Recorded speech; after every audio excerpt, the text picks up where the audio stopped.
Hey everyone, and welcome to the best horror stories of 2025. I have a lot to say, but I'm going to try to condense it all into less than 2 minutes. I just want to say thank you all for such an awesome year.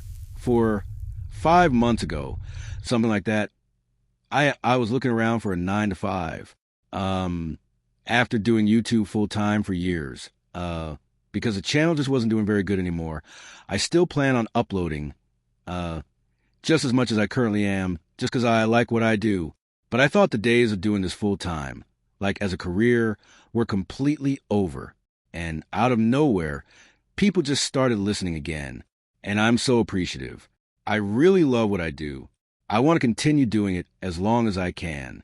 We just hit 130,000 subscribers, which is an awesome milestone. My goal for this year was 125,000. We soared right past that. And again, just thank you. I had a lot of hesitation about how possible it was to still grow a channel like this in 2025. Unfortunately, as I'm sure many of you are aware, AI has become pretty popular, and a lot of channels, especially in this genre, have taken to using AI for their narrations, the stories, even thumbnails, so on and so forth. And I think that sucks. I think it takes away the human aspect. It's very reassuring to me to know that there are still people that appreciate content created by actual people. Even with all my flaws, I don't always pronounce things correctly. Sometimes I take a deep breath where it doesn't really make sense to just because I'm human and I have to breathe. But that's the cost of having an actual person narrate the stories. Of course, maybe I could do a little bit better on the pronunciation sometimes. There's been some silly ones over the years, but I just wanted to say thank you. Anyways, sit back, do whatever it is that you do to relax, and as always, I hope you all have a great rest of your year. I stare with confusion at my phone. The rest of the gang were all in on this Monopoly game. I swear to God, if you get free parking, I will literally kill your stupid face, said Evelyn. Ravi rolled the dice in his hands. Come on, sweet baby Jesus. I just need a floor. He dropped them onto the board. No, he said, probably biffing it like always. I tried to make sense of it. Just a word on my screen. Black text on an all-white background. A rather classical-looking font. Hide. I tapped rather impatiently on the expensive black rectangle. The text wouldn't disappear. A.J. Evelyn called like a teacher busting a student. You're addicted. Play board games like a normal human adult. Yeah, sorry. A few more desperate finger pecks at the screen. Then I turned to holding the power button down for an extended period. With my free hand, I grabbed the dice, rolled a 3, landed on B and O Railroad. After 2 seconds of thought. Nah, screw railroads, I said. Of course, we weren't animals. If someone didn't want to buy a property, that was fine. No auctions or any of that nonsense. House rules. Back to the phone as Hero on my left. Took the cubes and prepared to drag his sorry little shoe across. Go to collect his $200. A minute with the power button didn't do anything. We were entering factory reset territory. I contemplated borrowing Ravi's laptop to Google whatever the hell this might have been. I felt the apartment rumble, albeit just for a split second, as if we were on the edge of an earthquake. I tensed briefly. The background noise from the TV, no one wants this, auto-playing on Netflix, disappeared, following the faint sound of flicker of static. Ravi was the first to get up. I don't, he said, talking slowly as if not to jinx it. I don't think that was an earthquake. He examined the TV, confused at the outage. He checked the wires. Shouldn't be the breaker. I don't have that much stuff plugged in, do I? I grappled with a sad, likely hack stay on my phone, and that weird word staring me down. That was weird. I heard Hero say, half laughing, had lifted. What? I asked to catch Hero turn his phone to me. His home screen, too, had been replaced by black text at top white. Hide. Evelyn, as anti-technology as it comes, had properly clocked this reprieve as her time to quickly respond to long outstanding texts. What the?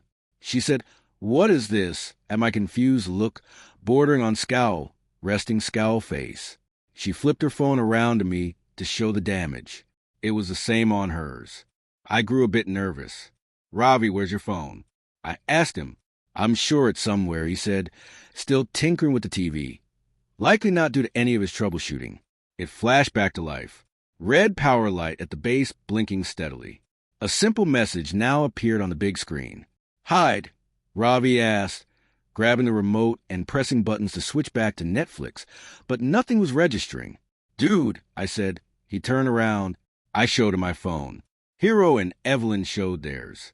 That's he looked back at the TV, then at us again. Wait, how is that possible? Is that like an Amber Alert? Hero asked. I guess, but that's a push notification. This is like completely overtaking the screen. Ravi's brows furrowed. On different hardware. 2. A hack? I asked. He shrugged. That's kind of a weird hack. No government experiment. Hero again. A thought came over me. I walked to the balcony, slid the door open, stepped out onto it. I have surrounded the city from Ravi's 14th floor apartment. In the neighboring apartment towers, most of the units had blinds down, curtains closed. The few unshuttered, however. I felt like that guy from Rear Window contained strangers staring perplexed at their phones, at their computers. The sides are bolted to the wall, TVs barely visible to me, displayed the same white background with text atop it. What I was seeing, everyone else was seeing. The others joined me on the balcony. Whatever it is, it's at least hit this block, I said. I looked down at the city streets. Most of the people below caught in a similar holding pattern of standing frozen, heads fixed to their devices. I guess we don't have anything to call the cops with Hero. I'm sure they're aware. Me, maybe wait it out until they fix it. Ravi, I nodded, and yet I could tell Evelyn was a bit perturbed, forcing magnetic thoughts to imbue her silence with weight. Thoughts? I asked her. Should we do it? She asked. Do what? Ravi asked. Hide? Evelyn said. Hide where? Said Ravi. I don't know, Evelyn said. We're already in my apartment. I'm sure that's good enough, right? He said. Pause. Let's not lose our heads, Ravi continued. This is nuts. But it's not like literally hide, right? Hero clicked his fingers. What if it's viral marketing like for a movie? Hero with the necessary but unintentional levity. Hacking our phones so we can't use them. I don't know if that's in Liongate's purview, man, I said, then head turned to Evelyn. But hide. The flicker in her eyes more than meant she'd sided with the light bulb in her head. She returned to the inside and got to exploring Ravi's apartment carefully. What are you doing? Ravi asked, trailing. Hero and I followed. I don't care if I look stupid. It could be a warning. Maybe something is happening, she said. We're in a box. In a box. Basically, said Ravi. We're fine, Ev. But the thing, she motioned to the TV, then to her own phone. Says hide. Maybe it's that literal. She continued shouting, finally settling on the sliding closet in Ravi's room. The best she could come up with in his 600 square foot quarters. I'll do here unless you think there's better. Evelyn Ravi stressed. She shuffled in past hung garments, scooching to the end to make space. I'm going to close the door soon. And if you're all really my friends, you'll join me. Awkward silence until Hero chimed in. Guess it's good to be safe, right? He went for it. Second guess for a second, then committed to entering. You guys get the luxury of laughing at me forever if I'm dumb. Win-win, she called. Wyro wedged in beside her. A compelling argument, certainly. Begrudgingly, I followed, tucking in next under Ravi's dress clothes. There was still room for him inside his own closet. Hell, he caved, joining last. Sliding the door closed introduced darkness. I went back to my phone. Still that classical font. Still that mandate. How long do we have to stay in here? Guessed for a second, then committed to entering. You guys get through a hobby asked. 5 minutes, Evelyn said.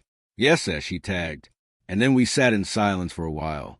Distant tick-tick-ticks of the clock in the living room, bringing down the blood pressure a tad. It all felt silly, kind of fun. Remember when we went camping at Sunlight Groves? Hero asked, glamping. Ravi clarified. Ev thought she saw a bear. Hero laughed. A bear and its cub. It was dark. It looked like bears. She said, half laughing herself. I heard noises, too. Bears at Sunlight Groves. He said again. Saddest patch of trees in America. Guys, shut up. We're here. So let's commit to the bit before the conjuring doll gets us, said Ravi. Surprisingly not bitterly. We kept our traps zipped for another minute. Eyes at the phone again. Hide nonsensical. All of it, really. But in a way that was starting to sit more and more uncomfortably for me. What do you think it is? Hero whispered. I shook my head. Evelyn with the light shrug. Ravi with a deep inhale before speaking. I mean, obviously sophisticated. He said, voice low like, it's obviously something. I waved my phone.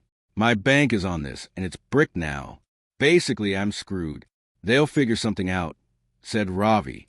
Powerful knocks at his apartment door all of a sudden. Thundering. Hey! A voice called, muffled through the walls. Ravi, you there? Evelyn embraced. Who is that? A skinwalker, obviously, replied Ravi. Kidding. My neighbor Monica. Evelyn reached across me in Hero to tug at Ravi's sleeve. Are you positive? Yes, and I should probably get it. You said 5 minutes. She said, yeah, but I'm being a pretty trash neighbor right now. He replied. The knocking persisted. So did the words. I have this weird thing on my phone. Brad has it too. It says hide. TV, same thing. Computer, same thing. I don't know how to reach anyone or what to do. The neighbor trailed on. Ravi blew air out of his nose. All right, this is stupid. I'm going no, said Evelyn. But then all of a sudden, he stopped. We all stopped. I felt something. Something very, very real. No knocking anymore. Or at least I couldn't hear anything. Not the tick of the clock, nor the soft rustle of us against clothing. It was like the world was holding its breath. Like there was a presence right outside the closet. Then the sting of static in my ear before it passed. Whatever it was, the feeling dissipated. The sound returned, and I sneaked a glance at my phone. The word hide was gone and replaced. It was my home screen. The silence between the four of us was uncomfortable. Did you feel that? Evelyn finally whispered. No one said anything. Ravi outstretched his arm yet again to slide the door open, but his hands were shaking. You can do it, I whispered. I think we're good. He steeled himself, looking very much like he was crossing some sort of internal threshold. He pulled the door aside, revealing his room exactly as we left it. We took it in. I'm going to answer Monica, he said with not a whole lot of vigor to his voice. Getting up and creeping out of the room, the rest of us followed, stopping in the living room while he continued to the door. I went to Twitter, searched hide, and sorted by new. Evelyn, meanwhile, grabbed the remote from the stand and turned the TV now hideless on and maneuvered through the Roku channels. What are you looking for? Hero asked. Just like a live channel, I guess, she replied. The news. My scrolling wasn't yielding anything of help or insight, though it was clear via the confused posts from seemingly around the whole world that the scope of whatever happened was global. My focus shifted to Ravi, who was standing on the welcome mat. I pressed against the door's peephole. He hadn't moved in quite some time. Everything all right, man? I asked. He didn't reply, just stood there frozen. I approached slowly. She heard him croak. I reached him, patting him on the shoulders and urging him to detach from the door viewer. He finally did, leaning against the wall at first before slowly sliding to a seat on the floor. I peered into the hallway through the hole. Outside, his neighbor, the one knocking, looked like she'd been skewered, decimated. An explosion of blood in the hallway. What? I felt a buzz on my phone. I pulled it out again. Before I could even process, I heard Ravi and Evelyn react. There's another one. It says again now. I turned to see the ferreting word on the TV. So, we should hide again, Hero called. Much like Ravi, I was shell-shocked. AJ, what do you think we should do? He repeated. Evelyn, I said, trying to force the words out of my mouth. You had good instincts the first time. What? What do you think? How much time do you think we have? She asked. How much time passed between when I first saw the word hide and when we felt that presence in the closet? It might have been 10 minutes.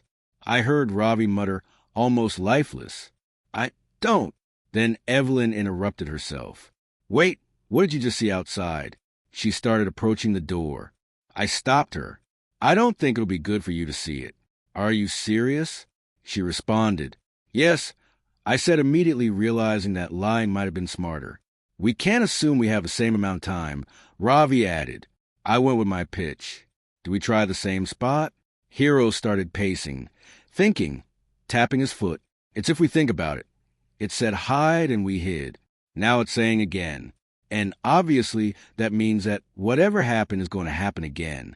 He gave us a look as if he could see in our drained expressions what was waiting on the other side of the door. That's a great recap. Man, I said, what I mean, he said, struggling, is that when you play as a kid, if you kept picking the same spot over and over, eventually it'd catch up to you.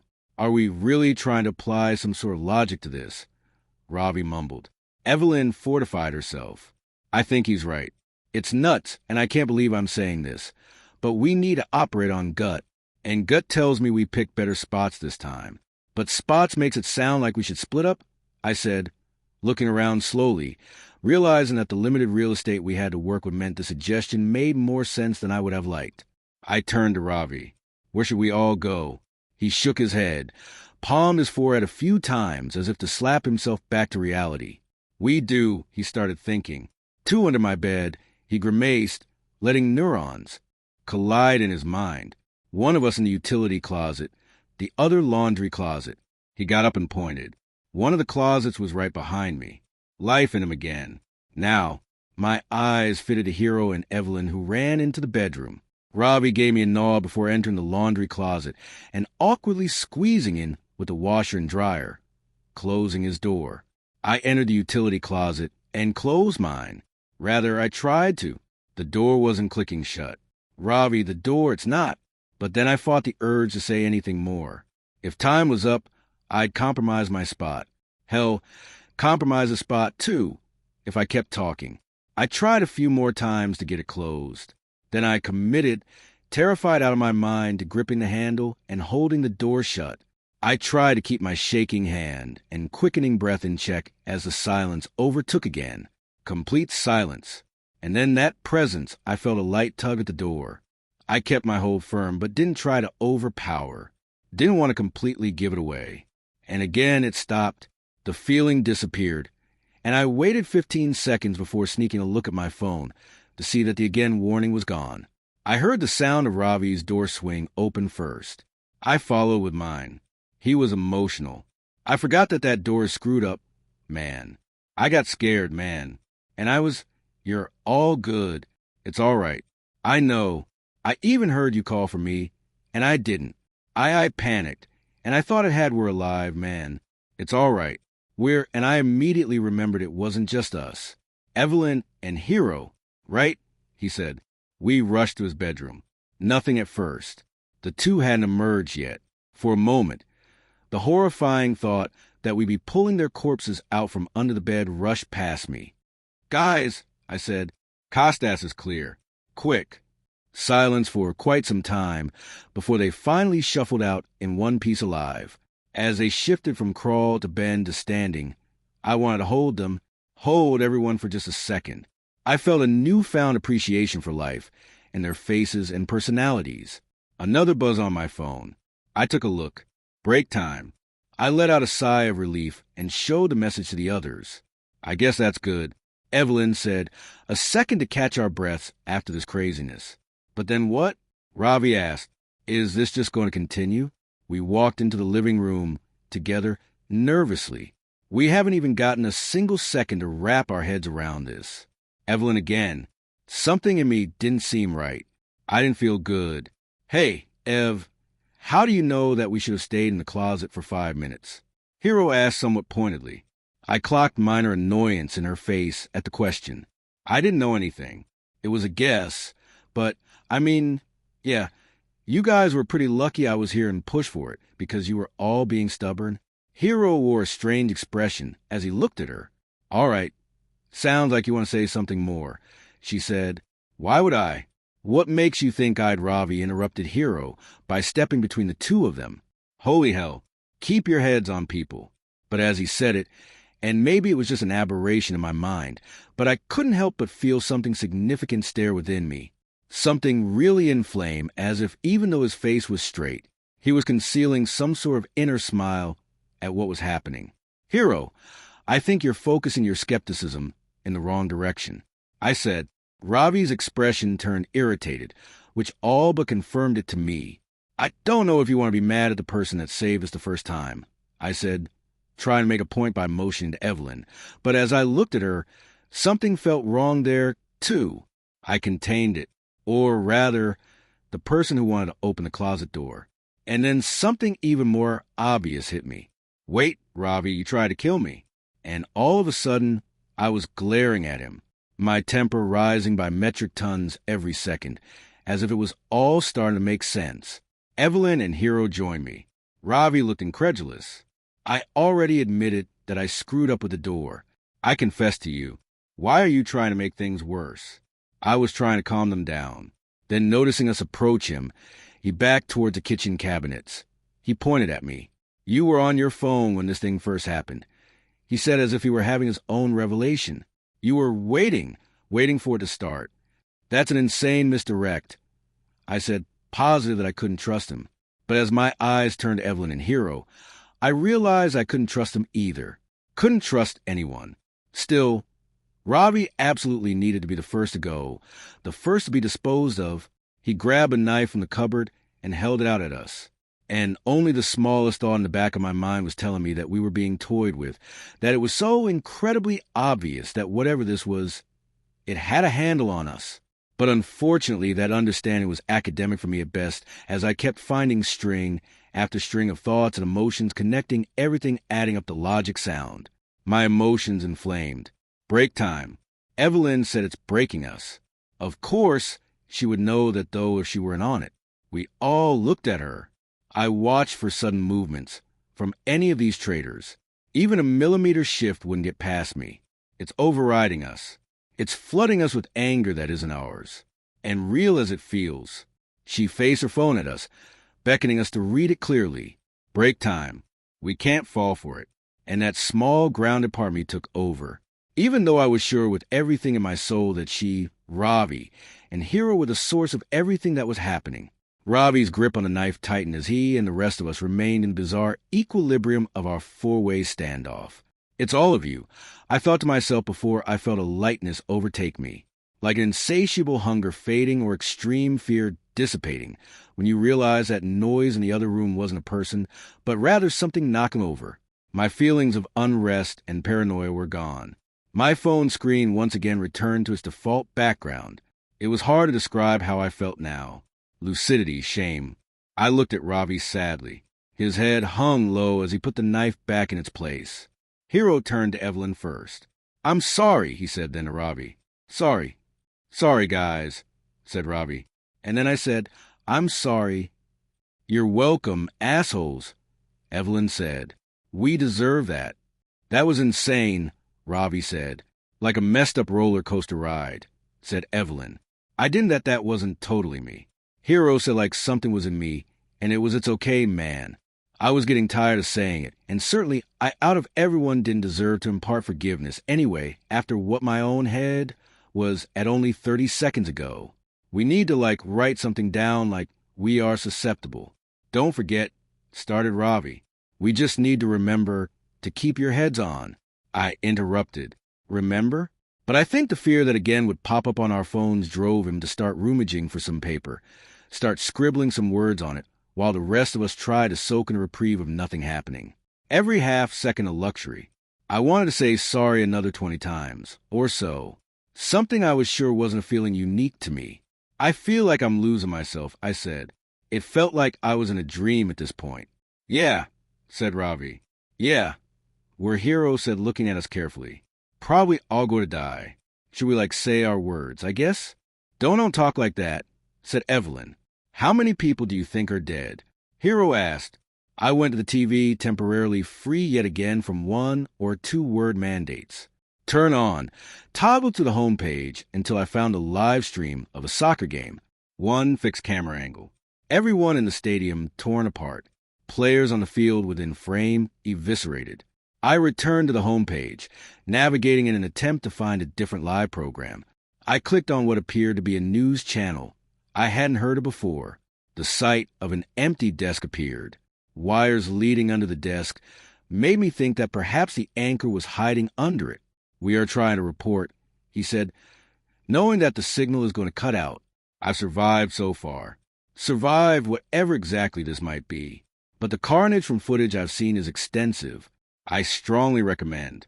The broadcast was interrupted by the new word "seek," again in classical lettering, and the screen cracked, then shattered with a loud pop, sending bits of glass onto the floor, as did the screen on my phone that I had placed on the coffee table, as did the phones in Evelyn and Hero's hands, too, reactively dropped on the floor by the pair, a weak bounce before settling. I panicked. "Seek, seek," I said desperately, trying to jolt my brain to the task. "Maybe something out of place," Evelyn said. "What if we have to find what's killing everyone?" said Hero. I started, but I couldn't even muster up close to the sentence. I ran to the balcony outside to see if there was something obvious to look for in the sky. In the city, what I spotted on the neighboring high-rises was blood-stained curtains, unrecognizable bodies where blinds were lifted, and as my eyes darted from spot to spot, a small TV in one of the apartments. The screen looked unbroken, a word on it I couldn't make out. 5 letters was the best I could do. "It's the screens," I said. "We need to find a screen that still works." I ran back into the living room. "Does anyone have binoculars?" They all looked at me. Why would anyone have binoculars? Ravi asked. There's a screen, I think, in one of the other apartment buildings. It's working. There's a word, but I can't see it. We need to find another one." "I don't know." I ran into Ravi's office. Computer screen broken. Grabbed his laptop. Shattered. "Nope." I nervously tapped my chest with the fingertips of both my hands, while the rest desperately searched for something viable. Did I have to run to the other apartment? Would there even be enough time? How would I even get in? And then, like a bolt of the blue, it hit me. "Ravi, where's your phone?" His voice was a little confused. "I don't know, man. I lose it all the time." "Find it. You really think that's it?" "We're looking for a functioning screen. It's the only one we haven't ruled out yet." I turned to Hero next. "Check out the other apartments on the floor. See if any of the doors are unlocked. If they are, go inside. Check everything. Phones, laptops, TVs, doesn't matter. See if there's a message intact on any of them."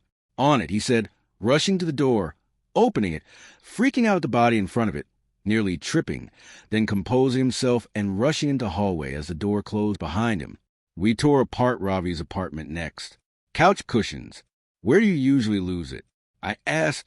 My head peeked under the bed, peeked into counters alongside Evelyn desperately. "I don't, man," he answered. "It's stupid, but sometimes I literally just chuck it across the room." Helpful. Supremely helpful. In the bathroom, I looked in the medicine cabinet, then back into his room, to his closet, checking the pockets of all of his pants. I started to feel the inevitable looming. This was the one that was going to kill us, wasn't it? "Love you guys," I heard Evelyn say almost under her breath, like she could feel it, too. No tangible ticker counting down, but a feeling in my chest. A train closing in with us tied to the tracks. Ravi running to the TV stand, looking behind, then under books, under shelves, and I was back in the living room again. Sure, there was nothing left. My eyes lowering to the painful game we'd started our deadly evening with Monopoly, specifically to the messy pile of 50s, 20s, and 10s on Ravi's side of the board. I knew his etiquette for swapping some of them out for hundreds was quite poor. The cash stacked high, which made sense. He was crushing all game, and yet I crouched and did an even more aggressive sweep of the spot that we'd started our desperate search at Discover's preserved Samsung Galaxy, a 35 underneath the fake money, with a new word to greet me: smile. And it really did feel like time was up this time. "I found it. You have to smile." I screamed like an auctioneer. Evelyn turned first from her spot in the kitchen. "What?" I ripped the phone from the ground and held up the message to her. "Smile." She mirrored my uncomfortable expression. All teeth fignet happiness, as did Ravi as he bolted out of the room, before even seeing the message on the phone or my intense eyes. Hero threw open the door. "Couldn't find anything." "I'm sorry," he screamed. He saw our wide, smiling faces, and our eyes, screaming at him to get the hint, as I tried to mouth the words while keeping my pose. but instead it sounded like small. And yet, despite the confusing sight with the luckiest stroke in the world, he copied and showed me those pearly whites. I retained my beaming smile, feeling a tear of fear travel down my cheek. My eyes glued to Ravi's phone in my hand, hoping and praying that we wouldn't all get torn apart. And the word disappeared. I showed the group the proof, and one by one, our cheery expressions dropped to our default nervous frowns, resting scowl, face restored. A collective exhale. "I can't do this," said Ravi. "I know," Evelyn said, and unlike some of the gaps we've been afforded in the past, I already spotted a new message on the single remaining functional phone left in my right hand. Point to sacrifice. I could feel the group's eyes on me. I couldn't hide the misery. "What?" Ravi asked. "Point to sacrifice?" I said, barely legible. "AJ," Evelyn asked. I tilted the phone so they could read it. I couldn't say the words any louder. My body wouldn't let me. Underneath the words, a timer had been running. One that was already down to 145, 144, 143 by the time I flashed him the phone. And yet still, all of us needed more seconds to let it settle. I felt defeated truly this time. "All right," said Ravi, cutting through the holding pattern. "So what? We talk it through with the time we have left. Maybe we all agree on someone to point at. I mean, hey, who knows what I have to live for? Hero next. I'm my family, mom, dad, siblings. I wasn't even thinking of them this whole time. They're all probably dead." I interrupted, his words hitting me immediately and curbing any remaining social etiquette I had left. Everyone I had ever known was likely gone. "Oh, wow." Evelyn smiled at us softly. "I just have you guys now," she said. "So, yeah, screw this," she said immediately, pointing to herself, almost causing me to die right there in fear she'd be torn apart immediately, but the counter was still ticking down. "I flipped the board on this BS," she said, without wavering. 112, 111, 110. Hero pointed to himself. "Screw it. You know what? I flipped the board, too," he said. I looked at him almost nervously exasperated. "Really, after all that, guys? 107,106,105. If there's a hell," Ravi said. "Unlikely, but what the maybe we dodge that bullet." He curled his index finger back towards himself. Flipped the board. I just looked at them. It was strange to feel a deluge of selfish thoughts flood into me all at once. 40 seconds. 39, 38. "All right," I said. "Copy my peers. Let's do it." I pointed at myself, too, like we were all playing Simon Says or something. 33, 32, 31. I took an appreciative look at my old friends, the longest-standing friends I'd ever had in my stupid life, and then at the Monopoly board we were playing on. It really was quite an awful game. I wasn't sure why we'd always subject ourselves to it. 27-26, I saw the pile of money on free parking. 23-22, the only way to make it fun was to play with BS rules. House rules. 2019, wait, I said. "Follow me." I sprinted to the door. I opened it, held it open for the rest. 15, 14, 13, I pointed at Ravi's dead neighbor in the hallway, in front of the door. Monica. We didn't know what we were dealing with until she died. "Her sacrifice gave us a chance," I said, almost looking up as if I was speaking to whoever was enacting this terror on us. I was aware it was a reach. 98, and we've probably lost a lot of humanity since then. "So, sorry," I said, pointing at her. "And thank you." 6, 5, and my best friends pointed to a real morbid way to close things out with clash of sorry and thank you, escaping them as what would likely be their last words. I had really interrupted what was quite a nice moment inside for the strangeness. 2-1-0. "House rules," I said, and then I prepared myself for it. Pain, then annihilation. But nothing came. Instead, Ravi's phone in my hand just read, "Good game," before defaulting to Ravi's homepage picture. A Borzoi. He didn't even own one. He was just obsessed with that breed of dog. We stood there for 10 minutes, it felt, before we finally ventured inside, single file, like a group of polite zombies. I was unsure what to make of what had happened, what to do, who to check on. the state of the world, what was going on around me. I sat back down at the Monopoly board. The others, in an almost Manurian candidate sort of way, took their spots, too. I think it was my turn. I said slowly. I grabbed the dice. I rolled. It was a 10.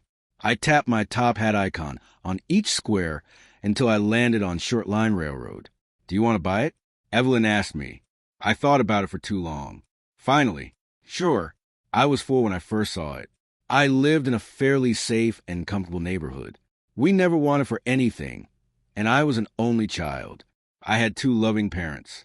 By all accounts, there was no real inciting incident, no trauma, no fear, no nothing that would make me hallucinate. I was, by all accounts, a gifted child who lived with great, loving parents in a large house. I remember I had come home from school. I had gotten a snack from the pantry, and I was taking over the living room to watch Power Rangers, as was my after-school tradition. As I walked into the living room, I looked out onto the backyard. At the time, my little brain could only register a furry lump, a squirrel. It hadn't been torn apart or killed by anything, just died of old age. I knew death was a thing, but I had never seen it in real life up to this point. This was the first time it occurred. From the corpse of the squirrel, I saw what looked like stringy tethers break loose from its body, ethereal blue things barely thicker than twine pulling apart, as I saw a ghostly blue version of the squirrel emerge from its body. It regarded me for a moment as I watched it. Could it see me? Did the dead watch US? Then I saw it immediately scamper off. My family wasn't religious. I wasn't religious. We were Christians, sure, but we didn't exactly visit church every Sunday, nor did we avoid specific vices or espout virtues. Still, we believed in the basics. When you die, you go to heaven if you're a good person, hell if you're a bad person. But at the time, I called it heck. Seeing this, well, I didn't know what to do. How was a 4-year-old supposed to handle this? Instead of watching TV, I went to my mom in the office. She was busy on a computer having a serious talk with someone I didn't know. And are you sure it's nothing serious? If you H, I'll have to call you back. We'll pick this up soon. Sure. Goodbye. She'd hang up the phone, turning her chair to look at me. Yes, Danny. Mom, there's a squirrel in the backyard. I'm sure there is. Honey, is that all you wanted to say? Mom, I think it died. Her face twisted in a look of revulsion. All right, dear, let me get Daddy to take care of it. She left the office. I could hear her calling, Jacob, Jacob, baby, need you to do something for me. She didn't get it. I mean, how could she? What was there to understand? But I didn't exactly blurt out that I saw ghosts. I was 4. What was I supposed to say? So I hid it. I locked it away in my brain, and it was my little secret. In a way, it gave me catharsis. I wasn't having existential dread at the age of 4, but the unknown still scared me to know that your soul lives on. Well, it gave me some measure of peace even as a child. My parents weren't exactly going to think I was telling the truth either. So why bring it up? Kid me knew grown-ups couldn't see stuff kids do, but it was all right. There was no rule book, but I picked up some things as I watched, some minor rules. Creatures had to be big enough. A mouse seemed to be the cutoff. I didn't see ants or gnats appear from death. It took about 40 seconds for something to break free. I didn't know what would happen if you were brought back after legal death, but I assumed your soul was dragged back to you. You didn't get to fly, but you could walk through walls like a ghost most of the time. That was about all I had gathered for about a few years. Things were good for those 2 years. I had my secret nobody else knew, and it gave me peace. I knew one of the great unknowns of humanity. Me, a kid, I felt like a genius. Then the greater truth was revealed. It was December 8th at about 6:15 in the morning on a Sunday that things went to hell. I had been dreaming peacefully when the scream woke me up. I bolted upright, almost too afraid to speak. My room was on the second floor of the house, and my parents were down the hallway. If I screamed, I'd wake them up. I had nightmares before. Was that all it was? Just a bad dream and a sudden scream. When you're a child, your mind tricks you to justify things. It couldn't trick my eyes, however. Across the street from us was Jeffrey Raymond's. Mr. Raymond's was an old guy, not quite senile, but his best years were behind him. He was a kind man. I loved going to his house when we went trick-or-treating. He liked to boast he gave out full-size candy bars. That made him my favorite neighbor. I got out of my bed to see where the scream had come from, as it had been outside my window and across the street. Was Mr. Raymond's in danger? I didn't know, but I had to look. Mr. Raymond's was entirely blue, just as I had seen other dead things before. But he wasn't acting like himself. He was panicked. He was in pajamas, howling, screaming, running through walls. He had died, probably from old age. But this wasn't like the squirrels or rabbits I saw. No, he was screeching, sprinting, sometimes going through walls, sometimes hitting them. It's like his body wasn't solid enough. It scared me. I ran down the hall, heavy steps, ignoring how early it was. As I'd enter my parents' room, I went to my dad's. Side of the bed. Dad, I'd say, Dad, wake up. Can you wake up? He'd groggy groan, leaning over to look at the alarm clock. Hey, bud, it's really early. You okay? Nightmare? He'd ask, sitting up from the bed. Mom wouldn't wake up heavily sleeping. I think something bad happened to Mr. Raymond's. Why so, buddy? Just a bad feeling. Nightmare. No, can you go check on him? Mr. Raymond's might be sleeping. You know he's an old guy. Dad told me. Dad, please. Can you please? His eyes said, I'm not going to sleep until I do this, am I? But his face said, anything for you, sport. He'd push himself up, getting his slippers on.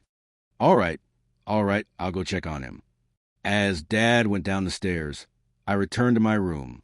I'd watch from the second-story window, hearing him open and close the door. Dad waved at a passing jogger, exchanging a quick discussion before he'd walk across the road.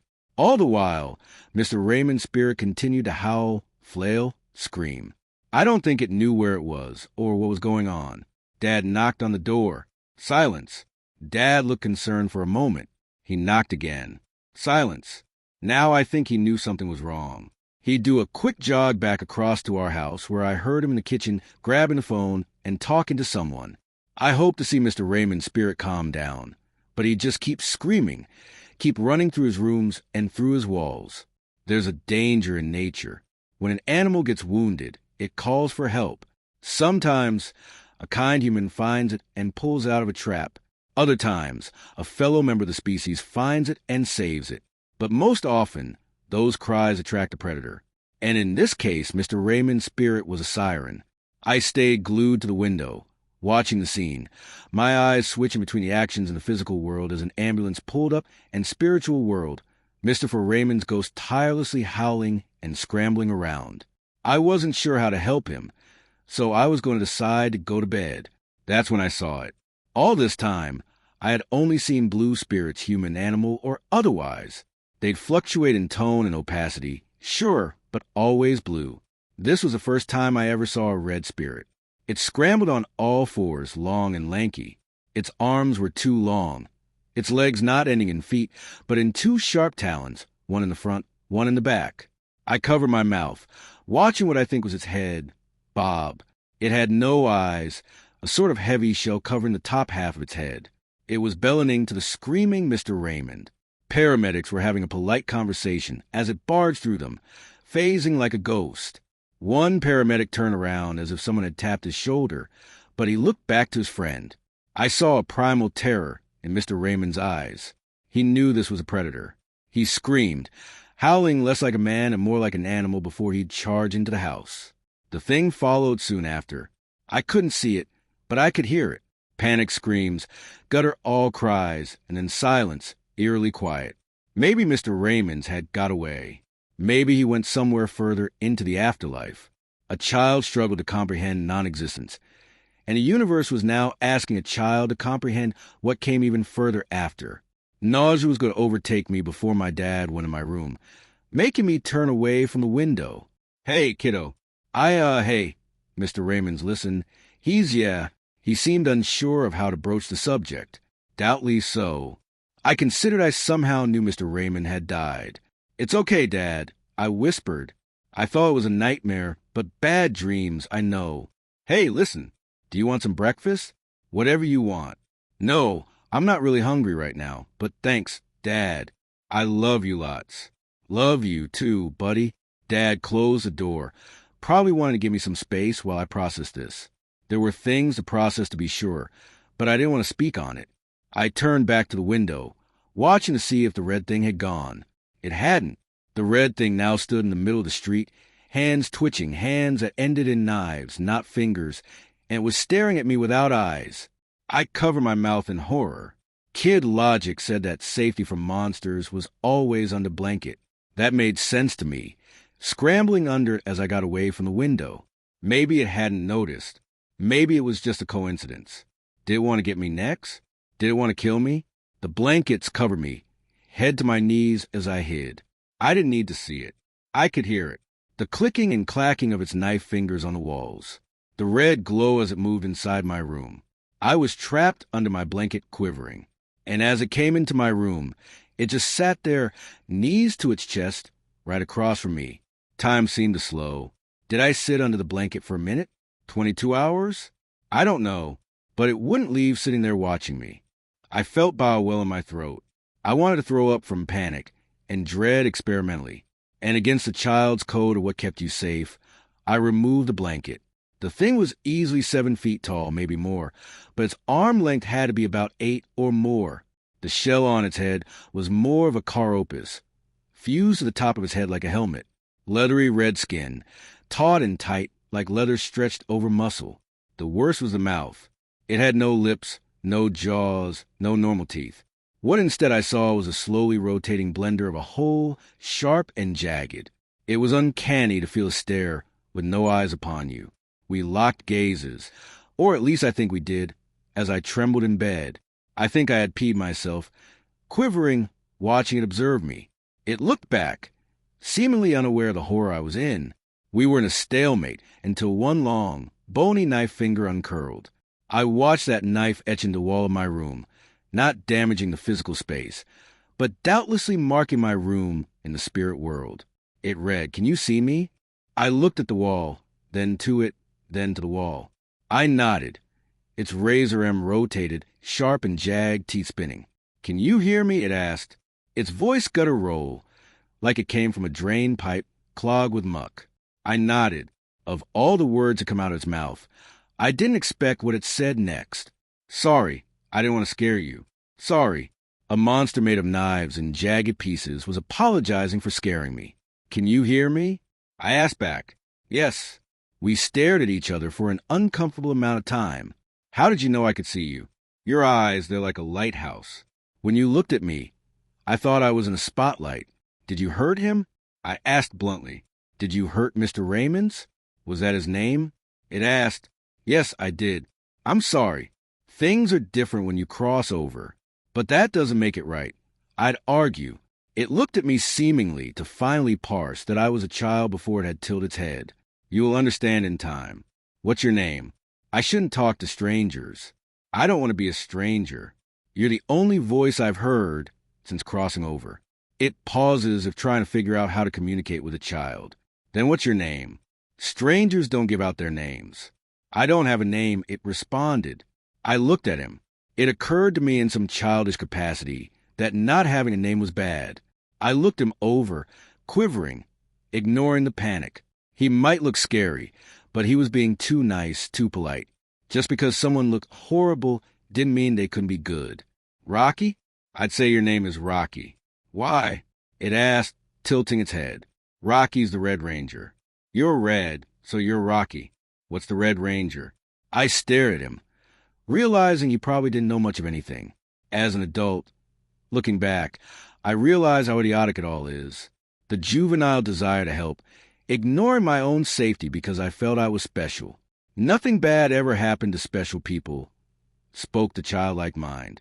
"In fact, you can help him and he won't hurt other people. Evil was a choice, and maybe, just maybe, I could make him something good." "Rocky, do you want to be my friend?" I asked, oblivious in my youth to how stupid this was. Only focused on how I could help him. "But you have to promise that you'll be good." I would like that very much. Rocky would make no promise, only that he would like that. The longer you're in a strange situation, the more your brain just numbs itself to the insanity of it. It was strange at first, waking up to sometimes see Rocky at the foot of my bed. His appearance was sporadic. He'd appear and disappear as he saw fit. The longest I recall him being gone was about a month and a half. I almost thought he had left for good. Maybe he went to heaven. Then he came back as if nothing had changed. After a time, it became weirder when Rocky wasn't around. I'd still see spirits now and again, but I hadn't seen anything like Rocky since he came into my life. I kept him a secret from my parents, coupled with everything that had happened. I thought I was an adult now at 6 and too old for an imaginary friend. It's laughable what children think maturity is. And to my younger self's credit, Rocky wasn't imaginary. At the beginning, I merely tried to introduce him to my hobbies and interests. It was through this way that I found Rocky couldn't see electronics that well.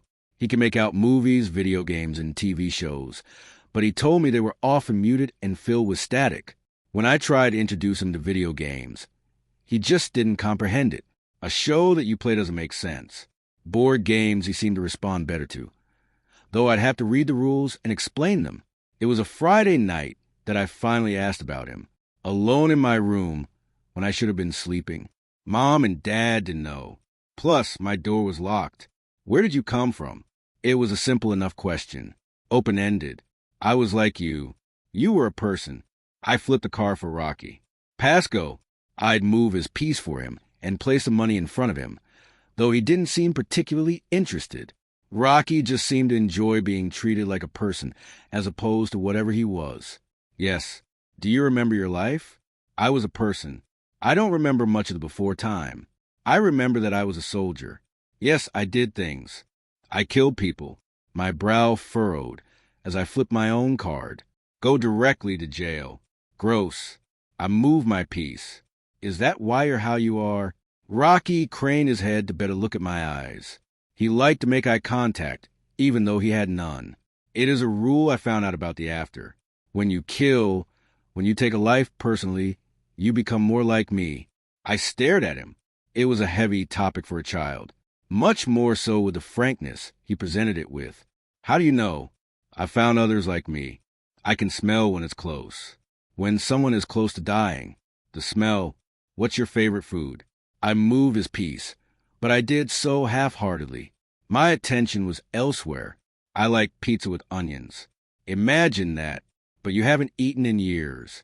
Imagine the smell, the aroma. So close. So delicious.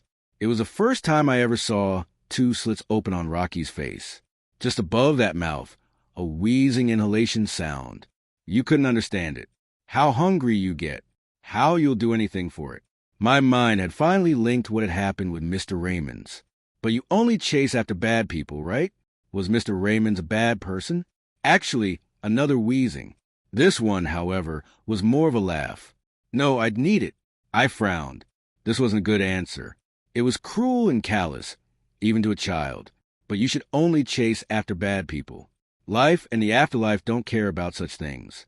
Rocky's gaze locked harder with mine. Look at me. Understand me. Fairness, justice, morality, they do not exist. When you are in the altar, you do what you need. You fight, you thrash, you eat, you survive because that is all there is here. It was times like this. Looking back, I don't think Rocky truly grasped how and no. I don't care. I simply young I was. I don't think he had known such words would bounce off a child's head. I only remember them now because of what would come after. What if you just didn't? I'd ask, rolling my dice. Not out of jail. Rocky was laugh again, his head tilted further down, twisting his neck until he was almost looking at me upside down. I need to eat. I need to. But you know so little of this world. You know so little of my own. One day you'll understand. The room felt just a bit colder. I stared back at the board, playing my game, which at this point was me moving pieces while he watched. Where do you go when I'm away? I asked. I searched to fill the void. And what fills the void? Do not ask questions that we both know the answers to. We continue our game in silence after that. Me moving pieces. Just try to enjoy myself. But the question lingered. Did it really take him that long to live? Was that his equivalent of chores? I don't know. Looking back, I should have shed him off then and there, but I didn't. I wanted to try and help Rocky, whatever that meant. Maybe if he saw how I lived my life, he'd have a change of heart. Do you want to come to school with me? I asked, a confused look, the tapping of knife-like fingers. I could. It'll be fun if you do. I will do this. I will see how things have changed since I was in your world. I wish there was more to talk about, more hints, more things. But that was the thing about Rocky. He was an observer, a guardian angel if you believe he was pure, a malevolent curse if you don't. It was rather unnerving how normal that school day was. He didn't comment or say anything. He merely watched. The expression never changed. Passive confusion. An alien on the outside, watching acts and rituals. Nothing seemed to click. It finally occurred to me that maybe Rocky was too far gone. Maybe Rocky had just let his mind wander away from what it meant to be like us, to be human. The one brief note was that as we were walking to lunch, Rocky stopped. I didn't say anything and kept walking, but he seemed to be drawn to another classroom. My school went from kindergarten to 8th grade. Rocky focused entirely on a history class, watching what I think was a war movie, his head tilted to the side, breaking away from me as he went to look through the window. Rocky would rejoin me later after lunch. It was during recess now, and I was distracted playing kickball. Rocky followed me, watching children play as I guarded the outfield. Do you see something that you remembered? I asked in a hushed whisper. Yes, maybe, possibly. What was it? A faraway place, blood, fire, noise, hate. Rocky stopped what he was saying. Those slits on his face where his nose would be opened up, drinking the air of the after in deeply. A low, guttural groan rippled from his throat. The word stopped. Every muscle in his body flexed, growing taut, his fingers writhing as he smelt something. Rocky? I whispered confused. He didn't respond to me. I don't think he even knew who I was. He dropped to all fours and began to sprint. It was exactly as I saw him when Mr. Raymonds died. A wild, charging behemoth. The worst part of it all was how silent he was. The silence made it easy for me to hear the brawl of something in the distance, the direction in which Rocky had begun sprinting towards. It was feasting time. Idiot. The ball. I was so distracted that I hadn't noticed that the kickball had landed in my field, tumbling toward the direction Rocky had gone. Morbid curiosity overcame me as I saw it roll where he had gone. His mountainous form hunched over something. Sorry. I'll get it. I called out, rushing to follow it. When others weren't looking, I'd subtly nudge it toward the tree in. Our school was on the very edge of a forest with no fence to stop children. An oversight from the premillennium, to be sure. The ball tumbled down into the forest edge just close enough to where Rocky was. I could finally see it then. The scene before me. It was the first time I had seen Rocky actually doing what he did, as opposed to hearing from afar in the physical world. I saw a dead body for the first time. A deer, freshly deceased. Nothing that would scare someone, unless they'd never seen a dead body before. The spirit world, on the other hand, was a different story. The blue body of the spirit was torn apart. I would have never considered such a sight could exist in the realm beyond life. Yet, here it was. The deer wasn't a deer anymore. Having been rendered apart with a brutal savagery my young mind could have never comprehended. Limbs sent in all directions. The body torn under. Yet there was a softness to it. Already that gore began to evaporate, disappearing from the world around it. And there, hunched over the spiritual carcass, was Rocky, shoveling pieces of it into his blender. M completely ignoring me. Gore shot out from his mouth. Anything that wouldn't feed him.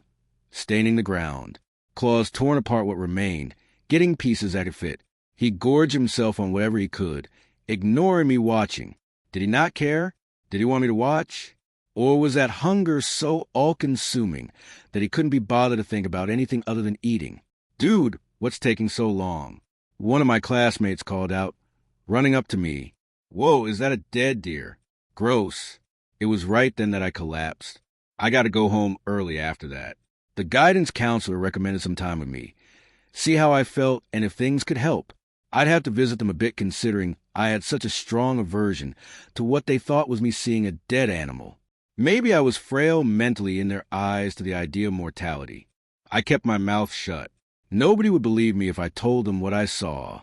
If anything, they may consider me wrong, having vivid, violent images in my head. It didn't take a child to know that the things you imagine tell a lot about your own mind. Rocky followed me home as he always did. I couldn't look at him. I think he realized, finally coming off his binge of feasting, that he might have frightened me. Maybe he'd see my reaction and change his ways. I had hope he'd realize things were dire between us. When I finally got to bed, alone in my room after a horrid day, Rocky just stared at me. I couldn't read his expression, but it slowly dawned on me. There was no apology to be given, no remorse, nothing. What looked back at me across the edge of my room was something that held no forgiveness. Why would it forgive what was normally? That was horrible. Rocky, I said, I told you there's no fairness in the here, nor the after. You didn't have to be so mean. Maybe not. Was that what you did to Mr. Raymond's? Rocky slowly clawed his way over to me, sitting by the bed parallel to me.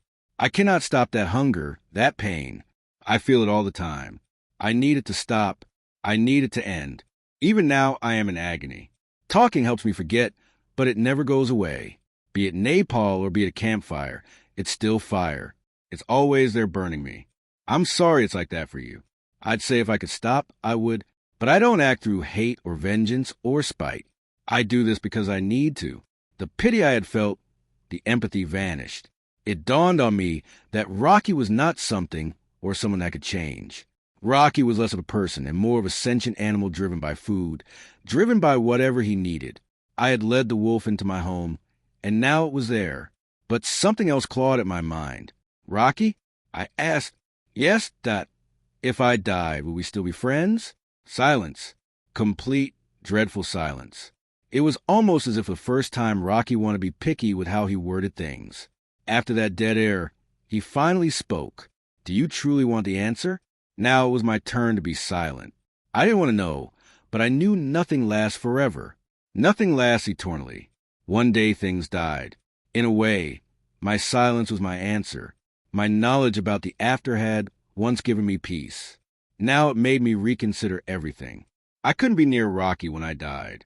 But what if there was an accident? What if a meteor fell on my house tonight? What if I got hit by a car? And what if Rocky was there? The things I had once considered my friend was now an omen, an ominous reminder. Always following me, always watching. I felt ill. I felt terrified. Existential dread. The thing I believed I had passed loomed over. Me now more than ever. Every day that passed, I was closer to dying, and Rocky would be there waiting for me. Whether I liked it or not, it's there that I realized that he was a sword looming over me. Could I get away from him? Could I escape him? No, he didn't need to sleep. Rocky could watch and wait, eyes locked on me. I could never escape him. I couldn't run from him. He was a ticking time bomb. The day I would die, he'd be upon me. I felt nausea overcome me, dread, terror. He would always be there watching, waiting. Yet to him, he couldn't grasp my terror. To him, I was just a friend. A friend he'd one day tear apart when the final breath escaped his body. These were things a child shouldn't have to think about. Rocky watched me sit in contemplation, opting to join me in it, those long, sharp fingers resting on bony knees as he'd stare forward. I was so focused on myself that I hadn't considered death may come for someone else close to me. Someone once said, there are never any clean deaths in life. Death is never cinematic. It's either far too quick or far too slow. Young as I was, I couldn't grasp it at first. Mom and Dad would have long talks alone. Sometimes it would grow in volume, but never above a whisper. They didn't want me knowing. Rocky couldn't hear them either, though he never left. Always lurking, always hanging over me. For years, this specter haunted me. I even had to go to a sleep clinic because there were numerous nights I couldn't sleep with Rocky there. I dare not tell anyone. I had reached a point where I realized that if I had told anyone, they'd most likely throw me in some insane asylum. Let's not even entertain the idea of what it would be like if people did believe what I saw. It was when I was about 8 years old that Mom and Dad pulled me aside. They were at last open and honest about what the problem was. Cancer. I don't know the word for it. Irony, dark humor. Some divine amusement that in my life, where I was constantly the unwilling host to a saw-mouthed monster that saw me as if one friend. The most normal horrors had crept into my life. I wouldn't know the word for it, but it certainly changed things. Money around my house became tighter. Mom went in for more treatments as time went on. We'd have peaks and valleys where it looked like Mom would get better, only for it to reappear like an ugly ghost. It was during this hospital visit that I saw the antithesis of Rocky, or whatever the alternative to him was. We had gone to a hospital so Mom could get more blood work done. It was the first time I had opted to come along. I felt I was old enough to handle it, now at the mature adult age of 10. Walking the halls of hospital, I saw them. They looked like your classic Grim Reaper, dark hooded things, slowly and mournfully moving up and down the hallways. Loud and panic beeping went off. My family moved to the side as multiple doctors came rushing down the hallway with a massive car of supplies and medical equipment. The voices were rushed and panicked. For drips, drugs, things I couldn't pronounce as they tried to save someone's life. A young man, from the sound of it, I knew they had failed when I heard things go quiet. And then the screaming began. That horrid screaming. That screaming I knew would bring other things like Rocky. But this time it didn't. The Black Road things began to congregate as I saw his blue spirit wildly thrash, trying to push them away. He didn't speak, the man howling like an animal even as they descended upon him. But there was no ripping, no squelching. There wasn't any sound at all. One by one, they held him. His spirit wasn't torn apart. He simply seemed to fade away like dust. A peaceful end. I wouldn't know for sure. Maybe they were just a kinder alternative to Rocky. Either way, their end seemed more preferable to whatever Rocky would do. This was a visit, however, that would make things go wrong. For years, they had tried everything they could with Mom. Delays, hopes, chances. Today, there would be no second chance. Her cancer had progressed to being terminal. They could keep her alive longer to be sure, but it wasn't going to last. She had to make a choice. Prolong things or let them run their course. We went home in silence that day, contemplating. I cried a lot. I was sad. I was losing my mom. It was the worst thing that could have happened to me until I heard her ask for something that made my stomach drop into the pavement. Jacob, I want hospice. I want to be home. Hospice, that word I knew. It's when people died at home. A home where Rocky was. There was no way I could convince her. I was old enough to realize that, and knew things wouldn't work out in my favor. That would mean I'd have to do something I hadn't in years. I'd have to talk to Rocky. When we arrived home, I quickly got up the stairs. Mom and Dad thought I needed time alone. Rocky was there today, watching me as I locked eyes with him, his head tilted. You haven't looked at me like that in a long time. Those eyes, those lights. You need to leave, I demanded in a quiet whisper. Why? He'd ask. Because I said so. I didn't want to tell him the truth. If you were my friend, if you ever were my friend, you'll leave now. A long silence. The room thick with tension. Rocky stared at me, those hands scraping the floor. He'd move closer, crawling on all fours to get eye level with me. A boy trying to be strong in the face of a monster. No. What do you mean, no? I want you out. I stuttered, trying to hold my ground. No, I am not leaving. Your lights, your voice, I need them. I want them.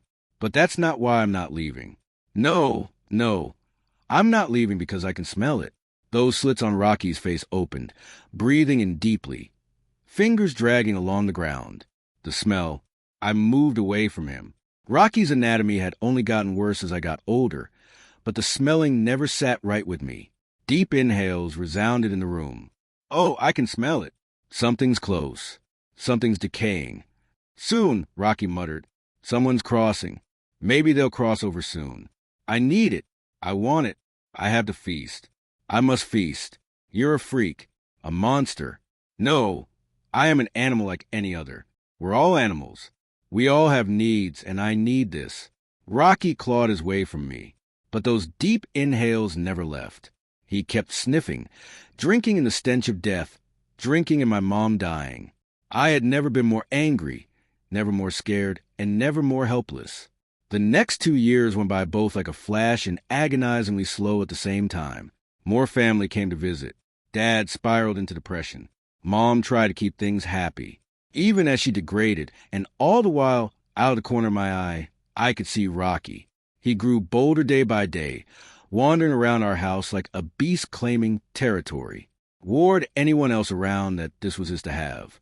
I wanted to punch younger me for bringing in a feral monster into our home. And just like that, there we were. Most of the family was gathered around the bed. Mom lay there, gaunt and pale. She looked between all of us, holding my dad's hand, and there was too Rocky looming over the entire proceedings, eyes fixed on my mother.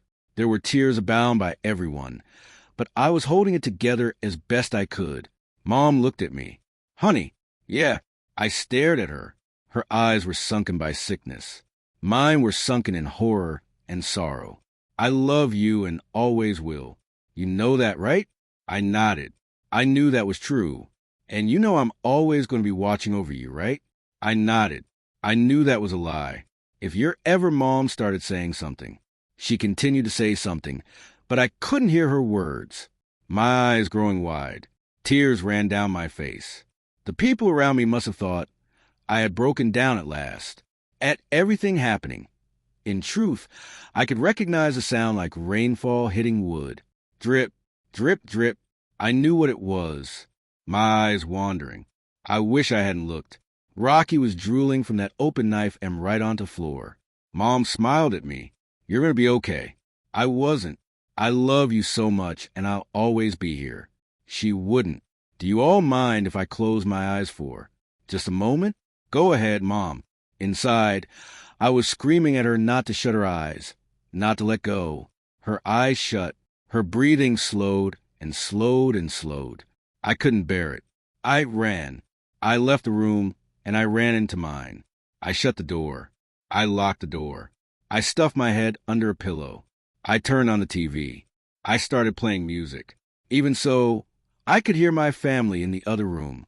They were all crying, talking, speaking among themselves. I could hear them.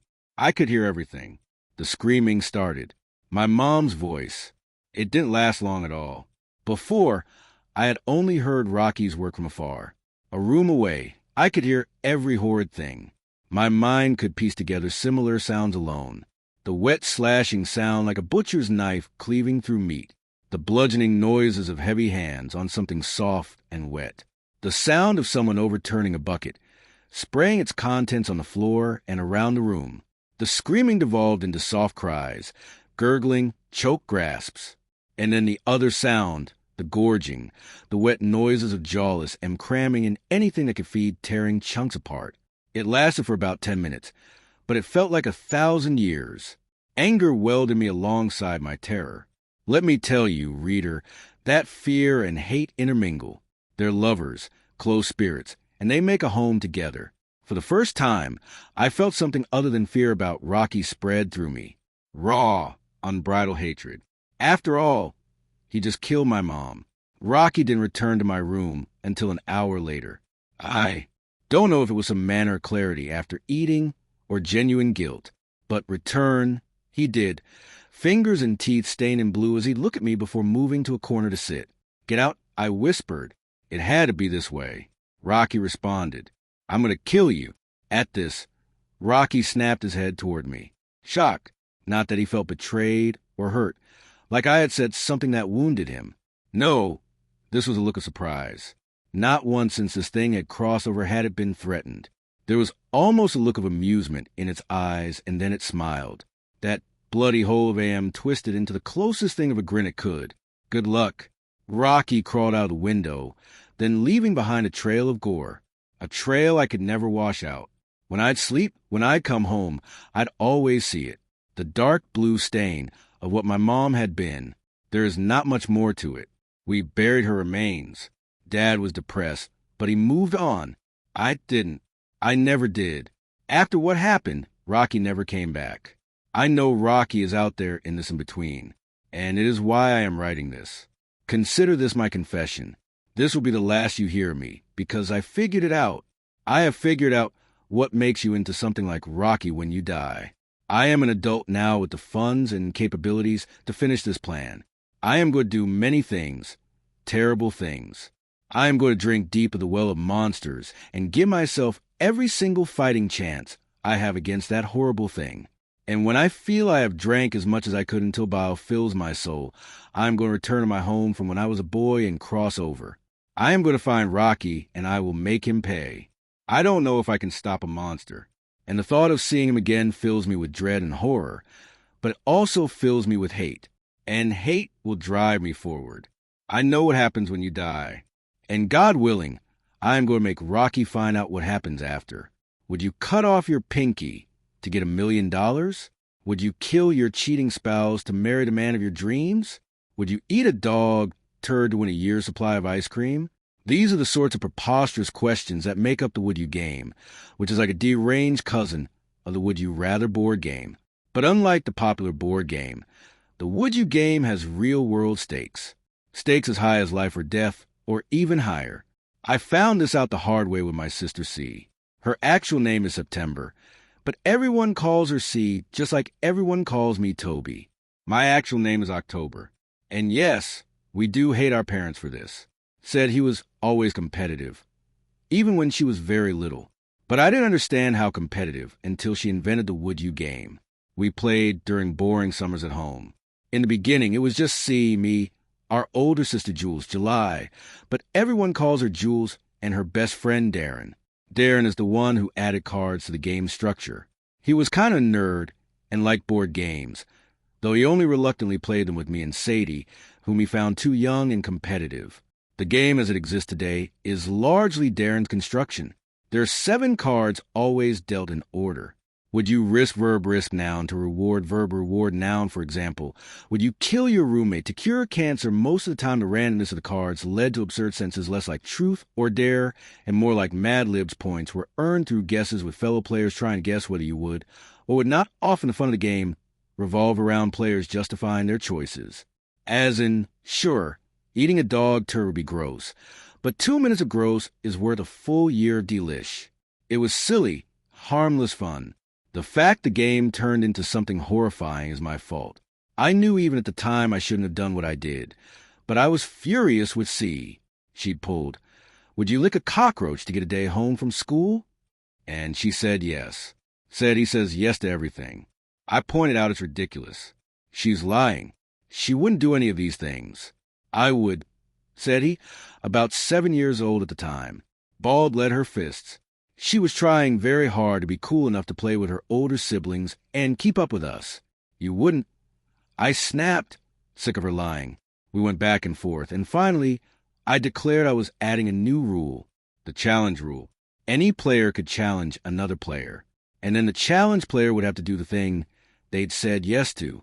If they did, the player who'd made the challenge had to give the reward. A day home from school meant I'd cover for her with our parents. Said face immediately took on a pink cast. She clearly hadn't anticipated my making up this rule. Cruel older sibling that I was, challenged her then to lick the cockroach. It wasn't nice. I admit tears came into her eyes. She looked at me in disbelief. Said he always looked up to me, idolized me. I'd like to say that in the moment I regretted what I was doing to her, but at the time I was just gloating. But little said he wouldn't be beaten either. Darren Winton got a cockroach. He and Jules really should have been chaperoning better. But Darren was just gleeful at the idea of anyone licking a cockroach. He pulled a dead one from one of the traps and laid it out on a napkin in front of her. Sadie's lower lip quivered. Her big eyes lifted to mine. Then she leaned forward, squinched her eyes, and stuck her tongue out. The pink tip touched the roach. She licked it, declared Darren, delighted, even as Julie cried, "Ew," and I exclaimed, "Gross." But now I owed her a day off school. Triumphant, she squashed the dead roach in a napkin and tossed it into the trash. "I win," she said. "Yeah, well, you licked a roach, which means you lose at life," I retorted. "I win," she declared again. From then on, the challenge rule held, but I should have known it was stupid. Dangerous rule to put into play. The next time we played, the very first card said he flipped had kill written on it. She paused on that card while Darren's mouth made an O of expense, and Jules and I exchanged troubled glances. Including the kill card was controversial. It sometimes resulted in hilariously absurd combinations, such as, would you kill Yorba to become a lost treasure? To an adult, this sort of Mad Libs game is ridiculous. When I was 10, it was hilarious. But of course, the word could also result in some very bad combinations. Said he kept drawing. You're sibling to win this game. She paused, mouth quirking to the side as she considered the cards. Invalid, declared Jules. No, no, no. We can still guess, said Darren, even as he slid her answer card, a card that said either yes or no face down in front of her, to run. Jules objected, but Darren was already sliding his card forward as well. Jules and I followed suit, and we all flipped them upright. Darren and Jules had guessed no. My card said yes. I knew my dumb sister, and Sadie hers also said yes. Knew it, I said, glaring quietly. She smiled back at me serenely. Come on, BS, Darren said while Jules elbowed him, but Darren ignored her and growled. Challenge. No, said Jules. Oh, no. No, we're not. What? Darren snapped. It's in the rules. If she kills Toby, she wins the game. He eyed C and said pointedly, I'm not going to let her win by cheating or bluffing. Enough, said Jules. My younger sister gathered the cards in front of her, set both her yes and no, cards aside, and smoothed her skirts. There was no red face this time, no crying or embarrassment. She stood up, turned to Darren, and said, Well, aren't you silly? Don't you know it's just a game? Come on, Toby. Let's go. Something in my stomach nodded as her fingers intertwined mine. It was a relief to know that despite her competitiveness, my sister could recognize when a thing went too far. Suddenly, her arm curved around my neck, yanking me back in a chokehold. I slapped at her arms. Fingers clawed and pulled at me as my face went purple, and my windpipe felt crushed and speckles blackened my vision. Then she was off me, hauled back by Darren and Jules as she howled. Let me go. Let go. Sadie, stop it, hollered Jules. So was still screeching as they dragged her to her room. Jesus, she's crazy, growled Darren. Jules declared no more games. If I kill Toby tonight, I win. Panted C as they locked her in. I win. Say that I win. No one wins. C screamed Jules. I can't believe I even have to say this. I'm telling Mom and Dad. Why do you have to be so crazy? Christ, the game is suspended. Do you understand me? It's over. There are no winners, and we are never playing this game ever again. So that was the end of the Would You game for many years. Said he found other games to play, of course, less dangerous ones. She was really good at games and made a fortune with gambling, the lottery, card tournaments, investing. Playing the market was itself a sort of game, she told me, and as with all such ventures, she tackled it with a competitive spirit and almost unmatched skill, though she did suffer some stunning losses occasionally as a consequence of her tremendous risks. She knew all the tricks of the trade, shuffling tricks, sleight of hand, weighted dice, counting cards. Contrary to what you might believe, she was actually a pretty good sister most of the time. It was she who took care of our parents, making sure their bills were paid and their lawn mowed, and the big house always tidy. She did a lot of the cooking and cleaning herself before she'd do her makeup and go out for the evening to casino or for a drink with business partners. She never went to college, instead keeping house for her parents. But then she didn't really need college. We had wealth inherited from our grandparents, and said he multiplied it neatly, managing investments for all of us. She did this with complete transparency and fairness. And while she sometimes gambled heavily with her own money, she never did with ours, always putting it in investments according to our willingness to embrace risk or security. And yet through my college years, when she was finishing high school, she brought back the Would You game, and this time being legally an adult, she had no one to rein her in. I found out about it from Kedar, another boy at her school. He told me how she started playing with a group of preppy senior friends. I tried to shrug this off. Whatever. We were all adults now. Surely my sister wouldn't go too crazy, right? It wasn't until later I found out she'd changed the rules again. She and some of the other seniors were playing one day when they decided that the Mad Libs aspect was no longer as entertaining as when we were children, and that players should draw until the cards issued a sentence that the majority agreed made sense. Of course, Even then, most of the results were still things that couldn't actually happen. But others, like, would you eat bugs to get a winning lotto ticket, were not only perfectly valid combinations, but also easy enough to both challenge and reward. And this is exactly what happened when C and her friends played. One of them claimed he'd eat bugs to get a winning lotto ticket. She challenged. He ate several ants. So said he bought lotto tickets until she had a winning one. Granted, it was only for $3, but the cards hadn't specified, had they? And that's how it began. C herself becoming a grande of sorts any time she played the game. She had the money after all. Even back then, our family was well off, and SETI already had a considerable sum saved from her gambling and side hustles. I never knew what she did on the side, but I assumed some of it wasn't legal. She could afford to escalate the game. So when combination came up like, would you dump your boyfriend to earn a new iPhone? Said he could issue the challenge. And when her friend followed through on the dumping, said friend would be gifted with a new phone. It was nonsense, risky, and unhealthy, but not, I guess, more than any other kind of gambling until it got worse. Several years later, Sadie had some friends over. I'd refused to join. I'd sworn to myself never to play this game. Said he seemed to get even more competitive when I was around. So I kept away from the group, watching from across the living room. Turns kept passing around, and everyone was laughing, drinking. A few people were smoking, but that wasn't really my business. Mostly, it sounded like absurd stuff. Would you kiss Mrs. Whittinger to save a litter of kittens? Groans. Mrs. Whittinger was a principal at SDI's high school, and in games of Kiss Mary, kill was universally the kill option. Much discussion ensued about whether a litter of kittens would actually die if the player said no to this, and whether the price, having to kiss Mrs. Whittinger, was too high.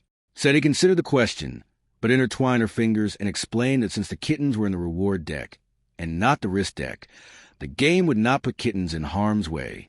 In short, kissing will mean you do a good deed, but not kissing won't make you do a bad one, she declared.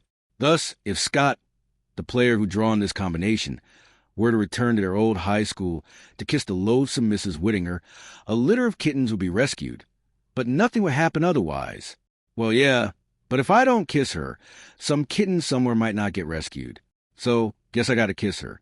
Scott grinned at all the groans all around. Challenge, said Suddy, almost automatically, almost bored.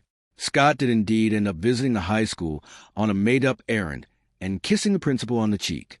She was suitably astonished at this affection from a troublesome alum, but also rather touched, and said he honored her word, and awarded Scott by saving a litter of kittens that still occupies our parents' house, where she has devotedly looked after them. But that's not the reason I'm telling you about this game. See, shortly after Scott's draw, another friend, Rosalinda, drew a combination that elicited quite a stir. Would you cut off your finger to gain $1 million? Gasps and whispers all around. Everyone at that party knew that if it was done, Sadie could potentially honor the million. This was into her investing years. She had the financial wherewithal for it. And she had granted other gifts before, but never to such an extravagant amount. The most she'd ever given was a gift for a Bahamas trip. I'd totally do it, said Scott. No way, said another friend. No way I'd do that. But $1 million, said someone else.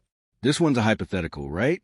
Said another, glancing tentatively to C, who just sat back, holding her drink with her eyes glimmering and a lazy smile on her face. Yeah, obviously, said Scott. I mean, who's got $1 million to give? Said he might. Yeah, right. Screw it, said Rosalinda, slamming her cards down. I'm in. Make your picks, people. Everyone voted. Half said yes, half no. Rosalinda flipped her card. Yes. Everyone glanced to C, who stood up quietly, moved to the bar to pour herself another drink, and then poured a glass for Rosalinda, too, a glass of strong stuff.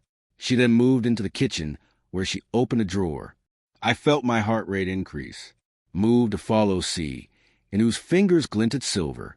She sterilized the knife over flame, then brought it to Rosalinda, laying out on a tray with napkins, bandages, a first aid kit. Rosalinda's eyes grew wide as saucers. Scott whispered, disbelieving. Everyone had gone utterly silent. Uphold, I held my breath. Don't Don't. What should I have done? Called the police. Even now I wonder. No one was forcing Rosalinda to do anything.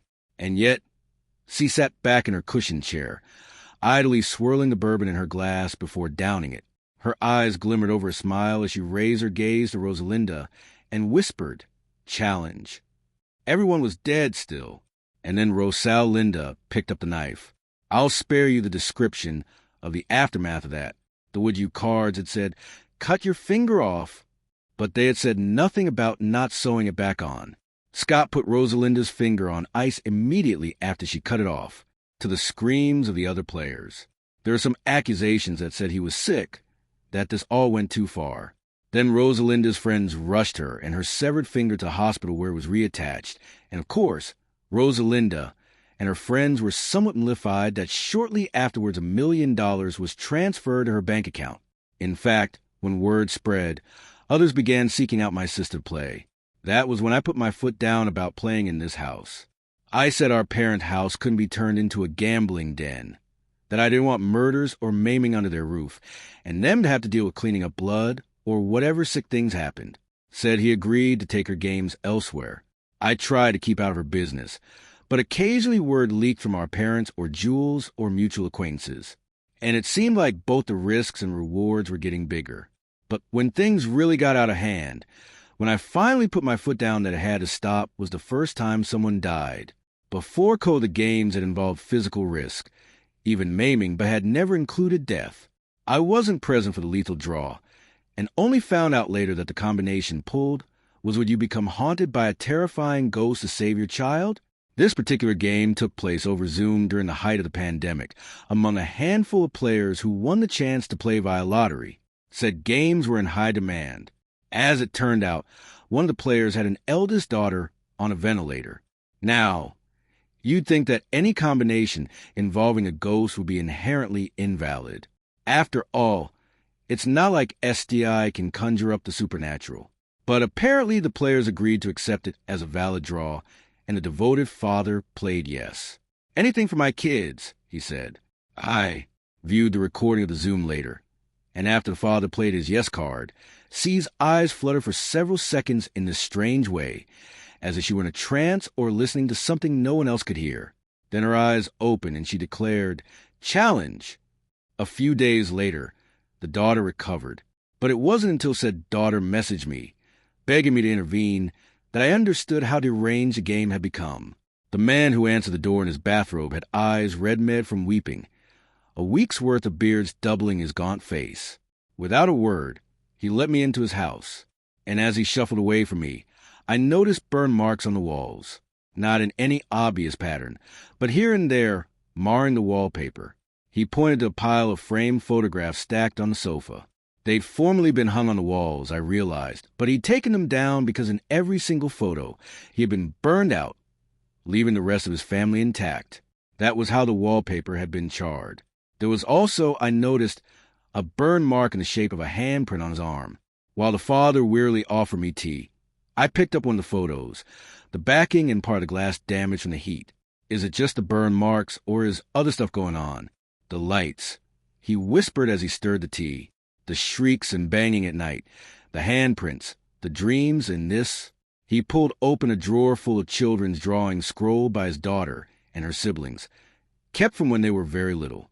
In all the drawings, he had been scratched out, and a blackened figure like a shadow seemed to be looming behind him, its hands on his shoulders. "She's obviously hired someone to come and do all this." I said, "You're probably having nightmares from the stress." No way would I believe that SDI could summon ghosts, but I absolutely believe she had the resources to make a man think she had. The defiled children's drawings especially left me chilled. How had she identified which figure in the child's scrolls was him?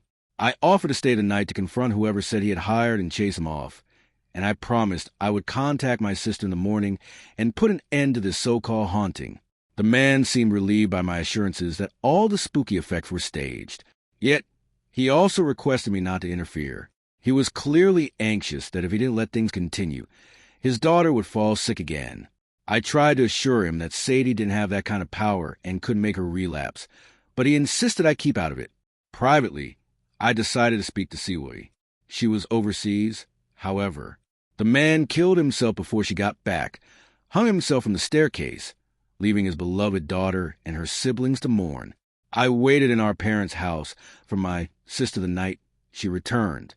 She'd barely gotten off the plane a half hour earlier, but despite what must have been a wearing flight, she walked to the front door in a glitzy suit like she stepped out of Vegas.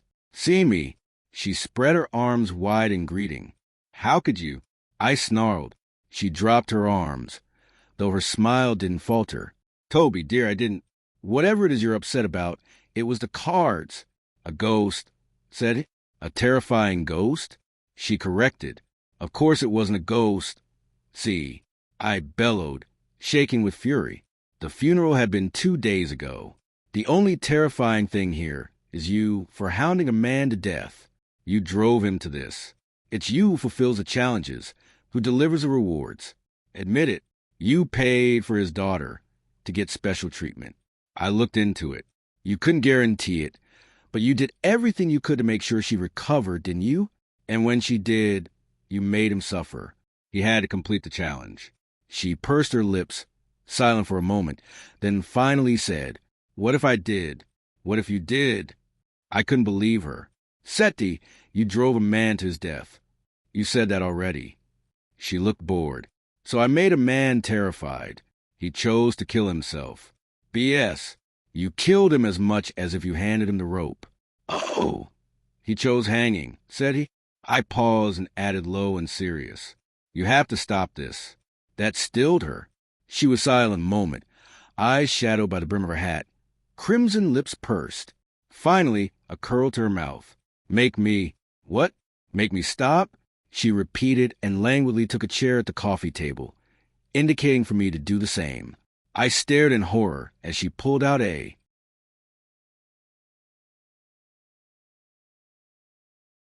deck. "One game," she declared, eyes glittering. "A duel. You win. I stop and never play again. You can have your wish." "No, Toby, people pay thousands to play with me. You don't know what a deal you're getting. Besides, it's the only way to make me stop." She again indicated the chair. I just stared at her, fists clenched. "Why?" "Because, Toby, dear, our mother and father's beloved who can do no wrong. Because we never finished our game. Remember when we were little? We started to play, but things went too far. We couldn't end it. I won't be left at a stalemate. Finish the game with me, dearest Toby.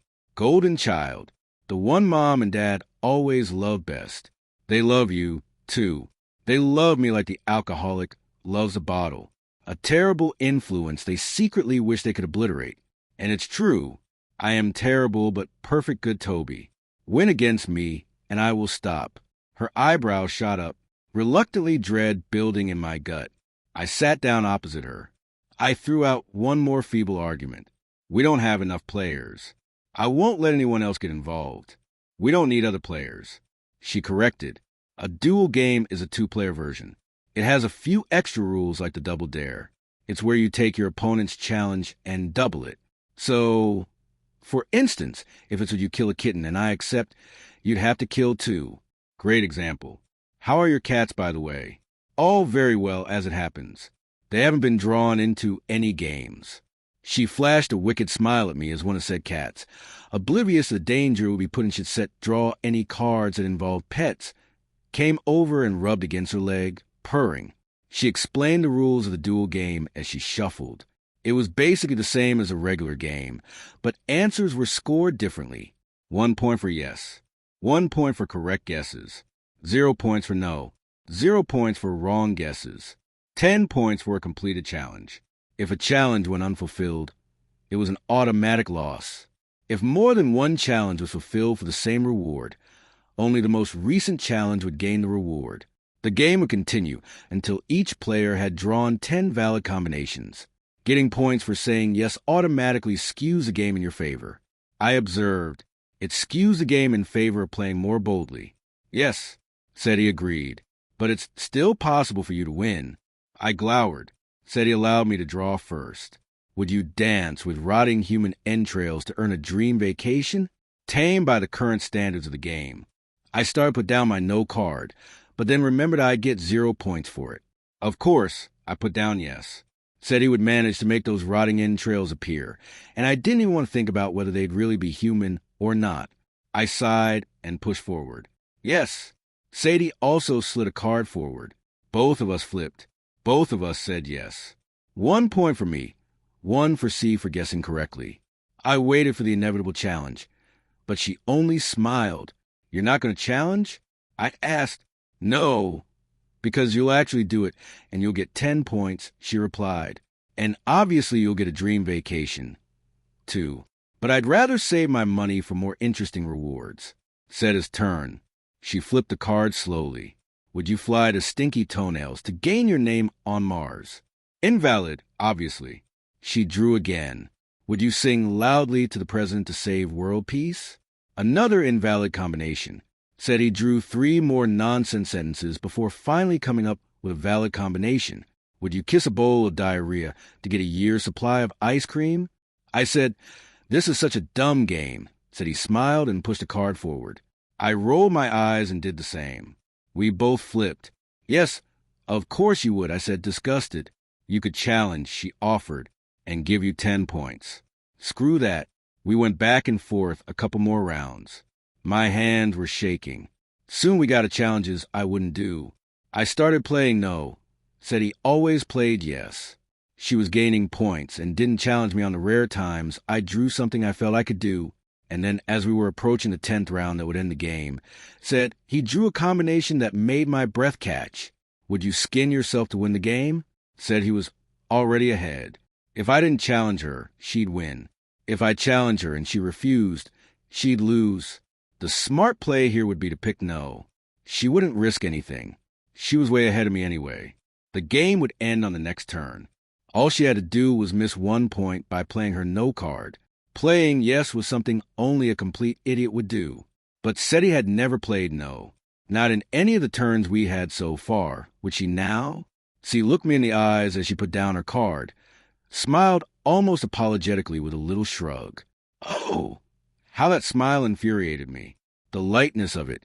The willingness to throw everything down in this stupid, idiotic, foolish game. And she was already guaranteed to win. I played my card. We flipped them over.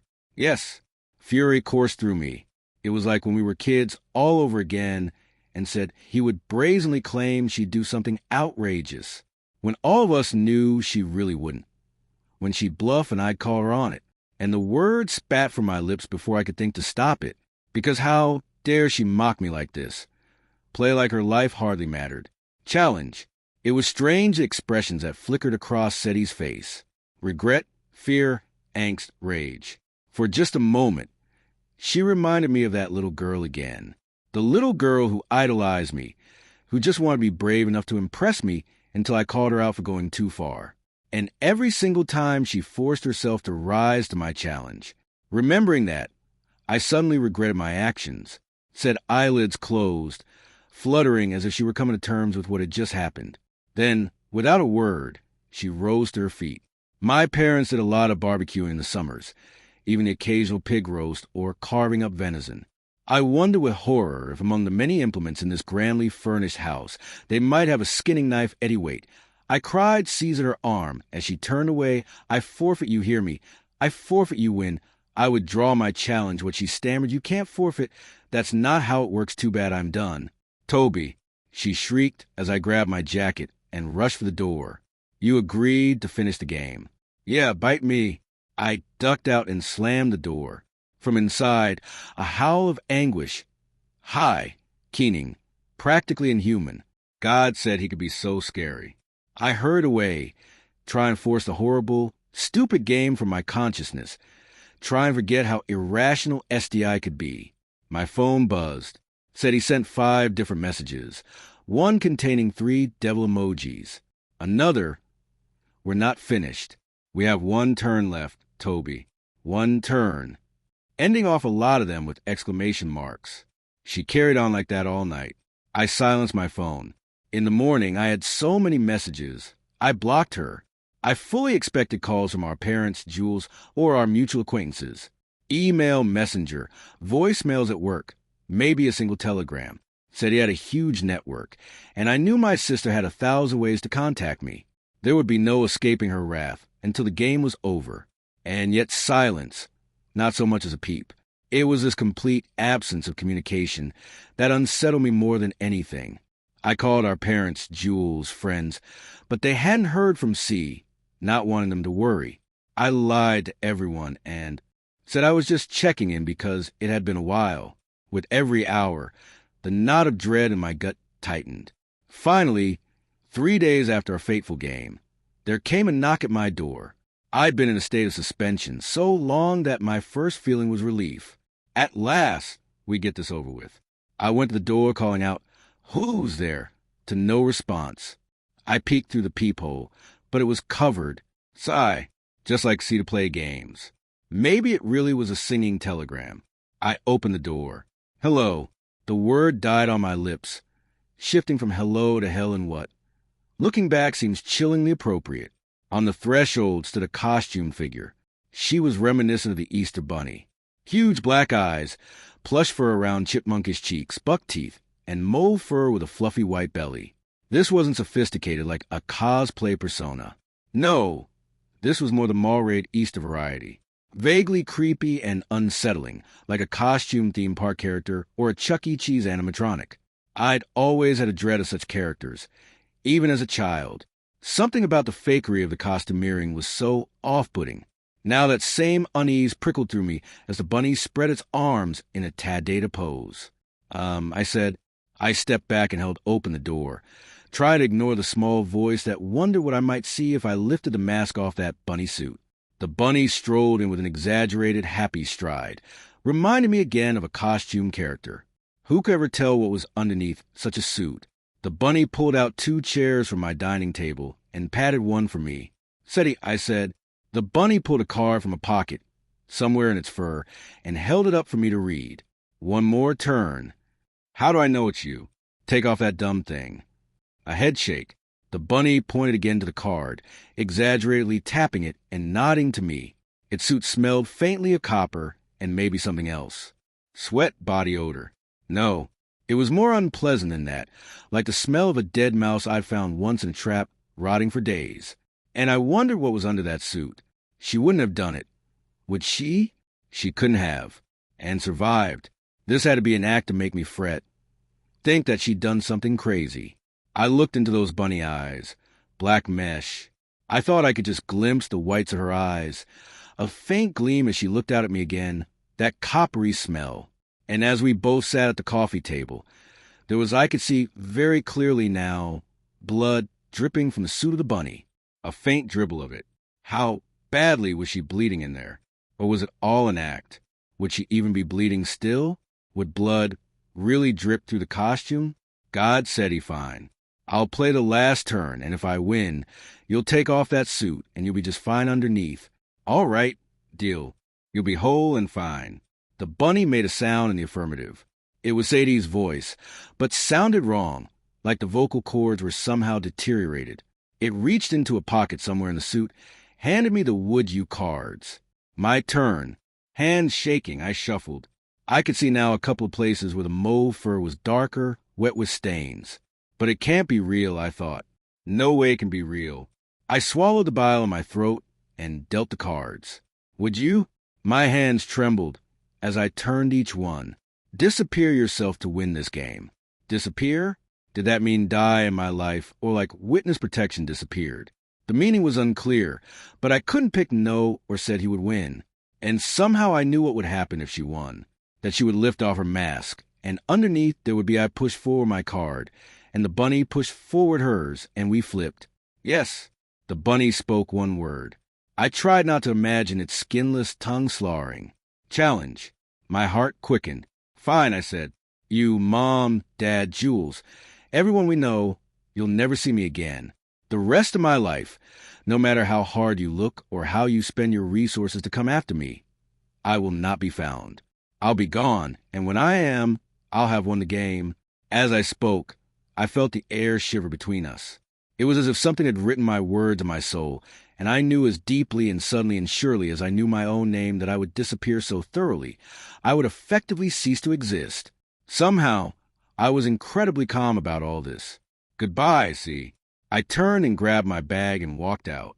I drove to our parents' house to tell them that I loved them. They were extraordinarily perplexed when I greeted them each with a tight embrace, and even more so when I begged them to please look after Suddy for me. I just hoped it was enough to say my sister that whatever was under that suit was all part of the drama to draw me in, and everything would return to normal after the game. I just had it disappear. Who said Dad? He was a bit hard of hearing. See September. I told him.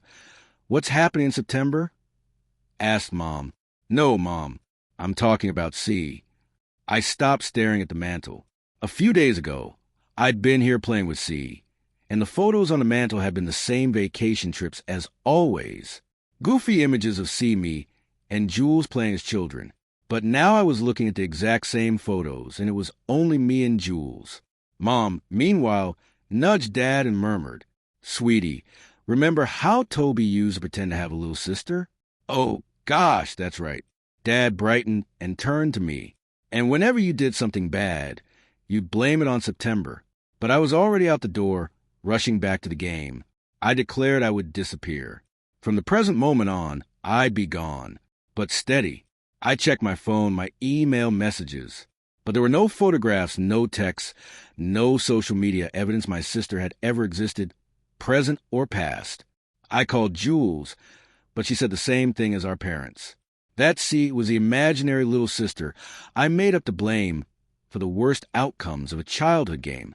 A game I designed, a game for which I am the guarantor. A game / I've been hosting among various groups and players for the past few years. And when I at last got home and rushed inside, the bunny was no longer the table, but the cards were still laid out, a note scrolled beside them on a bloody napkin. Double dare. People still contact me asking why I ended the game. The truth is, the truth is a napkin, the only proof of SI written in her own distinctive handwriting, disintegrated with time. And I'm not even sure myself what I believe anymore. But I'll tell you this. If anyone ever offers to play the Would You game, no matter what the prize, do not do it. It's not worth it. Learn from my mistakes and never ever play the Would You game. It's been about 7 months since I signed my year-long lease for this crappy apartment. I don't think I'll be making it another 5 months. I'm not sure if I'll even make it another night. My cheapness might have cost my life. I was going to make this a short cry for help before I remembered that no one would ever believe me, and it would be too late anyway. Hell, I wouldn't believe this if I stumbled across it. I'll just take my time here and pour my heart out. 7 months ago, I made what I now realize was the worst decision of my life. I moved into this dumpy apartment building after finally making a move out of my hometown. I had romanticized the idea of escapism so much. I picture myself in New York City or something like that, walking down the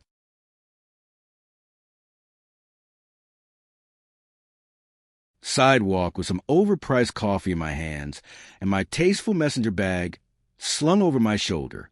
I'd be walking to somewhere idyllic, maybe a get-together with new friends that took an interest in me or something like that. I never made it too far into that daydream. I just wanted to get out of that little rural town. It was one of those towns that was just a road with a bunch of sad old signs along it, blown-out buildings with occasional passing silhouettes that were once somebody's. Let's just say I couldn't afford New York City, but I could afford a small city a few hours from that rotting place of a town. It's a city with some high-rises and skyscrapers, but nothing that's going to put it on somebody's road trip.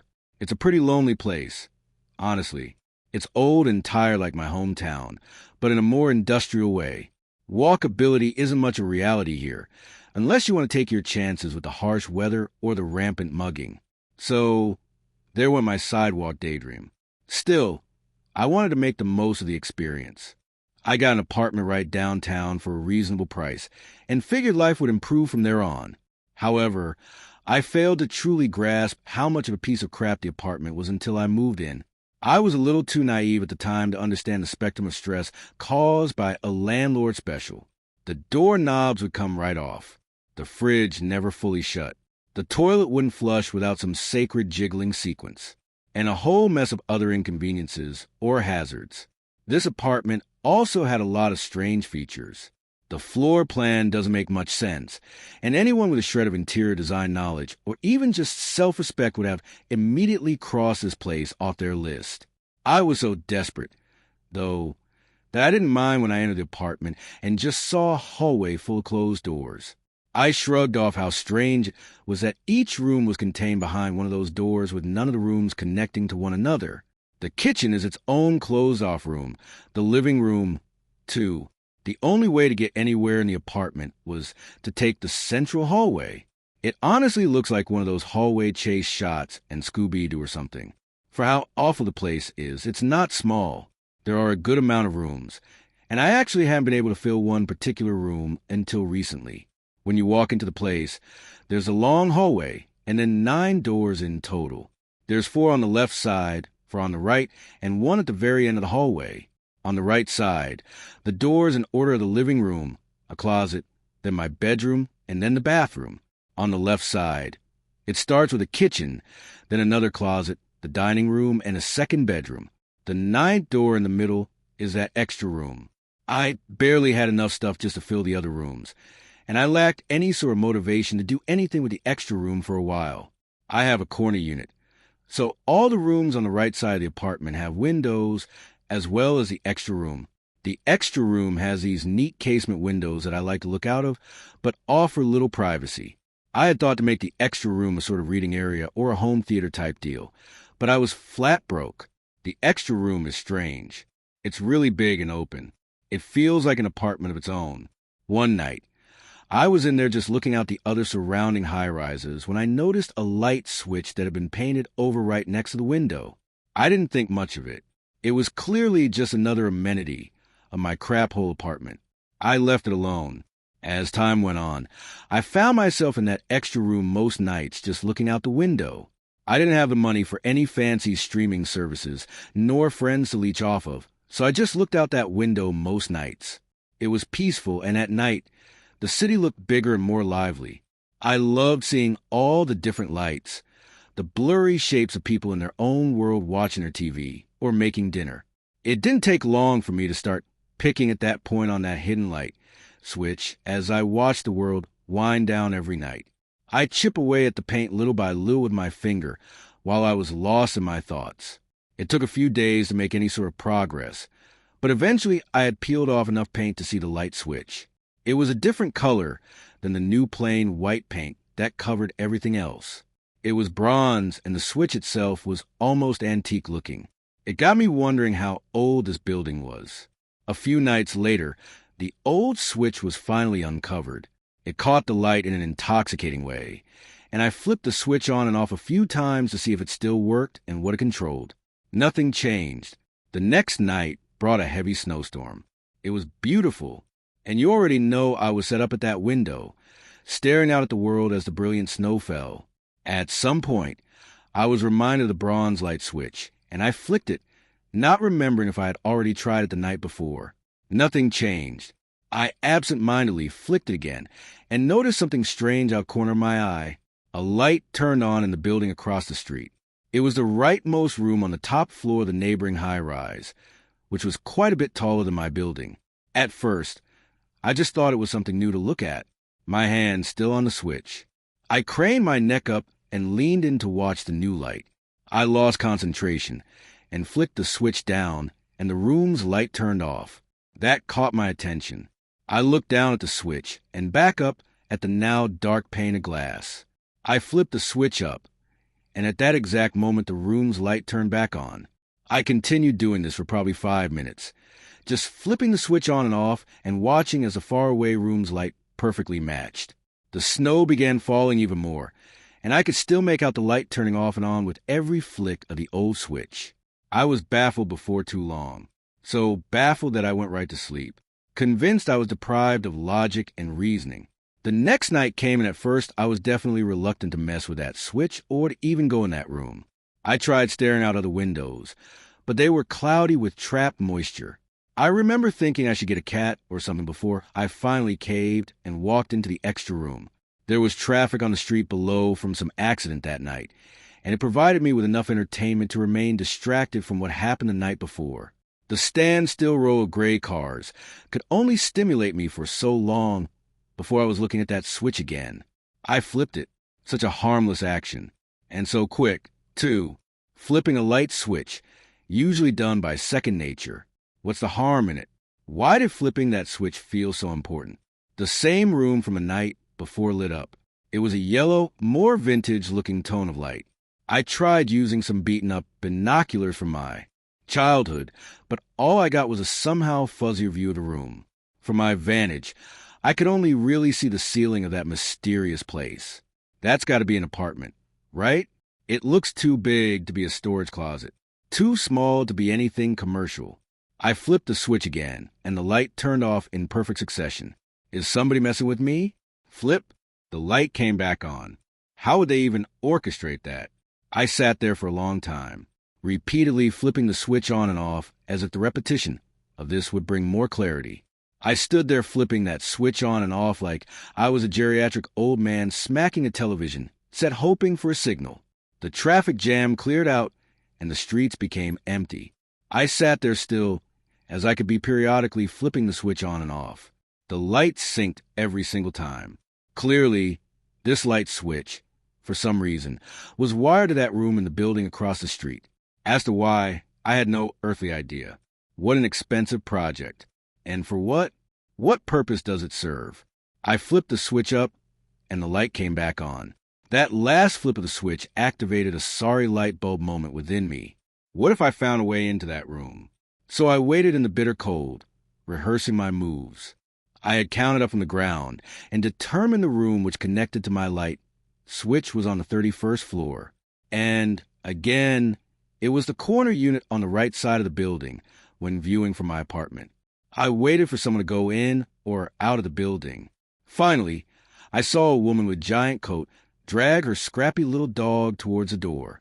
I was hesitant to actually go inside, but then I gathered some courage, walked right up to that door, and casually slid through as she opened it. I had planned some elaborate cover story that my friend wouldn't answer its phone and all that, but when it came time, I just acted natural and thanked her as I entered. The walls were green and sickly looking, much like my apartment building. The elevator was questionable at best and creaked a little too much as I stepped into it. There were 33 floors, so I was glad I had made note of the correct one. I slowly reached up and hit the circular button for the 31st floor, and it flickered on, glowing with a jaundiced yellow. My hands grew clammy as the elevator ascended at tortuously slow pace. I watched the numbers rise. 11, 12, 13. This is a stupid idea. Man, this is all in my head. Why am I doing this? 26, 27, 28. Is this even legal? What am I going to do exactly? The elevator finally dinged and bounced to stop on the 31st floor before I had an actual plan. The doors were reluctant to open, and for a moment my heart sank, thinking I had been trapped in there. Those silver doors creaked and warped as they moved out of the way, and exposed me to another green hallway. I stepped out and turned left. I could see all the way down the long, dilapidated hall, the green lights humming and buzzing. My alleged culprit was a final door on the right. It was room 3118. I sat outside the door like a maniac, just looking at it. I wondered what to do. I could barely see through the slits on the sides of the door. All I could make out was the lights were on in there. Do I knock? I looked around me and made sure the coast was clear. What the hell do I say? Maybe I'm lost. Maybe it's an honest mistake. If anyone lives in there, I'm sure they're very confused about their lights turning on and off. But why wouldn't they take control of their own lights?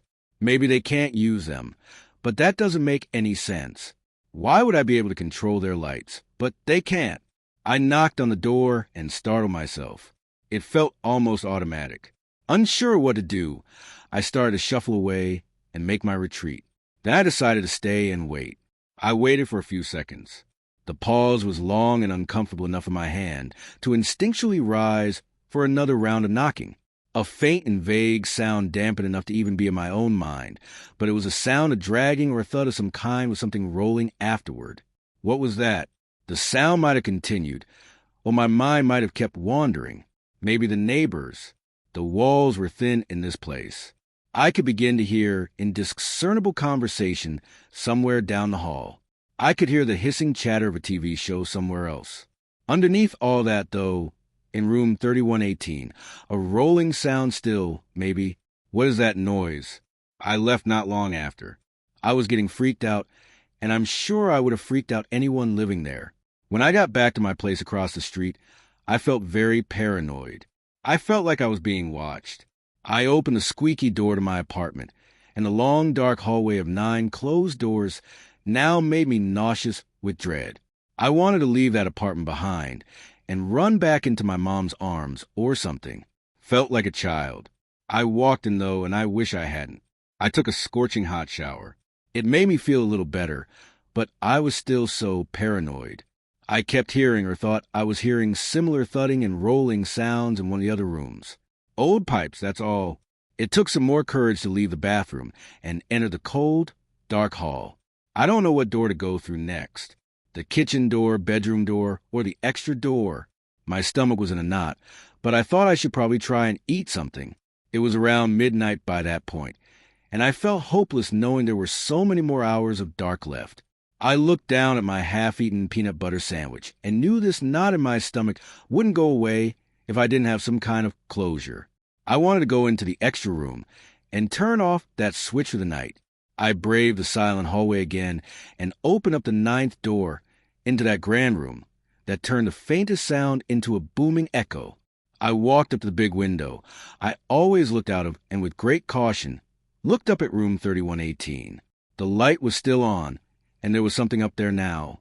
I couldn't tell what it was, but it looked like a big shadow. It wasn't a person, but something boxy looking, something square or just rigid really. Furniture. Did someone move something around in there? I didn't know what I was looking at, and I honestly didn't have the mental space to think about it much longer. I flipped off the switch. I flipped it back on. I couldn't deny my interest. I was very invested in this whole ordeal now.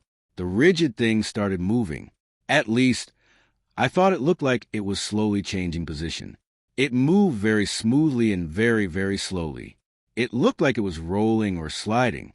It rolled from the right side of the window to the left. I flipped the switch here and there to see if it made any sort of difference. Didn't seem to. I watched it roll along for a few minutes from right to left until I jumped at the sight of the neighboring window's light turning on. It was whoever lived in room 3116. I saw a person moving around in there, and it looked like a more elderly man. He looked like he was listening closely to something as if there were an intruder in his house. I didn't know what to do, but now I felt intrusive watching this man fumble around. I decided to switch the light off in 3118 and try to forget about the whole thing. I wanted to remove myself from this weird nightmare entirely. I decided that the next day I'd try to disconnect the switch and install some curtains, find a new hobby. That all sounded like something rooted in everyday monotony, and I let the comfort curtain shopping lull me to sleep. In my sleep that night, I heard the sound of aggressive wind chimes far away. They weren't very melodic wind chimes, so just one tone and reverberated. Then I heard an awful banging sound. It was loud and most definitely not a dream. It sounded distant, but it contained a lot of power. It was 3:48 a.m. I tossed and I turned until my bedroom started flashing red. I got out of bed and tried to see what was happening outside from my bedroom window, but I couldn't see through all the gloom trapped in between the glass. I had no choice but to go into the extra room if I wanted to see outside. There was a large fire truck that was blocking off one side of the road, and police were putting up caution tape on the other. Squad cars were rolling in one after the other. A few ambulances were present too, but it seemed like no one was in a big rush.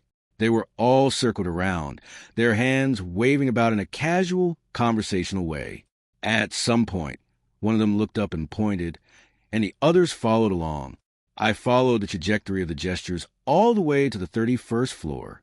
Room 3116 was now missing its pane of glass.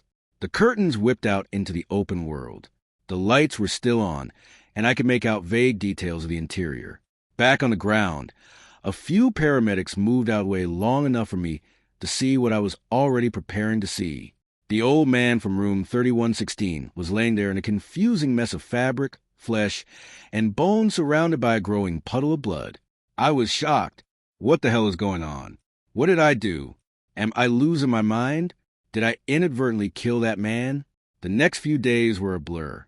My head was heavy with the endless hum of 1,000 different thoughts, all saying similar things. I felt an immense weight of guilt, even though there was nothing tangible that connected me to the old man's plunge. In my head, there was an ever-growing web of continuity. I uncovered the old switch. I flipped it incessantly, and in doing that I created or resumed something. That something looked like a giant rectangle that rolled around and made a man jump to his death. Or maybe it pushed him out by force. But why? None of this makes any sense. Maybe it's all just make-believe. I could have misunderstood what I saw. The rolling rectangle thing. Maybe it was just an illusion. That old man. Maybe it's just a coincidence he chose tonight to leap. I know what I saw. I no longer was going into the extra room for any reason. The thought of that big empty space with that switch made me nauseous. I couldn't stand sleeping just a few doors away from it. I wanted to move out and get away. I should have done that. Reality doesn't make room for fiction, though. I couldn't and still can't afford to break the lease. Not by a long shot. That's 3 rent payments and a bundle of paperwork in this godforsaken building. The apartment's obviously outdated. So I thought about making a case for lead paint or something toxic that could maybe get me out of here for free and quick. But I'm not sure how that would blow over. I don't even know how to go about doing something like that. I chose the route of avoidance. If I could ignore the extra room, the mystery switch, the dead man's browning blood stain on the road, and the rolling rectangle monster whose whereabouts weren't known, maybe it'd all just fade away with time. A few weeks went by, and that strategy was seeming to work. Even in that short time, I was afforded some hindsight of the whole event, how I was jumping to conclusions, being paranoid, and maybe not appreciating my deteriorating vision that was probably making some serious guesswork. Still, there was no explaining away the light switch. That switch is undoubtedly connected to room 3118, across the street for some unknown reason. I must have tested it hundreds of times. I tried to not let that fact dig too deep when I couldn't sleep or when I'd think I heard the rolling sounds across the apartment late at night. Eventually, I had saved up enough money to treat myself with some more furniture. I wanted to reclaim the extra room and make it mine. I started with a thrifted recliner and some shelves. I was planning on making it a home theater, after all. I had plans to bury the big casement windows behind blackout curtains. Earlier tonight, I was moving some new finds into the home theater. The room's echo was just as booming and awful as when it was empty, and I flinched with every screech and scrape the furniture would make when I moved it. As I heaved the new TV stand around, my eyes subconsciously checked on room 3118, a reflex that must have been built into me after all those cold nights.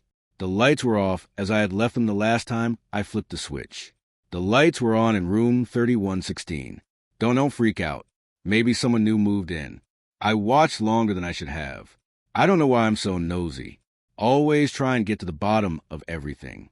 I watched and waited for any sign of movement in room 3116. I never saw a soul in there. At some point, the big coat lady came out of the building with her dog, and for some stupid reason, I felt compelled to go talk to her. I just need to be sure of something. I walked casually down the sidewalk, waiting to run into her again. I was going to ask her if she had a lighter, and then I was going to ask her if she had any information on room 3116. Eventually, she reappeared around the corner with her feisty little dog walking on its hind legs, strangling itself with the leash. I was leaned up on the wall next to the door I had snuck in weeks before, waiting to say my line. "Excuse me," I said. "Do you have a light?" She looked up with confusion. "Like a flashlight?" she asked. I flashed my carton of cigarettes. "Oh, no, honey. I've got asthma. Sorry. No problem." I muttered back. I tried to come up with anything else I could say, so I could eventually segue into room 3116. Blanking. I simply stared ahead in disappointment. That's when I noticed a faded blood stain on the sidewalk from the old man. I clicked my tongue. Terrible what happened. I muttered. The big coat lady turned around and saw what I was staring at, understanding immediately. I know. I'm up on the 13th floor, and I heard the other sound. She was slowly nodding and now staring at the old puddle of blood herself. I heard someone talking about how they already moved the new family into that unit he was in. Is that right? I asked, surprising myself. Oh, no. I think they're letting it sit like they did with the last one, she said, my brow raised. I tried to not act like an insane person and scare her off. The last one? I asked hesitantly. Yeah, it was just a few months ago, or maybe it was a year now. But the young couple that lived right next door to him jumped out the window, too, she said in a flat way. I could have fainted. I felt dizzy and clammy, but I tried to keep my calm demeanor. That is, wow, I'm pretty new to the building, so I hadn't heard. I stammered. I resigned from my niceties, and my eyes went out to focus as my mind began jumping to its newest conclusion. Somewhere in my peripheral, I noticed a lady nodding and looking down at her scraggly dog. Well, it sure is hard out there these days, she said, breaking the silence. She shuffled to the heavy apartment door, which slammed behind her.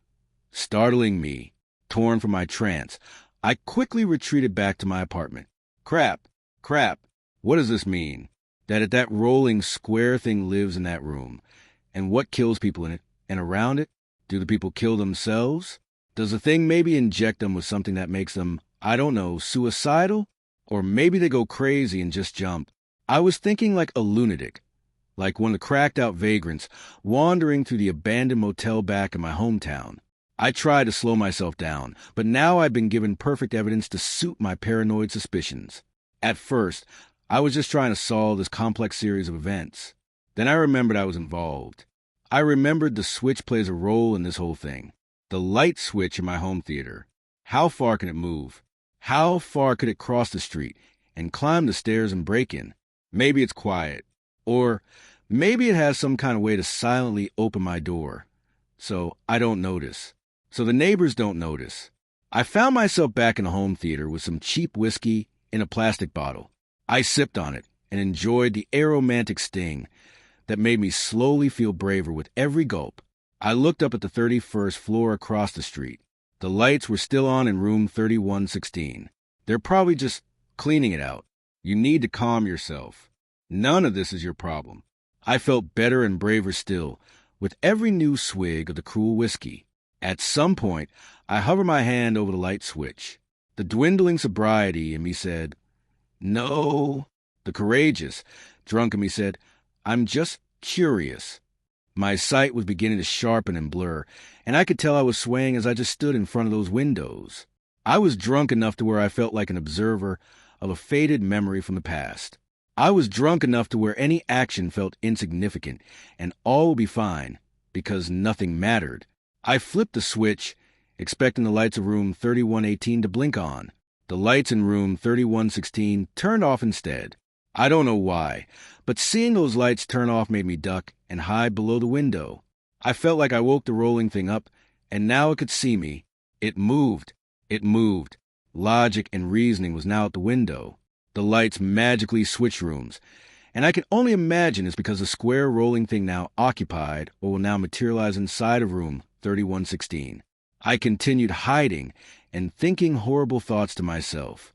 I then did something I would have never done had I not been wasted. I grabbed a hammer and smashed the light switch.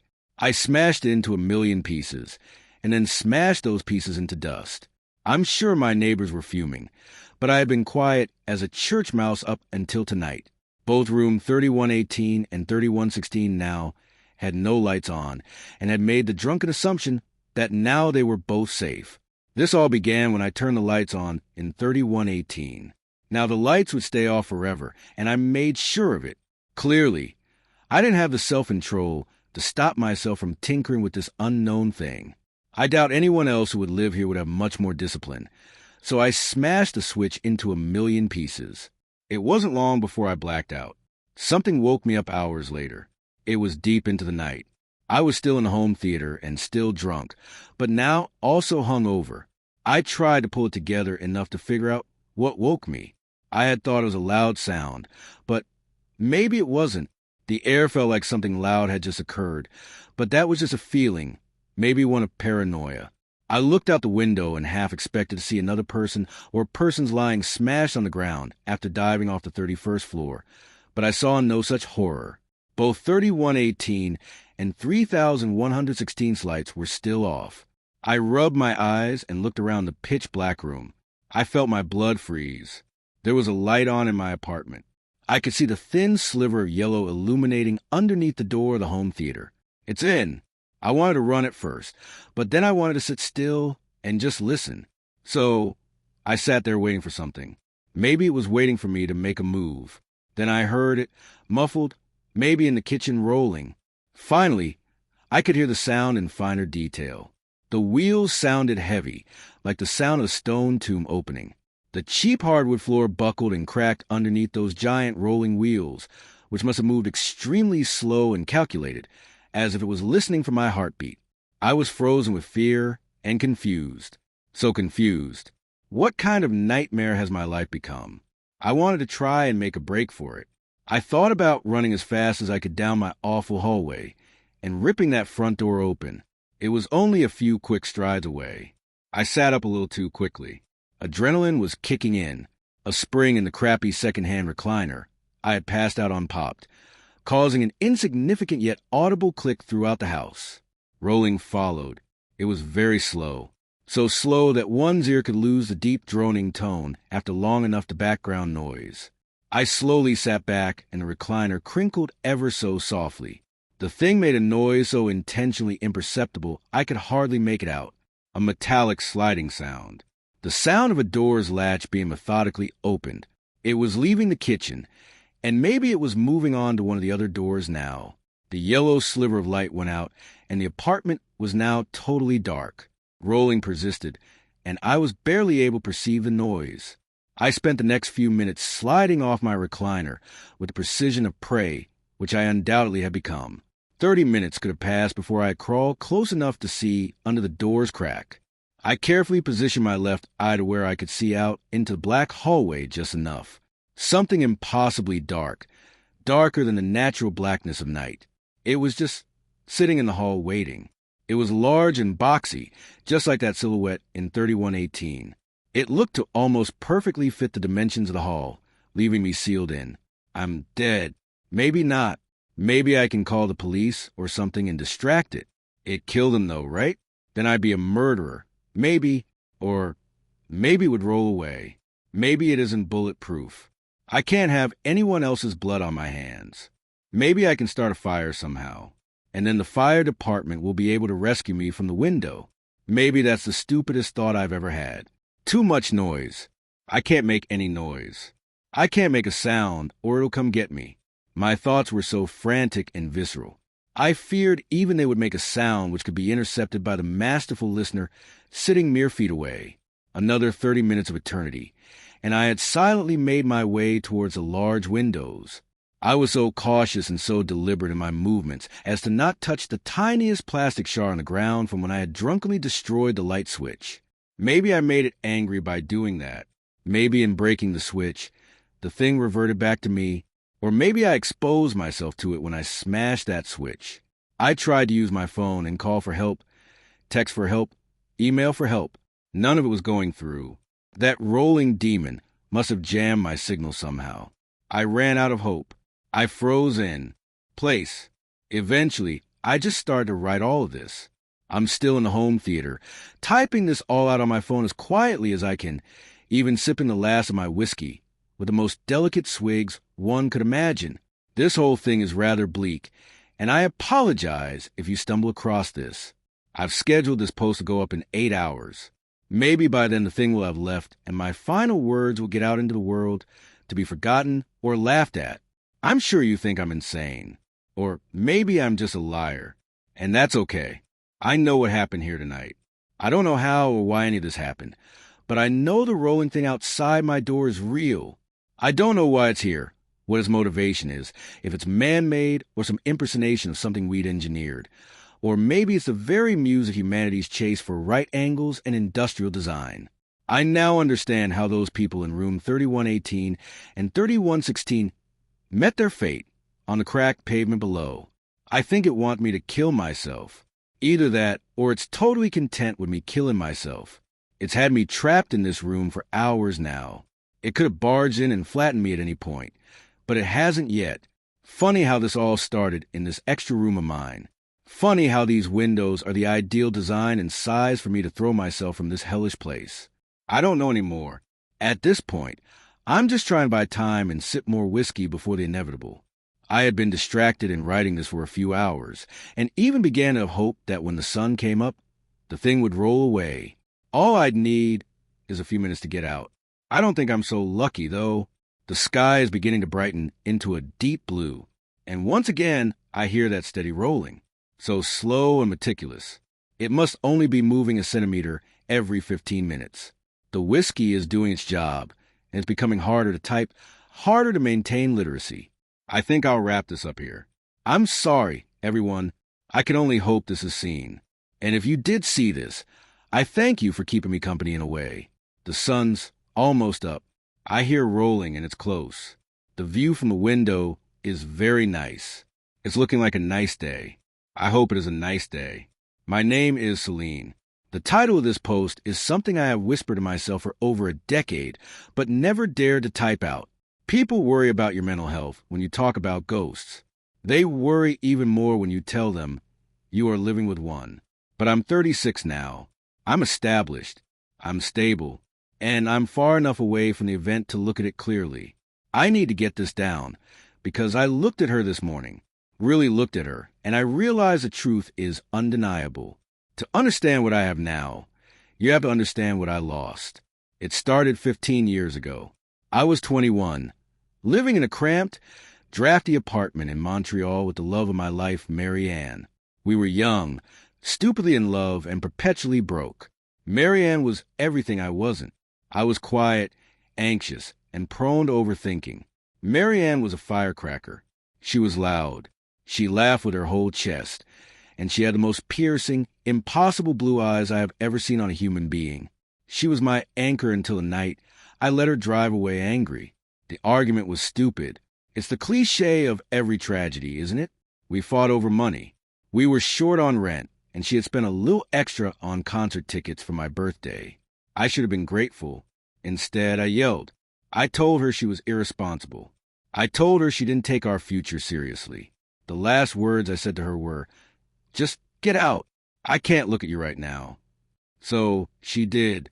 She grabbed her keys, her eyes swimming with tears that made that blue look like a stormy ocean, and she slammed the door.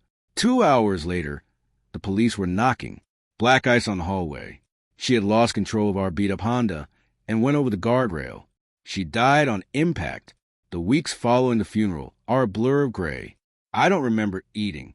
I don't remember sleeping really. I just remember laying in our bed, staring at the empty spot beside me, smelling the fading scent of her vanilla shampoo on the pillowcase. The guilt was a physical weight. It sat on my chest like an anvil. I had killed her. I convinced myself of that. If I hadn't yelled, if I hadn't kicked her out, she would be safe in bed. I was a murderer. That was when the activities started. At first, I welcomed it. It began small. I would come home from my waitressing job to find things displaced. A picture frame turned face down, the cabinet doors in the kitchen wide open. The temperature in the apartment would plummet, leaving my breath visible in the air despite the radiator clanking away at full blast. My grieving mind didn't register fear. It registered hope. "Mary Ann?" I would whisper into the darkness. "Is that you?" I assumed she was back. I assumed she wanted to tell me she was okay. But the atmosphere in the apartment wasn't comforting. It was heavy. It felt oppressive, like the air pressure before a tornado. 3 weeks after the funeral, the activity shifted from passive to aggressive. I was in the kitchen making tea. I had the kettle on the stove. Suddenly, the burner dial snapped from low to high on its own. The gas flared up with a whoosh. I jumped back, my heart hammering. I reached out to turn it off, and a mug from the drying rack flew off the counter. It didn't just fall, it was thrown. It shattered against the wall inches from my head. I stood there, shards of ceramic at my feet, trembling. "Mary Ann," I cried out, tears streaming down my face. "I'm sorry. I'm so sorry." I thought it was her anger. I thought she was trapped here, furious at me for the way we left things. I deserved it, I told myself. She wanted to throw things. Let her. I deserved every bit of it, but it got worse. The nights became unbearable.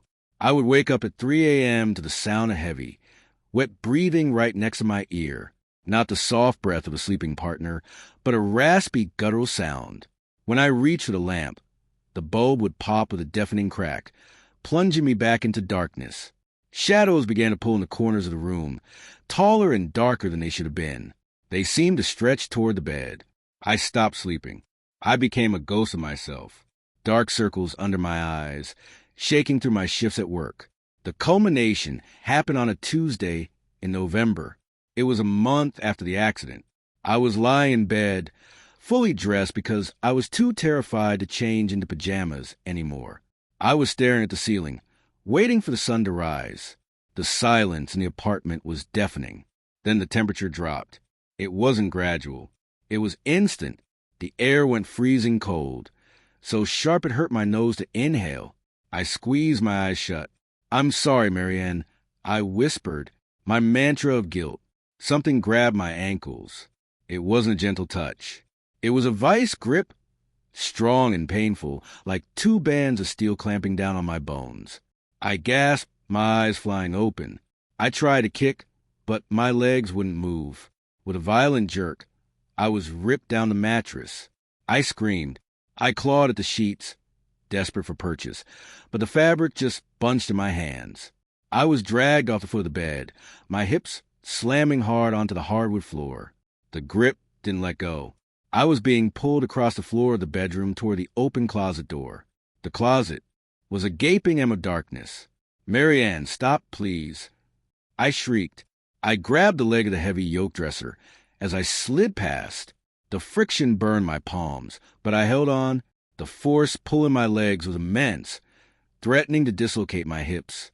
I was sobbing, hysterical, kicking wildly with my feet against empty air. Suddenly, the grip vanished. I didn't wait. I scrambled into the corner of the room, and curled into a ball, hyperventilating. I stayed there until dawn broke, watching the closet, waiting for her to come back and finish me. I looked at my ankles in the morning light. There were bruises, distinct finger-shaped bruises, but they weren't the size of Marianne's hands. Marianne had small, delicate hands. These marks were large. The fingers were too long. A cold realization settled in my gut. That wasn't Marianne. Marianne had a temper. Yes, she could be fiery, but she was never cruel. She would never hurt me physically. She loved me, even in our worst moments. She loved me. Whatever was in my apartment, whatever was dragging me toward the dark, wasn't the woman I loved. It was something else, something that fed on misery. And I was an all-you-can-eat buffet. I was terrified to go back to the apartment, but I had nowhere else to go.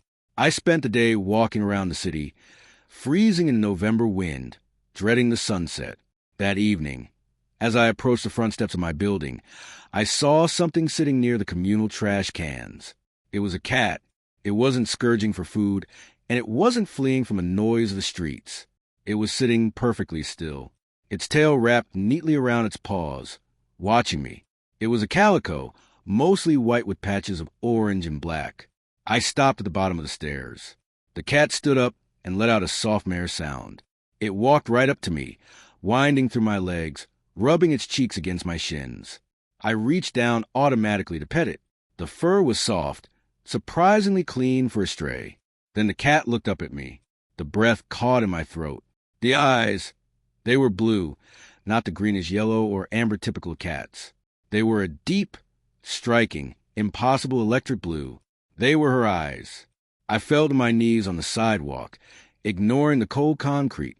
I stared at the cat, and the cat stared back with intelligence that felt jarring. It bumped its forehead against my nose, purring, a sound like a small engine. "Hey!" I whispered, my voice trembling. The cat didn't run away. When I stood up and unlocked the front door of the building, the cat trotted inside ahead of me as if it owned the place. I hesitated, then followed. It climbed the 3 flights of stairs to my apartment door and sat there, waiting for me to turn the key. I opened the door. Usually, the dread would hit me the moment I crossed the threshold, the heavy, malicious atmosphere. The cat walked in first. It strutted into the center of the living room, sat down, and let out a long, low hiss. It wasn't hissing at me. It was staring at the dark hallway leading to the bedroom. The fur along its spine stood up in a rigid ridge. I stood by the door, paralyzed. The cat held its ground. It let out a growl that sounded too deep for its small body. Then it strode forward into the hallway, into the bedroom. I heard a thump, like something heavy falling, and then silence. The cat came trotting back out a moment later, its tail held high, looking relaxed. It walked over to the couch, Marianne's favorite spot, jumped up, curled into a ball, and went to sleep. For the first time in a month, the apartment felt empty, but in a good way. The heavy pressure was gone. I didn't kick the cat out. I named her Marianne. It felt sacrilegious to anyone else, I'm sure, but it felt like the only option to me. Things changed after Mary and the cat moved in. The supernatural activity didn't stop immediately, but it changed. It felt like a war being waged, but I was no longer the soldier. I was a civilian being protected. One night, I was watching TV. The air grew cold again. The familiar scent of ozone and rot began to creep in. I tensed up, clutching a pillow. Marianne, who had been dozing on my lap, instantly woke up. She leaped off the couch and stood in the center of the room.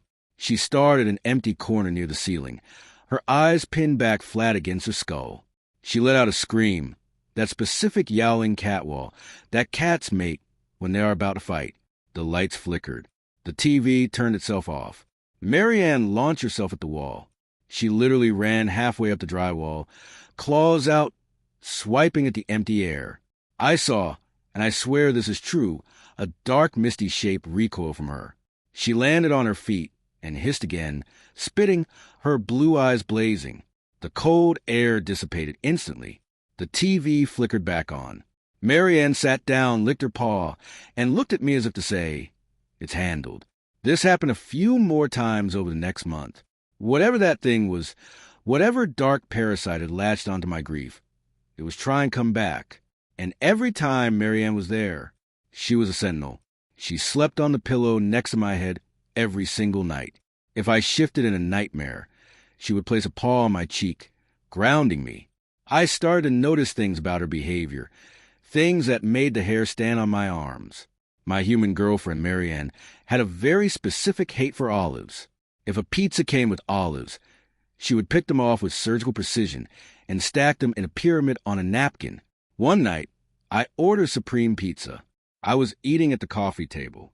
The cat jumped up. She sniffed a slice. She delicately used her claw to hook an olive, fling it off the pizza onto the table, and then nudged it away with her nose. She did this to every olive on the slice before trying to steal a piece of the pepperoni. I just stared at her. "Really?" I asked. She blinked slowly. Marianne, the human, also had a habit of tapping her fingers when she was impatient. The cat, when waiting for me to fill the food bowl, would tap her left paw rhythmically against the floor tiles. Tap, tap, tap. She didn't like cat toys. I bought feathers, laser pointers, fake mice. She looked at them with disdain, but she loved watching reality TV. She would sit on the back of the couch, eyes glued to the screen, head moving back and forth as the people argued. Human Marion used to say it was her trashy, guilty pleasure. Slowly, the fear in my life evaporated. The dark entity gave up. It couldn't get past the guard dog, or rather the guard cat. By the time spring arrived, the apartment was just an apartment again. But I was never alone. I talked to her. I know that's what crazy cat ladies do. But this was different. I told her about my day. I told her I was sorry about the fight. I told her I loved her. Whenever I apologized for the accident, for the argument, she would butt her head against my mouth to silence me. She would purr so loudly it rattled her ribs. It was forgiveness. I knew it. Life went on. I moved out of that apartment 2 years later. Marianne came with me, obviously. I went back to school. I got a degree. I started a career in graphic design. I dated a few people, though it never really worked out. It's hard to bring someone home when you feel like your dead ex is judging them from the top of the cat tree. And that brings us to today. I was sitting on my porch this morning drinking coffee. Marianne was sunning herself on the railing. I realized the date, October 14th. It has been exactly 15 years, since the accident. It has been 15 years minus 3 weeks since I found the cat. I looked at her. 15 years is a long time for a cat.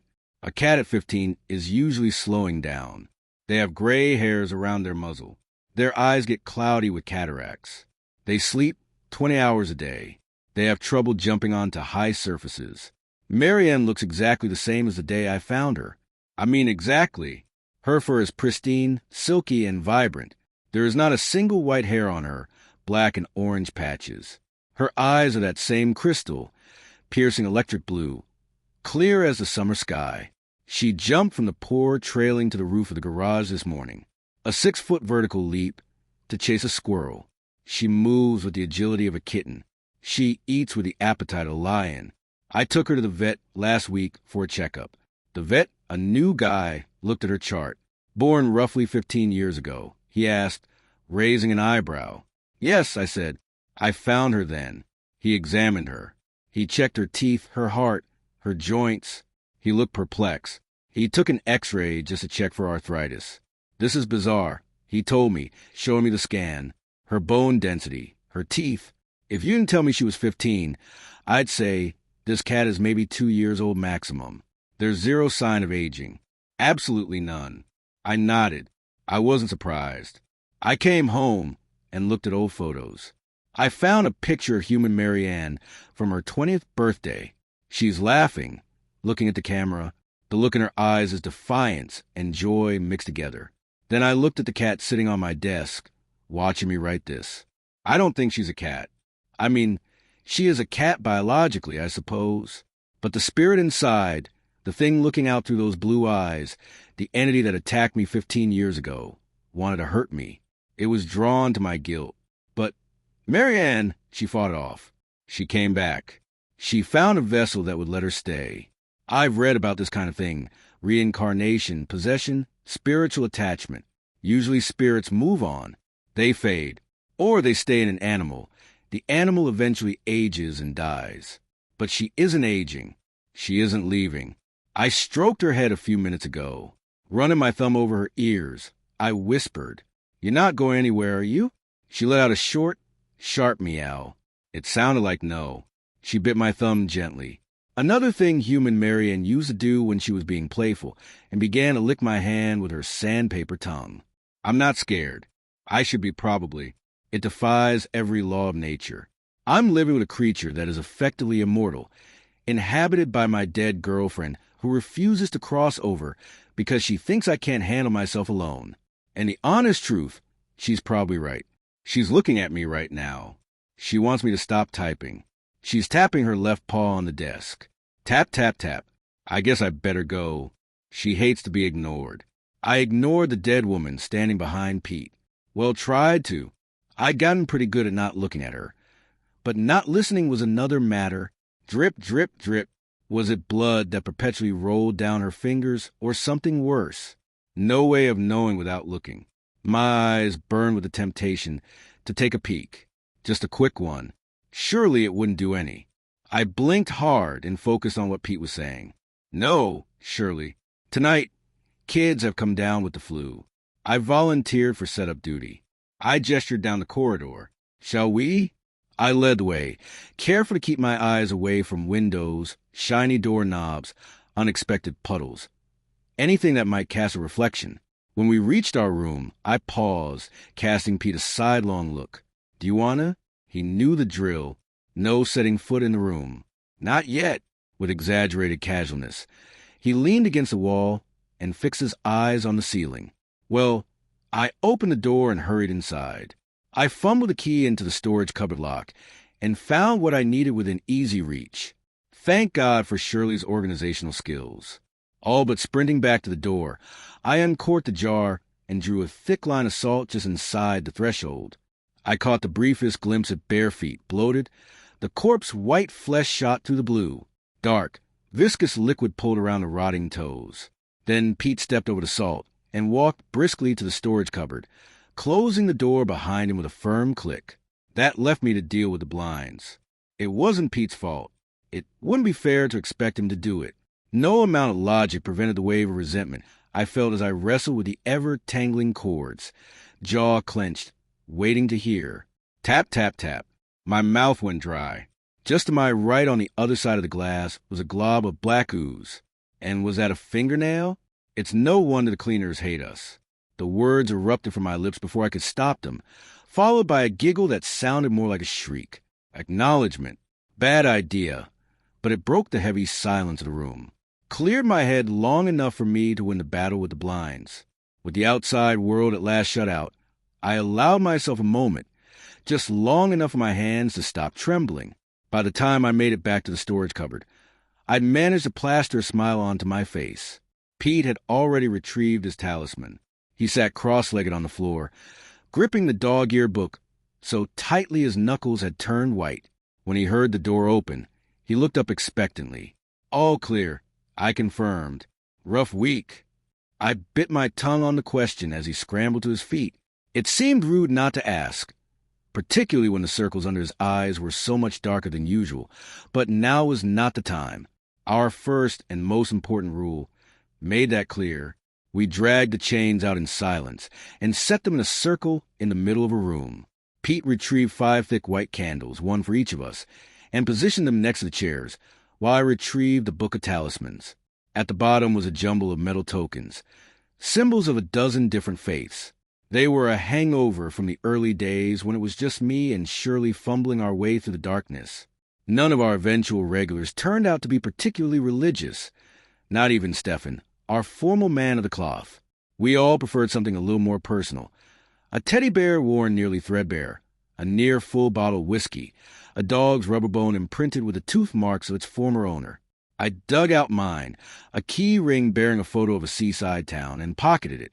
The cat tree was too cumbersome for either of us to manage alone, so we wrestled that into position together before parting again to finish up. Pete conducted a thorough search of the room, rifling through every drawer and dropping to his knees to crawl beneath tables. We weren't the only ones to use this room.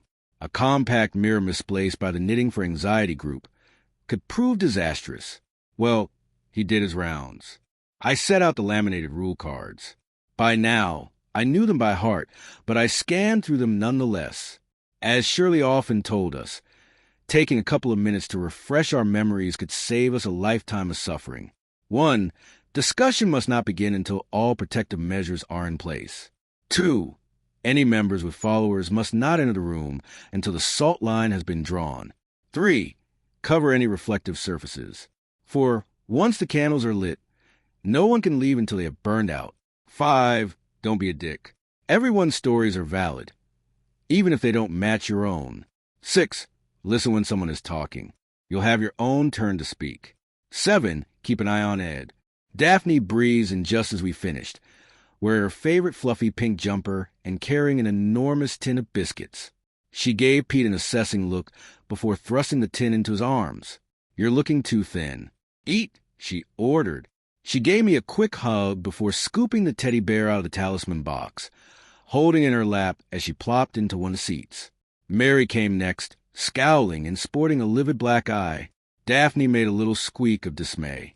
You poor love. What happened? She caught herself, clapping a hand over her mouth and staring wide-eyed around the rest of us.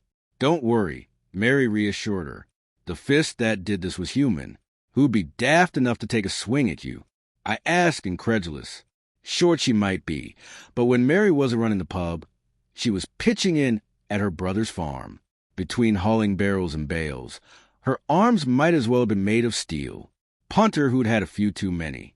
She plucked the dog toy from the box, clenching her fist around it. The squeaker had long since died, but it emitted a sad puff of air. He's barred now. Chest barred? I raised my eyebrows. The corners of her lips twitched. Maybe a bit bruised, too.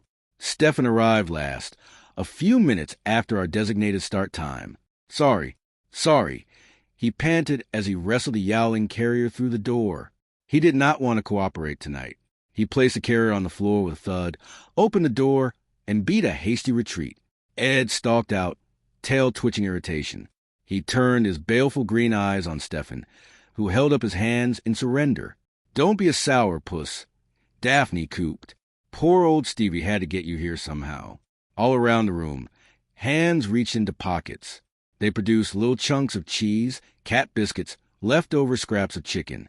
Ed accepted our offerings like a king, receiving gifts from his subjects. Liff-eyed, he allowed us to pet him for a minute before sauntering to the cat tree and cleaning the sleek black fur. Our filthy human's hands had sullied. "Right," I said, looking around the group. "I think we're ready. Shall we make a start?" My stomach churned with the usual mixture of anticipation and dread. I knew the others felt the same, but they moved to take their places nonetheless. Stefan grabbed a bottle of whiskey as he went. "Okay, guys," I said, trying to ignore the feeling of wrongness as I took Shirley's usual seat. It didn't matter how many times I filled in for her. I'd never get used to it. If you need to go to the L, make a cup of tea, whatever, now's the time.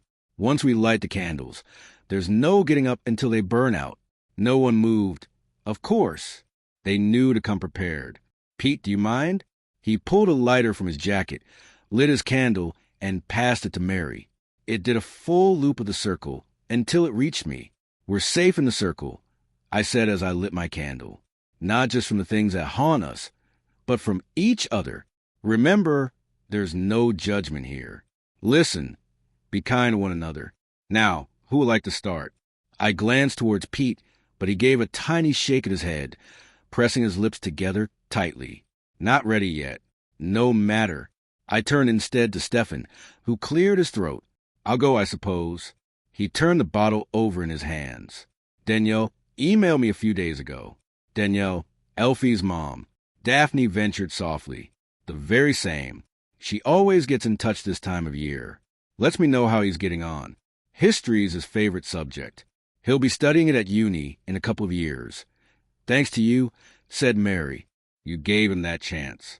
Pete, thumbing the edges of his book, added, "You gave a lot of people chances." Stefan nodded. "It's nice to hear about it. The life he might otherwise not have had. Nice to be reminded it's been another year since I chucked this in." He glanced down at the bottle, his grip tightening around its neck. "But it's also a reminder that I'm not myself anymore, that I never will be again." His candle flickered, and for a moment, his shadow was not his own. It loomed on the wall behind him, its fingers growing, sharpening to points. The air grew heavy around us. Breathing was no longer an unthinking natural process. It required conscious, painstaking effort. Behind me on that cat tree, Ed let out a low growl.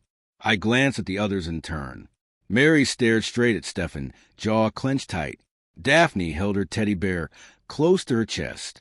The circles under Pete's eyes looked darker than ever.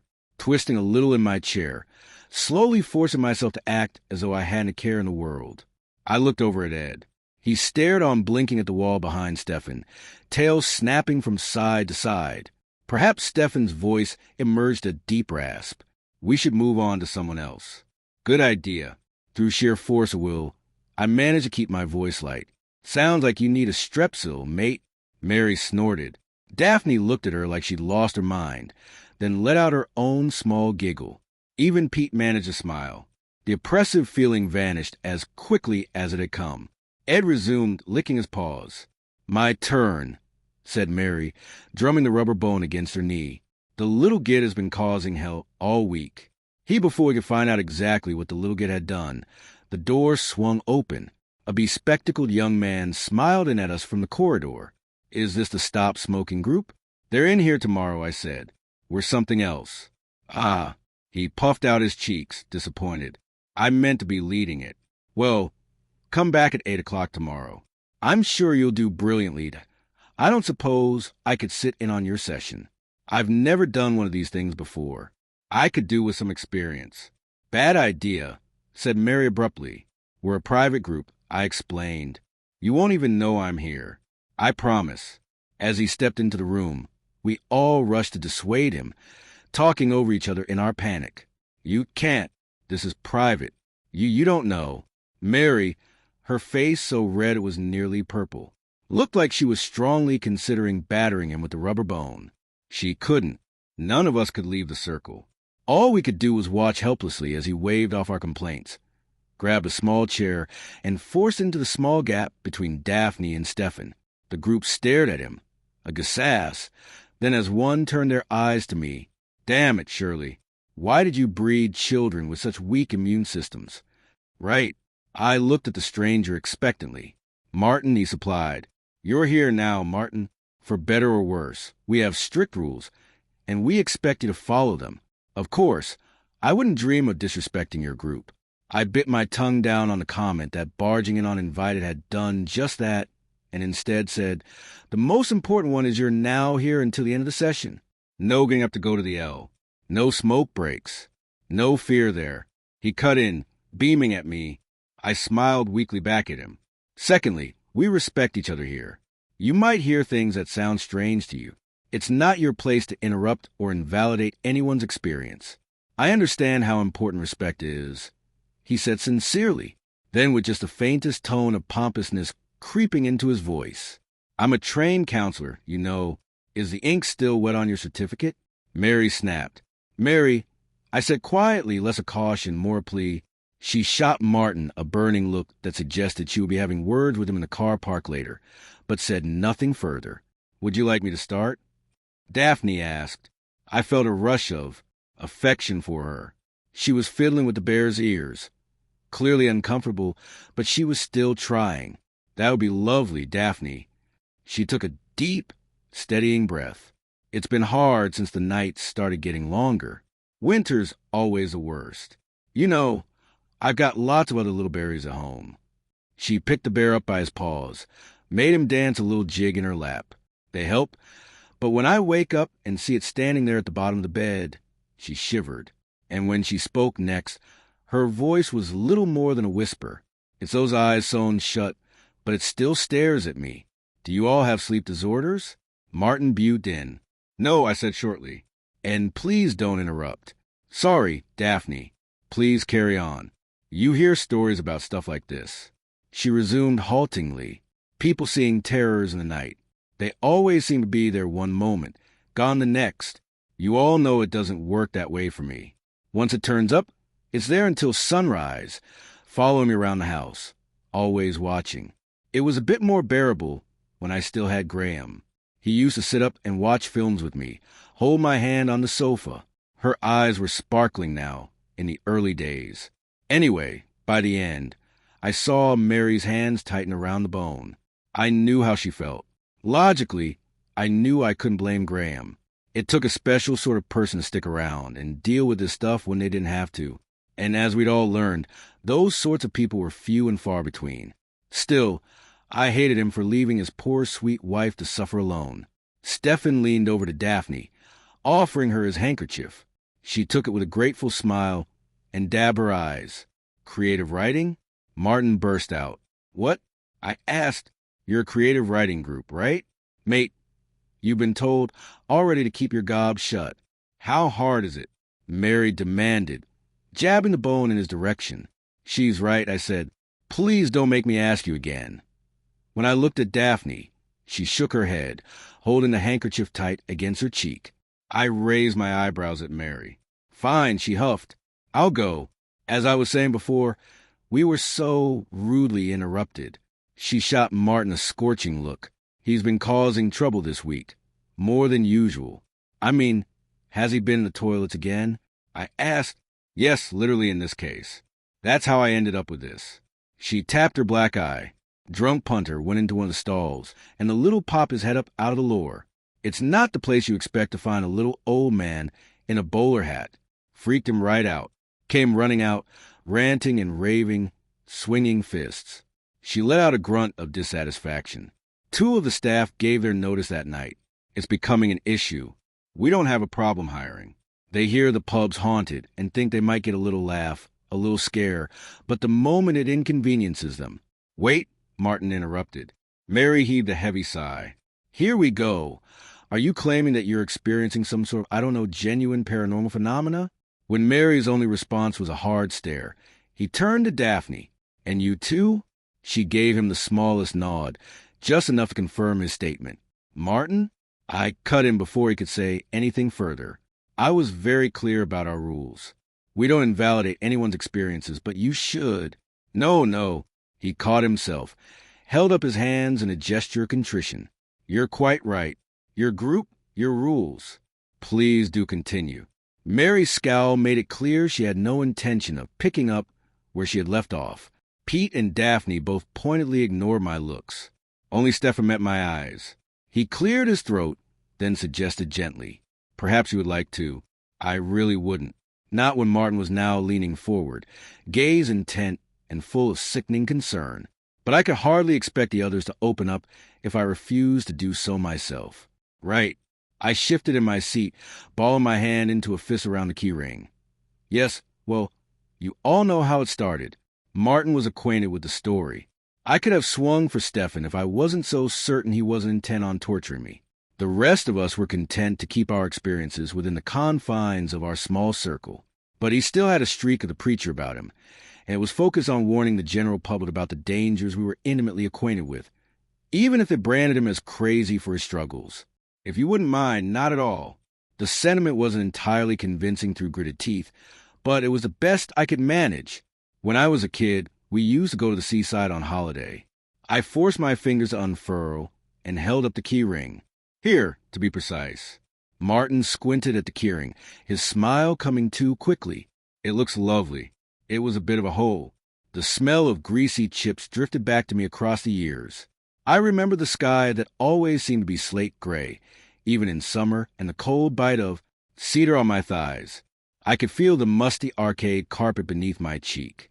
Dad's arms wrapping around me and hauling me against his chest after I dozed off somewhere behind him. Mom and Becca bicker about her dress sense, or how her headphones seemed to be glued on, or whatever other piece of teenage rebellion my sister had engaged in to do my mom's head in. I grinned in spite of myself, but it had its good points. Arcades, fish, and chips by the sea, that sort of thing. We went every year until we lost my dad. Mom couldn't face it after that. The year after he died, she took us somewhere else instead. Some broken-down old cottage in the middle of nowhere. That must have been very difficult, said Martin somberly. The disruption in routine after. Sure, Mary hissed. Ignoring the interruption, I pressed on. There wasn't much to do there, unless you liked looking at trees or playing board games with missing pieces. Mom spent a lot of time sleeping. That left me and Becca, my sister, to entertain ourselves. Becca was going through a phase, as my mom said, that was putting it lightly. Their arguments could rage on for hours, always ending with Becca slamming her bedroom door so hard that the trinkets on my shelves rattled. They were constantly at each other's throats. She'd even started butting heads with Dad before he died, but she always had time for me. I was 11 on that last holiday, and Becca, 16. My friends' older siblings wanted nothing to do with them. They were too old, too cool to be seen in the company of children. Not Becca. She still helped me with my homework and threatened to slap the crap out of any kids that gave me trouble. I was a little in awe of her. So when she told me there was a way to see Dad again, she asked for my help. I agreed. We went to bed that night and waited until we heard Mom snoring. The mixture of excitement and stomach-freezing terror slammed into me. As strong now as it had been more than 20 years ago when I huddled beneath my blanket, waiting for the quiet creak of my door and Becca's summoning whisper. I followed Becca into the woods. And then what? My memories of that night were fragmented, like a photo album someone had taken a pair of scissors to. I scrunched my eyes shut, pressing my knuckles hard against them as I tried to remember. There was an old book, thick, bound in leather. God knows where she got it. Stole it, knowing Becca. It wasn't in English. I remember that much because she read out loud from it. I flexed the index finger of my left hand, staring down at the thin white scar that ran its length. Becca's hands had been gentle as it held mine. "Sorry, little one," she whispered as she raised the knife. "I only need a few drops." She took my blood. Flames danced behind my eyes, dripped it into a fire. When she called out, something answered her. Red eyes piercing the darkness. A growl. So deep it reverberated in my bones. But it wasn't Dad. She told me to run. I remembered branches whipping against my cheeks, my chest burning, as my lungs desperately tried to squeeze in air. I did. I didn't realize I was crying until someone pressed a handkerchief into my hand. I took it without looking up. Meeting any of their eyes was more than I could bear. The shame was too deep. You did the right thing, said Mary firmly. If you hadn't listened to her, you would have been taken, too. Taken? Asked Martin. Daphne spared me from having to answer. Becca vanished that night. Their mom called the police. They searched the woods. Nothing. You believe someone kidnapped her? Something took her? Mary answered in a tone that had no argument. Martin was either oblivious to the warning or chose to ignore it.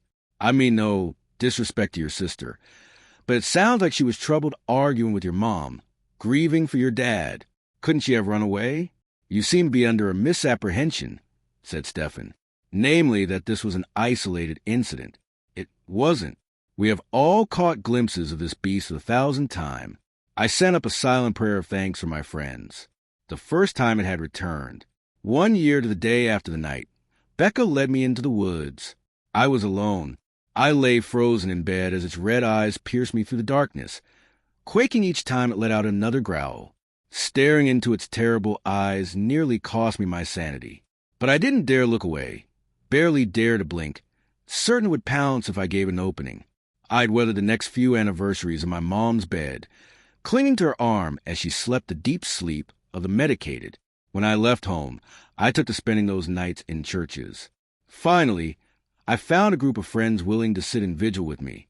Martin made to rise from his chair and was immediately greeted by a chorus of no from all sides. Blanching, he dropped back down. Instead, he saw my eyes, his gaze full of sympathy. I really am sorry for what happened, losing your dad, then your sister, and at such a young age. But he hesitated, fiddling with the cuffs of his jumper, before seeming to come to a decision. Monsters like the thing you're talking about don't exist. You know that, right? I took a deep breath and did my very best to keep my tone level as I replied. How do you explain it then? Grief, trauma. They can do strange things to a person. And the fact that we have all seen it too, asked Stefan. Martin swiveled in his seat to face him. Group delusions and hallucinations are documented phenomena, particularly in tight-knit groups that share a belief system. Mary scoffed, opened her mouth to retort, but before she could, tap, tap, tap. We all froze except for Martin. I was vaguely aware that he was still laying out theories, building up steam, but my focus was entirely on the tapping coming from the other side of the window. I knew better than to look, but I couldn't help but listen. The others, the members, had palled. Pete's face had little more color than cadaver. Across the room, a deep rumble was building in Ed's throat. What do I do? Shirley would know. Damn it. I looked from face to face and saw my own panic reflected there. Stefan rescued us. Young man, I appreciate you've heard things that are contrary to your worldview. There was an undeniable tremor in his voice, but he pressed on. It's difficult. I understand that. It does not excuse your unconscionable rudeness. We ask only for respect. You have failed to give that to us. I don't mean any disrespect. Martin pressed an earnest hand to his heart. But there is no such thing as ghosts and goblins and things that go bump in the night. Such beliefs stem from illness. Tap. Ed began to growl properly now, a low, guttural sound that rose up to fill the gaps in the room. Mary opened her mouth, but Stefan held up a finger to forestall her. In some cases, that's true, not in others. Certainly not in ours. There's medication that can help you, Martin insisted. Therapies. This is our therapy, Stefan said. It's not. It's a shared delusion. It's only going to make you worse. You need tap. Martin whipped his head towards the shuttered window. Do you hear that? No, said Stefan. But we've heard quite enough out of you. Tap. There it is again. Surely you can hear it. You don't know what you're talking about. I said, your cat does. He gestured towards Ed, who was now standing, claws digging into the fabric between his paws, eyes locked on the window. It's coming from over there. Don't. We shouted in unison as he made to rise from his seat once more. He dropped back down with a thud. As he looked from one person to another, realization dawned on his face. You think it's some sort of monster, don't you? Silence, but for the tapping. I'm going to go over there. Please don't, Daphne whispered, and show you there's nothing to be afraid of. It'll be the end of you, you bloody fool, said Mary. Martin stood up. Stefan jerked reflexively as if he was about to go after him. He caught himself at the last moment, gripping the seat of his chair to anchor himself in place. Martin. His voice was low and urgent now. I participated in dozens of exorcisms in my time. I've seen things that have stretched my belief to the point of breaking. Everything I've seen, all my experience, tells me one thing. If you go over there, you will die. Why risk it? Said Mary. If there's even the slightest chance he's right, you're gambling with your life. The look Martin gave her was soft and full of pity. If I play along with this delusion, I'm only hurting you. He stepped outside the circle. With every step he took, we pleaded, begging him to come back, to sit in the safety of the circle. When he reached the window and made to raise the blind, Pete wrapped a trembling hand around my wrist and shook his head. I nodded acknowledgement. It's too late, I murmured, and when the others still clamored at Martin, raising my voice to a shout, it's too late. Just don't look. I grabbed Pete's hands on one, sighed and Stefan's on the other. A moment's hesitation in which their faces cycled through denial, fury, and finally helpless resignation before the others followed suit and joined hands. How did this happen? Mary spat. We turned our eyes to the floor. Silence now, but for Ed's yowling and beneath it, the soft click of the window opening. Hello, Martin called. Then see, there's nothing there. It must have been the branches on the O. Pete's nails dug into my skin. Are you okay? The slightest tremor entered Martin's voice. You seem you look. I think he realized his mistake at the end. There was a clattering, as though he'd tried to jerk back and slam the window, shut only to become tangled in the blinds. I think he tried to scream. He only managed a sharp inhale, a muffled groan. Heavy thudding followed, like feet pounding against the ground and finding no purpose. Then silence, except for Ed. His screeching head died down to a continuous growl, low and full of warning. As for us, the survivors of yet another deadly night, we could only remain in the circle, stuck there until the candles burned down. I didn't dare look up, but I could hear Daphne's soft whispering and Pete muttering something unintelligible beneath his breath. At last, the candles began to burn out when the last flame guttered. Pete shot up and ran as fast as his shaking legs could carry him to the storage cupboard. Daphne followed after him, arms wrapped tight around her waist. As she turned to close the door behind them, I saw her cheeks were wet. Sorry, she mumbled. I just can't. That left me, Mary, and Stefan to deal with the aftermath. Mary's fingers had punctured the rubber bone, and Stefan looked as though he hadn't had to fight the urge to open his bottle so hard in years. But when I looked into their faces, I saw they were resolved. On 3, I suggested. When they both nodded, I reminded them, don't look out the window. I counted us down. We looked in unison. Martin lay slumped half out of the window. Something stood beyond him, staring at us from outside. Our well-trained eyes refused to see it. If I get that window shut, can you move that my lips refuse to form the word body? But they understood. On it, boss, said Mary. They went first. Mary leading the way with her mouth set in a grim line, grabbing hold of one of Martin's legs, each they heaved. He came free of the window and landed on the floor with a sickening thud. The moment he was clear, I moved in. For a dreadful moment, my arm refused to move. I was frozen in place, trapped by the fear that cold fingers would wrap themselves around my wrist when I reached for the window. They've done their part, I told myself. Now it's your turn. As I reached for the handle, I saw the woman standing outside, still silent, mere feet away. I allowed my eyes to slip out of focus, giving no sign I had seen her, other than the hammering of my heart, which I was certain filled the whole room. I snatched the window shut, then closed the blinds on her dreadful form. Only then did I allow myself to take a deep breath, as I turned to inspect our next problem. The only outward signs of damage were the rivulets of blood that had trickled from Martin's ears, oozing down to stain the shoulders of his jumper. That, in his eyes, they were wide and glazed, frozen open by the horror he had witnessed. The last thing he would ever witness. What were we going to do with him? Said Mary, her voice clipped. Do we call the police and tell them what? I asked. I don't know, she shrugged. We could say he collapsed. And how do we explain that we waited hours before calling for help? I wrapped my arms around myself, shivering. They'll start poking around into what we do here. Then next thing you know, We end up locked away in some hospital. Finished Mary. At best, I murmured. I'll sort it, said Stefan. He was staring at Martin's corpse, face pale and clammy. That could be dangerous, cautioned Mary. I can handle it, he said sharply, running a shaking hand over his mouth. I wouldn't have suggested it otherwise. I hesitated. Do you want company, or would you prefer if privacy is preferable? On the cat tree, Ed had finally fallen silent, but he turned his lamp-like eyes on Stefan, tail twitching.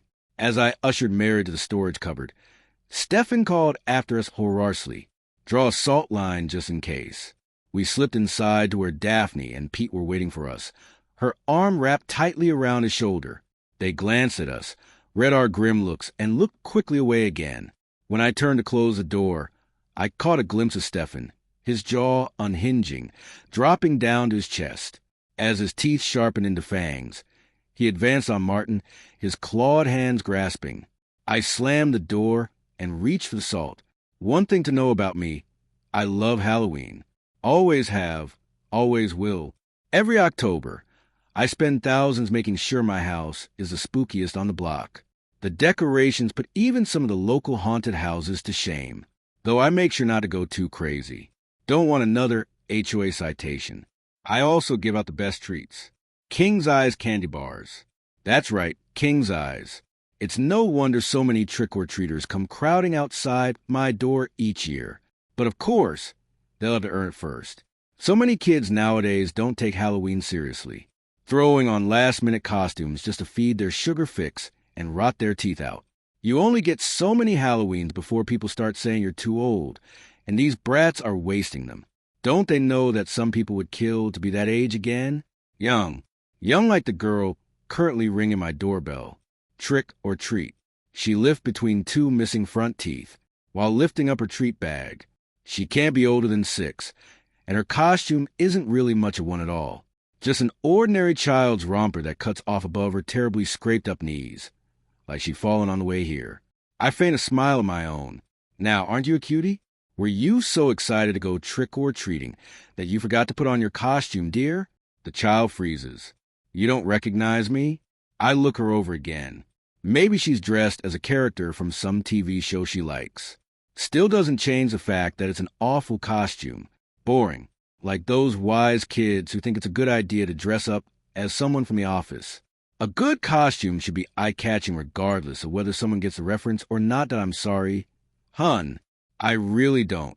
Before I can shoo her off my porch, I notice tears welling up in her big green eyes. For heaven's sake, really, reluctantly, I reach out to comfort her, and she grabs my arm with strength uncanny for someone her size.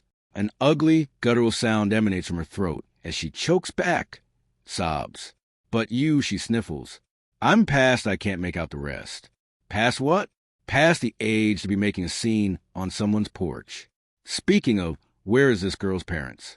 I search for them in the evening gloom, and am instead greeted with a sight most unwelcome.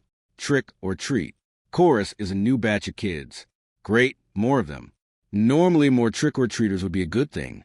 But the 10 or so kids now marching up to me were some of the cheapest, most half-assed costumes I've seen all night. Bedsheet ghosts, pirates donning nothing but a paper hat and an eye patch, a Dracula with only a blanket cape and candy fangs. Smell my feet. But all of that pales compared to the one leading the pack. A girl barely in her teens wearing nothing more than leggings and a stained shirt. In one hand holds a pillowcase to stow her treats, and in the other a coffee mug for some godforsaken reason. Upon climbing the last step, she flashes me the most insufferable grin, finishing the song with, "Give me something good to eat." That doesn't everything starts to go red, and my blood boils. Anyone who can't be bothered to dress up properly for Halloween deserves nothing. Maddeningly enough, the adolescent has the audacity to look confused at what I said. She doesn't recognize us, cries the first little girl, still latched onto my arm. In my anger, I'd forgotten her. And wait, did she say us? Were they together? I inspect the little girl and the older one, noting that they share the same sage green eyes. One's not too different from my own. Actually, maybe they're sisters. Whatever the case, The teen somehow draws meaning from the outburst, and her arrogant smirk slips back into place. Oh, but I am wearing a costume. Oh, really? Now, I snorts. Yep, you see, I'm you. From the let me guess the future. The girl's eyes widen. The present. I'm you in the present. She finishes lamely. She's even trembling a bit. H! She must not have expected me to see through a ruse so easily, paper thin as it is, and had to pivot to an even more pathetic excuse. Like, really now, me from the present. We aren't even wearing the same thing. What would me costumed as the Red Queen from Alice, and her as Soccer Mom, going off the fact that her treat bag isn't empty. That little trick might have worked on the other bimbos that lived around here. But me, I have standards. The teen quickly recovers. Come on, lady. Don't be a Scrooge. What will you do with all that candy, if not give it to us? Maybe I'll have it all to myself. I retort. Her green eyes lock onto my own. You won't live very long with a diet like that. My rebuttal dies on my lips as I finally become aware of the other trick-or-treaters. The juvenile mob still silent behind her, and how their eyes wide as saucers seem mesmerized by the candy dish in my hand. Drool trickles from their mouths, running down cheap plastic masks and overpainted faces. Greedy little fingers jerk and spasm, forming claws, ready to shred anything that stands in the way of their sweets. My blood turns cold, and I feel the urge to rush back inside and away from these little monsters. Slam the door in their faces. And I try, but the little girl has my arm in a death grip. I can't even budge an inch. Desperately, I search for anything, something that can get me out of the situation, and spot a lone figure shambling towards us. Now that's what I call a costume. I shout, pointing behind them. A couple of the delinquents manage to tear their eyes away from the candy dish long enough to follow my finger.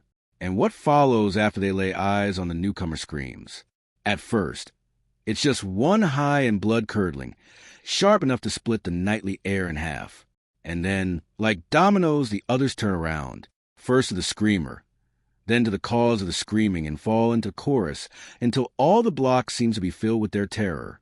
Not that it's completely unjustified. It's one hell of a costume. The newcomer is a girl of indiscriminate age, being impossible to tell from underneath her costume. Through what must be an ingenious use of makeup and prosthetics, the new girl appears as if she's been eaten alive, or more accurately, gnawed to death by a horde of vermin. A soiled, ragged dress reveals even raggedier flesh shot through with countless wounds oozing and congealed blood. And clustered around each one are ants, cockroaches, centipedes posed to look like they're burrowing inside the girl, tunneling, hollowing her from the inside out. A living, walking hive. It must have cost a fortune. As the new girl shambles up the porch, the other kids back away from her, some of them fleeing outright. The only exception, surprisingly enough, is the first little girl who seems entirely unfazed by the gruesome costume. Still, it serves enough of a distraction for me to slip free from her grasp. Rubbing away the soreness of my arm, I turn to the newcomer with the first genuine smile of the night. Hey there, sweetie. I love your costume. No words pass to the girl's scarred lips. Her only response is a silent stare, dull and one-eyed, as the other eye is a ruined, bloody mess with bugs burrowing through the socket. Talk about staying in character. I scoop a handful of candy into her palm, a palm attached to a hand that looks like a Rottweiler's chew toy. The flesh on her pinky has been entirely gnawed off, exposing bone, and from it dangles a small black rat, hanging on by its teeth buried into the bone. Another rubber prop. I assume. That is until I see the thing twitch.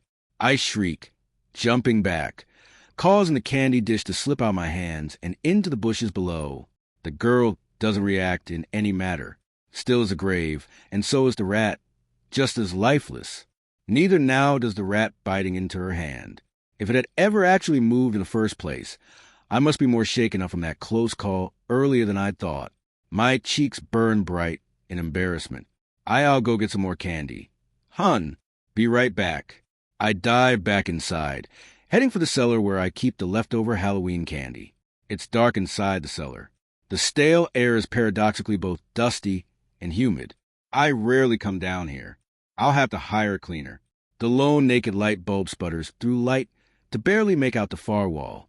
I walk over to a box labeled Halloween leftovers and fat black Sharpie. As I reach to grab it off the shelf, I notice a date scrolled under it. It's not from last year, but from 4 Halloweens ago. And yet somehow the box feels oddly heavy, oddly full. Slowly, I open the top flaps and am immediately sent gagging from the stench of spoiled milk and fermented sugar. No, no, no. This won't do. This won't do at all. I'm hiring that cleaner first thing in the morning. When the nauseous fumes have finally left my lungs, the tears they sprung blinked away. I realize in dawning horror that this is not a one-time blunder. Deeper into the cellar, lining the walls, are entire shelves of old Halloween leftovers. Like the first, each box is marked with a date, revealing an entire mausoleum of spoiled sweets. A sugary graveyard. How could there be so much of it? Did I really hand out so few treats each Halloween? Perhaps I should lower my standards just a bit. Walking down the aisle, I notice underneath the sound of creaking floorboards a grating warble. I can't pinpoint the source. It's awesive, seemingly emanating from all around me. It grows louder as I walk farther into the point where it sets on my teeth on edge. I'll have to remember to hire an electrician as well. Obviously, the wiring is faulty.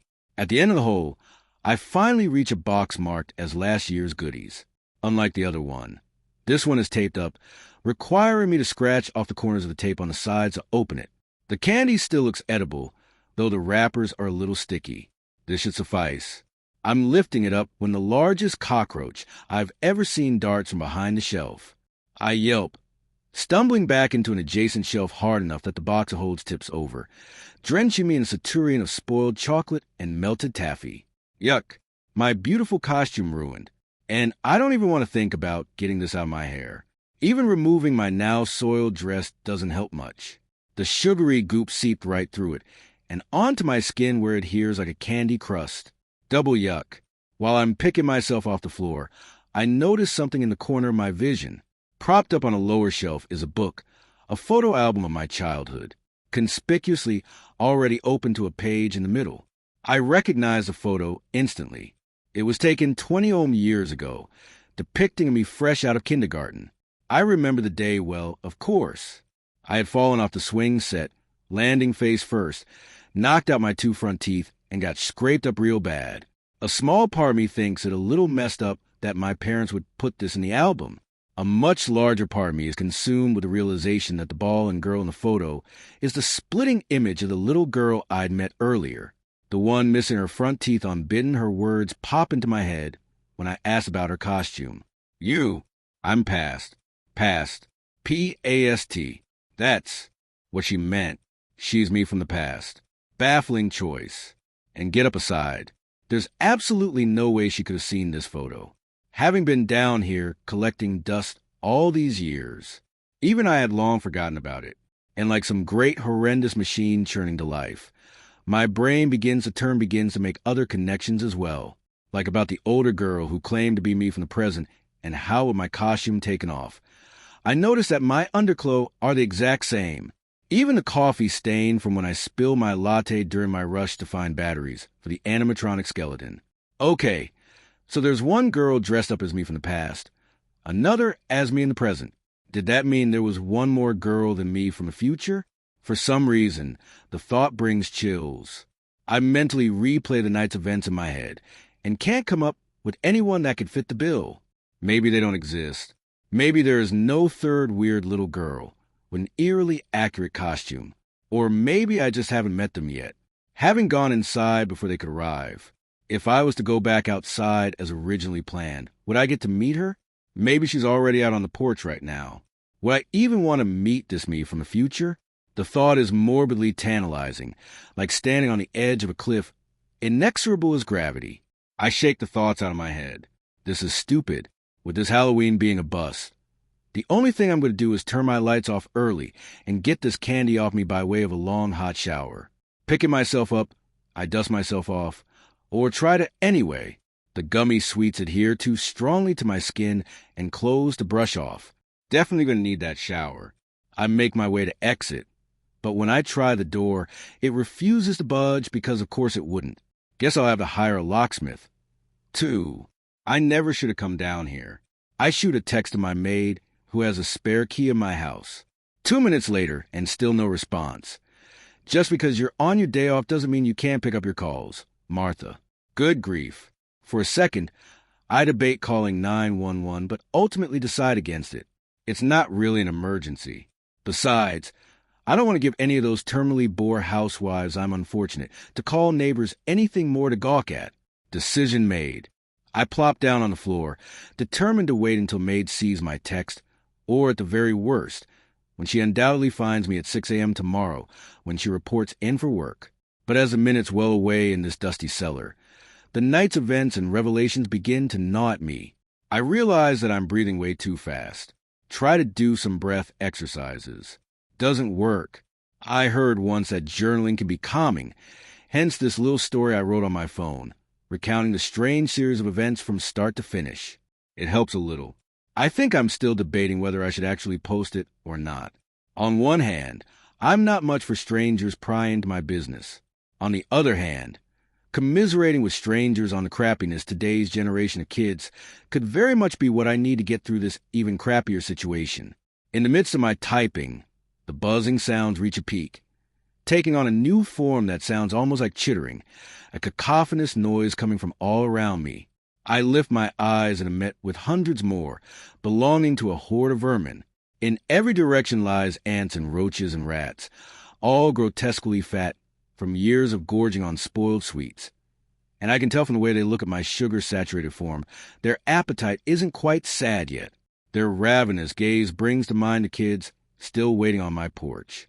All of them had that same hungry look. Well, all except one. The last girl in the impressively made costume. I had seen something almost sadden her one remaining eye. An eye of sage green just like my own. I'm already onto my feet, pounding on the door, before I realize a scream tearing out my throat.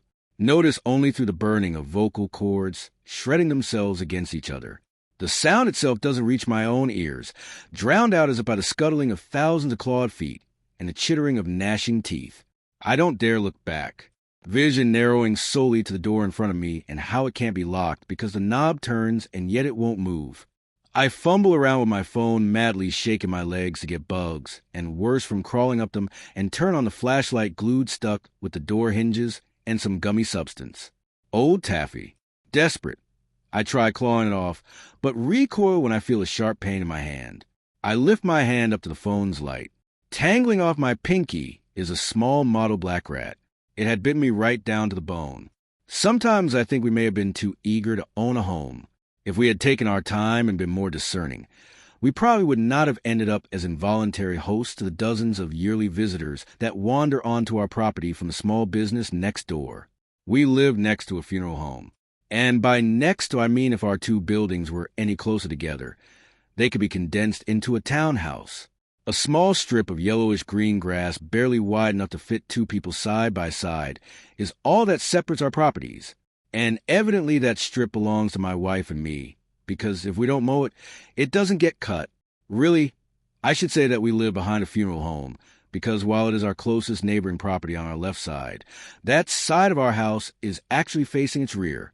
The funeral home is on the corner of our block, and its entrance is situated more or less perpendicular to our front door on the wall farthest from our house. The strange juxtaposition of our two buildings' orientations is ugly and a little uncanny. But I suppose I can't complain, because it means that I rarely have to see the funeral home's clientele, or at the very least their living clientele. The listing of our house didn't say anything about it being next to a funeral home. And when we pulled up to view it, we were more than a little put off by the prospect of living next to a building that at any given time would most likely contain at least one dead person. But the price was right, and after months of bad luck with the housing market along with the expiration of our apartment lease quickly approaching, we jumped at the chance to finally have a place we could call our own. Besides, my wife and I both hold a fascination with all things paranormal and macabre. We spent our entire first date gushing over ghost shows and talking about the authenticity of various haunted objects. So, after viewing the house and realizing that it had almost everything that we were looking for, we managed to convince ourselves that living next to such a strange, creepy building could actually be pretty cool. And to be fair, sometimes it actually is. Other times, however, it very much isn't. Our house at 109 years old is definitely up there in age, but its interior was fully renovated a couple of decades before we moved in. So despite its mildly Gothic exterior of gray faded stone, arched windows, and sharp multi-pointed roof, the inside is actually mostly semi-modern. All the surrounding houses, including the funeral home, are even older than and are of a similar build to ours. And we quite frankly love the aesthetic that it gives the entire block. Autumns feel especially cool, and the natural spookiness that our neighborhood exudes lends itself to making Halloween especially fun for the kids, as well as any horror enthusiasts like my wife and me who happen to live in the area. Most of the time, we appreciate the overall vibe, but it certainly makes things even more eerie when our guests pay their unexpected visits. Mr. Grayson, the owner and director of the funeral home, is a slightly strange, albeit decent enough guy. He, similar to his home, is getting up there in years, evidenced by his stark gray hair and wrinkly pale skin. But judging by the naked ring finger on his left hand, he doesn't appear to be married, nor to even have anybody else living in the home with him. He mostly keeps to himself, but he came by about a week after we had moved in to introduce himself to us. After exchanging pleasantries and partaking in a brief conversation, he steered the conversation to the business of his business. He said he hoped that living next to a funeral home wouldn't bother us too much, and that the positioning of the two houses would allow us to keep our privacy even when he hosted services. He told us that he didn't provide cremations, that he preferred to do things the old school way, whatever that meant, so he wouldn't have to worry about any unpleasant smells. And while he had a small parking lot attached to his property, often cars would wind up spilling out along the streets. But service-goers actually parked on the curb in front of his building, and only rarely ventured into the space in front of our house. We thanked him for the heads up and said that it was nice to meet him. He turned to go, but he only made it to the middle step of our front porch before he turned back. One more thing that I forgot to mention. He said, "You may notice that my clients tend to wander. At times, they may briefly wander onto your property. You needn't worry. They won't harm you, and they will listen to you if you tell them to move on. I just thought I should forewarn you now before you find yourself positively spooked for no good reason." He turned to leave again before we could respond. "Well, have a pleasant rest of your day, and don't be a stranger, you hear. We'd love to have you over for dinner, so we can welcome you to the neighborhood." He shuffled down our porch steps and made his way back to his home, disappearing inside and largely removing himself from our lives. Neither of us were particularly interested in his dinner invitation, and we doubted that he was either. Pleasantries and all that. At the time, we didn't think much of Mr. Grayson's final warning.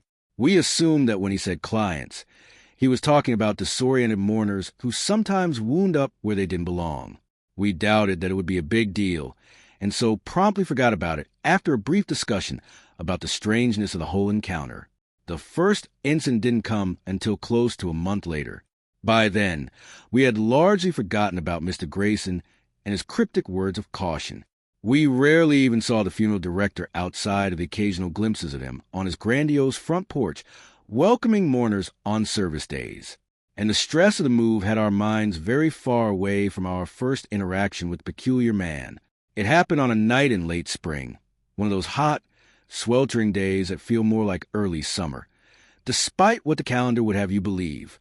I woke up in the middle of the night, desperately needing to pee, and seeing as our bedroom had never had a master bathroom installed during any of the house's renovations, I was forced to walk out of our room and all the way down the long hallway to the lone second-floor bathroom on the far end, hoping that my tired, lumbering footsteps didn't wake my light sleeper of a wife. I didn't turn the light on in the bathroom, so by the time I reached the toilet, did my business, and stepped back into the hallway, my eyes had properly adjusted to the darkness that enveloped me. Had I turned on the light, thus resetting my night vision, I might not have even noticed a little girl standing at the top of the staircase. She couldn't have been more than 5 or 6 years old. The first thing I noticed about her was that she was wearing a pink polka dot bathing suit, which immediately struck me as odd for that time of night. The second was that she was positively soaking wet, her small frame weighed down by a heavy curtain of water that gave her clammy skin an unnatural shine, and which forced her chestnut hair to cling to her little skull like a thin sheet of plastic wrap. She stood staring at me from the shadows at the nighttime gloom, as still as death, while droplets of water fell from her swimsuit and weakly splashed against the hardwood floor at her feet. I immediately picked up on the overpowering scent of chlorine. Had this occurred only a few years later, I may have thought she was my own daughter looking back at me from the shadows. But seeing as we did not have any children at the time of this incident, the girl's presence completely baffled me. She stared at me with her pair of glassy, distant eyes for a few long seconds before I managed to chase away the surprise that kept me frozen in place. "Are you all right, little girl?" I asked her, no response. "Are you lost?" Silence. "Where are your parents?" For several moments, I thought she wasn't going to speak until finally she found her words. "I don't know." Her voice was quiet, barely above a whisper, and while she was looking in my direction, I realized that she was not staring at me, but at a point behind me, as if I were not there at all. "What's your name?" I asked her, but before I could get a response, I heard the sound of my wife shuffling out onto the hallway. When she saw me, frozen stiff in the nighttime gloom, she frowned. "Who are you talking to?" she asked in her groggy, half-asleep voice. "And why does it smell like a pool out here?" "This little girl must be lost," I said. "She says she doesn't know." In the brief moment that I turned to look at my wife, the girl had disappeared. For a while, I stood completely still in the hallway, dumbfounded, at a loss for words. I may have convinced myself that I had imagined the entire encounter in my head. Sleep-deprived mind were it not for the pungent puddle of chlorinated water that still rested at the top of the stairs. We immediately called 911. Not because we were frightened of the little girl being somewhere in our house, but because we were concerned about her well-being. The police arrived fairly quickly, all things considered, and after asking a number of questions that I answered with varying degrees of confidence, they did a surprisingly curt search of our home that turned up no results. The girl was gone.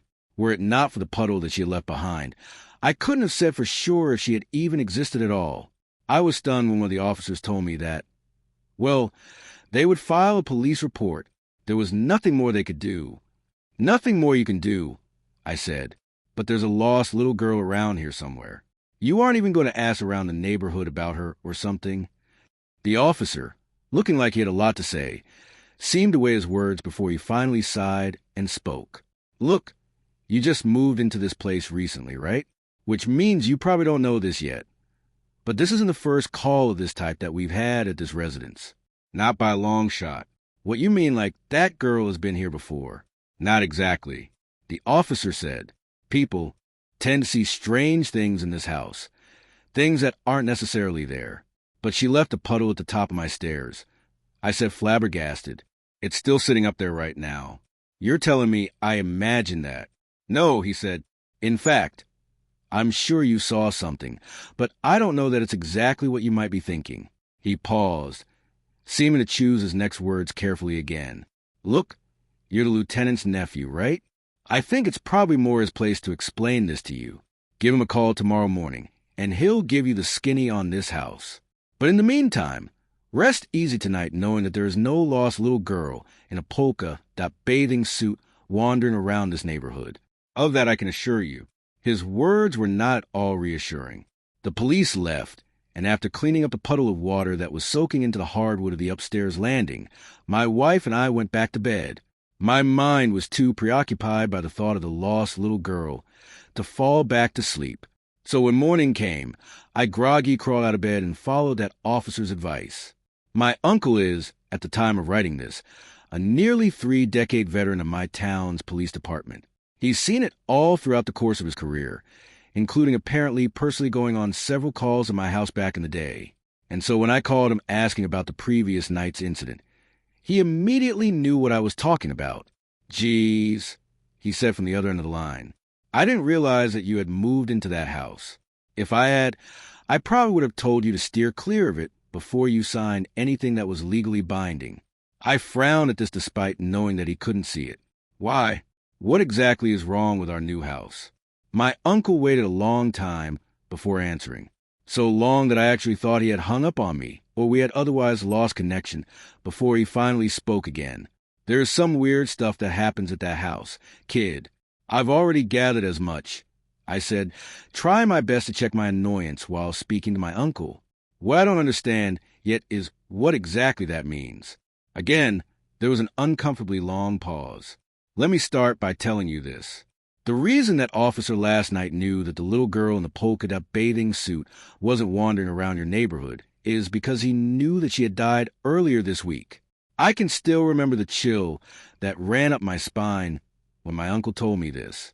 The invisible line that connected our two phones suddenly felt very heavy and only grew more dense with each passing moment of silence that followed. I knew that I needed to speak if I wanted to alleviate some of that weight, and exasperated what was all I could muster. Yeah, he said, sounding sorry to have been the one to tell me this. She drowned during her swim lessons over the weekend. All of the adults in the pool were distracted with other students. And well, did you know that a person can drown in less than 30 seconds? I hardly even heard my uncle's drowning fact for a few seconds. I didn't even know what to say. But how is that possible when I just saw her here last night?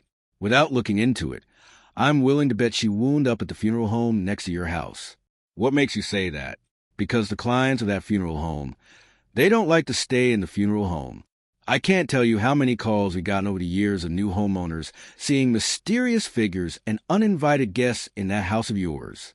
And each time we've looked into it, we've learned that the guests in question match the description of recent arrivals at Grayson Funeral Home. What do you mean, like they're ghosts? I said, you're not telling me the entire police department believes that, are you? It's not hard to believe with how many times it happened. He said, the facts don't lie, and all I'm doing is telling you the facts. Took a moment to absorb this. Okay, so, assuming I believe you, what are we supposed to do now? Just live our lives in this house, never knowing the next time we're going to see another one of these visitors? There's a reason so many people have moved in and out of that place over the years. My uncle said, living with ghosts certainly isn't for everybody, but you shouldn't be in any sort of danger. As far as I know, the visitors don't seem to mean any harm. They're merely lost, confused, not yet able to accept that they've died. A little push in the right direction usually sees them on their way. Usually, some of them might be a little more stubborn than others. We've definitely gotten calls about the same figures appearing over and over again in that house. But again, they don't mean any harm. They just might inadvertently give you a fright every now and again. Right, like how that girl last night would have made me piss my pants had I not already taken care of my bladder a few moments beforehand. I wanted to say. Instead, I thanked him for being a big help. No problem, buddy, he said. And if you ever have any questions about the people you see, just give me a call. I might be able to dig something up about them that will set your mind at ease. While I very much doubted that last statement, I appreciated my uncle's offer anyway. I didn't realize at the time, but I would wind up relying on his insights a lot more than I ever would have expected. I told my wife what my uncle had told me. Being a paranormal buff, she was immediately accepting of the news, if not a little put off by it. She even seemed a little bit jealous that I had been the one to see the girl. The only evidence she had of the spirit's existence was a chlorinated puddle of water that had been left behind. She half joked that she hoped she'd be the next one to see something paranormal, and acted as if that was for my sake, so she could carry some of the burden that our now home had bestowed about her. The more upset we became over the tragic end of the little girl that we had never met and not even known the name of. Eventually, she would fade into the background, becoming just another number in the vast collection of visitors that we would gather throughout all of our years in this house. But for the time being, her presence was very much felt, and it felt incredibly raw. We could understand why so many people had moved out of this house throughout the decades. Even as paranormal enthusiasts, the weight of what we had experienced was significant, and we could only imagine how heavy it felt for others who wanted nothing to do with the ghostly interlopers that regularly found their way onto our property. And all of this was after only a single experience. But there were certainly many more to come.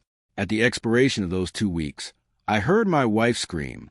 I was cooking pasta in the kitchen, the hot pots in my mitt hands headed toward the strainer in the sink, when her terrified screech stabbed through the house like a stiletto, so shrill and horrific that I nearly scolded myself with the boiling water. I placed the pot back on the stove with as much haste as I dared to and rushed toward the sound of her voice, calling her name and asking her if she was all right as I went. I found her in the second-floor bathroom, sitting curled up in the tub and sobbing so hard that I thought she was going to cause herself to asphyxiate right there beneath the dripping faucet. After crawling into the tub with her and comforting her for a minute or so, I managed to get her calm enough that she could tell me what had forced her into such a state. She had been cleaning the bathroom sink, her eyes focused on the bowl as she went to town with her trusty scrub brush. When she happened to look up into the mirror, standing behind her, staring into the mirror, was a shirtless middle-aged man, his face caked in a sickening mixture of shaving cream and blood. More of the red-hot liquid spurted from a deep, long wound in his throat, and she swore she could feel the blood sticky warm splashing against the back of her neck. When she turned around, he was already gone, but that didn't stop the banshee shriek from forcing its way out of her. She didn't remember climbing into the bathtub, but she must have raced toward it with primal expedience, where she then coiled up in fear until I arrived. We stayed in the tub for a long time after that, while she battled with her lungs to regain control of her breathing. Eventually, I helped her shaking, weak form climb out of the tub and walked her to our bedroom, where she rested for a while afterwards. No longer in the mood to eat, I threw my pasta in the trash and returned to the bathroom where I finished her chores for her. While cleaning the sink, I noticed a small splotch of white shaving cream smeared upon the counter, which I promptly wiped away. I somehow managed to convince myself that it had been my own shaving cream, despite the fact that I had been growing a beard at the time and hadn't used the stuff in months. I reluctantly asked my uncle about the incident, and what he told me disturbed me enough that I decided I would not repeat it to my wife unless she asked me about it. To this day, she never has. My uncle told me that the man in question had recently been murdered by his wife. She had come up behind him while he was shaving, one of his old-school double-edged razors, blades hidden in her hand. She sliced open his throat before he even had a chance to realize what was happening. Now, she was sitting in a local jail, while he was in the funeral home, next door waiting to be put to rest by his confused and devastated family.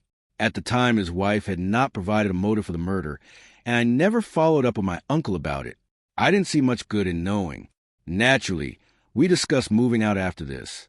Oddly enough, my wife was the one who was more intent on staying in the house, despite her experience being significantly worse than mine was. "We made a commitment to this house," she said, "and we're going to stick to it. There's no way we can let this place beat us that easily." She forced a smile. "Besides, both Mr. Grayson and your uncle said we don't have anything to worry about with these visitors. It's not like they can hurt us or anything." "Yeah," I said, "but they can scare you so badly that you wind up hiding in the bathtub." I was more surprised than anything else. I'm sure I won't react nearly that badly next time.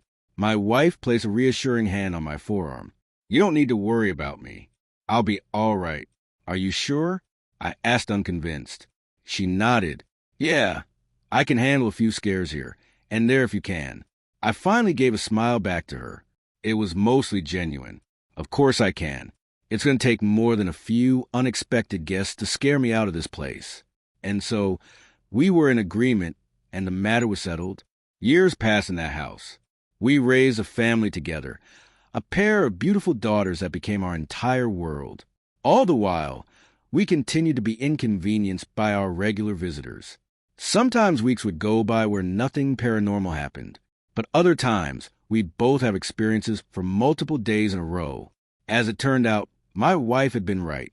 She had never had as bad of a reaction as the one after the first incident. Some ghostly encounters were worse than others, but never once had we ever felt threatened by any of the presences in our home, or at least not for a while. But I don't want to get ahead of myself. We eventually mustered the bravery to do as Mr. Grayson and my uncle had told us to, and encouraged any guests we encountered to leave. Like my uncle said, there were a few that ignored our urges and stuck around for a while after we had spoken to them, but most of them didn't put up a fight.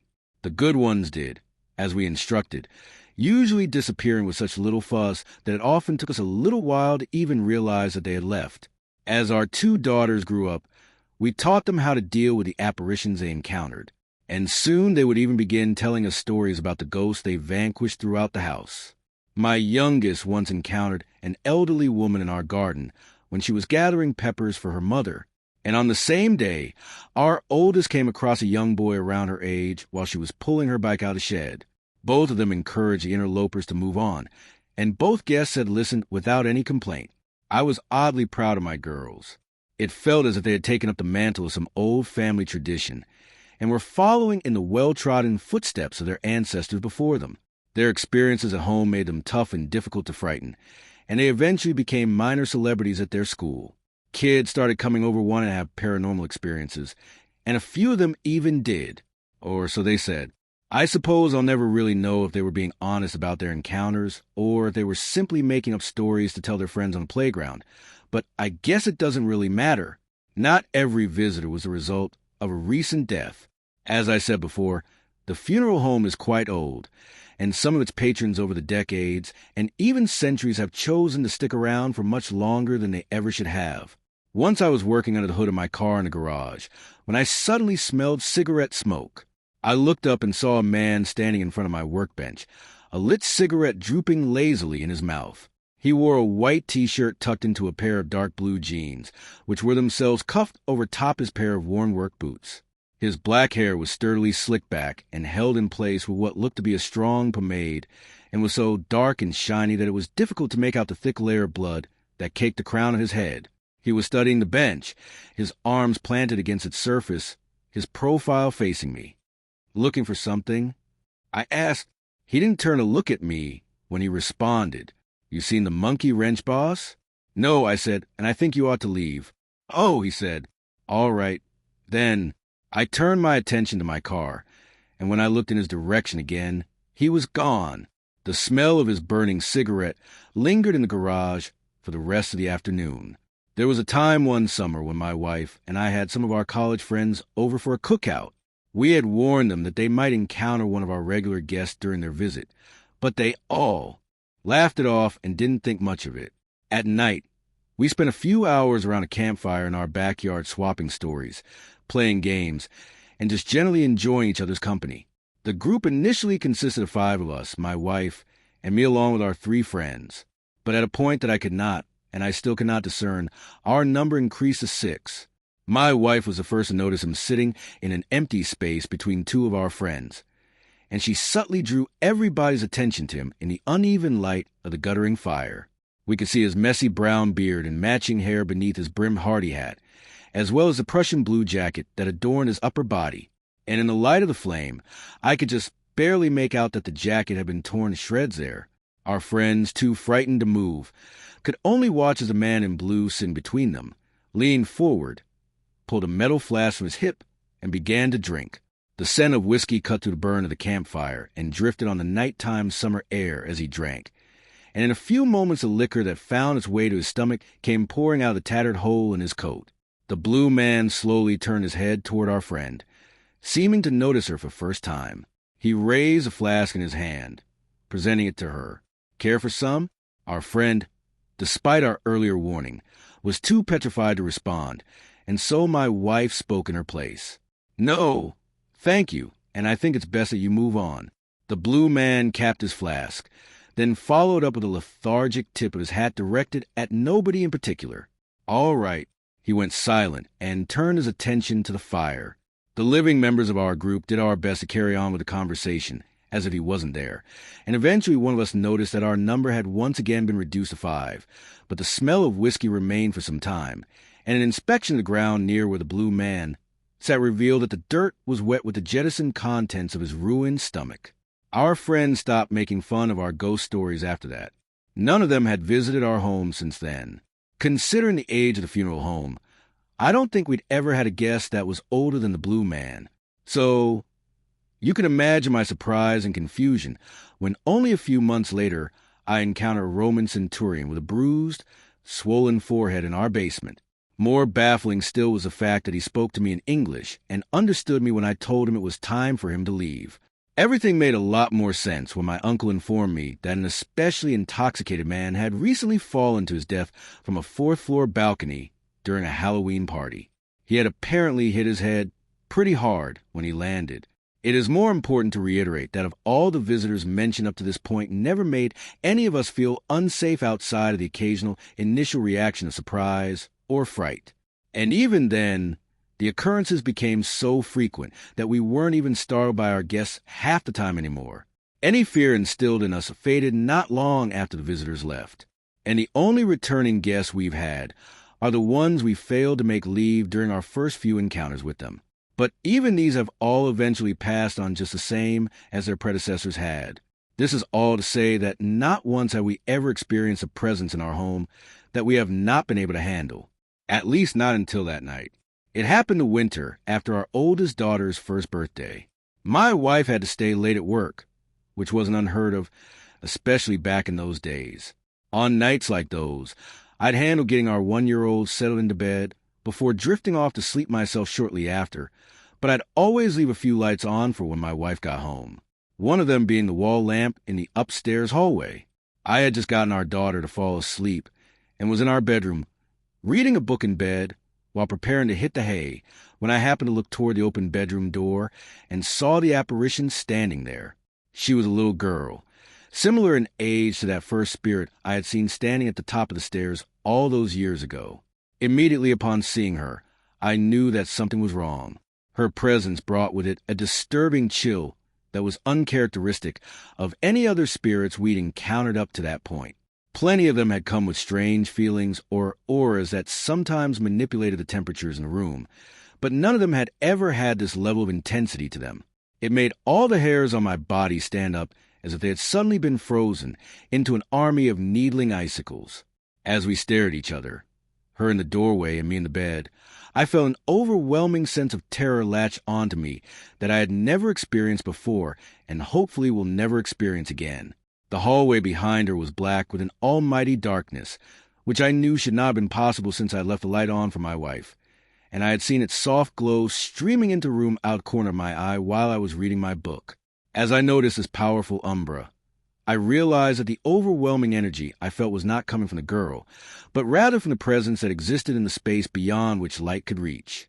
And as the understanding of a fresh, terrible danger continued to bubble up within me, something happened that stood in complete contrast to every ghostly encounter that I had experienced up to that point. The girl was the one to tell me that she needed to leave, and I knew that I needed to stop her from doing so. Something in my gut told me that whatever presence existed in the void beyond the doorway was beckoning for the girl to come to it, and I knew that I couldn't allow that to happen. I knew that for her to listen to that dreadful umbra would only result in her eternal doom. I was the only thing that stood between her and the certain damnation that awaited her just beyond the edge of that cataclysmic precipice. "No, I think you should stay here for a while," I said to her. Sitting up in my bed, I planted my bare feet on the chilly hardwood floor. Its cold touch steadied my nerves and fought back the cacophony of voices in my mind that screamed for me to let her leave. Let the umbra have her just so long as it would leave me alone. She seemed confused, or at least as confused as a ghost could be.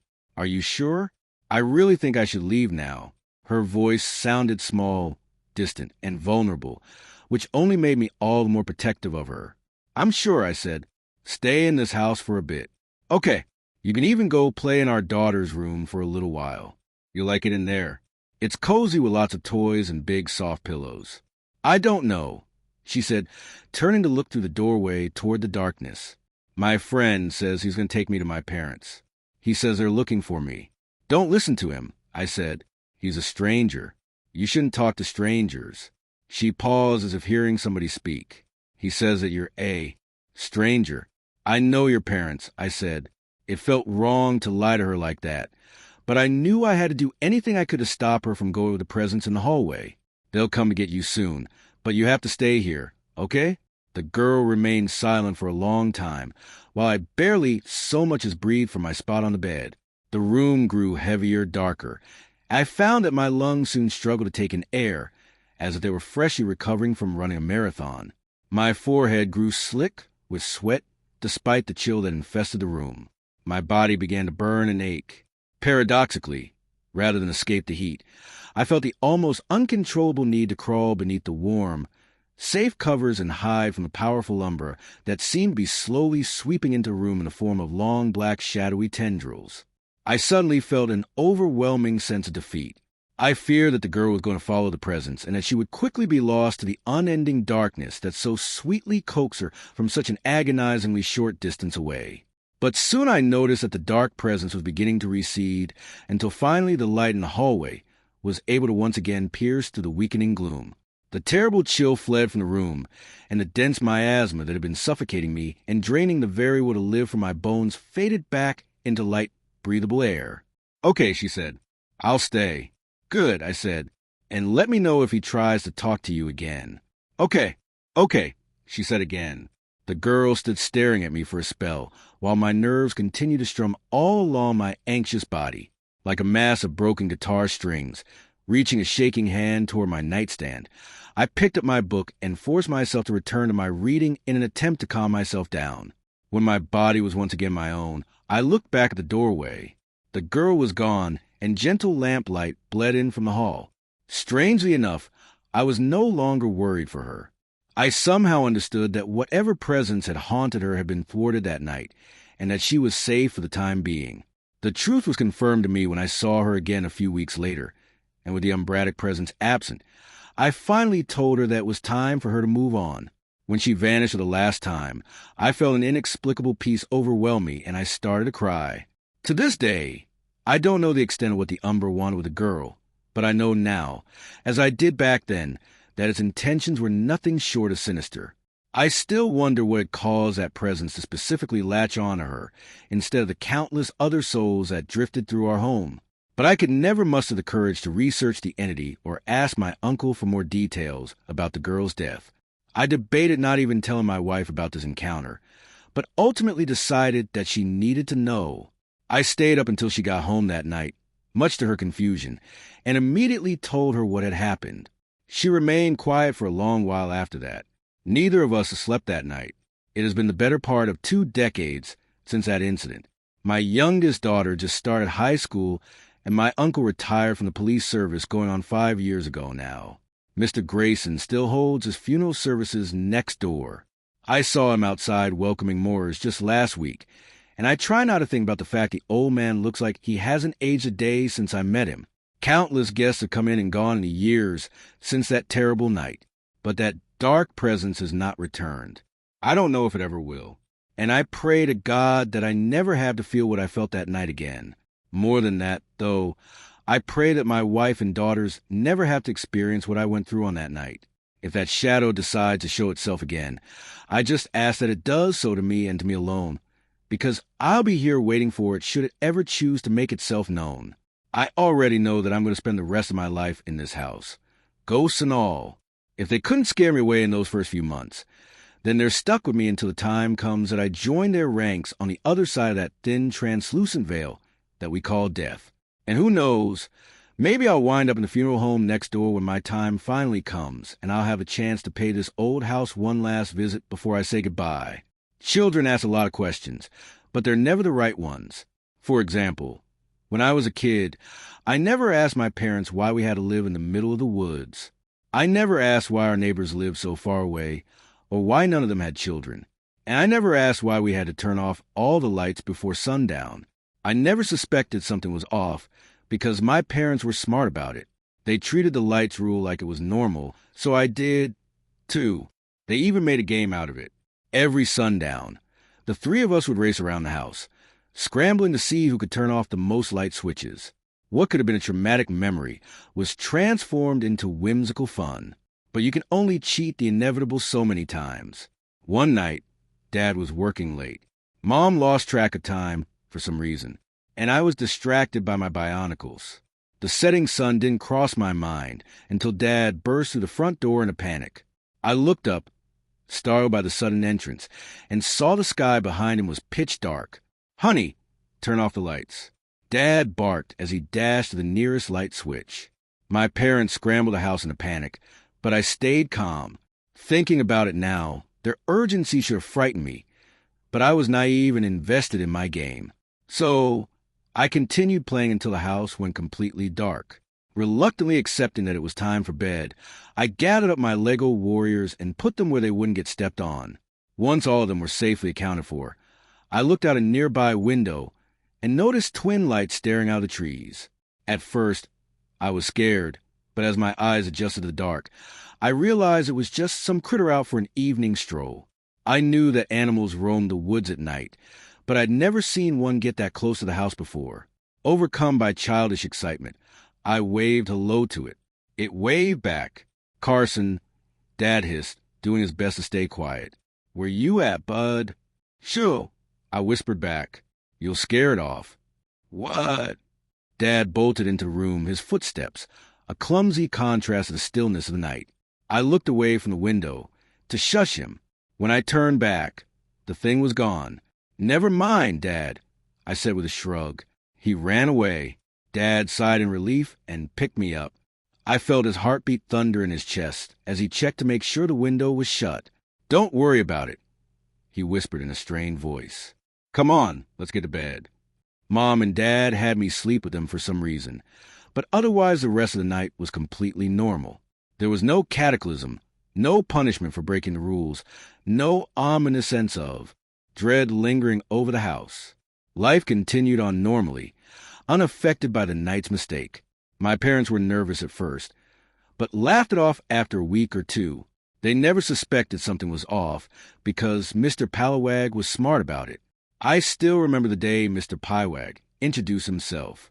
Mom had left me to my own devices again, so I went out to the backyard and invented some game to keep myself occupied. Whatever I'd come up with must have been good, because I was so absorbed in what I was doing. It took me a while to realize someone was watching me. For a while, I pretended it was my imagination, but when I could ignore the feeling of eyes peering out from the woods any longer, I stopped and scowled at the trees. "Quit being weird," I shouted, my courage bolstered by youthful ignorance. "Come on out in response to my demands." A large bipedal creature shuffled out from the tree-in. It was covered in a shaggy coat of gray fur, and its small dark eyes reminded me of a great white shark's. It would have been frightening if not for the pork pie hat lightly perched on top of its head. Between the hat and its spotless white gloves, it looked more like a cartoon character come to life than an animal. "Hello," the creature said with a shy, friendly wave. "Do you live here?" "Uh-huh."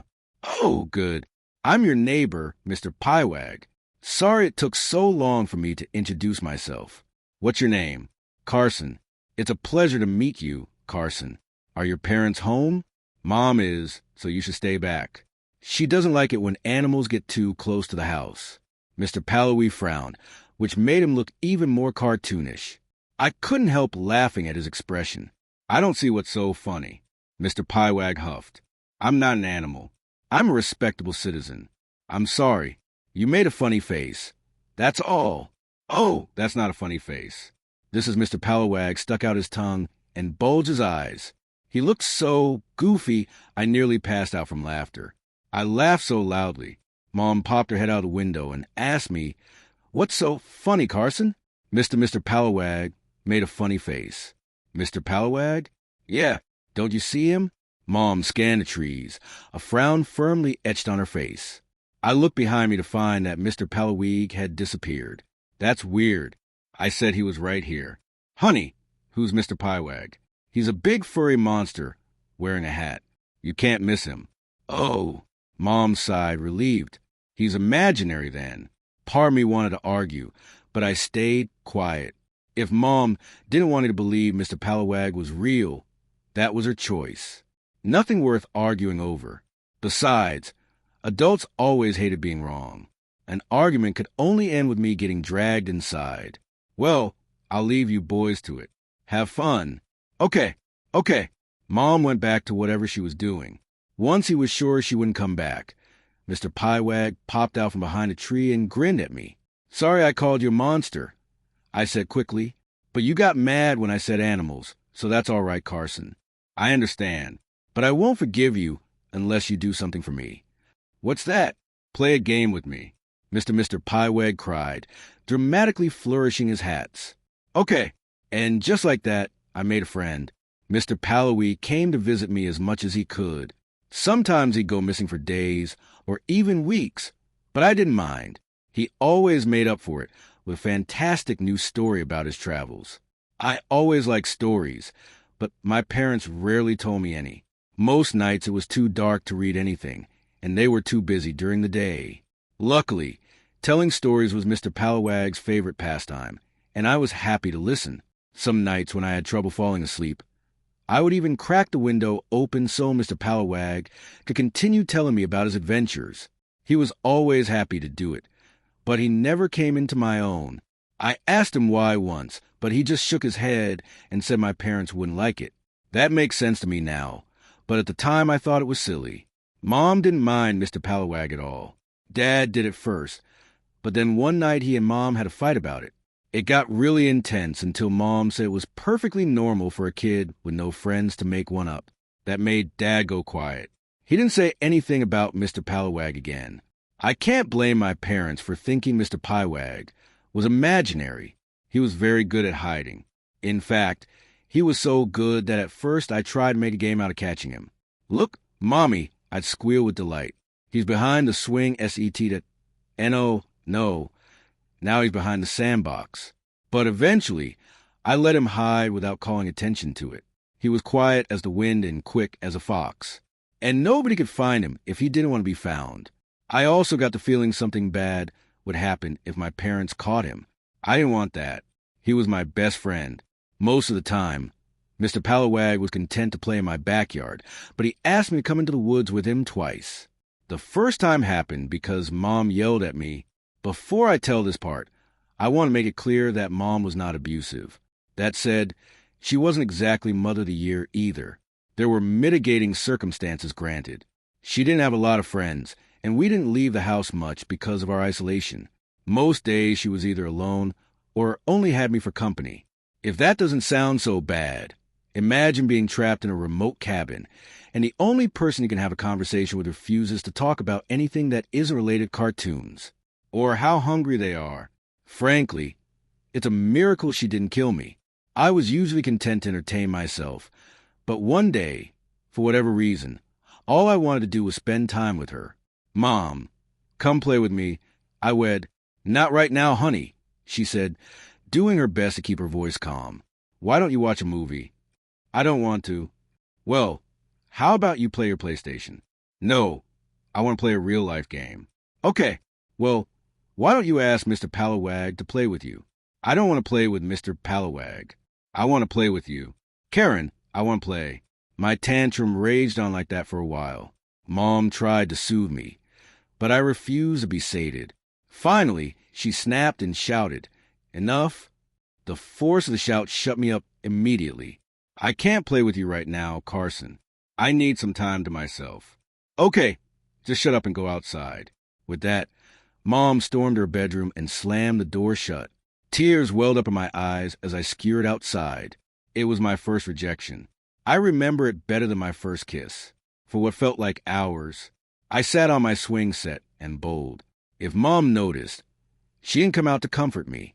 Odds are she was just holed up in a house somewhere, but at the time it felt like she was actively ignoring me. "Hey, Carson." Mr. Palawag's sudden appearance didn't surprise me. He made a habit of showing up out of nowhere.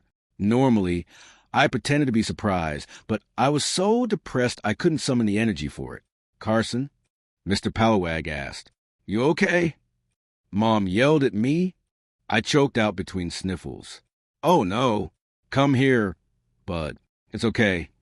Mr. Palawi opened his arms and wrapped me in a big hug. I always liked Mr. Palawag's hugs. It was like hugging a big warm pillow. There was something else about them, too. Something that made you feel safe and protected. Kind of like falling asleep. "Tell you what," Mr. Palawag said when I calmed down enough. "How about we do something special? Today." "Special?"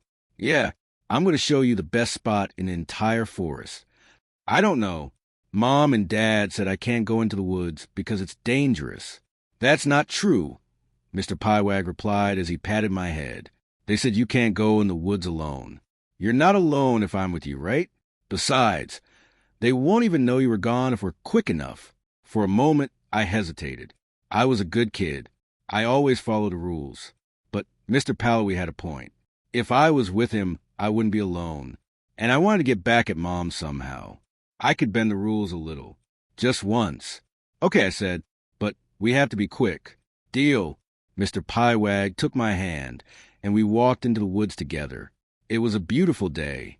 Birds chirped sonatas above us, and sunlight slipped through the cracks in the tree branches to cast macabre shadows on the ground. I made a game out of jumping from sunspot to sunspot. Mr. Piewag thought it looked like fun, so he joined in as well. The two of us got so wrapped up in the game, I almost forgot how upset I'd been. Almost. Eventually, our route led us to a circular clearing. Mr. Piewag strolled to the center of it and sat down with a great big sigh. I followed his lead and inspected my surroundings. The clearing felt peaceful, but there was something vaguely sad about it, too. "This is my special spot," Carson, Mr. Piewag said. "What do you think?" "I like it, but what makes it so special?" "Well, this is where most of my friends decide to come to the party." "Party? What party?" "Why, only the greatest, most fantabulous party ever. There's cake, balloons, and games galore. And there's plenty of music and dancing. And stories." "Of course," Mr. Piewag laughed. "All the stories you could ever want." "That sounds nice," I said, trying to imagine it. "Are there other kids there?" "Oh, yes. Tons of kids." "Does everyone get along?" "Of course. And nobody's left out." "Nope." "Good." We sat in silence for a while. I didn't mind. Silences felt okay with Mr. Piewag. Not like when Dad got quiet. That was usually a sign he was about to start lecturing me about how I didn't clean my room enough, or that I was spending too much time on the television or something. It wasn't like when Mom got quiet either. When she got quiet, it was because she was mad and didn't want us to know. It didn't work, though. I always knew something in the trees caught my attention. It was slowly swinging back and forth like the pendulum in my grandma's old clock. I watched it for a while, back and forth, but couldn't figure out what it was. Part of me wanted to take a closer look, but Mr. Piewag squeezed my shoulder before I had the chance. "Okay, Carson," he said, "it's time to go back now." "Oh, really? Can't we go to the party instead?" Mr. Piewag grinned. For the first time, I noticed how large his teeth were. They weren't sharp fangs or anything. They were just large. I had a sudden urge to run away, but I ignored it. One day, Mr. Piewag said, taking my hand, "But not just yet." "Why not?" "You're not sad enough." I wasn't sure what Mr. Piewag meant, but I let him lead me away from the clearing without complaint. As we entered the woods, I glanced over my shoulder, hoping to get one last look at whatever was swaying back there. No luck. It was too well hidden by the foliage. "Let's race," Mr. Piewag said. "Last one there's a grounded swallow." Mr. Piewag let go of my hand and sprinted into the woods. I ran after him, the swinging object forgotten. When we got back, he stopped me and knelt down to my level. "One quick thing before you go," Mr. Piewag whispered. "Promise you won't tell your parents about my special place." "Okay." "Why not?" "Well, it's not very special if everyone knows about it, right?" It made sense, but there was an icky feeling in my gut as I nodded and swore to keep it secret. "Thanks, Carson. I'll see you later." "Okay." I smiled and nodded again. Mr. Piewag grinned and gave me a big hug goodbye. I hugged him back and walked into the house. When I ambled into the kitchen, I found Mom crying at the kitchen table. "Mom." "Carson." Mom wailed. "Where were you?" She didn't let me answer before she scrambled over and wrapped me in a bone-crushing hug. "I'm fine, Mommy," I said, shocked. "I just went into the woods with Mr. Piewag." "Carson, what have I told you about going to the woods alone?" But I wasn't alone. Mr. Piewag was Mr. Piewag doesn't count. You're not allowed to leave the backyard unless you're with me or Daddy. Do you understand? But no buts. Honestly, what were you thinking? It was Mr. Piewag's idea. He said, "I don't care what he said. I was worried sick about you. I thought about protesting more, but I didn't bother. There was no use fighting her. As promised, I didn't tell my parents about Mr. Piewag's secret spot. I didn't tell them about the party either. Something in my gut said they wouldn't like it. At some point, I went back to school, but the only thing I remember about it is getting bullied. I tried talking to the nicer kids about Mr. Piewag once. They didn't care. I stopped trying. Thinking back on it, nobody in my family had many friends. I guess that's why we all loved Uncle Dan so much. Uncle Dan was born in that backwater town, and never quite managed to escape, but he didn't let it get to him. My parents liked him, and I was thrilled whenever he came over. He was no Mr. Pallawag mind, but he was the closest anyone got. Unlike most adults, Uncle Dan took time to make sure I was feeling okay. He was a great listener, too. No matter what the topic was, he'd patiently allow me to ramble about it until I'd exhausted myself. If it was something bad, he'd offer sympathy or advice. I was just talking about Power Rangers or my latest video game. He'd run his fingers through his thick red beard and let out a low whistle of amazement. "Wow," he said in a tone, implying I'd solved world hunger. "That is really something, kiddo. Thanks for sharing." When most knew they were only saying it to humor me. Uncle Dan was special because I believed him. One time I asked Uncle Dan why he liked talking to me so much. He got real serious and said it reminded him of spending time with his daughter. I asked if I could meet her sometime. He got real quiet and shook his head. I didn't ask about her again. For some reason, the one thing I didn't tell Uncle Dan about was Mr. Pallawag. In fact, he might never have known if I hadn't shown him my drawing. It was just a crayon Eagle said stuff like that. I scribbled a Mr. Pallawag waving hello, but I got in the hat just right, and I was proud of my work.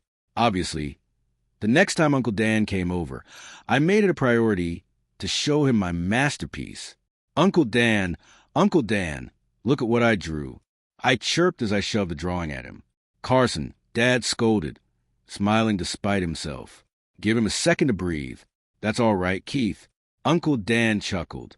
"Let's see what Picasso whipped up for us." Uncle Dan ruffled my hair and took the drawing. The second he saw what it was, his smile faded. I waited for him to say something, suddenly self-conscious. He was quiet for so long, I looked at Dad for reassurance. He looked just as confused as I was. "Uncle Dan?" I asked. It's great, Carson," Uncle Dan replied, his hands and voice shaking. "Great job. What's the fella's name?" "Mr. Pallawag." Uncle Dan's face went pale. "That's fun," he said in a low, emotionless voice. "Carson, would you excuse us for a moment? There's something I need to talk to your dad about." Okay." Unnerved, I left the room. I'd never seen an adult act like that before. I knew I shouldn't have ES dropped, but I was so worried about Uncle Dan. I stopped by the doorway to listen in. "Jesus, Dan, what's wrong? You look pale. How long has Carson been talking about this thing?" "I'm sorry, Mr. Pallawag." "How long?" "Oh, right. Couple of months, I think." "Months?" Uncle Dan yelled. "Yeah, the kid's got an imaginary friend." "So what? Have you been leaving the lights on?" "No, of course not." "Well, okay, we did once. But that was Mom must have walked in because I heard her ask, 'What's going, Dan? Are you all right?'" "You have to move," Uncle Dan insisted. "Now move." "I don't." "We're not moving." Dad snapped. "Don't give me that tough guy crap, Keith. Christ, I should have figured this would happen." "Excuse me. What gives you the right to shut up and listen, Jenny?"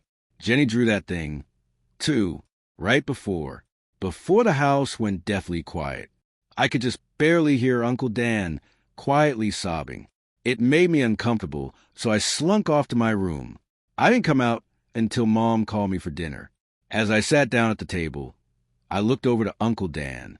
It was like nothing had happened. He even shot me a cheerful thumbs up. "Sorry for the scare, kiddo," he said. "I remembered something really important. Boring grown-up stuff. Nothing you need to worry about." I nodded and pretended everything was fine. Uncle Dan was doing a good job acting normal, but my parents couldn't keep up the facade. Little things gave them away. They'd laugh a little too long at Uncle Dan's jokes, or they'd shoot me worried glances when they thought I wasn't looking. The second Uncle Dan left, my folks turned out the lights. "Carson, why don't you go get ready for bed?" Mom asked, "But it isn't even dark yet." "I know, but your dad wants to read your story." "Really?" "Yes, really." I dashed to the bathroom and got ready for bed in record time. When I was done, I jumped into bed, and Dad walked in with a beat-up old book. "Hey, bud," Dad said in a soft voice. "All set?" I nodded, too excited to speak. "Good. I've been saving this one until you were old enough. It's called Alice's Adventures in Wonderland. With great care, Dad gingerly flipped to the first chapter and began to read. I fell in love with it immediately. After finishing the chapter about poor old Bill the Lizard, Dad shut the book and smiled at me. Well, liking it so far. Yeah, it kind of reminds me of Mr. Pallowig's stories. The corner of Dad's mouth flickered. Oh, yeah, he asked. Yeah, you do the voices better, though.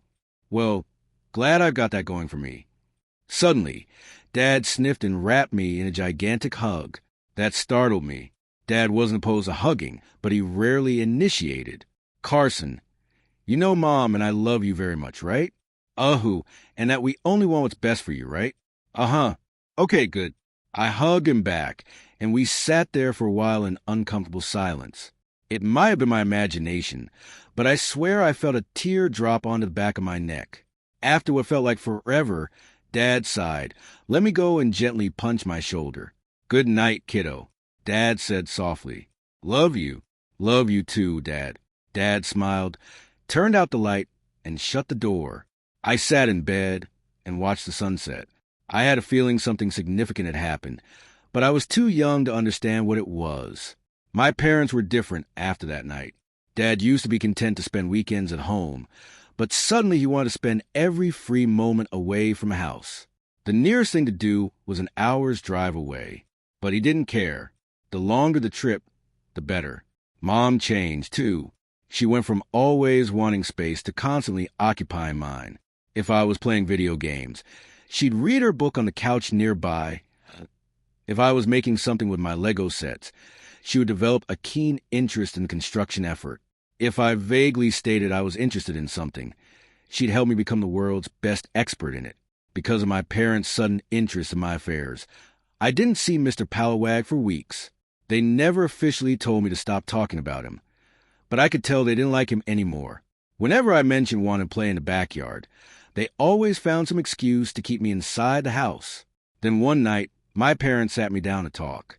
Neither bothered hiding the relieved expressions on their faces. Great news. Buddy, Dad said, I got a new job. We're going to be moving soon. Really? Yep. We're going to the city far away from these boring old woods. What about Mr. Pallowag?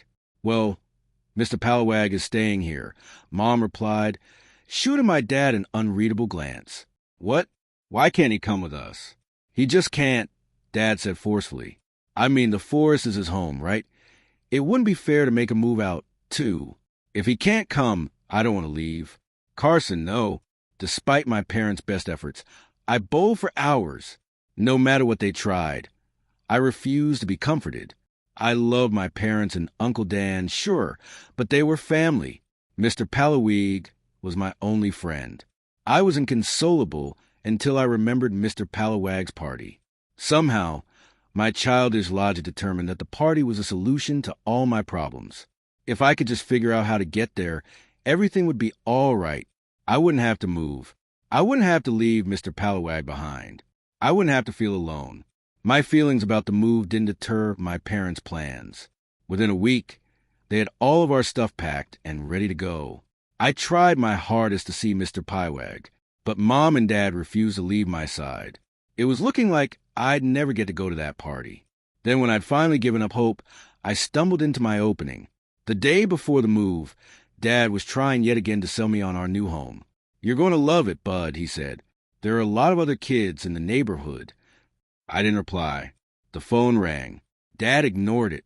I faintly heard Mom answer it in the other room. I bet you'll make a ton of new friends, he said. No, I won't. They'll be mean to me. You don't know that. Yeah, I do. Honey, Mom called. It's the mill. Something about paperwork. Dad swore under his breath and dashed out of the room. I stayed behind and scanned the room board. That's when I saw the unguarded back door. I knew I wouldn't get another chance. I crept to the door and opened it as quietly as I could. After making sure my parents weren't coming, I scanned the trees for any signs of life. Mr. Pallowag. I whispered, Mr. Pallowag, are you there? Sure, over here, Carson. Quick. Without thinking, I bolted into the woods. I didn't get far before something strong and furry yanked me behind a tree. It put a hand over my mouth and shushed me. Carson, I heard Dad call. Carson, where'd you get to? Stay quiet. Okay, Mr. Pallowag whispered in my ear. Carson, this isn't funny. Carson, Mr. Piewag placed me on his back, dropped to all fours, and dashed into the woods. I gasped and held on tightly to his neck. I'd never seen Mr. Piewag run that fast before. It was exhilarating. I would have enjoyed it more if Dad hadn't sounded so distraught. This next part won't make sense unless I talk about Eli. Miller. Bad timing, I know, but bear with me. I didn't know Eli very well. He was a teenager, and even if we were the same age, he wasn't the type of guy Mom would want to hang out with. He was a resident troubled kid. Graffiti, antagonizing the police, drinking, that kind of thing. Dad always shook his head whenever he came up. I think that was his way of saying he felt sorry for him. Even though I heard a lot of stories about Eli, I only saw him in person once. Mom had dragged me along on AI's shopping trip to our local Dollar General, and I wasn't overly thrilled about being there. Normally, Mom insisted that I stay close to her when she was shopping, but that day she said I could browse the books by myself as long as I didn't leave the aisle. I was thrilled. It was one of my first tastes of freedom, and I capitalized on it immediately. As I browsed the scattered copies of Animorphs and Goosebumps, Eli strolled into the aisle without a care in the world. He whistled a tuneless song, picked a magazine off the shelf, and casually flipped through it. I was so low to the ground that he didn't notice me. Something about the way Eli flipped through the magazine made me stop and watch him with juvenile fascination.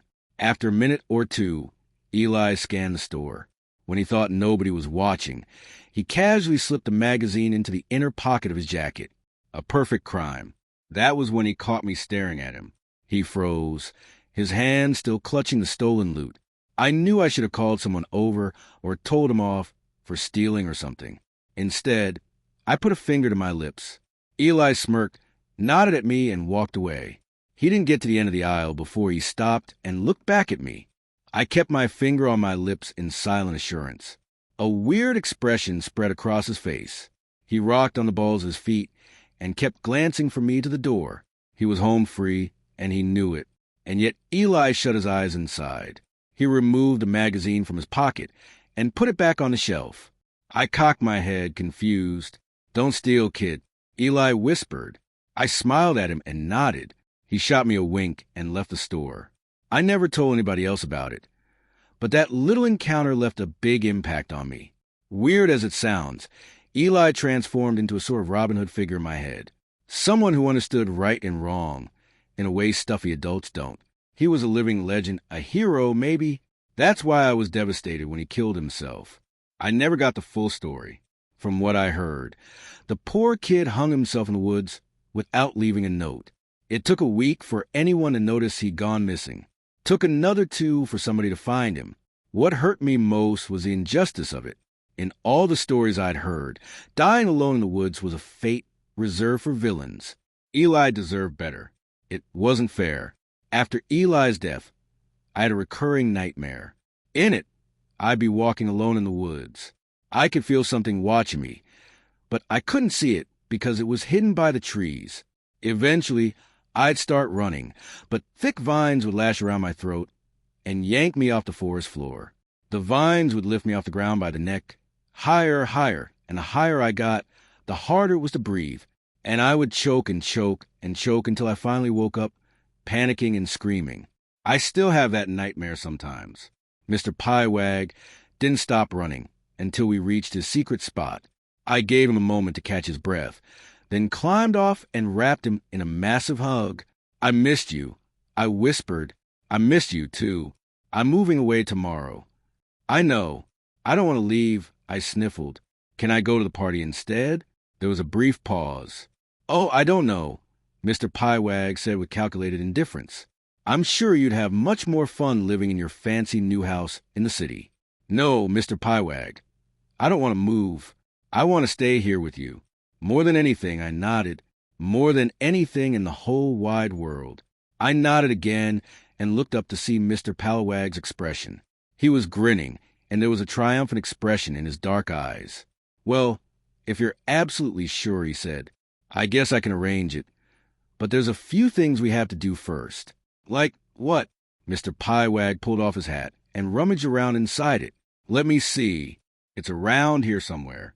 Ah, there it is.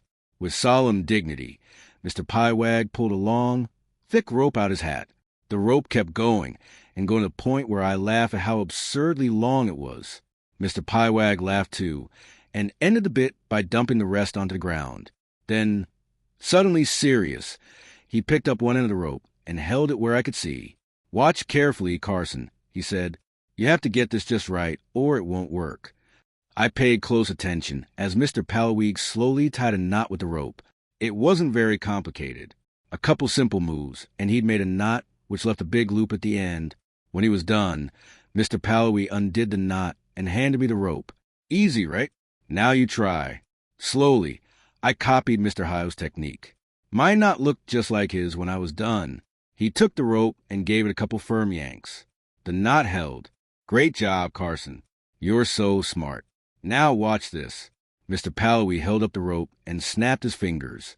To my amazement, the inside of the loop shimmered, blurred together, and rearranged into strange kaleidoscopic shapes.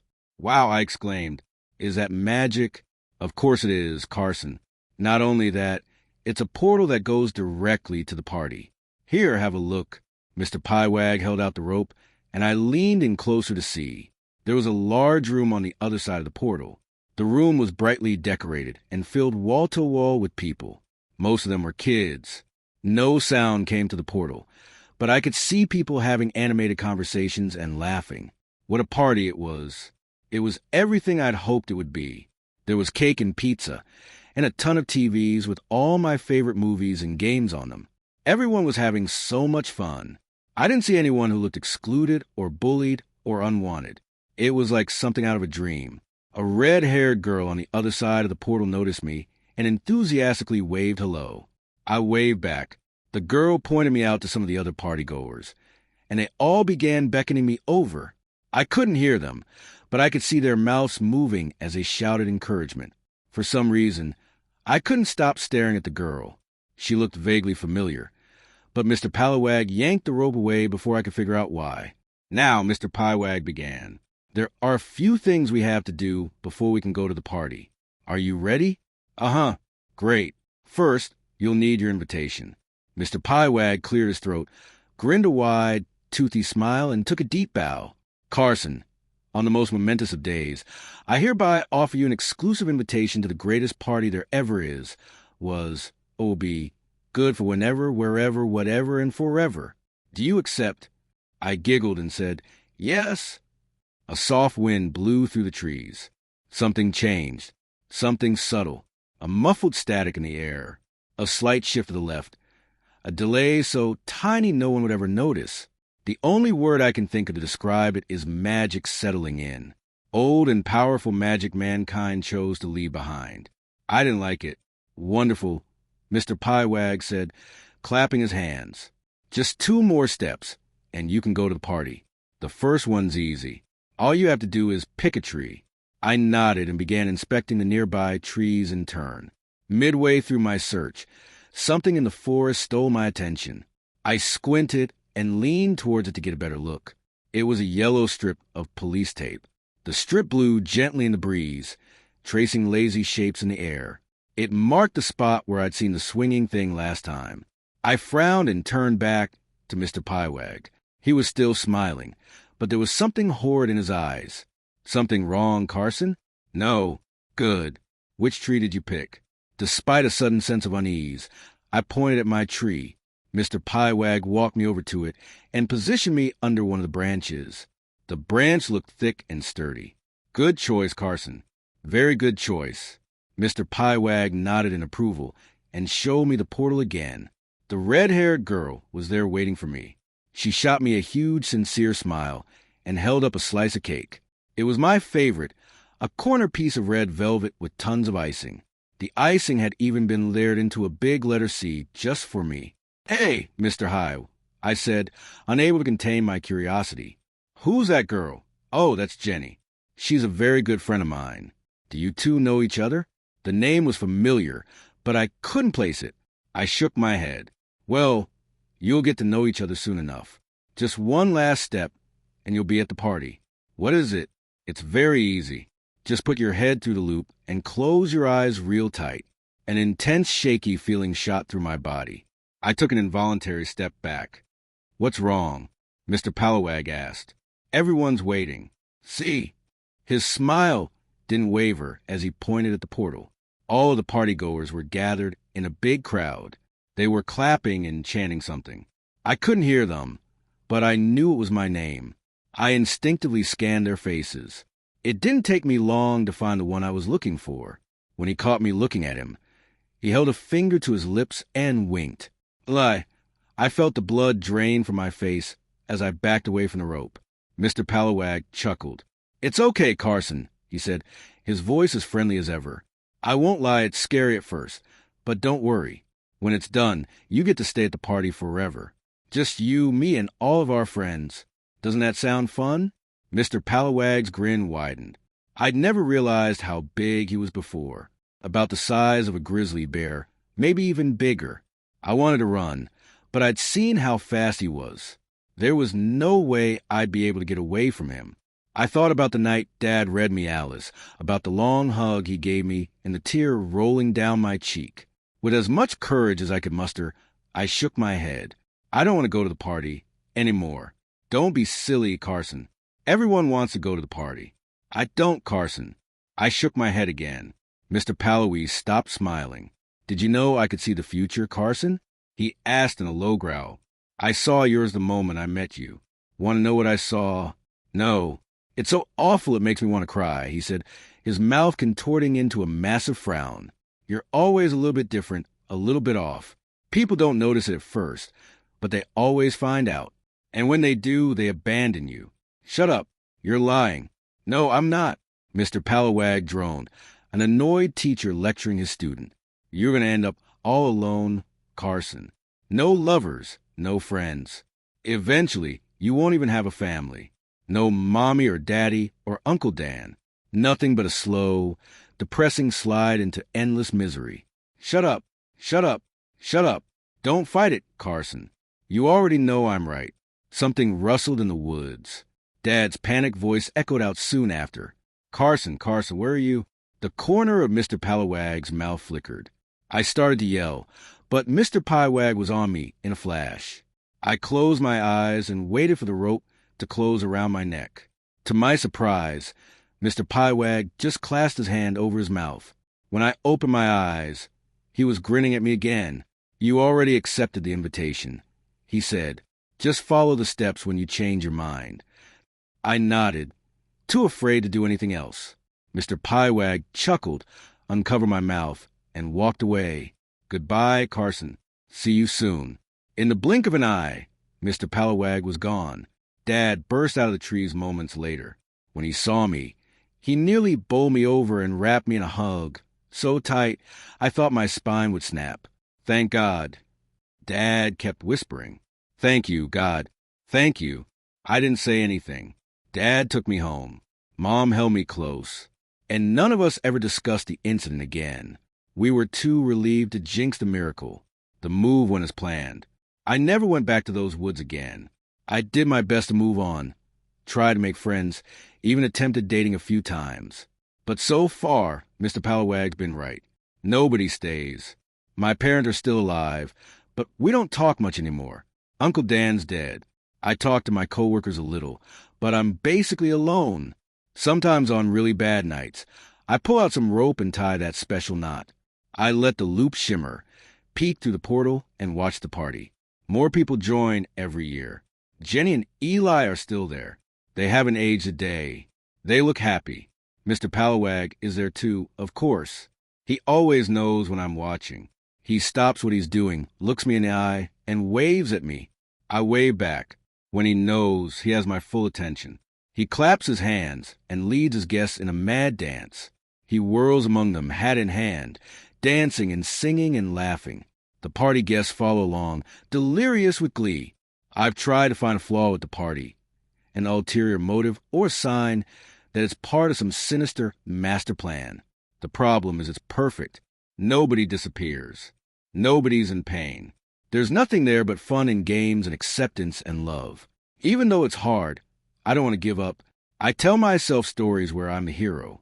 And no matter how dark it gets, I have to live. It's work for a while, but every year gets harder. And deep down, I'm scared Mr. Piewag was right. It's not if I go to the party. It's when. So, why is it called Hollow Skin Grove? Eli finally began a few minutes into our hike. I don't know, Heather returned. Probably named after a type of tree that grows around here, or something. What? That's a lame answer. What do you mean you don't know? Isn't it your job to research the locations before we check them out? Well, yeah, but the location names aren't always the important part. Just because an area is allegedly haunted doesn't mean it'll be named after the legend. Yeah, it does. That's like 90% of haunted locations. Goatman's Bridge, Amityville House, Gettysburg Battlefield. Okay, well, Goatman's Bridge is a nickname given to Olton Bridge. It was named something else before it was haunted. Same thing with the Queen Mary. The boat isn't actually haunted by the Queen. Dude, look, all I'm saying is that Hollow Skin Grove definitely sounds like a location based on a local legend more than the local flora. Heather shrugged. I don't know what to tell you. Well, I looked into it. All that came up was mentions of it in online forums, and nobody had seemed to actually walk all the way out to the place to confirm what it was. It was all inconsistent accounts from locals about strange noises and figures in the woods. Nothing to link the name to. Hang on. Eli snickered, slowing his pace and placing a hand to his head. You're telling me that we're walking miles out into possibly gator-infested by the word of inconsistent accounts? Look, Eli, we're already scraping the bottom of the barrel here. We've hit all the big ones that we can afford to drive, too. So, unless you want to start funding plane tickets out of state, this is the best we got.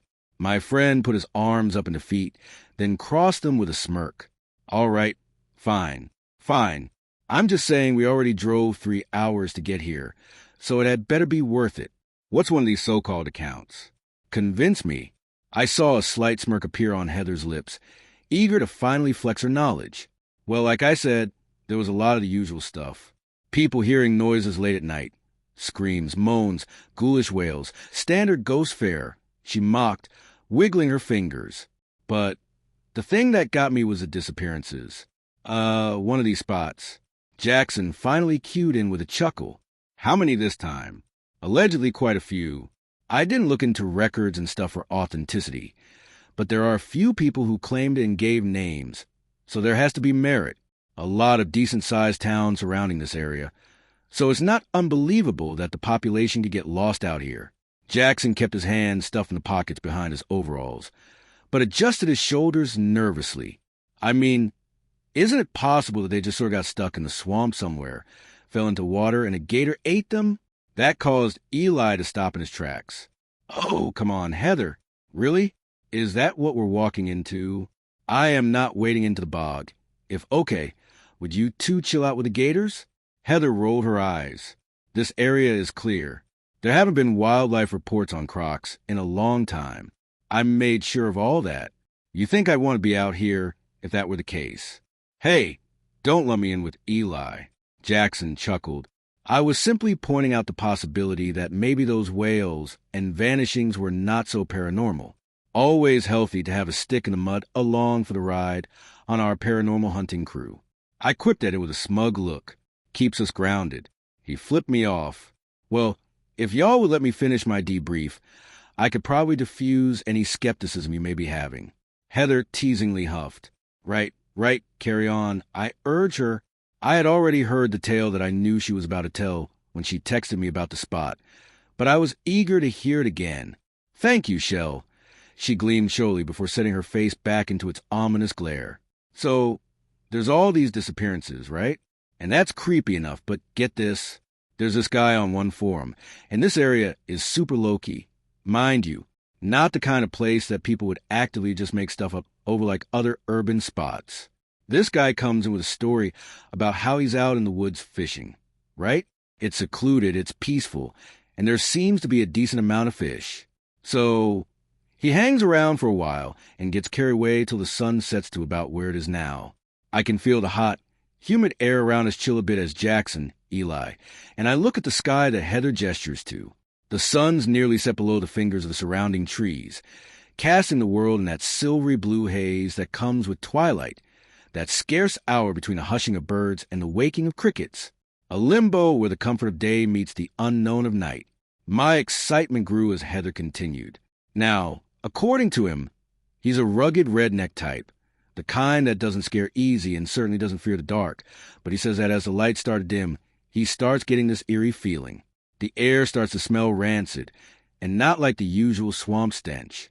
He said it was pure rot, dead fish, and hot old meat. So he's standing there on the shoreline near the water, starting to get a chill up his spine, and he's finally about to leave. But then he hears a slosh across the way. Heather stuck her boot out to a spot where enough water pulled to make a puddle and dragged her foot roughly through it, acquainting our ears with the same sound a man must have heard. He looks up, and there among the trees of the willows and water oaks that are sticking out of the bayou, he sees this man. "Oh, crap," Eli mutters, a tinge of excitement to his tone. He says from what he can make out, the guy looks normal, average size, plain build, hair not too long, like he's wild or something. But the thing that stands out about him is his skin. The dude is pale as hell and completely naked, just standing in the middle of a swamp before nightfall. Oh, hell no. I chuckled, the anticipation building in my chest. I already knew the payoff, and Heather knew that I did, but she indulged me anyway. Oh! It gets worse because the guy isn't even moving.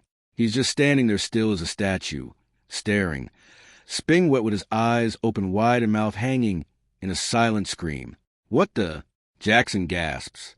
The guy who posted the story said that he just stands there, not moving, too shocked by what he's looking at. He says the guy doesn't move either, at least not for some time. He just stands there with his arms out like this. Heather demonstrated by lifting her arms slightly from her sides and letting them hover there inhumanly uncomfortably. He said that as he stood frozen, eyeing the stranger down and waiting for him to make a move, he focused on his face, and that's when he noticed it. He hadn't seen it before because of the weird lighting in the distance. But the man in the water, his eyes were black like coal, just two dark pools pouring deep into him. Heather came to a complete stop in her leading, turning to face us with an expression to mirror the one flickering against the back of our eyes. He said as soon as he noticed it, and the flag finally went off to run. The man out in the swamp crouched down, sinking himself into the water until he disappeared. He said the last thing he saw as he snatched up his rod and ran was bubbles on the surface, slowly gargling toward him. We'd all been so invested in her story that we hadn't even realized we'd reached the end of the walking trail. So all of us jumped a bit as Heather backed up without looking, sloshing into the water of the bayou until it rose to her knees. With an innocent smirk, she said, "Well, come on in." The rest of the way we moved by pond. Eli, Jackson, and I all looked at one another and with varying degrees of confidence checked our waders, then sloshed in after her. And there it was with the finale of Heather's masterful storytelling. I felt it, that shiver up my spine, that anxiety in my gut, that sweet, sweet adrenaline of fear that only the unknown could bring. It was a high we all chased. It was the reason we did what we did. A lot of people wouldn't fancy the idea of willingly going somewhere they thought might be haunted, but me, I live for it. Ever since I was a kid, I was fascinated by ghost stories and urban legends, things that people couldn't explain or places that origins were borderline unknown. That's a special rush with the unexplained that you just don't get anywhere else. A nagging itch that begs you to scratch it as you uncover more and more truths. That's what always drove me into places like this. Dark forests and abandoned houses. Places so mysterious and dripping with potential that an entire county could make up cultures built around them. But it's always a double-edged sword. That mystery is great. Yeah, but it only takes you so far. Most of the time you get there, and after a few hours the case is closed. It's all made up. The forest really is just dark, and that's all that it is. And that abandoned house. The detached footsteps you were warned of and ghostly groans tend to just be its old wooden joints creaking and popping. The payoff is never as good as the build-up. And though years of running the same routine had yielded minimal results, it never stopped me from pursuing more, because at the end of the day, the high was worth the hangover. It was fun to explore and freak yourself out with friends for an hour or two, because at least the memories that followed outweighed the letdown of the lack of anything real. I think deep down, though, Even though I often told myself that I truly did one day hope to find a pot of gold at the end of that rainbow, something real and tangible to show that I wasn't silly for chasing childhood campfire tales. Something truly paranormal to scratch that insatiable itch once, and for all whose mystery I could chase until the end of time. Looking back now, I feel foolish for ever wishing for such a thing, forever thinking that finding such a horror would bring anything good. Our hike through the water began slow and careful, moving through the murk so as to not slosh any into our overalls. We borrowed the gear from Eli's dad, and aside from wanting to keep dry ourselves, we really didn't want to return it waterlogged. "Shelby, can you pass the GPS?" Heather asked, leaning back. As much as I'd like to pretend I studied the map by heart, we're going to get turned around fast with all the water. "What's up with all this anyway? I thought you said there was a walking path." Eli asked. "Apparently, there is, but the summer rains flood the bayou and brings the levels up. Someone in the forum who came out here said the place is more worth coming like this anyway. Adds to the creep factor." "I hope so." Jason snickered. "This has to be one of the most intensive tracks we've done so far. It'll be worth it, I bet." I chimed in. "I've got a good feeling about this one." I really did. Maybe it was all that prep and extra effort that made it feel more of a grand adventure. But as the sun set lower in the sky and the space between the trees grew from that hazy blue to a dark foreboding black, my heart thrummed faster, deeper into the bog. We went further away from civilization and more into an unknown that so few other people had dared to travel. Us, though, we were going all the way. That was the plan, at least. Where so many other people had chickened out and never made it to the grove itself, we had the intention of getting to the clearing and seeing if we'd really find the mysterious man of the bayou. Solid proof that all our searching wasn't in vain. We were grizzled veterans at this by now, and we weren't going to be deterred. Then again, maybe a grizzled veteran would turn back. Maybe they would have seen the signs and got out of that swamp as fast as possible. Maybe it was so many years of that nagging itch that drove us deeper into those woods against our better judgment. I didn't start to feel it until the twine. We had been moving around for half an hour, Heather guiding fearlessly in the front. Eli was behind her, then me, then Jackson heading up the rear. We'd flicked our flashlights on now that the swamp had become a dark maze of moss, tangled stumps, and algae-ridden pools. I held my breath each time I swept mine through the trees, caught in the middle of both the desire and fear of spotting a man nestled among the dark bark. He never appeared, though, no matter how deep we went, and there wasn't a noise out of place, save the occasional heron song, to join the chorus of cricket chirps. That changed when suddenly Eli went tumbling forward in front of me, nearly toppling into the musky basin, if not for Heather's back to catch himself on. "Whoa, Eli!" She scoffed as water sloshed behind her, sprinkling her back and pouring a bit down her waders. She was mad, but once she saw the state of our friend, she stopped complaining. IT was clear he got it worse. All of us tried to be sensitive, but we couldn't help but crack snickers as Eli stood back up, water dripping down his face and shirt as he glared unamused. Eventually, our chuckles broke him down, and he started to giggle, too. Yeah, laugh it up. It was bound to happen to one of us eventually. There was no way we made it out of here dry. "Of course it happens to you too, man." Jackson shook his head. "You good? What did you even trip over?" "I think a root or something. Whatever it was hooked my foot good. Maybe it was this," I offered, shining my light in the space between him and I. Up from the depths, a thin line of string had surfaced. We all gathered a look and saw that it was just simple twine, coarse hairs tangled together and bound to make a rope just thicker than a plastic straw. Heather reached out and pulled it up with a finger. We had gloves on, so none of us had qualms about touching it, but she still couldn't hide her disgust as the string dripped with pond scum and algae. Beneath it, we could barely make out the fibrous bright white the twine once was. "This looks man-made," Heather noted. "You did say this was a walk path," Jackson replied, grabbing one end and tugging. At first, we thought the string was simply loose, but as he pulled, more emerged from the water, going taut somewhere beneath the surface near a tree, like it was tied to the stump. If this is a flood area, they probably strung these up to make sure people could still find the trail. I guess that would make sense. I nodded. Eli hesitated a moment before responding. Either that, or it was a fence to warn to keep out. That sent another chill across the air, this one much stronger than the last. It was night now, and though Heather's recount was scary, nothing was more exciting than being closer to the grove, possibly finding the border that warned there was no going back. Still, even though I bought the boys' theories, something about the string put me off. It was unusually low to the ground for a guiding line, and though it could have slipped, it was also white.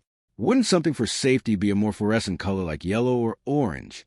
Heather didn't help ease the feeling as she spoke, tugging the coil tight again and tracing it with her eyes between GPS glances. Well, my money is on Jackson. The rope leads along the same path we need to walk. That's good to know. If we get lost from your terrible navigation, we can use this to get back. Eli smirked. Heather flipped him off before turning forward and continuing on, the rope still in her hand as a railing. Everyone laughed at the interaction and moved on, but I couldn't give more than a courtesy chuckle. The rope on the abandoned path in the middle of nowhere that rarely anyone ever walked, let alone the same path we were on.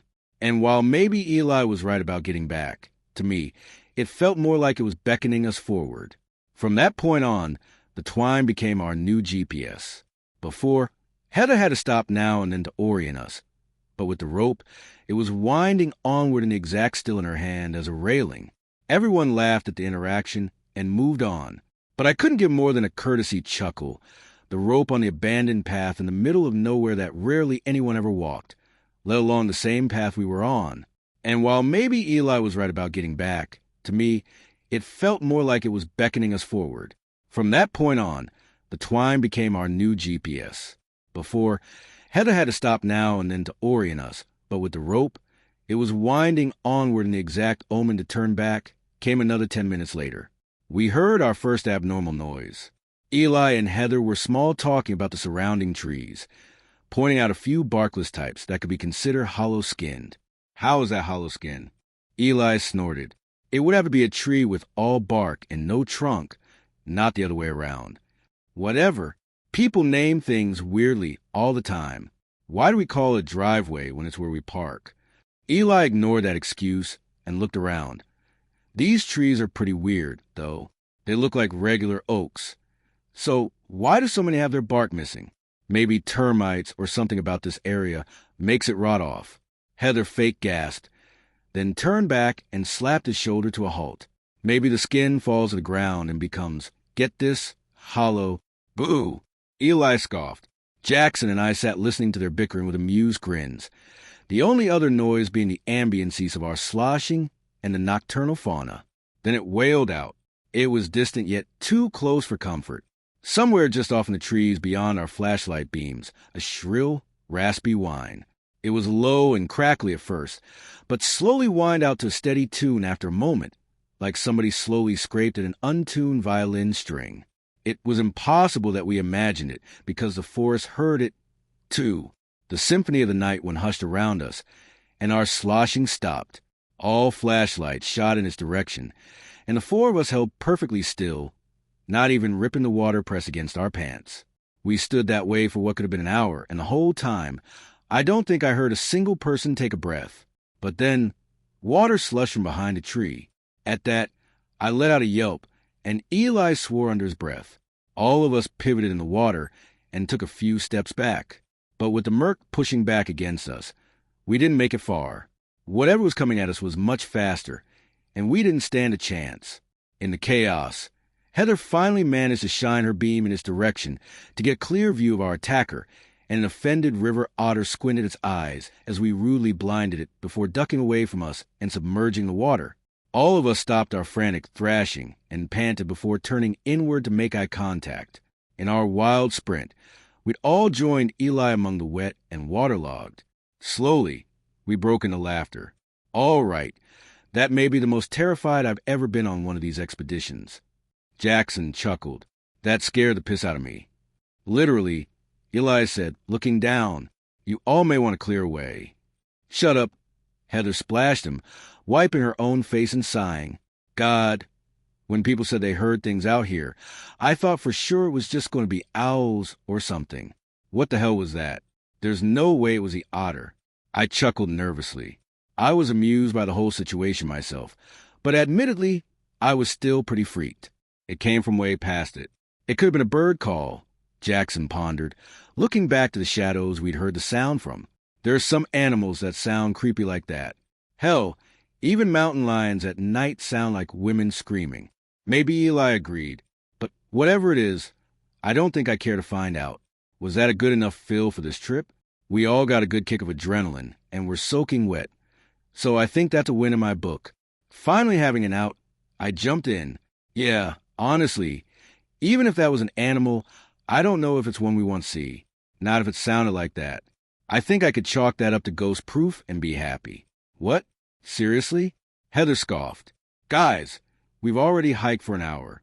The glade isn't much further. We may as well go the rest of the way. I thought the whole goal was to do what everyone else couldn't, remember? Eli made a face. Heather, did you not just hear that? There's no way you want to go closer to whatever that was. I was just going along with the animal thing to keep from freaking, but it was not natural. It kind of sounded mechanical, Jackson said, like an instrument. Okay, and so what? Heather shrugged with a smile, trying not to seem too eager. I thought the whole reason we did these trips was to find the paranormal. And now that we finally got something truly weird, we just want to run. Well, the real paranormal is a lot freakier than convincing ourselves we heard something, Eli said. Heather kept her face high for a moment, trying her best to still win us over with confidence. But when she saw that nobody was biting, not even me, she broke with a sigh. Well, I'm still going to go. It can't be more than 5 minutes of walking. Sticking the GPS out, she handed it to Eli. He shook his head. Heather, no way. What? I'll be fine. I can just follow the rope back. I'll be right behind you guys by the time you get back to the car. No. Nah. I know what you're doing. Eli threatened. She cocked her head. What am I doing? You know that if you go alone, we're not going to let you. No. Seriously. I want you guys to go back to the car. I don't want you to be miserable out here if you're done. I just really want to know what's up with this place. Heather's eyes fell on me as she said that, and suddenly guilt weighed heavy in my stomach. I sensed she was being genuine, so I shouldn't have felt bad if I wanted to leave. But it wasn't that. Heather was ride or die. She'd follow me into some more places than I could count, and all of it was for nothing. Now, here we were with something that actually had potential, something I'd looked for my entire life, and I was running from its literal call to adventure. What kind of friend would I have been if I had made Heather go at it alone? I'll come too. I spoke softly, a smile turning at my lips. Well, I guess we all go then, Jackson jumped in. We aren't just going to let you two get lost out here. Heather tried to protest. No, guys, seriously, I don't want you to. Yeah, so noble. Thanks for the offer. Come on, ladies. Eli sighed, rushing past us and following the GPS he now held in his hand. Heather turned back at me with a beaming smile, then quickly faced forward, tagging close behind a grinning Eli. I was happy they were smiling in that moment. Jackson and I were too. I think it was the last moment that any of us ever did. As we approached the glade, patches of land once again became visible among the oaks. They were mainly plateaus of mud and shrubs. Nothing stable enough to walk on, but it was at least nice to see land again. Eli was leading now since he had the GPS, but the string was still our guide. Its slimy, slick coat kept our gloves as we tugged along it, shining our beams in every direction to make sure nothing caught us off guard again. As we moved, that squeal on the horizon kept looping in my head like a bad song, making the skin crawl and itch the closer we got to its source. I imagined how much more chilling it would have been to hear it from the distance we now stood, only a few yards from the grove. Ahead, I could see it. The trees got denser a dozen yards ahead, then beyond. Opened up into a small pond the size of a neighborhood cul-de-sac. The trees had been ominous with our lights dancing between them. But somehow the open space was even more foreboding. The still LG-top water could hide anything below. And with the fisherman's story still fresh in my mind, I kept thinking about that pale naked man with soulless eyes rising from the depths. Before we reached it, however, there was one more step. One final chance for us to turn around. Protruding from the water a few yards in front of us, our flashlight skimmed across a small island of muck and pond scum, a plot of land just barely gasping above the surrounding flood. The rope led straight onto the platform, but there was no tree that it was tied around this time. Instead, it roped onto something nestled among the shrubs that contrasted the dark muck harshly. As we approached with caution, I tried to make out what it was, but something paused our progress. Ow! Eli suddenly blurted. We all hesitated behind him, and our heads popped out of line to see what the holdup was. "You good, man?" Jackson called. "Yeah, there was just a huge thorn caught on the rope that stuck me, punched straight through my glove." We broke formation and sloshed forward, gathering around to investigate. Eli held his hand beneath the beam of his light until one of us offered our own, to which he plucked out the pale barb that had stuck into his hand. It was a milky white and straight, like a needle. I furrowed my brow, finding the color and shape odd for a thorn bush, then turned to check the spots in the twine that he got bit by. "Oh no!" I gasped, running my beam along the rope. The whole thing was covered in them. They weren't all as big as the one that got Eli, but beneath the mud and grime that had been coating the string, I finally saw them, tiny little barbs frayed from their binding. At first, I thought the twine was just old and tattered, but the closer I looked, the more I noticed it was by design. The quills all furrowed out in the direction we'd come from, and as I checked my glove, I noticed there were several that had caught the latex, but not been able to puncture. My breaths grew rapid as I hastily plucked them out and threw them away from me. Eli and Jackson turned to see what I saw, then grew worried looks on their faces. Eli tugged loose his glove and looked down at his palm to find that the spot where he'd been pricked was already turning red and inflamed. The three of us were so confused and horrified that we hadn't even noticed that Heather had stayed a few feet away.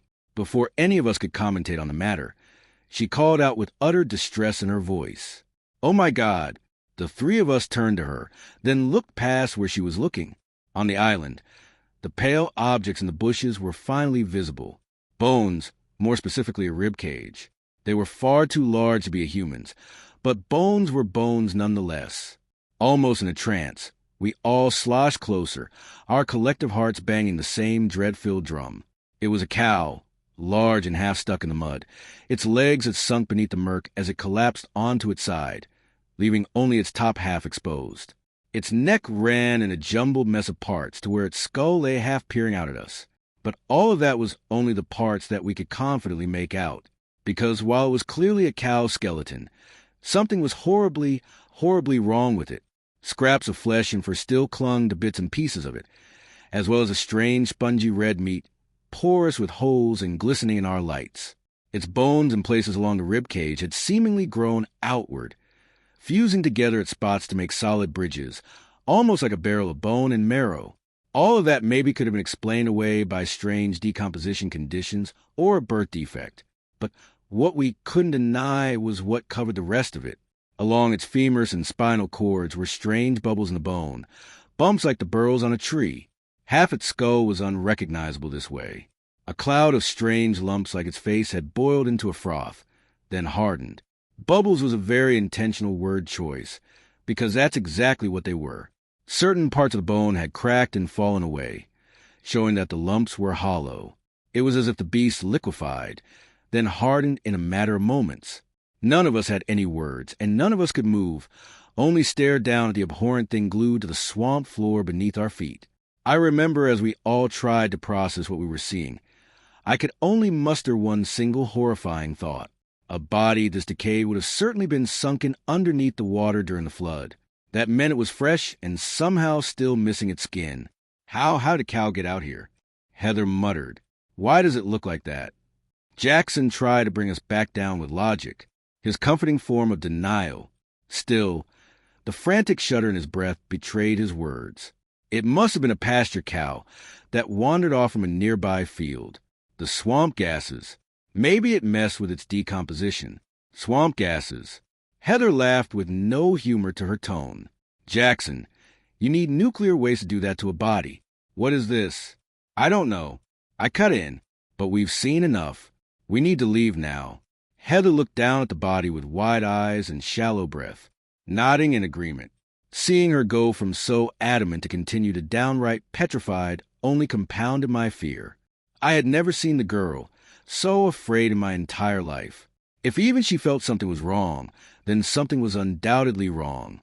Finally, we were all in agreement to leave. But even though we'd taken that last chance, it was too late. A sloshing from the clearing ahead made us all jump and stagger back, whipping our beams up into the shadow. The sprawling pool before us ignited beneath the ghastly white beams of our flashlights. And there emerged, a pale figure wearing no clothes, mouth agape, and dark sockets staring holes through us. The man from the story hadn't done the horror justice. Its skin was loose and haggard on its skeleton, like it was nothing more than a cheap rubber suit, and its hair was greasy and foul. Its feet were still hidden below the water, but its fingers were nothing more than limp, dangling flaps that dripped marsh water as it slowly rose from the pond. It wasn't until I noticed the dark spots on various parts of its form that I realized its true nature. Dark spots like its sockets. They weren't marks or black soulless eyes. They were holes. Holes in a suit of skin stretched upon some unseen skeleton rising out of the water.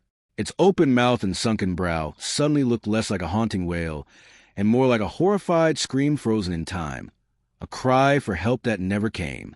As its feet crested the water, those awful flayed feet that flapped loosely in the night breeze, I saw what was holding it up, a mountain of that spongy red meat soaked in mud and algae, a tangle of white curved bone winding up and disappearing in its hollow puppet. Pale, worming tendrils waved from the holes in the crimson flesh, not dissimilar to the ones on the rope we'd been holding up, and my stomach turned over in my gut. That wasn't the end, though. In the fraction of a moment that I was able to take all of that in, more bubbles began to froth in the clearing around us. From the water rose even more suits of skin, all with the same desperate, wailing expression, gasping at their face. Men, women, animals of every kind that were stretched in abnormal ways, as if whatever was holding them up didn't quite know what to make of their various forms. I prayed that the smaller human suits I saw weren't what I believed them to be. None of us screamed or made a sound. We just turned to run. The water had never felt thicker as we splashed into it, making a break back the way we'd come. I turned over my shoulder, horrified that I might see the figures gliding through the swamp after us. But instead, I saw something worse. Eli wasn't moving. He was still perched on the island, staring vacantly off into the bog. I could see by his posture that he wasn't sharing the same fear that we were. In fact, he looked almost calm. "Eli, let's move," I shouted, my voice breaking with utter terror. Still, it scared me more that he didn't move. He didn't even flinch. I knew then and there that something was wrong. Whatever was in that water had him already, and it was too late. Still, I began charging back. We couldn't leave him. Not here. Not with these things. My boot sloshed out of the water back onto the mud just in time to see the full horror set before me. Dozens of bodies conglomerate together, flies flocking and buzzing in and out of their holes like some sick sort of hive. Then in the middle of them, one last body bubbled up. It wasn't human this time, nor animal. It was pure, incomprehensible flesh. A mountain of soaking meat filled with excited white worms that squirmed and danced in the hot swamp air. Spines and large ribs stuck out from its serpentine mass. That stiffness had been stolen. They seemed to shift and were beneath my flashlight like tentacles, snapping straight at random and releasing harsh clacks. From its center spread large blankets of red tissue, almost like petals on a flower, and they too seemed to jitter and vibrate in the air like it was alive. Its head was nowhere at all, just a large gaping pit plunging into a darkness of its body, a darkness that several pale ropes ran into. The string that we'd been following went taut, and from the water arose even more, running off into the woods in every direction. I felt mad looking at the creature, my brain hardly fathoming that something so horrifying might exist. Unable to bear it any longer, I reached out for Eli's hand. "Eli, please let go." My palm gripped around his hand, the one that had been pricked with a thorn, and my body went numb as it crumbled in my grasp. The skin wadded in on itself, like I was grabbing a latex glove filled with water, and inside I could feel hard bits floating around like chunks in a stew. Bile would have risen to my throat if it could, my swirling brain unable to take any more. But I was shocked. Numb as Eli turned back to me, his face vacant and blank and his eyes pouring blood. Behind him, the vile flower of flesh and bone released a sound from its pit that vibrated my teeth and made my head pound. A sound like a coarse violin string being scraped. Eli turned back to it as if in a trance, then began moving closer into the water, his skin sagging as he went. I could barely move as tears streamed down my cheeks. The image of my friend sinking below the murk etching into my memory for the rest of my days. A harsh yank from my right brought me back down to reality, and I turned to see Heather tugging me along, her own face slick with tears and snot. She called out to me, but I couldn't hear her. The world had gone silent. Still, her expression demanded loudly without sound, and my body followed it instinctively. Run. So we did. I don't know how long or how fast, but we simply ran. Eli had the GPS, which meant we had no clue which way we were going, but it didn't matter. So long as it was away from that thing at the heart of the glade, it didn't matter. My legs had been aching from the miles of water we'd already pushed through, but they were in a whole new pain as they pumped to their absolute limit. It felt like running in a dream, that slow, painful slosh away from something out to tear us limb from limb, even if the thing wasn't giving a proper chase, which none of us dared to look back and check. There was still the ropes. Each spear of our legs into the water was a heart-pounding gamble. Each push forward was filled with dread that we might feel the prickly tongues of the living flesh catch our guts and turn us into the same living soup that had Eli. His name hurt to think. It hurt even more with each step we ran away from him, leaving him to whatever fates had swallowed him whole. I don't remember when I blacked out or for how long, but when I woke up, it was to a flurry of family, doctors, and police. Apparently, the three of us had been found collapsed on the side of a road near the swamp's edge, covered in blood and rambling incoherently. None of us remembered this, too exhausted to even think past that point. Once we were checked over and released from medical care, it was straight to the police. They asked us what had happened and where Eli was, but we didn't have a good answer for them. There was none to either question. We tried to tell the truth. We knew how it sounded and we knew how they would react, but it was worth a shot. The concerned looks and skeptical glances between the officers told us all we needed to know. There was one thing I noticed, however, a look on the sheriff's face when I brought up the name Hollow Skin Grove. It was recognition. It was a small flicker of fear. As quickly as I noticed it, however, the man smoothed it away to never return. Still, as I talked, I could sense it behind his gaze. Something deeper than skepticism. Whether my insight was correct or not, it didn't matter. Our story was never entertained. And in the end, the whole thing was ruled as group mania, a hallucination induced by a collective panic we'd gotten while lost in the swamp. And Eli, searches were conducted over the next few weeks. But of course, a body was never found. Not that I believe in the efforts that were claimed to have been made. When his parents kept pushing that they search until at least a corpse turned up, the police finally released an official statement.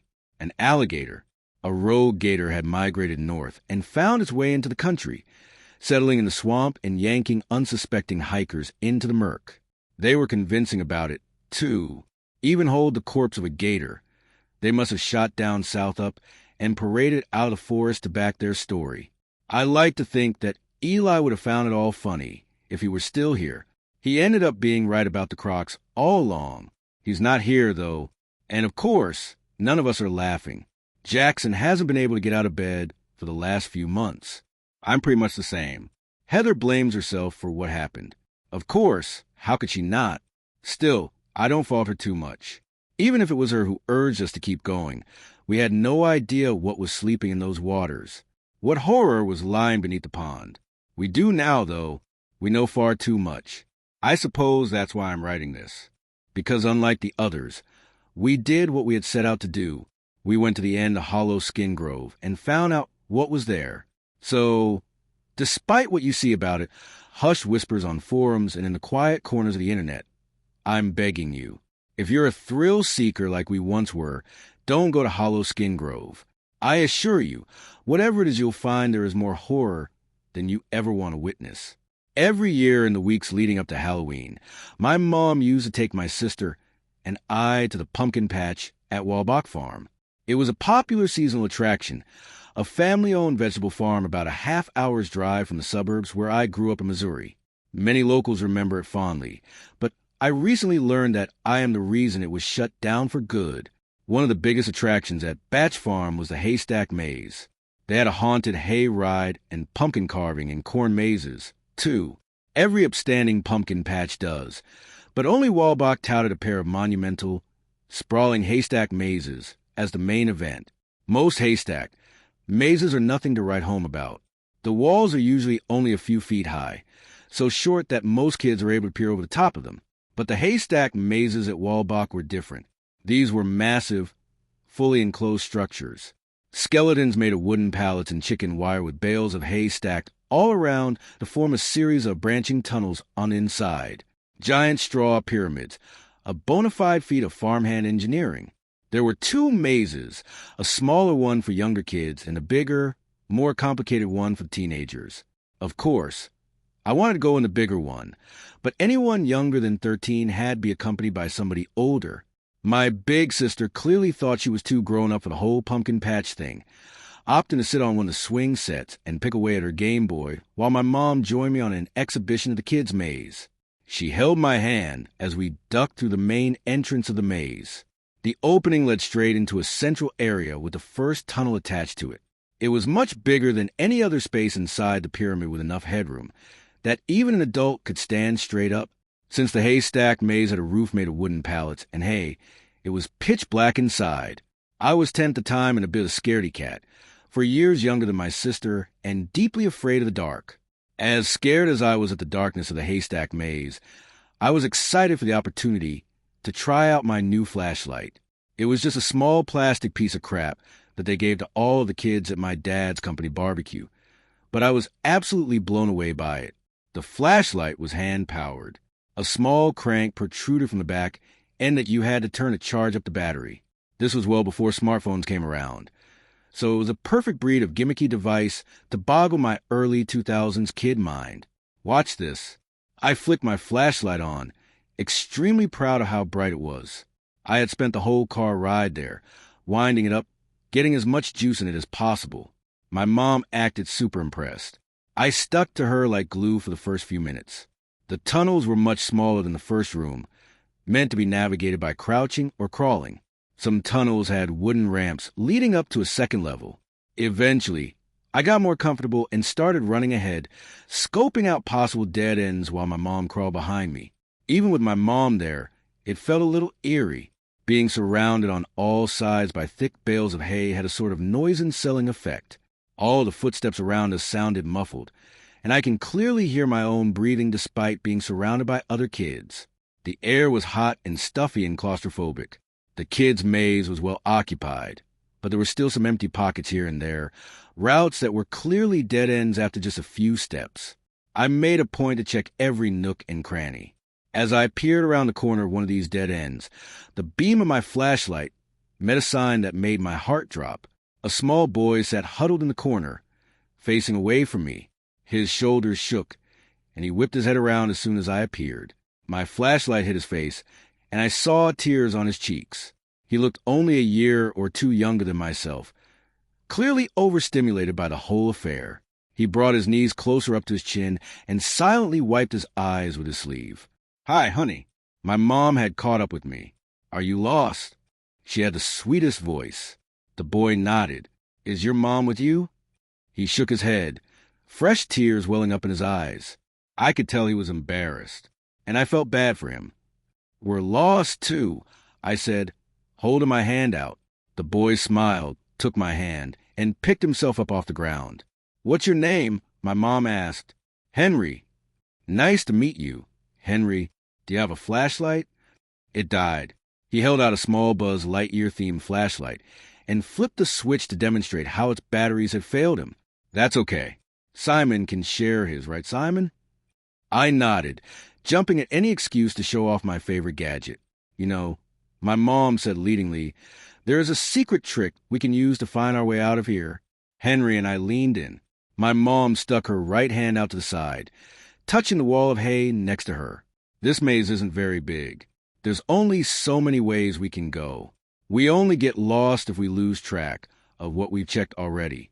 So, if we pick one wall and keep following it no matter what, we'll find our way out. Looking back, her method was far from perfect. The stick-to-one-wall approach might work if you applied it from the very start of maze, but because we were already inside, the wall to our right could have easily been a freestanding divider fully contained within. Doing this could have led us in circles if the maze were complex enough. Fortunately for us, the kids' maze was intentionally straightforward with the three of us sticking to one wall. We found the exit in just a few minutes. Henry's mother was waiting for us on the other side, looking worried. She exchanged niceties with my mom, thanking her for helping Henry out. She said that he had insisted on tackling the maze without her. I felt a sting of shame knowing that this kid, who was younger than me, had proven himself more independent. Henry and I spent the rest of the day running around together. We did the corn maze, sat next to each other on a hay ride, even went back to the kids' hay stacked maze again. I used to get picked on a lot, so it was nice to make a new friend outside of school. After making our way out of the kids' maze a third time, we decided that we were ready for something more challenging. We begged our moms to take us inside the bigger maze, but they waved away the idea, tuckered out from the day's events. What if Zoe took us? I asked, prompting my sister to tear her attention away from Fire Emblem for the first time all day. Right, like I want to go running around in the dark with a couple of kids. Zoe's words cut me, though I didn't think she meant for them to come out as harshly as they did. Upon seeing my face fall, she begrudgingly agreed to join us.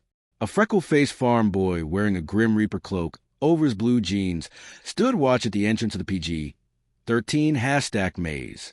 He told Zoe to stay by our sides at all times. This maze started just like the kids' maze with a big open chamber and a single tunnel leading forward, though there was a clear sense of larger scale. Zoe popped down on a haystack bench and flipped her Game Boy back open. Aren't you coming with us? I stuttered. Why did you want to do this if you're too chicken to go in yourself? She groaned. Henry shifted uncomfortably on the balls of his feet. I'm not chicken, I said, puffing my chest out. Just come get me when you're done, she said. Won't that guy know you didn't stay with us when we go back to the front? She laughed like I care about getting in trouble with some hick. And with that, I flicked my flashlight back on. Henry and I steeled ourselves and set off down the first tunnel. Right off the bat, I could tell there were way less people in the maze. Faint footsteps from above were few and far between. We only passed one other group of people after the first fork. A teenage boy eyed us down as we passed, likely guessing we weren't supposed to be there alone. Henry's company washed away a lot of the unease, but I quickly realized that we were in over our heads. It didn't take long for us to get turned around. Maybe we should go back and try from the start, said Henry. Nah, I said, not wanting to admit that I didn't remember the route we took. This place isn't that big. I bet we're almost there. We passed the same group of teenagers again. It was a good indicator that we were going in circles, but we were both too timid to ask for help. I cranked the flashlight's battery a bit as we hit a dead end after dead end. It wasn't showing any signs of losing power, but the fear of losing our only light source was starting to dawn on me. Are we supposed to go this way? Henry's question broke my train of thought. I followed his pointer finger to the wall with the beam of my flashlight and saw a small gap in the haystacks. Some of the hallways in that maze were pretty cramped, but this was the smallest opening we had come across.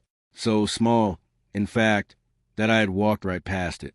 To answer his question, I wasn't sure. The entrance was no bigger than 3 foot tall. Even we would have to get down on all fours to fit through it. And it didn't seem likely that the people who built this thing would expect teenagers to fit through it all. The hole was just small enough to appear unintentional, but just big enough to suggest that it was the way forward. Can't hurt to try, I said. Henry was a head shorter than me, so he went in first.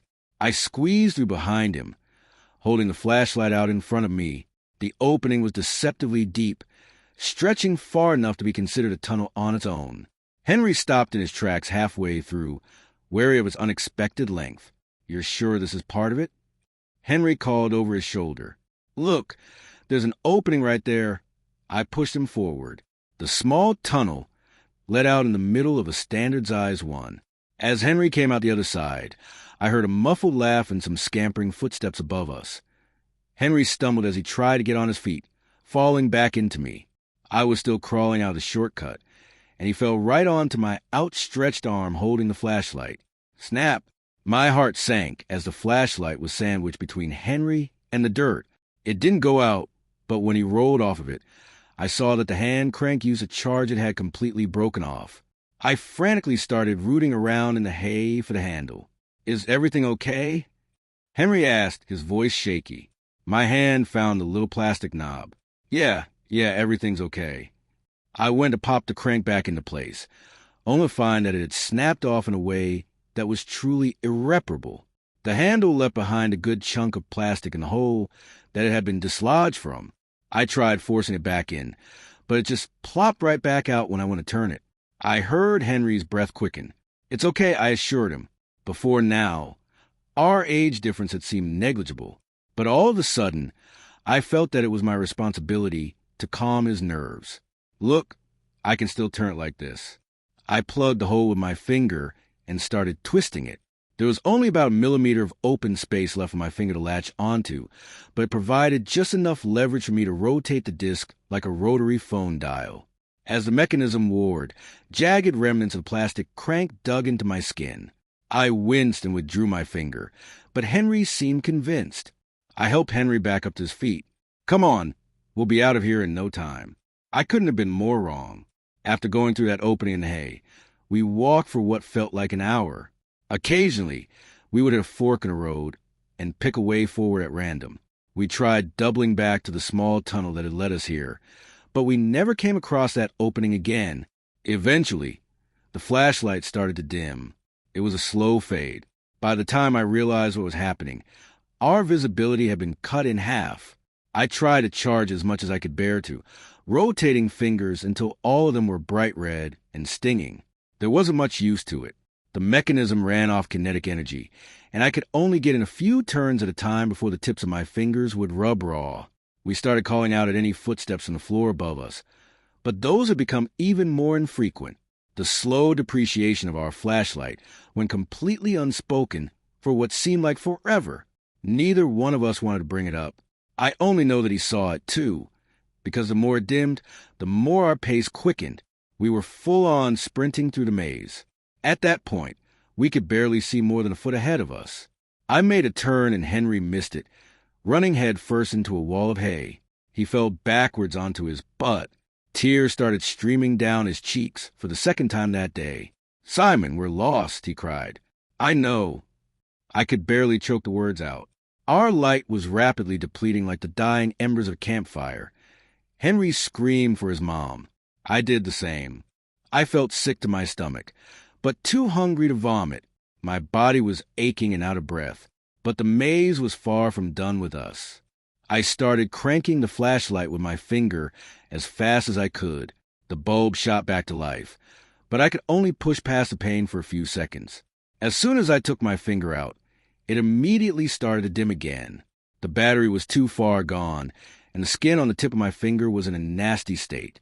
Henry was hyperventilating, clawing at a solid wall of hay and screaming like a maniac. "Henry!" He didn't even hear me over the sounds of his despair. "Henry!" I grabbed him by the shoulders, letting the flashlight fall at our feet. It illuminated us from below as I pulled him close to address him face to face while I still could. "Henry, the light is going to go out," I finally admitted. He burst into a tirade of shrieking sobs. Snot and tears caked his face. It broke my heart seeing what little faith he had left completely drained from his eyes. A knot sat high in the back of my throat. My mind raced for the right words as his face faded from my view. What would my mom say? "It's going to be dark and it's going to be scary," I said, doing my best to steady my voice. "I know we're lost, but we can still get out." No. "Henry, there has to be a way out. And even if we can't find it, it's only a matter of time before everyone comes looking for us." I grabbed his hand, and I stuck it to the wall right next to us. "We'll keep walking and we'll make it to the end no matter what." The luminescent bulb's final glimmer sunk into his eyes. "Henry, will you walk with me?" His pupils disappeared into the dark. "Yes." And with that, the light was completely snuffed out. I'm realizing now that I may not have been descriptive enough earlier. When the flashlight went out, we were cast into a darkness the likes of which I've never known before or since. Every wall and ceiling was packed thick with bales of hay. Even in the middle of the day, not an inkling of sunlight was able to pierce through the layers upon layers of crisscrossing straw. If somebody held their finger an inch away from your open eye, you would have no way of knowing it was there, compounded with the hay's soundproofing quality. We were essentially lost in a labyrinth sensory deprivation chamber. I let Henry cry out for a while. When he finally spoke again, I could hear the resolve in his voice. "Okay, let's go." I kept my hand pinned to the wall as I stood up and instructed him to do the same. After a moment to collect ourselves, we set off again. It took a long time for us to adapt to the darkness. Just putting one foot in front of the other was a challenge. Henry kept bumping into me from behind, as we were completely unable to sync up our strides. We walked slow and steady. After walking head first into a left turn, I took to keeping my other arm stretched out in front of me. I started calling out turns as we came across them, not wanting to overshoot and risk taking my hand off of the wall. We took lots of breaks. The feeling of pins and needles crept into our outstretched arms frequently. We didn't talk any more than we had to, outside of calling out turns. I kept my thoughts to myself. My ears rang in the sickening silence. I felt some slight comfort in hearing Henry's feet dragging behind me, though it was entirely outweighed by a dread which grew exponentially with each passing second. We just kept going and going and going.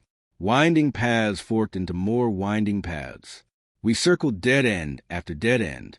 We weaved our way through countless corners and endless entrails, walking and walking and walking still. And as we walked, things started to change. First, I felt in my feet.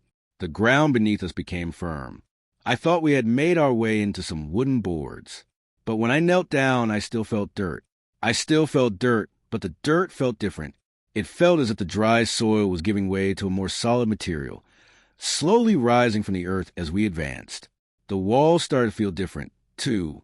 Strands of hay began to feel sparse until the bouncy, dry texture was replaced by the smooth, cold feel of cobblestone. Even the air started to feel less stuffy. "Simon, do you feel it?" I didn't have to ask what he meant. "Yeah, let's stop for a second." I plugged my finger back into the flashlight, which I had fastened to my belt loop since it went out. I took a deep breath and started turning. Once again, the plastic bit into my finger. The hallway lit up around us. I was terrified to learn the details of our new surroundings. Somehow, as soon as we could see again, my fears were redirected in a way that I could never have predicted. As light filled the area, the feeling of hay and dirt beneath our feet returned. The walls, the ceiling, it was all hay. The stuffiness and stillness returned as though the air around us reverted back to that of the haystack maze. Henry looked ghoulish, sweaty, and covered in dirt. Desperation in his eyes. I'm sure I looked just as bad. I pulled my finger out of the flashlight when it drew blood, and the light started to die once more as the room around us disappeared from view. The feeling of the cold, stony atmosphere returned. There were no words to be said.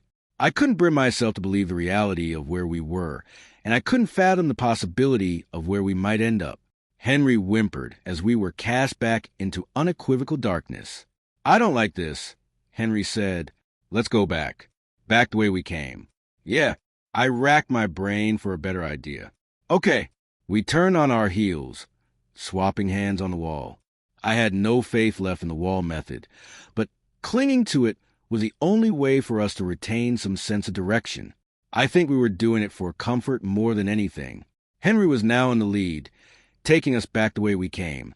I expected the familiar feeling of hay beneath our feet to return as we retraced our steps. But that feeling did not come. If anything, the following hours made it even more clear that no matter which way we went, each step took us further into parts unknown. I heard the sound of our shoes against the hard stone, reverberating more and more as we continued. Our steps accumulated a sizable echo, suggesting that we had ventured into some sort of wide, open space the size of a coliseum. I even felt a cold breeze. I stuck my free arm out to the right in an attempt to reach the other side of the tunnel, but it only found open air. I felt numb to the surrealism of the situation. I had abandoned all disbelief hours ago. Even if we had spent a significant amount of time walking in circles, there was no way we couldn't have stumbled across the exit by now. The texture of the wall and the feel of the room continued to evolve as we walked. The air became thick and dry once more. The stone texture beneath my fingertips began to soften until it felt akin to some sort of crumbling sedimentary rock. I heard the sound of crackling fire, as if large torches lined the wall above our heads. Yet they cast no light, and we felt no warmth from the invisible. If we had spent a significant amount of time walking in circles, there was no way we couldn't have stumbled across the exit by now. The texture of the wall and the feel of the room continued to evolve as we walked. The air became thick and dry once more. The stone texture beneath my fingertips began to soften until it felt akin to some sort of crumbling sedimentary rock. I heard the sound of crackling fire, as if large torches lined the wall above our heads. Yet they cast no light, and we felt no warmth from the invisible squeak. His voice barely a whisper. Whatever we had just hit, it had shaken him to his core. "What is it?" I pleaded. I jumped as I heard a whisper directly in my ear. It was Henry's voice. I hadn't heard him inch closer. His words were barely audible, but they punched me right in the gut. "I think it's a door." I stood speechless for an eternity. "Are you sure?" I whispered. I felt his hand grip my wrist. I instinctively ripped it away from him. "Sorry." "Go in front of me," he said, still keeping his voice low. I felt him squeeze underneath my armpit to get behind me. I steadied my breath, took a step forward, and stuck out my left hand. It was met with a wall of solid wood. I could feel the coarse, splintery grain as soon as my fingertips hit its surface. Hairs rose on the back of my neck. I slid my hand to a position where I would expect to find a doorknob, and I found one. The metal was warm, an unnerving juxtaposition to the cool air we had been extra to turn it. In school, they told us that when a door handle is warm, that means there's a fire on the other side. That was reason enough for me to not open the door. But it wasn't the only one. A foreboding sense of anticipation crept up my spine as soon as my hand felt the knob. I can't explain it, but I could tell that there was someone or something standing right on the other side of that door, waiting for us to open it. I took my hand off the knob. "Let's turn back around," I whispered, errancing as of late. I didn't. Try to turn it. In school, they told us that when a door handle is warm, that means there's a fire on the other side. That was reason enough for me to not open the door. But it wasn't the only one. A foreboding sense of anticipation crept up my spine as soon as my hand felt the knob. I can't explain it, but I could tell that there was someone or something standing right on the other side of that door, waiting for us to open it. I took my hand off the knob. "Let's turn back around," I whispered, not wanting to question or even acknowledge our horrifying discovery. "Okay," Henry replied, likely feeling the same. Even now, I have no idea how long we were actually in that maze for. I tried counting as high as I could to pass the time, and I stopped somewhere in the thousands. Hours felt like minutes, but seconds felt like days. Realistically, we had only been without food or water for a handful of hours. But I'm sure that the time we spent running around in a panic had expedited our hunger and dehydration. We took breaks more frequently. Blisters had formed on my heels.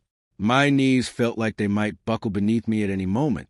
I began to miss the sweat on my forehead that had stung my eyes while we were in the thick air of the haystacks. I began to wonder if we would walk for days until exhaustion overtook us.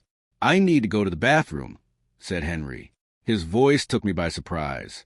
I figured he had already gone in his pants like I had, but I guess he had been holding it the whole time. "Okay," I said, slowing to a stop. "I'm going to go a couple steps ahead. Call me when you're done." I did as I said, sinking down to a crouch with my back against the wall as he did his business. As I heard the sounds of his relief, a ping of revelation struck me. I slapped my hand against the cold stone of the ground and heard no echo ring out after. Wherever we were now, the lacking of six suggested that tunnel had become narrow again. I heard Henry pull up his zipper, and I walked back towards him. "I think we should try to touch the other wall," I said. "What?" "I think the tunnel is small now. We should try to get to the other wall." and see if that leads us out. He didn't have to think about it long.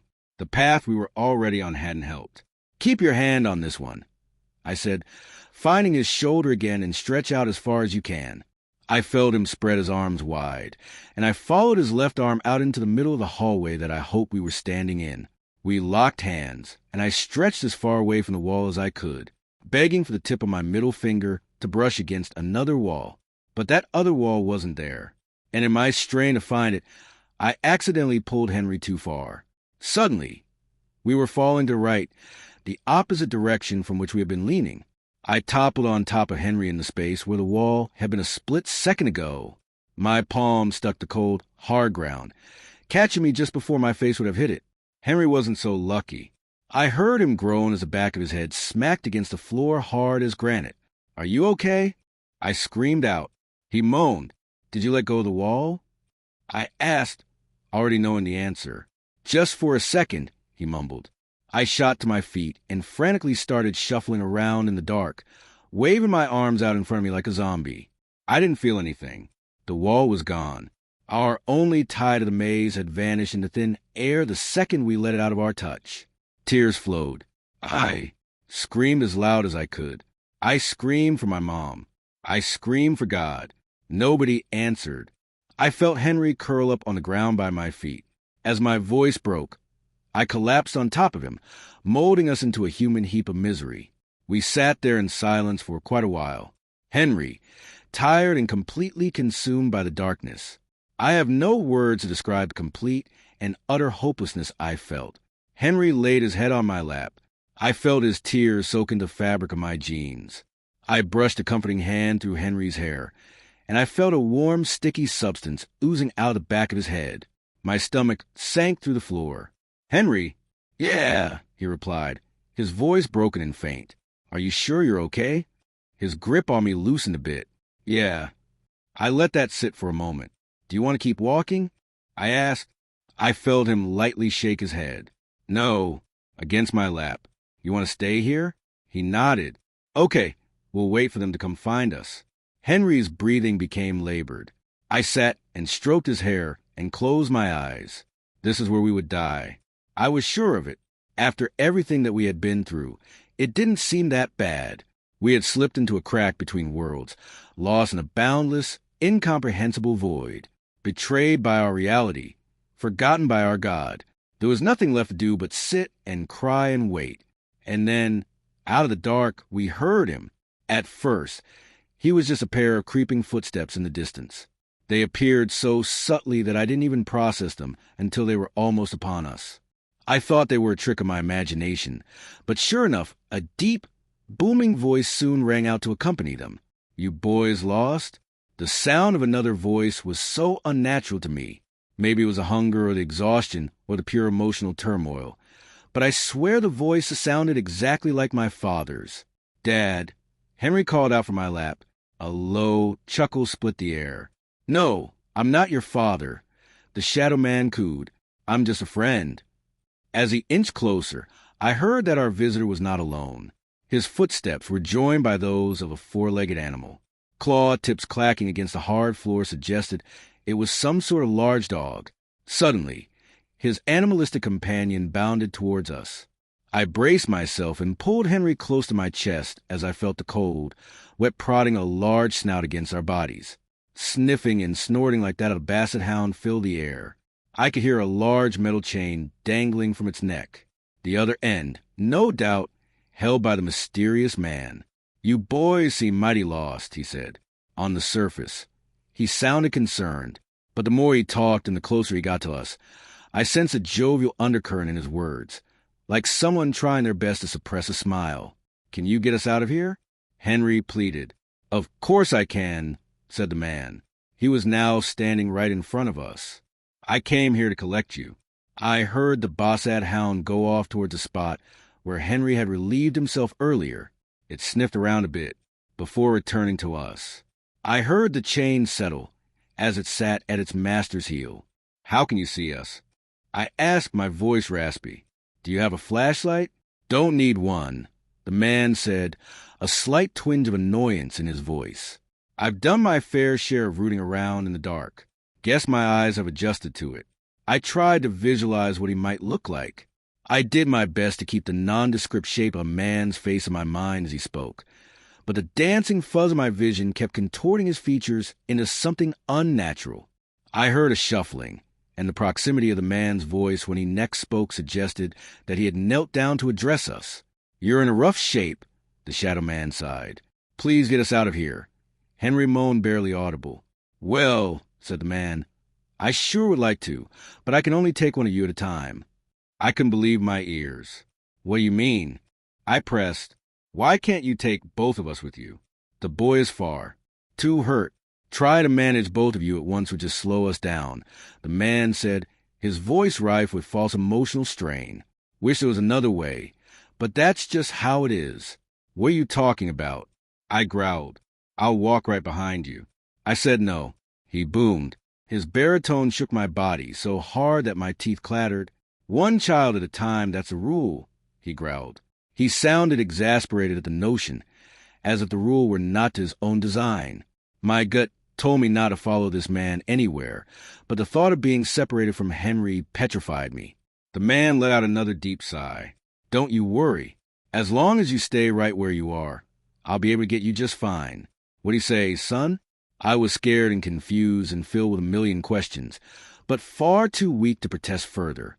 Despite my complete lack of sight, I felt the unmistakable aura of an outstretched hand in front of me.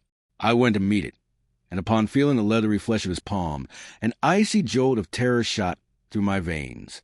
I had been trying as hard as I could to keep the basic image of a human man's face in my mind, but in that moment, the dancing speck behind my eyes insisted on warping those features into something horrifying.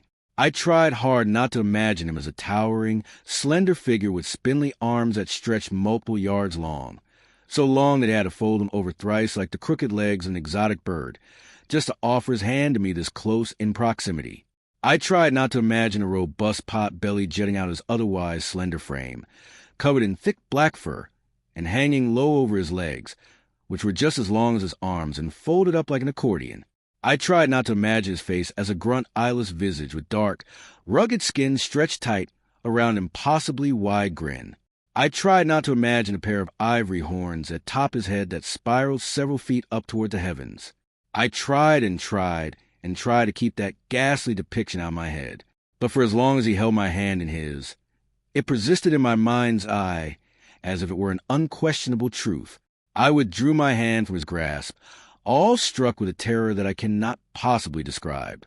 I pulled Henry as close as I humanly could, and I whispered directly into his ear, "Henry, I don't think we should go with him.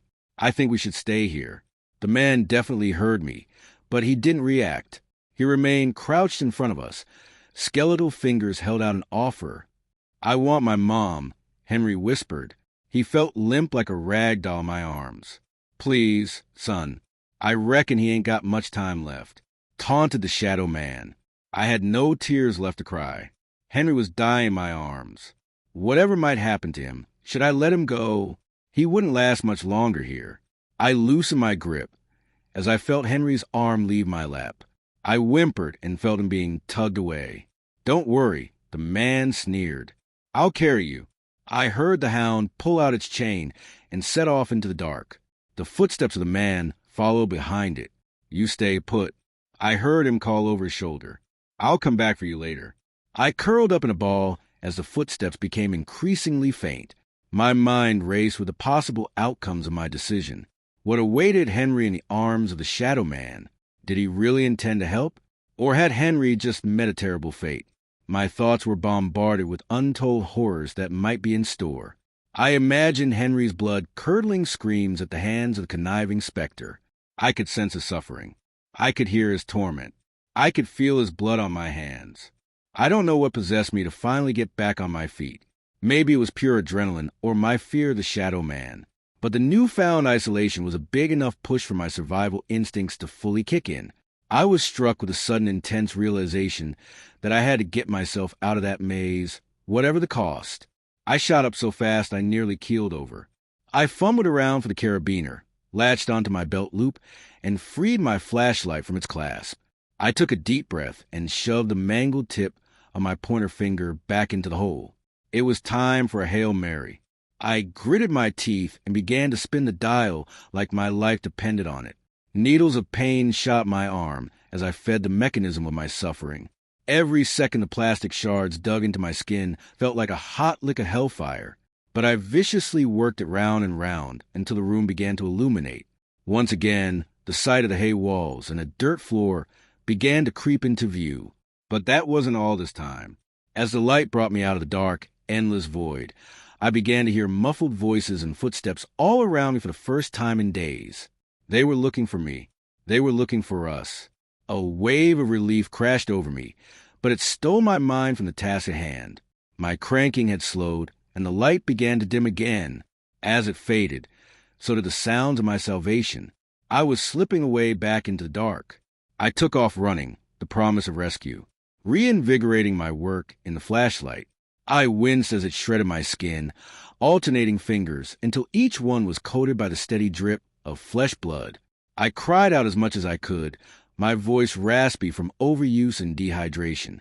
I ducked and weaved, desperate to make contact with someone, lest I fall back into the darkness. I turned a corner, and finally I was met with the glow of another flashlight. I dropped to my knees, letting the bloody hunk of plastic clatter to the ground. Beams of light bounced toward me, accompanied by the worried cries of my rescuers. The next thing I remember was waking up in the arms of a stranger. Daylight scorched my retinas as a teenager carried me out of the maze. It seemed impossible for the sun to still be up, but the time spent was the farthest thing from my mind. Through a blur of tears, I saw my mother frantically screaming at a bunch of farmhands. My sister shrank behind her, face no white with guilt. A crowd of people was forming around them. Whoever found me hadn't been searching for long. I barely remember anything that happened once I was out of the maze. I remember being delivered into my mother's arms. I remember how tightly she held me while I told the firefighters about everything that had happened in the maze. I remember my sister crying profusely. I remember waiting there past sunset, while a team of first responders and farmers dismantled the haystack, maze bale by bale. I remember Henry's mom pacing back, and forth as the layers were slowly peeled away. I remember her screaming and bawling and slamming her fists in the dirt when they removed the last haystack, and Henry was nowhere to be found. I remember all that now, but to be honest, I don't remember anything that I've written here until just a few months ago. Back in July, a couple of Zoe's friends and I staged an intervention about her drinking. She never made it past high school, and by the time I got home from my first year of college this spring, she had a reputation around town for being a total barfly. I think her friends were worried about her getting worse when I went back in the fall, but I wasn't sure why. We'd barely spoken for years. She lashed out at me as soon as she saw the circle of chairs in her living room. She claimed that I was the reason she couldn't keep her face out of bottle, and wept about how a little boy went missing because of her carelessness. At first, I had no idea what she was talking about, but the more she spilled about everything from that day, the more those memories poured back into my head. The stone hallways, the wooden door, the man who took Henry, everything. Even as I write this, new memories from my time in a haystack float to the surface. I feel adrift in a river of recollection, grasping out at small islands of information as they pass. Whenever I manage to latch onto one and start digging, I uncover the same system of roots connecting them all below the murky depths. I don't dare ask my mom about that day, but I've done my research. No matter what actually happened in that maze, a little boy named Henry went in and never came out. The local papers all say that he was led away by a strange man who took him off the farm. Nobody saw the two of them leave. Nobody knew what the man looked like. But I know, try as I might, I still can't shake the sight of him from my mind. I can't escape the familiar sound of his voice. When I'm left alone with my thoughts, my ears replay his parting words to me like a broken record. My fear of the dark has already followed me into adulthood, but since remembering all of this, it has amplified immensely. I haven't slept much these past few months. Even when I crash from exhaustion, I always do so with the lights on. I've avoided going anywhere after sunset, and I never let my phone battery dip. I haven't gone to the movies or anywhere that would put me at risk of finding myself in total darkness. I'm not sure why I chose to share my story here. Maybe seeing all the Halloween decorations going up around town stirred some guilt. I don't want any kid out there to go through what I did. And I definitely don't want anyone else to end up like Henry. Part of me thinks Henry is still out there. I don't know if that would be a good thing or a bad thing. Maybe I'll try to go back someday. Shut myself in my closet with the lights off and try to find him. For now, sharing my story is all I can stomach to do because I know that even if Henry is somehow still alive, he won't be alone. I'll come back for you later out there in the dark. I know he waits for me still. My grandfather froze to death on the kitchen floor in the middle of summer, and I'm the only person who knows what happened. My mom found him early on the morning of July 15th, stretched out between the refrigerator and the breakfast table like he'd been reaching for something. His skin was blue-white, ice crystals still clinging to his eyelashes when Mom screamed from the doorway.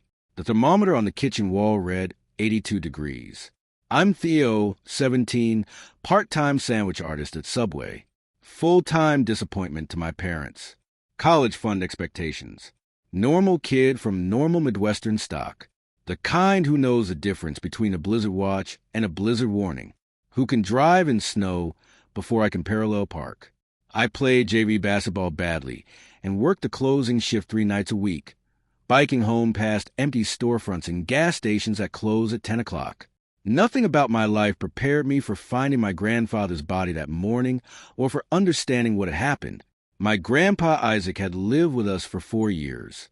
Ever since Grandma died and Dad decided the old man shouldn't be rattling around the farmhouse anymore. Grandpa was 74 with arthritis in his hands and a habit of falling asleep in his recliner with the TV remote balanced on his chest. He'd worked 20 years managing the local IG before retiring. Knew everyone in town. Remembered their kids' names and which checkout girls have the best customer service. He was practical, steady, unremarkable in every way that mattered. He was also dead in our kitchen, ice cold in 80 degrees weather.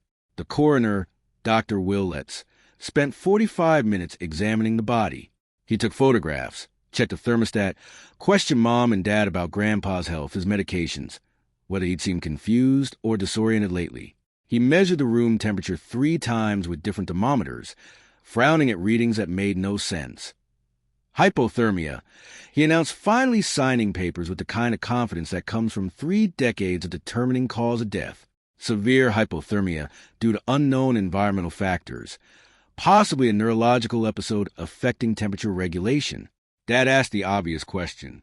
How does someone freeze to death when it's 80 degrees outside? Dr. Willets adjusted his glasses and delivered the answer that would satisfy the insurance company, the death certificate, and everyone except me. Sometimes the body's regulatory system fails catastrophically. Medication interactions, undiagnosed conditions, stroke affecting the hypothalamus. The body can literally lose the ability to maintain core temperature. Mom mentioned the frost she'd seen around the body, but Dr. Willett dismissed it as condensation from the air conditioning. I didn't correct him, even though our AC had been off for 3 days. The funeral was on Thursday. Half the town showed up, filling past the casket to pay respects to a man who'd bagged their groceries and remembered their faces for 2 decades. They spoke about his kindness, his reliability, how he'd given their teenagers first jobs and second chances. None of them knew about the temperature of his skin when they found him, or the thin layer of frost that had formed around his body, like he'd been lying there in January instead of July. None of them had seen what I saw when I came downstairs that morning. When Mom screaming brought me and Dad running, I saw my grandfather's final expression, frozen on his face in the moment death took him. He wore no peaceful look like most people would imagine. His eyes were wide, staring at the ceiling, and his mouth was open like he'd been trying to say something important. He looked terrified. Strange things started happening 2 months ago. May 28th in Minnesota means tornado watches and sudden thunderstorms, the kind of weather that keeps you checking the sky every few minutes. It doesn't mean finding patches of kitchen floor, so cold they make your feet ache through wool socks. But that's exactly what I found that Tuesday morning after Memorial Day. A circle of tile near the sink that felt like stepping on January pavement. Mom blamed the air conditioning, even though we hadn't turned it on yet. Dad checked the basement for broken pipes, crawling around with flashlight and muttering about foundation settling. The cold spot vanished by Thursday, but another one appeared in the hallway upstairs, then another in the living room by the weekend. Old houses settle, Dad said when I mentioned it. Foundation shifts creates drafts you wouldn't expect. Our house was built in 1987. It wasn't exactly old by anyone's standard. Dad liked cheap explanations that didn't require calling repair services. I pressed my palm against a frigid patch of living room carpet, watching my breath form small clouds in the 70 degrees air. When I called Mom over to feel it, her hand passed through the cold like it wasn't there. "Feels normal to me, honey," she said, giving me that concerned look parents get when they think you're coming down with something. But I could see the frost forming on the carpet fibers where my breath hit them. The winter wind started a week later. I'd be watching TV or doing homework and suddenly smell snow in the air. That sharp, clean scent that comes from a blizzard. The smell would drift through rooms like invisible smoke, carrying whispers I could almost understand. Once I followed the scent upstairs to Grandpa's room, where he was sitting on his bed looking at old photo albums, his face pale and distracted. "You smell that?" I asked him. He looked up from a picture of him and Grandma at some company picnic. His hands were shaking as he closed the album. "Smell what?" "Like snow. Like winter. It's May, Theo." But his voice cracked when he said it, and I noticed he was wearing a sweater despite the warm afternoon. The whispers came with the wind that smelled like snow. Voices so quiet I couldn't be sure I was actually hearing them. Sometimes they seemed to be calling a name. Sometimes just murmuring like people having a conversation. In another room, I'd turn my head to catch the words, but they'd fade into nothing, leaving me wondering if I'd imagined them entirely. But Grandpa heard them, too.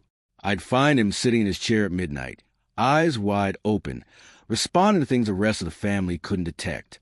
"I'm sorry," he'd whisper to the empty room. "I know you're cold. I know." When I asked him who he was talking to, he'd look at me with the desperate expression of a drowning man.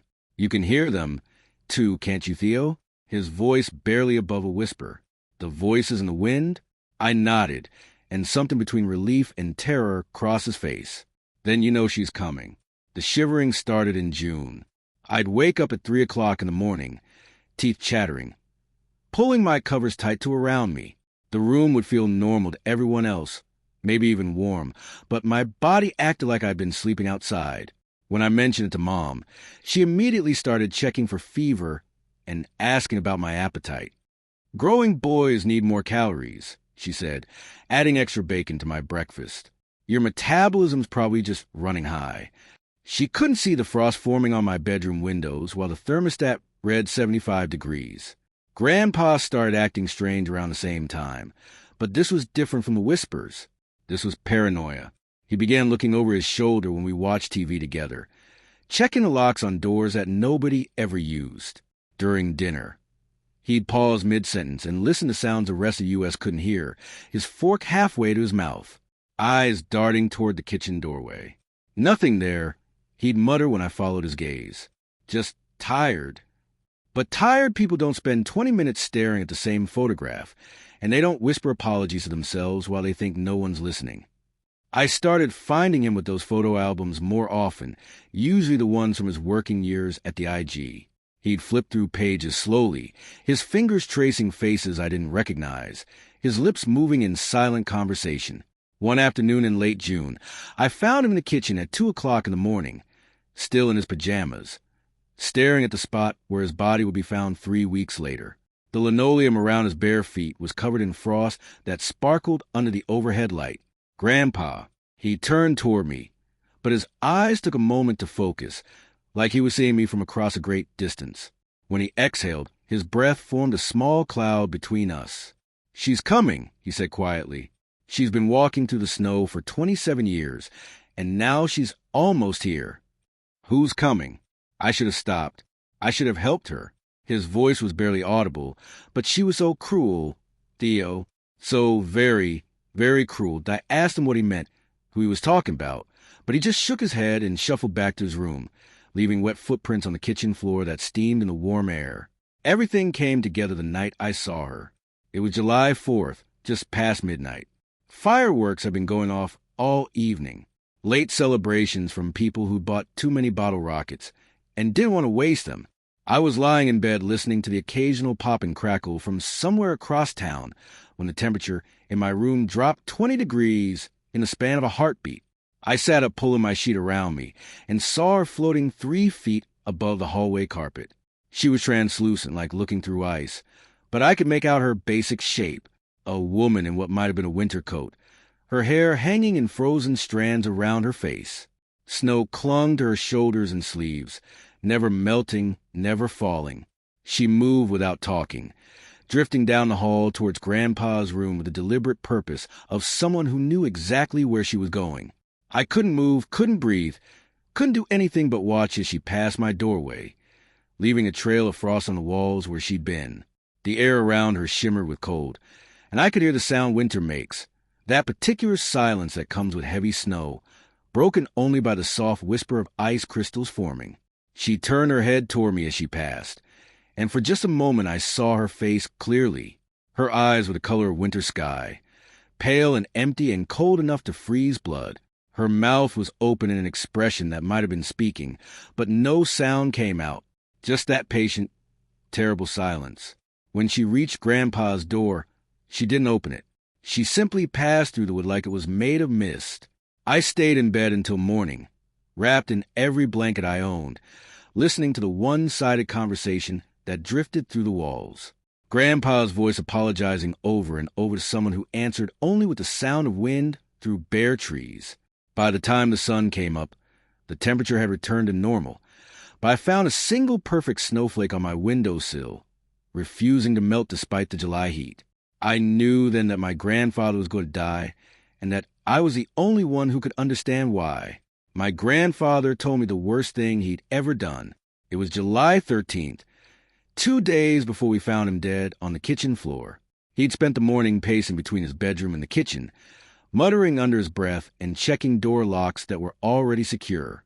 The house felt like a meat locker despite the air conditioning being off.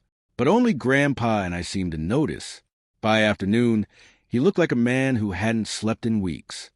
"Theo," he said, finding me in the garage where I was fixing a flat tire on my bike. "I need to tell you something about Mary."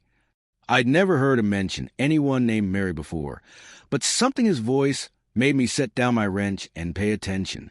He looked older than his 74 years. His shoulders bent forward like he was carrying something impossibly heavy. When he breathed, small puffs of vapor escaped his lips despite the stifling heat. I worked at the IG for 20 years. He began settling on a dad's workbench with careful movements. Made some good friends there.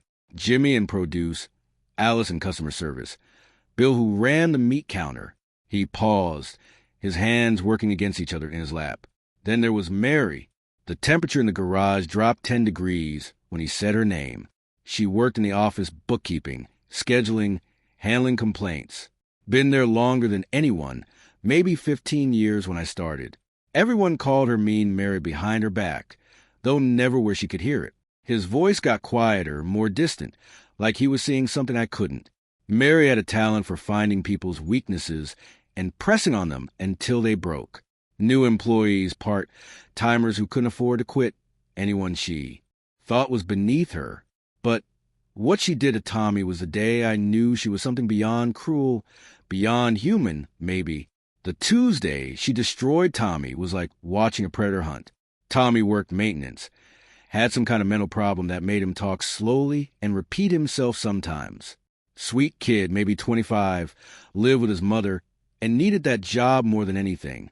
A customer complained about water on the floor near produce. Standard stuff. Happens every day.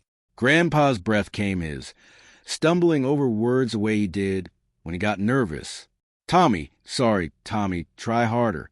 She kept getting louder, drawing more people over to watch this grown man being humiliated like a child. The frost was spreading now, crawling up the garage walls in delicate patterns that caught the afternoon light.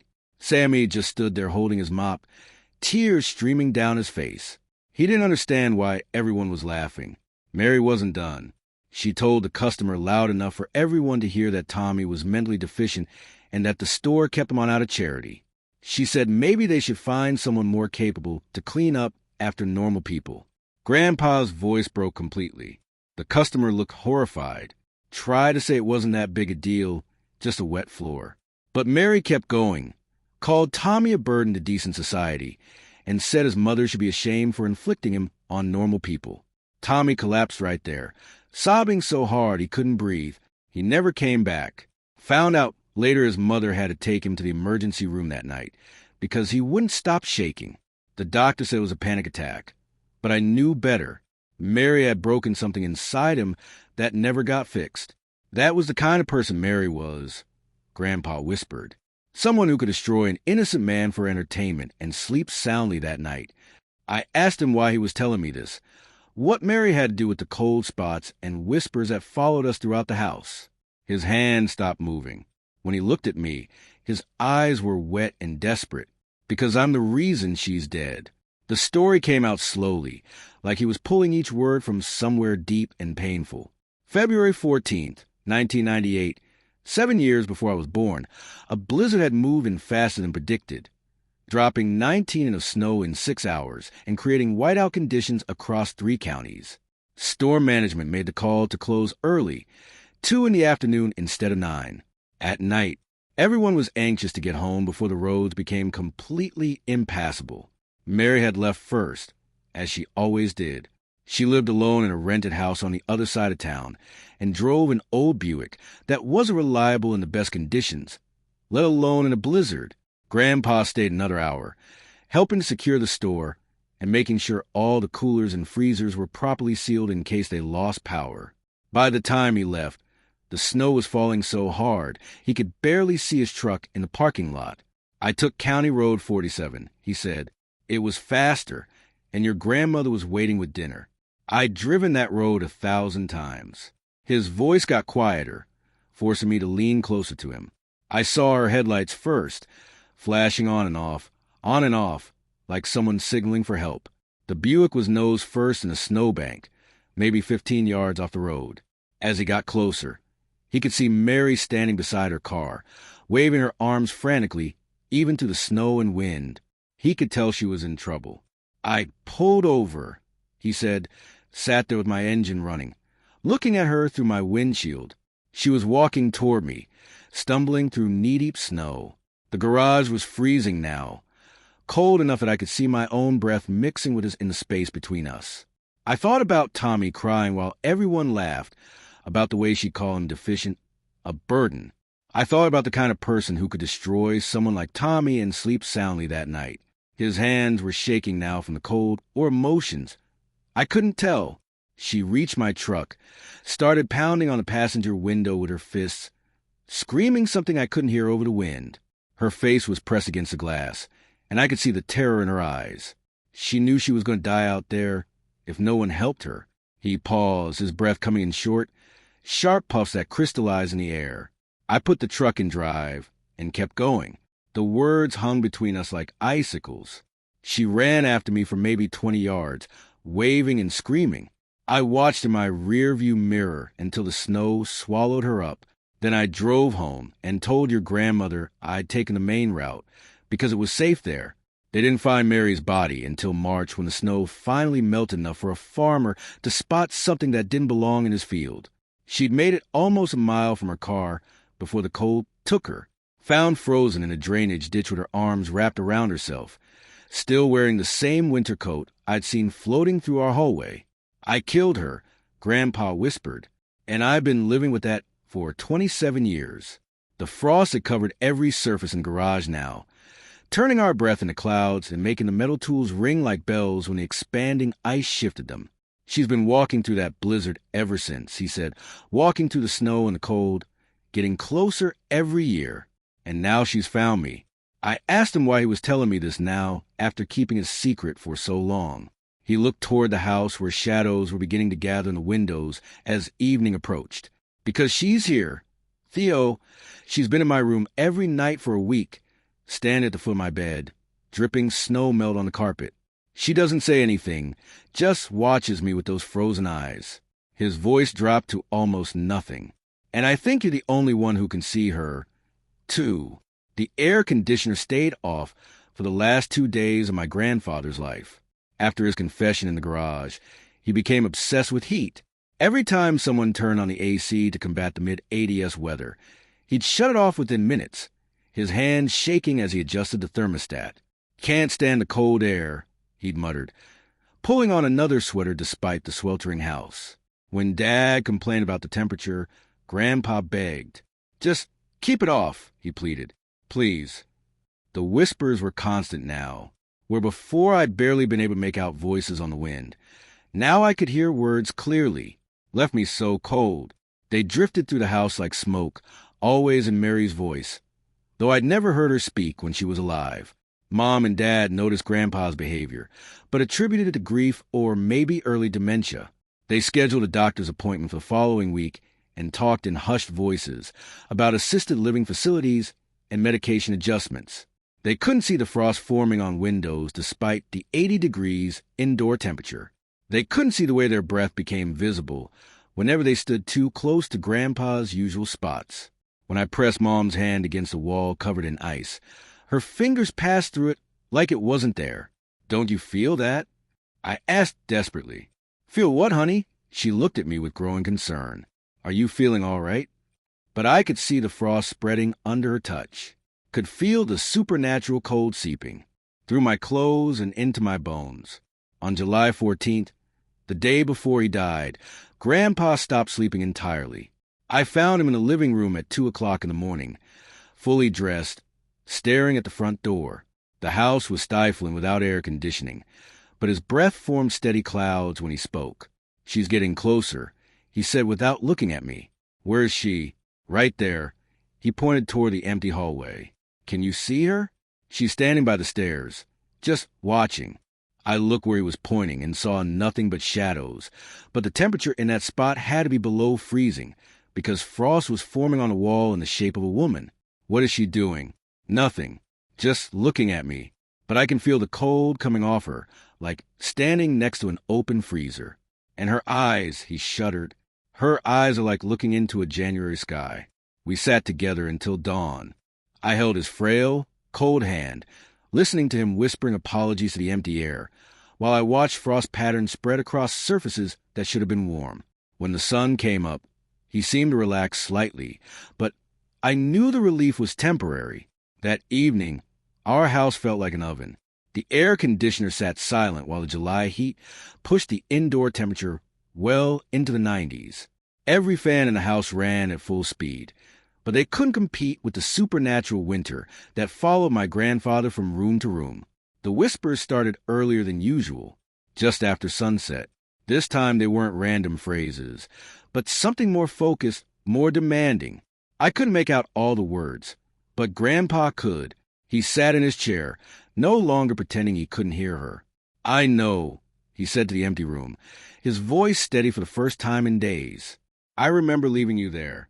A pause, as if he were listening to something I couldn't quite catch. "Yes, you called my name. You begged me to help." Another pause, longer this time. The frost was spreading faster now, covering the walls around his chair in intricate ice patterns. "I'm sorry." His voice cracked. "I'm so sorry, Mary, but you have to understand what you did to those people." The temperature plummeted. My breath came out in thick clouds and ice began forming on the inside of windows. "No," Grandpa said, shaking his head. "Sorry isn't enough. I know that now." The conversation continued for hours. Grandpa responded to accusations I could only partially hear, accepting blame for a decision that had haunted him for 27 years. Sometimes I caught fragments of her voice on the wind. "Left me to die. So cold." Near midnight, his voice changed, became resigned. "Yes, you were alone. You died alone because of me. And that was cruel. Maybe as cruel as anything you ever did. I deserve this. But please leave my family alone. They don't know what I did," he said with a tired, dejected voice. By 1 o'clock in the morning, the house felt like a walk-in freezer. Ice covered every surface I could see, turning our home into a winter landscape. The whispers had stopped, replaced by something worse. The sound of someone breathing slowly in the darkness, each exhalation bringing more cold. "Theo," He said with all the warmth and affection he could muster, "Go to bed. You can't help me. I'm ready. I'm tired, and this is nothing you or anyone should ever have to see." I went to bed knowing I'd never see my grandfather alive again, but unable to do anything except watch it happen. Mary had finally gotten her revenge, and she made sure my grandfather experienced every moment of the cold that killed her. The only difference was that she died alone in a field. Well, he died surrounded by the warmth of family who loved him. It wasn't mercy. It was just a different kind of cruelty. 3 weeks later, I sent my college applications exclusively to schools in Florida and Arizona. Some things are too cold to forget, and I never want to feel winter again. The frost disappeared from our house the day we buried Grandpa. But sometimes on the colder nights, I still hear whispers in the wind.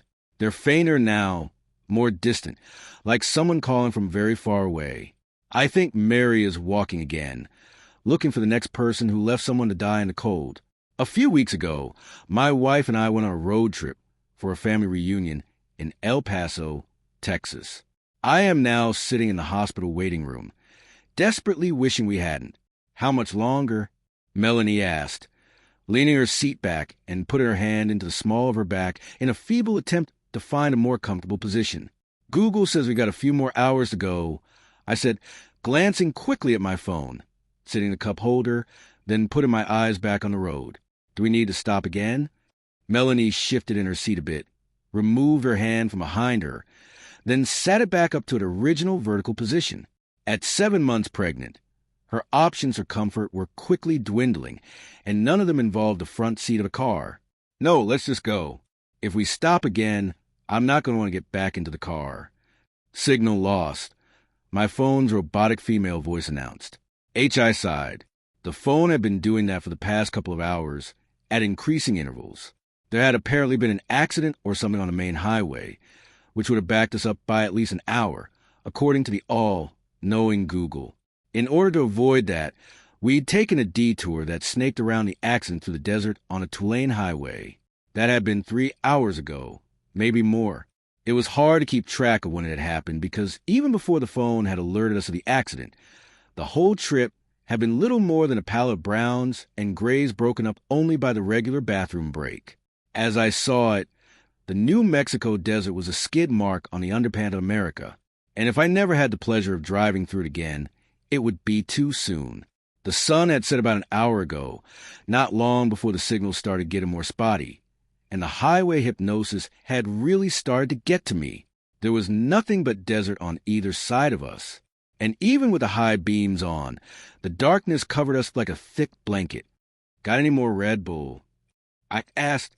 "If we're going to go for a few more hours, I need some wings." Melanie reached into the back seat for a second, grunting with discomfort, then returned with a can of Red Bull.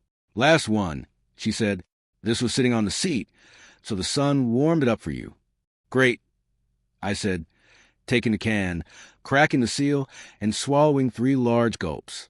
This will sit well with all the other junk I've been eating for the past few days. Without a baby on the way, Mel and I could have driven the stretch between Bozeman and El Paso in 2 days without a problem. But with her being as pregnant as she was, we had to carve out almost double the time, and she was still miserable. I let out a burp that tasted like all the atrocious snacks and truck stop food from that day mixed with a warm energy drink. I was layering on top and solemnly promised myself I would eat nothing but salad and water for the rest of my life. Turn left here for the Church of Christ. I thought the Church of Christ was back there, Mel said, reading the dilapidated sign as we passed it.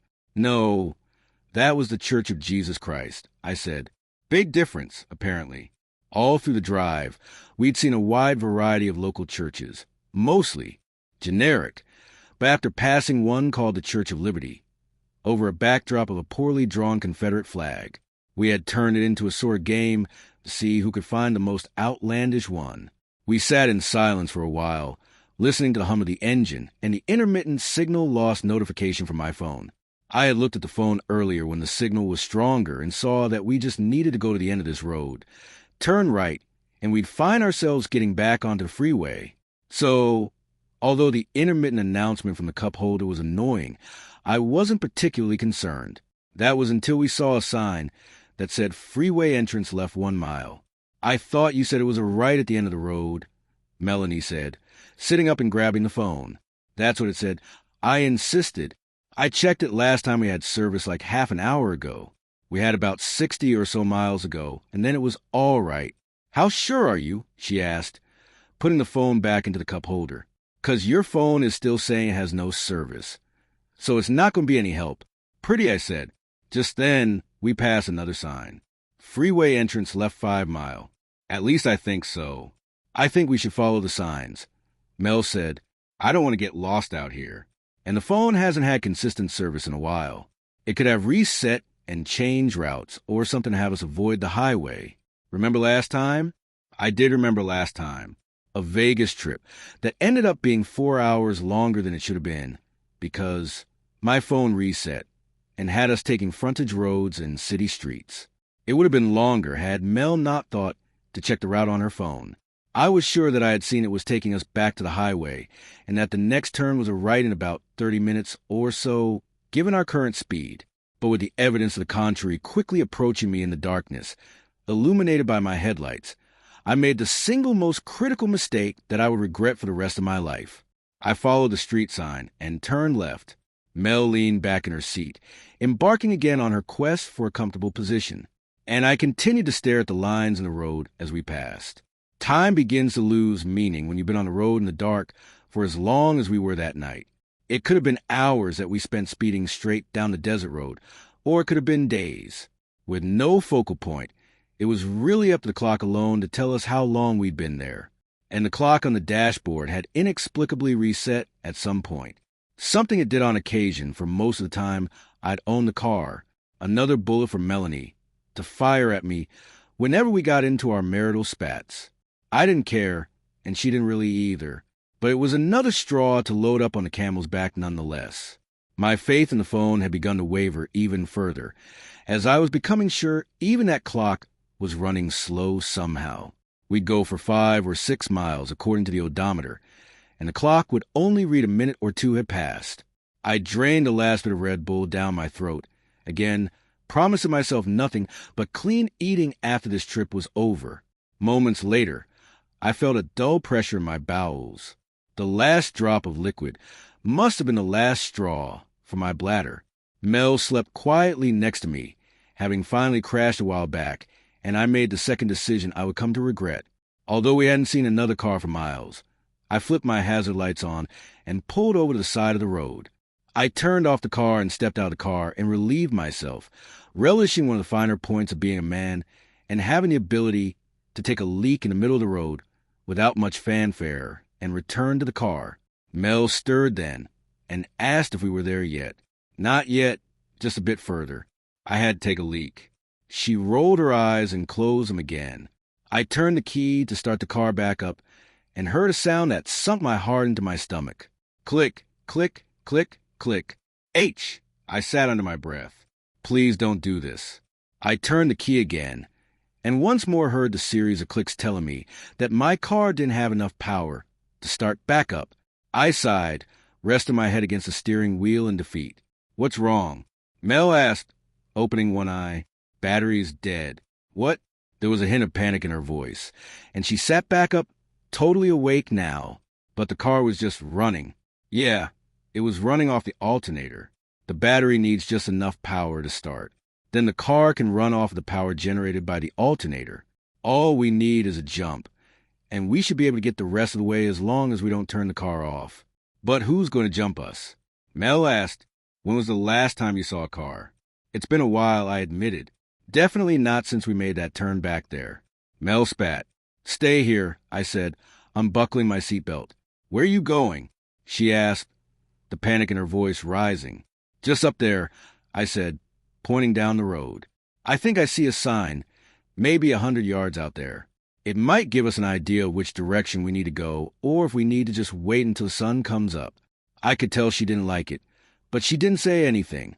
I'll keep my flashlight on so you can see where I am. I'll just go there, then straight back. She nodded. Unless I see a Denny's, then you're on your own. She flipped me off. I kissed her cheek and stepped out into the night. The air was brisk despite having been downright hot during the day. And I remember learning in science class as a kid that desert wildlife had to be tough enough to endure not only the heat during the day, but the cold, sometimes freezing temperatures at night as well. I shivered and hugged my arms around my torso and made my way down the road to where I thought I'd seen a road sign. As I approached, I realized it wasn't the kind of sign I was hoping for. It was made of cracked wood that looked just a little better than the sign for the church we'd seen a while back. And on it, painted in white letters, it read Gumper's Farm, above a crudely drawn arrow pointing down a dirt path to the right. My gaze followed the arrow, and I thought I could see a light far off in the distance. A scream broke through the darkness that turned my blood to ice. "Mel," I called, wheeling around and bolting back the way I came. "Melanie." I could see the shape of the car in the distance, but it was far too far away for my flashlight to do much good. I sprinted down the road, screaming my wife's name in a hot panic. What? Melanie called back, alarmed. I slowed when I heard her voice and held the light up again. She was standing on the passenger side of the car, with the door open. "I thought I heard you screaming," I said through heaving breaths. She looked around confused. "No, you didn't hear that?" I asked. She shook her head. "No, I don't think so. I was in the car until I heard you yelling. Though, where did it come from?" "I don't know," I said, shaking my head and spitting the bitter flavor of adrenaline into the dirt. "Maybe it was an animal or something." She suggested. "What did the sign say?" "There's a farmhouse or something about a mile down the road, I think." I explained. "It's not exactly ideal, but if I jog it, I could make it in about 10 minutes or so. If anyone's there, all they'd have to do is give me a ride back and help us jump the car. If nobody's there, we'll probably have to wait till morning unless a car happens to pass by." She mulled it over for a moment. Then I saw the resolve on her face, and I knew what was coming next. "I'm going with you then." I didn't like it, but I could tell that arguing wasn't going to get me anywhere but the doghouse. And considering the scream I'd heard, or thought I heard anyway, I preferred having her close. "Fine," I agreed. "Grab your jacket. Though, I'm going to grab mine and a couple of water bottles from the back." A moment later, we were hiking down the road, our silhouettes illuminated intermittently by the orange hazard lights we'd elected to leave on. I doubt the battery would last if those lights were on too long, but if someone was driving past, I would hate for them to miss it. Mel had thought to leave a note on the windshield telling whomever found it that we'd gone to the farmhouse and would be back shortly. If anyone was kind enough to stop, they'd hopefully see the letter and stick around long enough to help. Or they'd know where to look for us coming back, so they could take whatever they want out of the car before we returned. There was a cool breeze that played with our hair as we walked. Not uncomfortable, but enough to make me zip my jacket up just a bit more. Mel held the only flashlight we had, and the beam bounced up and down in the darkness like a buoy. The car was barely visible when Mel shrieked so suddenly. I nearly tripped on my own foot. What? I asked, suddenly panicked. "Look," she said, extending her finger past the head of the flashlight. "What? It's gone now. Didn't you see it?" "No." I was too busy asking myself why I'm hiking with a pregnant banshee. "There's something out there," she said, ignoring my jab.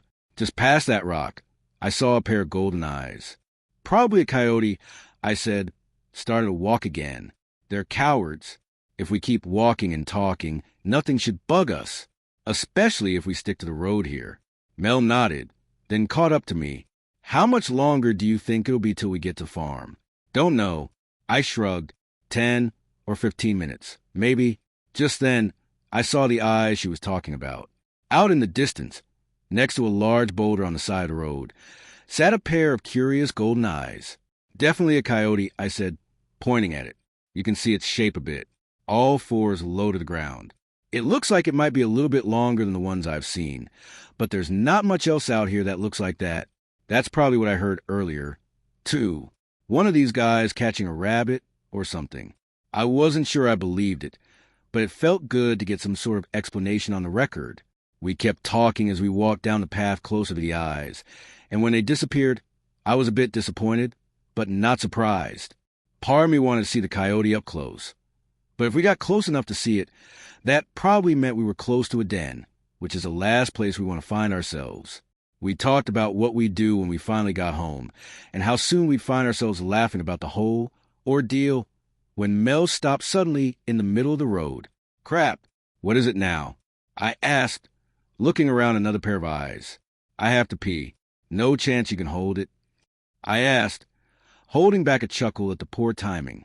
"Not unless we can talk this kid out of using my bladder as a waterbed," she replied, handing me the flashlight. "Where should I go?" "Why not right here?" "Are you kidding?" "Not even a little bit," I said. "You probably should have wandered too far off the trail, and it's not like anyone's around to see you anyway.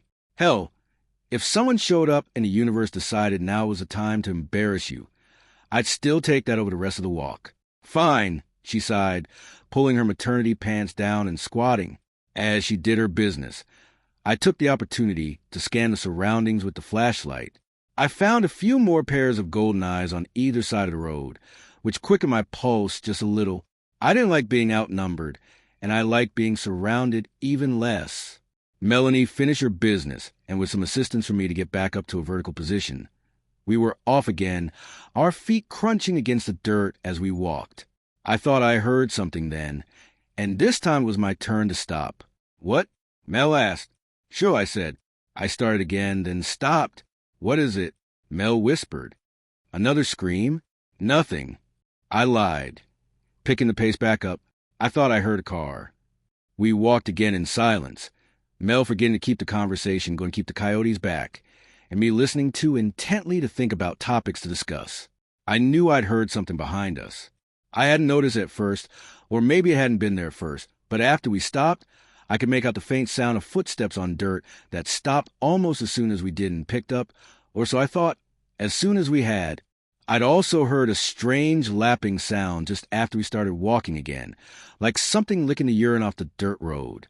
When the farmhouse came into view, the relief between us was palpable. We had both been too preoccupied with the growing number of eyes on either side of the road that we hadn't noticed that the light I'd seen from the road had shut off. It was a small house, but I hadn't expected much more than what was given the location.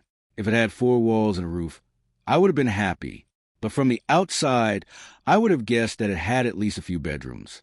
And behind it stood a structure that looked like it may be a detached garage or large shed of some sort. We approached the house, and I was just about to walk up the wooden porch steps when Melanie grabbed my hand. "Hold on." I turned to look at her. Her eyes were wide, and the pupils were so dilated from the darkness they were nearly black. "What's wrong? Do you think this is a good idea?" I rolled my eyes. "If it wasn't, you could have said something 20 minutes ago." "I know. She paused for a second. "Do you think these people will help us? We're strangers in the middle of nowhere, and it's the middle of the night." I shrugged. "I think the worst that can happen is they tell us to leave. They'll probably answer the door with shotgun in hand, but who wouldn't?" Melanie nodded, and I saw her throat work up and down in a dry, nervous swallow. I walked up the few steps, the wood creaking beneath my feet, leaving Melanie at the bottom. I held up my fist and rapped 3 times on the screen door. We waited, listening intently for sounds inside the house, but heard nothing. Instead, I heard what sounded like the soft, padded feet of a coyote in the dirt behind us, but I brushed that away. They were known for being incredibly quiet. That thought didn't make me feel much better. I opened the storm door and knocked again, this time on the wooden door. The sound carried far better, but again, we heard nothing but silence. "I think we should go," Melanie said. "Something isn't right." The knot in my stomach agreed, and I turned to leave just as the door opened. "Who's there?" a man's voice said. He hadn't turned the light on in the house, so when I turned back around, all I could see was a silhouette in the dark, illuminated by the ambient glow of Melanie's flashlight that was pointed directly at my back. "I'm sorry to bother you, sir," I said. "My name is Matthew Howell, and this is my wife, Melanie. Our car died down the road, and we were hoping you could give us a jump." "No," the man said under his breath. "No, no, no, no, no." "Sorry," I said, thinking I misheard him. "Sorry, no, we cannot jump your car tonight. It'll have to wait until morning. Sir, I'm sorry to impose, but we really can't." A twig snapped behind me. Very quiet, but clear nonetheless. "Please come inside," the man said. "You'll stay here tonight." I turned to look at Melanie, who was already walking up the steps. The man opened the door wider to let us in and clicked on a light in the hallway, bathing us in a glow that immediately made me feel better. The farmhouse looked on the inside just as I would have guessed. It was modestly furnished with what looked like handcrafted furniture. Paintings of flowers and landscapes adorned striped wallpaper-covered walls that looked like they were most recently renovated in the 70s, and faded area rugs covered with floors that creaked beneath our feet even with the slightest weight. The man who stood before me now looked just like the kind of person who would live in a house like this.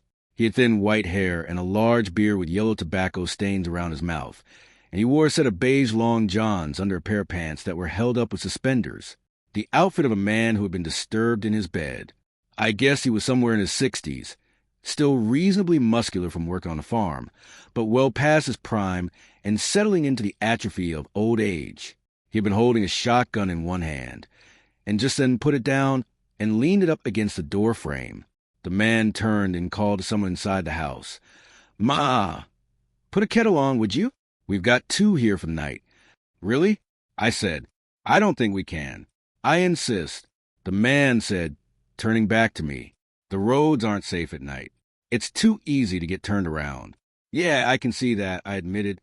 I thought we were doing well until we saw that sign for the highway back there. The man looked at me, and for a brief moment, I thought I saw something in his eyes, but before I could make out what it was gone. The sign was all he said, and gave an understanding nod. "Do you have a restroom I could use?" Melanie asked, cutting in. "Yes, down the hall." And the man stopped when he saw her. And again, there was something in his expression I didn't like, but again, I couldn't make it out before it was gone. "To the right," he finished. Melanie thanked him and made her way to the bathroom. "We'll be just around the corner in the kitchen," the man told her. He turned and led me around the corner, where I now heard someone else bustling about, presumably putting a kettle on. "My name is Arthur," the man said, sitting down at the kitchen table. "This here is Ruthie," he said, gesturing to a small woman in a white nightgown, who was just then lighting the gas stove. Ruthie turned around and offered me a smile. "Hello," she said. "Did I hear your name is Matthew?" I nodded. "Yes, and my wife's name is Melanie." "They're in a family way," Arthur told Ruthie. "Oh, dear," Ruthie said pleasantly. "How exciting. How far along is she?" Not the word I'd use, Arthur said under his breath. 7 months, I told her. "See, 7 months?" she exclaimed, beaming. "And where is she now?" "She's in the restroom," I said. "Oh, I've got some things for her." "Let me run and get them," Ruthie said pleasantly, then disappeared around the corner. "Arthur," and I sat in silence for a moment. Then I said, "Are you sure you can't just give us a jump? Or do you have a phone I could use?" He shook his head. "Sorry, but no. Ruthie and I don't go out after dark, and we haven't had use for a phone in 20 years or more. We'll be happy to give you a ride back to your car and get you on your way as soon as the sun's up. What if we listen?" Arthur said seriously, leaning forward. He again wore the expression I'd seen earlier. It was one I didn't understand, but looking back at it now, I think my father, who had served in Desert Storm and had seen the expression worn by men as they stood on the other side of a loaded gun, but were determined to show courage in the face of fear, would have picked it up in an instant. "You were with your lady the whole time, right? Ever since the car broke down?" "Yeah," I said. "And even before that, we've been elbow to elbow for just about every second for the past 2 days." "All right. Good." He leaned back in his chair. "That's good. What's this about?" I asked, and perhaps he would have told me then, although looking back, I doubted that he could have. Not then. But the tea kettle began to whistle, and Ruthie returned quickly to shut it off and pour the contents into 4 mugs. Melanie came around the other corner and took a seat next to me. Ruthie asked if we took cream or sugar in our tea, which neither of us did. Then she brought mugs over with common meal tea bags, steeping in each of them, and took a seat next to Arthur. "We have a guest bedroom at the end of the hall. You can use until morning," Ruthie said. "I'm glad you found your way here safely." "Yeah," Melanie said, bobbing her tea bag up and down in the water by the string it was attached to. "Those coyotes were really giving me the creeps." "Coyotes?" Ruthie asked. "Yeah, Ma, coyotes," Arthur said in a tone that sounded like they'd had the conversation 1,000 times. I gotta chase them away from the chickens at least a few times a week. You know that? She nodded. Yes, I just meant I hadn't seen any tonight was all. Probably because they were all with us, I said. There were about a dozen sets of eyes following us up the road. A dozen, you say? Ruthie asked, surprised. Yeah, that didn't make sense, Arthur said. They didn't try to get you, though, did they? No, Melanie said, taking a small exploratory sip of her tea, then another larger one. Satisfied that it wasn't too hot, they stayed off the road. I think one of them was behind. Us, though.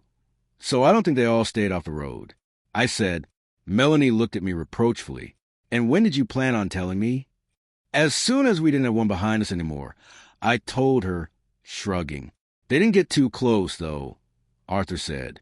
No, they kept their distance, I told him. I'm pretty sure the closest one was the one behind us, and that was still a ways back, I think. He nodded and sipped his own mug. That's good. Those coyotes are serious business. Do you get many of them out here? Melanie asked. Arthur ran a hand through his thin silver hair. You could say that, I suppose. More than most, but less than some. I think they like the chickens. We keep in the back. Not much else to eat around here that isn't burrowed away somewhere.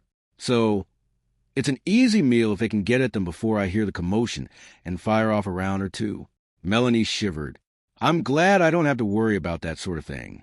Where are you folks from? Arthur asked, sipping at his own mug now. Montana, I said. We have coyotes up our way, too, but they mostly stay in the more rural parts. And we don't have chickens or anything to worry about. I found one rooting around in the garbage, though when I was a kid, I told everyone I thought I saw a wolf. The boy who cried wolf, Melanie teased, jabbing my side with her elbow. That's mad. All right. I rolled my eyes and fiddled with my own tea bag. I wasn't one for tea, especially chamomile, because it reminded me of being sick as a kid. My mother swore by her herbal remedies, especially those that came in the form of tea. Are we really staying the night? Melanie asked, turning to me. I looked at Arthur, who gave me a clear, solemn nod. I said, yeah, I guess we are. It's late and Arthur and Ruthie say they have a guest room we can stay in for the night. Are you sure? Melanie asked, turning to Ruthie. It won't be too much trouble. Ruthie waved off the idea like a fly. None at all. We haven't had visitors in 10 years or better. Not since the Pewts came for Christmas. And aside from my boys, you were the first to come to our door in just about as long. Oh, you have children? Melanie asked. Long grown now, Arthur said, nodding and staring into his mug. Twins, Ruthie said, beaming. They're about your age, I guess. I've got most of their old clothes and things in the back room. If you'd like to take a look before you go to bed. I pulled the chest out of the closet already. Melanie looked at me, and I gave her a shrug. Then she returned Ruthie's smile, and together they made their way further into the house. You two are lucky, Arthur said when the woman had left. How do you figure? I asked. When the coyotes are hungry, they'll try to get at just about anything that moves. If you really had as many watching as you say, you could have been walking to your own graves. I wasn't sure I believed him, but the shiver that crawled down my spine certainly did. We sat in silence for a while, listening to the distant voices of our wives talking about children and the tick of an old grandfather clock somewhere in the house when I heard the scream again. It was coming from outside, somewhere close to the house, but it was hard to tell.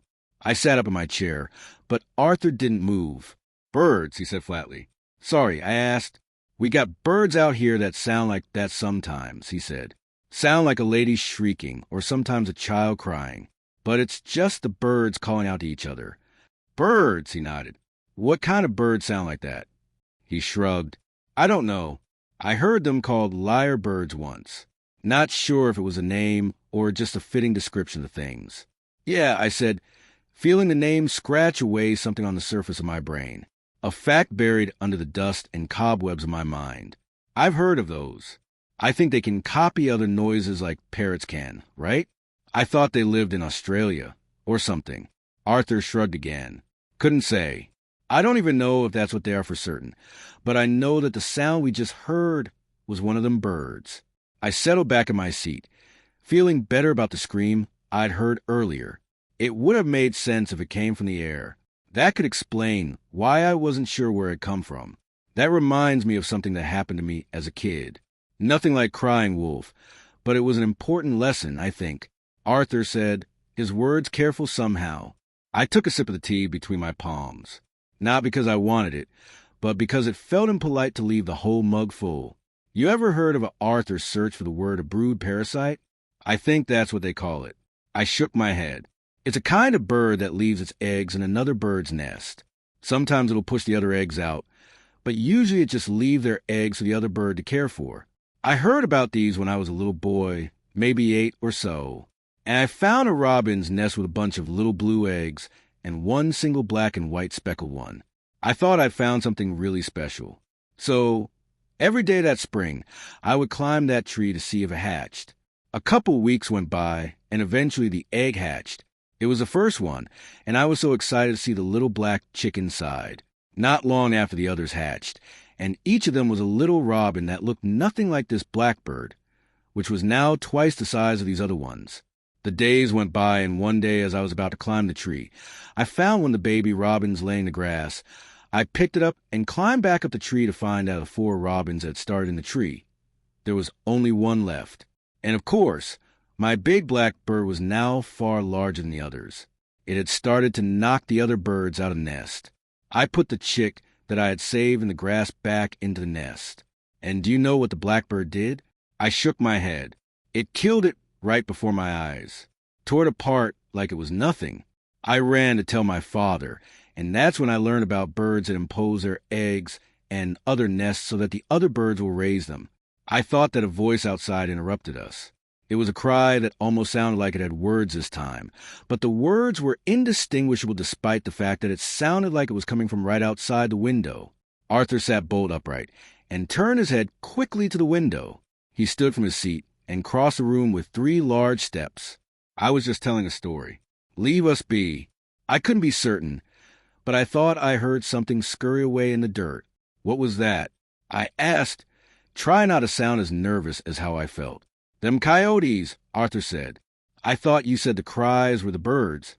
I said, them too, Arthur said, his tone coming off more annoyed than anything. Although, there was something else as well. The coyotes get curious and the birds get agitated, and before I know it, this house is the busiest place in all of New Mexico. He walked around the house, and I heard the doorknob shake. Was he checking the lock? Then he returned. I think it's best we call a night. Ruthie will be up early to make y'all breakfast, but feel free to sleep in as late as you'd like. In the morning, we'll take the truck down to the road, and I'll jump it for you, and you'll be on your way. I took another gulp of tea, tried to get the mug down at least halfway, and agreed. Melanie was totally out by the time I entered the room.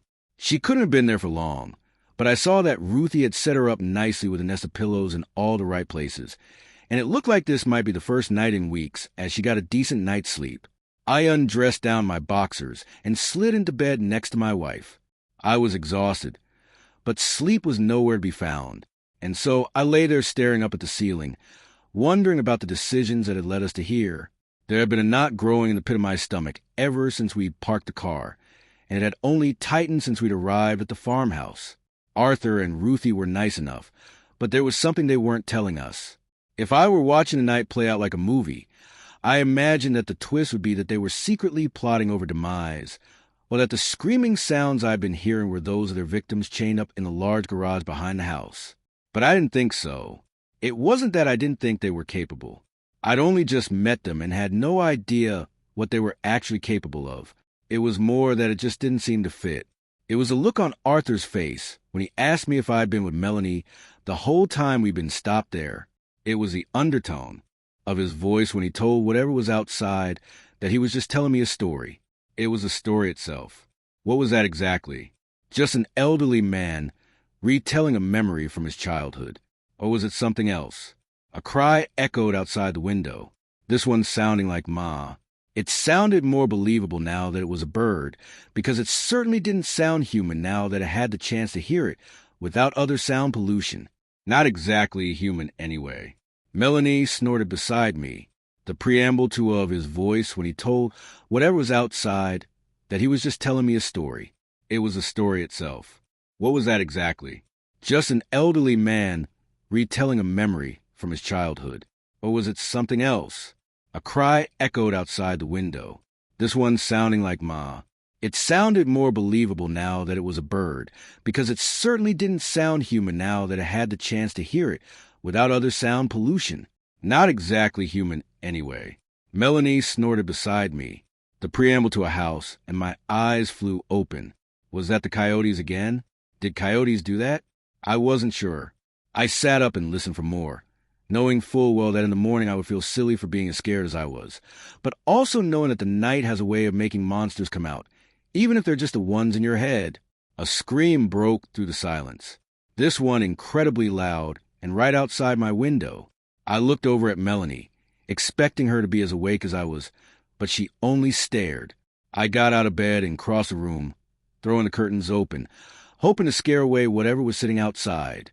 I hadn't expected to see a face on the other side of the glass. I stumbled backward, tripping on my own feet and falling onto the wooden floor with a sharp thud. From where I lay, I could see nothing but moonlight coming to the crack in the curtain. And for that, I was thankful. Had the face been that of Arthur, I would have at least understood, despite how sick it would have made me feel. But the face I saw through the glass wasn't Arthur or Ruthie. I don't think it was even human. Just like the sounds of screaming I had heard through the wall, it was close to being human, but still not quite right. The eyes were too big and far apart, the mouth too wide, the nose too flat. Could it have been my reflection? The logical part of my mind liked that answer. It liked it a lot. I stood up cautiously, fearful that the face would still be there peering at me through the glass. But as I stood, I saw that that wasn't the case. I could see myself in the glass, just well enough to convince myself that that's what I had seen. Scared of my own reflection. Had Melanie been awake, there's no way I would ever live this one down. But despite the noises I had just made, she still lay soundly asleep. I closed the curtains again, taking care to ensure that not a sliver of moonlight came through them, then lay back down next to my wife. I didn't sleep much that night. I don't think I would have regardless, given the intermittent screams and cries coming from just outside my bedroom window. But every time I closed my eyes, I could see the image of the face that was looking back at me through the glass. A circus funhouse image for a human face, burned into my retinas like the flash of a camera lens. I must have fallen asleep at some point, because I opened my eyes to find rods of sunlight to cast from the window into the bedroom. Melanie was stirring, which meant soon she would be awake and in the bathroom. I checked my phone. Still no service, but it reported the time to be just before 6. I got out of bed and got dressed, determined to get out of there as soon as Melanie was ready. The image from the night before had dulled by then, and although the memory still gave me the creeps, the logical part of my brain had daylight on its side, and by the end of breakfast, I would have myself convinced that it had been my reflection in the glass. I quietly opened the door and stepped out of the bedroom. A scent of coffee wafted through the air, although I didn't hear anyone moving around the house just yet. I made my way to the kitchen, expecting to find either Arthur or Ruthie sitting down at the table enjoying a mug, or at least a full pot of coffee with a timer that had gone off. Instead, I found 2 empty mugs of coffee and a half pot sitting on the burner. I didn't have time to wonder where they'd gone off to because I heard Ruthie's voice in the yard calling to Arthur. I peeked out the window to see Arthur's truck backing up toward the large garage. Was it just the one? She called to him over the sound of the truck's engine. Arthur turned off the truck, stepped out of the driver's seat, and came around to the bed where he had 2 large iron poles sticking out over the back. No, it was 2. This time, he said, got a own a meal 1.5-mile one now. He dropped the tailgate of the truck, and the 2 metal poles clattered loudly. They're getting more clever, Ruth, Arthur said, hoisting the large street signs out of the back of the truck and carrying them to the shed. It was only the one sign with the pewts, and I don't even know where they're getting these things. Probably off some stretch of the road around here. We're going to have to do something about it sooner, or don't you say such a thing, Ruthie said sharply. I know, Arthur said, putting his hands up. I'm sorry. I just don't like cleaning up their messes is all. Well, take it up with them, Ruthie said. Arthur looked up fiercely at her, and she didn't finish her sentence. He may be yours, But he ain't mine, he growled. Mine's out under the apple tree. The couple walked around toward the door, and I quickly slipped back to the bedroom. Melanie was sitting up. Hey, Matt, what time is it? I don't know, I said. Somewhere around 6. I think we should get going, though.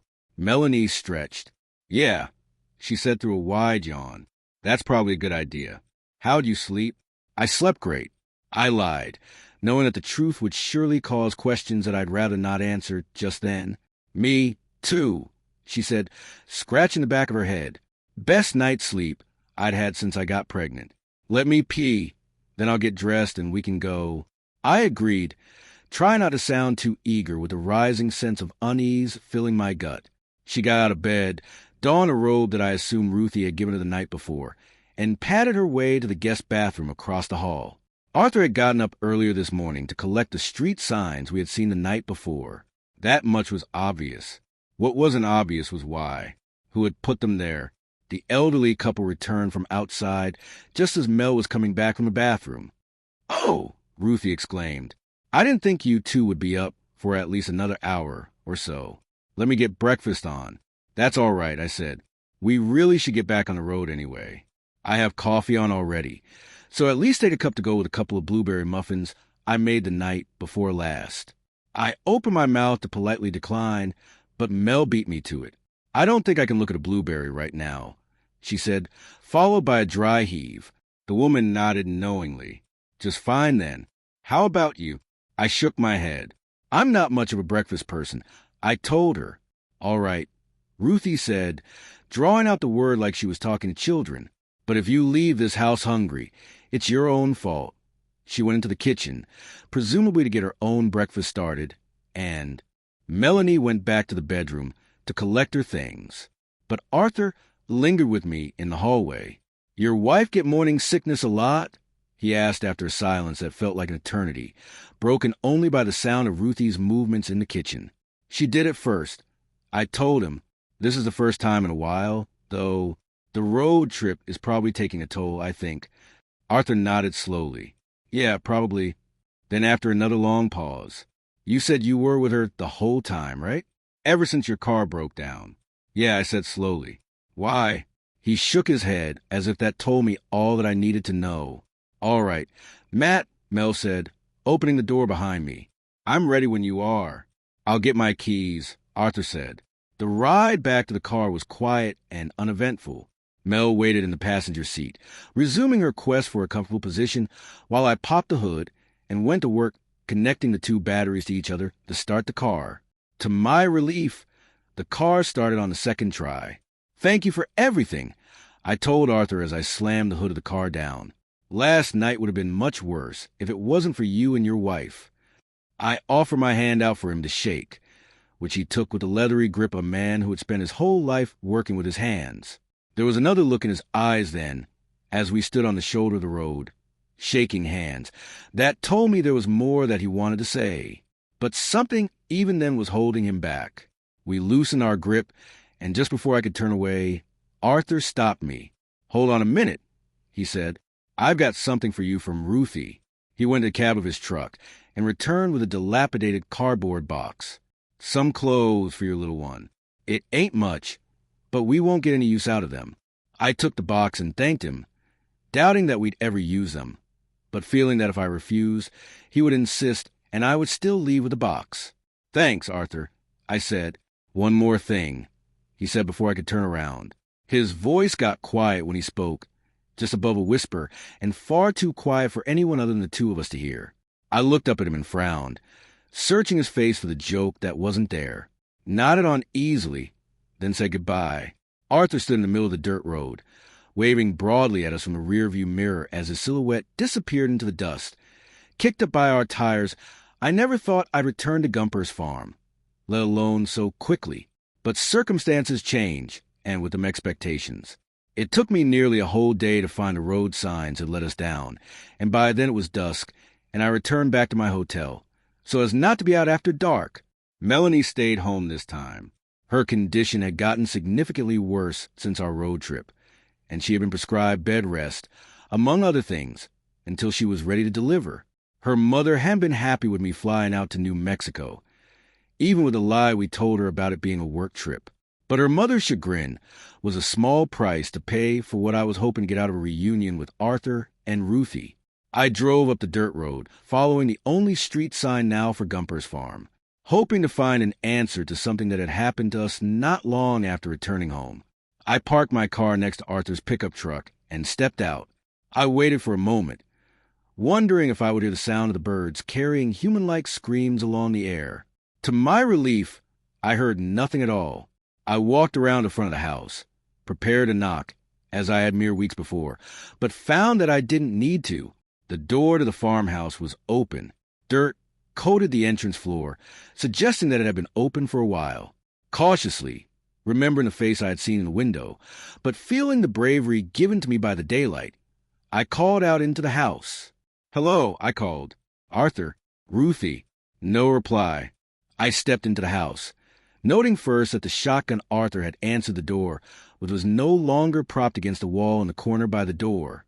"Hello?" I called again. "Is anyone there?" I explored the house carefully, worried that if I surprised anyone too much that I would find my skull full of buckshot, but sensing that I was totally alone.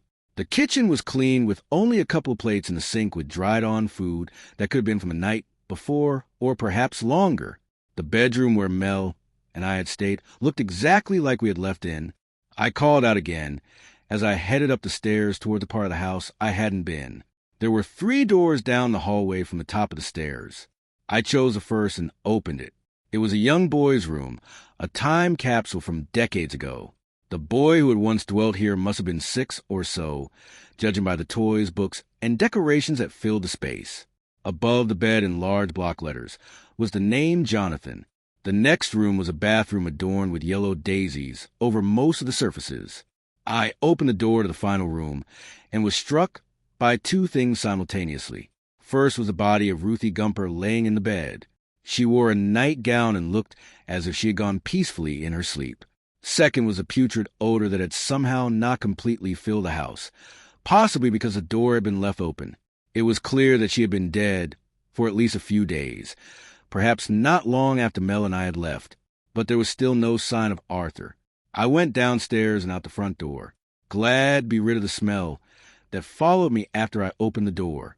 I walked around the side of the house, calling Arthur's name and getting nothing in return. I checked inside the large shed and found the road signs that Mel and I had seen driving down the road that night, along with a third that said freeway entrance left 1 mile. Just like the first sign we had seen, I turned the flashlight of my phone on and held it up to get a better look at the shed. There was some old farm equipment scattered around the area, but what caught my attention was toward the back. I took a few more steps to get a better look and found a corner of the space had been decorated like a bedroom. There was an old bed with a rusty frame and a torn mattress set up in the corner, along with a collection of what appeared to be chew toys sprinkled around.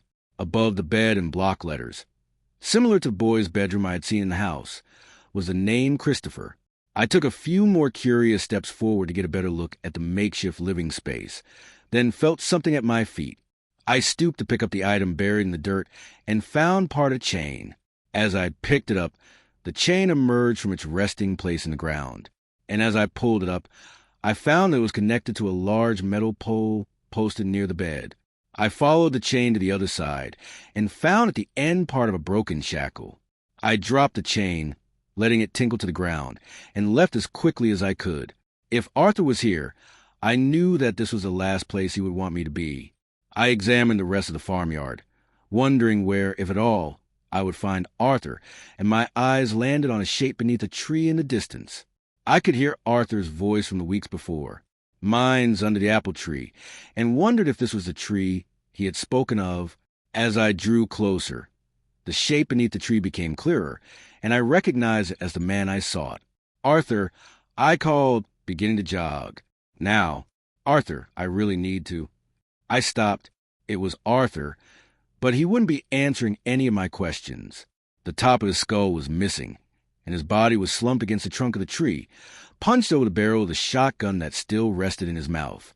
His body was covered in bite marks and scratches that looked like perhaps he had given himself the least painful death presented to him. Beside Arthur's body stood a wooden cross with the name Jonathan, carved into a horizontal piece. He had said his was under the apple tree. He had meant his son, which begged the question I had come to that now seemed wouldn't be answered. What happened to the other boy? A piece of paper stuck out between Arthur's fingertips. I stooped down and grabbed it, hoping perhaps a suicide note would give me at least part of the answer I had come for. It wasn't a note, however, but a photograph, one that had to be 25 years old or so. A young girl-looking Arthur smiled back at me, holding a 5-year-old at his hip, who wore a wide grin and a pair of overalls just like his father. Next to them stood a younger Ruthie, who stood next to another child who was far larger than the first and whose face had been scratched out. My stomach twisted in knots as I looked down at the second boy. The shirt he wore was one that had been given to us in the box of old clothes. But despite the clothes, it was clear to see that there was still something off about him. His legs and arms weren't quite right, his fingers too long, his torso too thin. It was a body that belonged to the face I had seen when we had spent the night, and I opened up the curtain. A creature meant to seem human, but had just missed the mark. I put the photograph back into Arthur's dead hand and walked back toward my car. Melanie hadn't been right ever since we left that night. She had gotten sicker and sicker by the day. Her obstetrician gynecologist had insisted that we had come in to make sure everything was all right, and that was when we discovered it. Melanie was pregnant with twins. The doctor told us that it was possible, however rare, to miss a child on the ultrasound, but I knew that wasn't what it was. The pieces all started to fall together for me over the next few days, which led me to take a flight back out to New Mexico in the hopes that Arthur and Ruthie could help us. When we had left that day, Arthur had told me something that I hadn't taken very seriously. Then he said, "If she has two, take the little one and run." Those words echoed in my head when we went through the box of clothes Ruthie had given us. We saw that the baby clothes came mostly in pairs, which made sense because we knew that the couple had twin boys. But when we noticed that there was always a far larger outfit than the other, I began to wonder why Arthur had told me to take the little one and run. What had happened to his little one? Furthermore, why had he been so concerned about me leaving Melanie alone that night? He had asked me at least twice to make sure, as if it were vitally important, and I had shrugged it off, not realizing then that I had left her alone that night just once, when I jogged out to get a better view of the street sign just before I heard her scream. She doesn't remember it, but I believe that moment is when that thing Christopher got to her. Arthur had warned me about the birds that lay their eggs in another bird's nest. He had even gone as far as to call the things making the terrible noises birds, and it hadn't clicked. He had been trying to warn us about Christopher, and however many others like him there were living there at the farm. About the dozen or so pairs of eyes that had followed us up the trail to the house. Those things didn't like that and stopped him. They had cried out in the dark outside the window as they listened to him tell me the story about the brood parasite birds and the birds who mimicked the sounds of children crying. They didn't like it because by then they had laid their egg, leaving nothing but a faint white scar encircling her navel that was nearly completely gone now. And they didn't want us to know. I wonder if Arthur had killed Christopher before taking his own life. The wounds on his body told the story of a man who had fought hard against a wild animal, and I could only imagine it had been the creature who had been born from his wife's womb alongside her son. He had told me that the black bird had ripped the other bird to pieces when he was a boy, and I couldn't help but think that the same thing had happened to his son at the hand of the other. If that were true, the only thing that could stand between Arthur and redemption, for his son was Ruthie, and with her gone, that was all he had left to do. I could see him discovering her death and setting out to avenge the death of his only son after all these years, only to find out that the fight was one he could no longer win. He had taken his gun outside and had searched for the beast, eventually finding him and perhaps killing him before crawling his way up to where his son lay and turning the gun on himself, lest the wounds take his life instead. Or perhaps not. There was no way to be sure. Not really. I got back to my car and climbed into the driver's seat. My hand shook as I turned the key and started back down the road. My phone found service for just a moment, and I looked down and saw that I had 3 missed calls, 2 from Mel and 1 from her mother. There was a text message as well that read, "It's happening." I was about to be a father. I stepped on the gas pedal and sped back toward the main road, stopping for only a moment to make the turn at the now-defunct sign that read Gumper's Farm. As I made the turn, and the sound of the engine was just low enough, I thought I could hear a cry carried in the air. The sound was almost human. I've been thinking a lot about what I went through that night a couple of years back. I've never had the chance to process it. I think when you go through something traumatic or unusual, you compartmentalize it to the point where it feels like it happened to somebody else. That's what it feels like to me. Back when I was living in a suburb near Pittsburgh, I was making ends meet, but margins were slim, and the notion of owning my own house felt like a dream at best. I'd been dating a girl for 2 years, looking for the perfect time to propose, but I just couldn't find the right time and place. But my fortunes were about to change. I got offered promotion at my job. I'd be a shift manager at a large chemical plant in a couple of weeks. But even better, I got an email about something that might be the perfect time and place for me to finally propose. I was subscribed to a newsletter for a particular singer/songwriter that my girlfriend and I both enjoyed. The first thing we'd ever bonded over was music. There was a promotional campaign where there would be a sneak release of tickets to an upcoming tour, and the first 30 in line would be offered backstage passes. I couldn't imagine a better place to pop the question. Maybe I could get a chance to do it on stage if I asked nicely, but it had to be a surprise. So I kept it to myself. I made up an excuse about going to see my brother and packed a camp-out kit to get in line well and early. The newsletter recommended all of those interested to be in line at least 24 hours ahead of the ticket release. Please be patient and understanding, the email read, and please wait in line. And the first 30 in line would be offered backstage passes. I couldn't imagine a better place to pop the question. Maybe I could get a chance to do it on stage if I asked nicely, but it had to be a surprise. So I kept it to myself.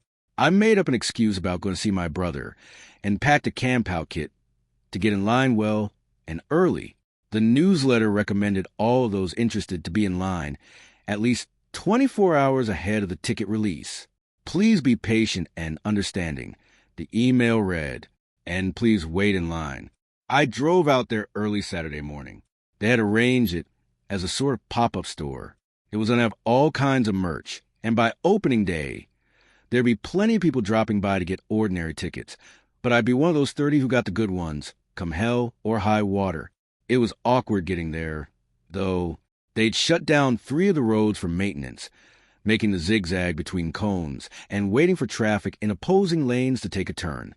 There was an apartment complex nearby, but that had been tended up for fumigation. A couple of nearby stores were shut down after health inspections. All in all, it was just bad timing, and there would be no comforts. But I got a bunch of gear packed. I'd be fine. I had an audiobook, some TV shows, and a lawn chair with a slot for an attachable umbrella. I could sit out there for days if need be, as with most pop-up events. There was no big sign, and the location was closed with metal shutters out front. The only thing that showed that this was the place was a discreet little poster on the side of the door that read, "You made it." The newsletter had mentioned that particular poster. It was all designed in a way to make the release feel exclusive.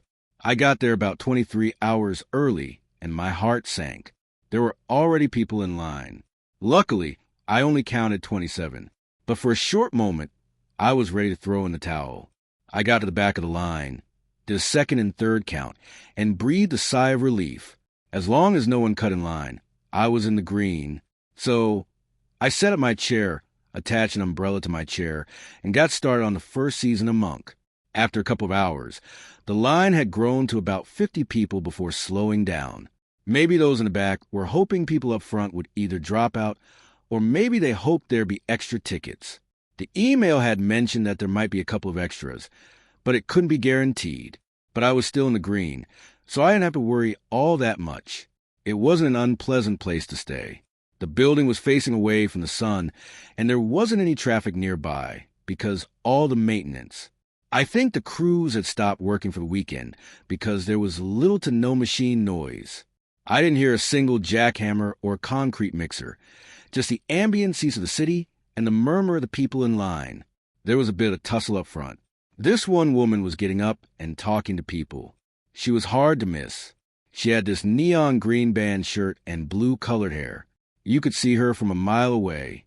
She went down the line asking if anyone had any antihistamines, allergy pills. She was having some sort of reaction. Turns out no one had any, so she had to head off to find some. There was a drugstore a couple blocks away, and the guy next to her promised she could keep her spot, so she walked away thanking those around her for being so understanding. Thing is, she never came back. Hours later, her spot was still vacant. By dinner time, I kicked up a conversation with the guy next to me. He'd arrived just after I did, so he was still among the first 30. His name was Rodney, and he had this lean metalhead kind of build, arms covered in tattoos, and those kind of pants with zippers that you can turn into shorts. It didn't look like his kind of venue. I'm surprised at my girl. Rodney smiled. She loves this stuff. Same here, I said. I think I might pop the question. Congrats. Love to see it. He offered me a Coke, and I took it. He hadn't prepared himself quite like I had, so I offered him a pad to watch some shows while I listened to my audiobook. We shared a couple of stories, some snacks, and added one another to our socials. I chomped down on a cold burrito for dinner and took a nap. Rodney was on his phone talking to a friend for a bit. The people ahead of me were having a conversation of their own, and I only caught parts of it.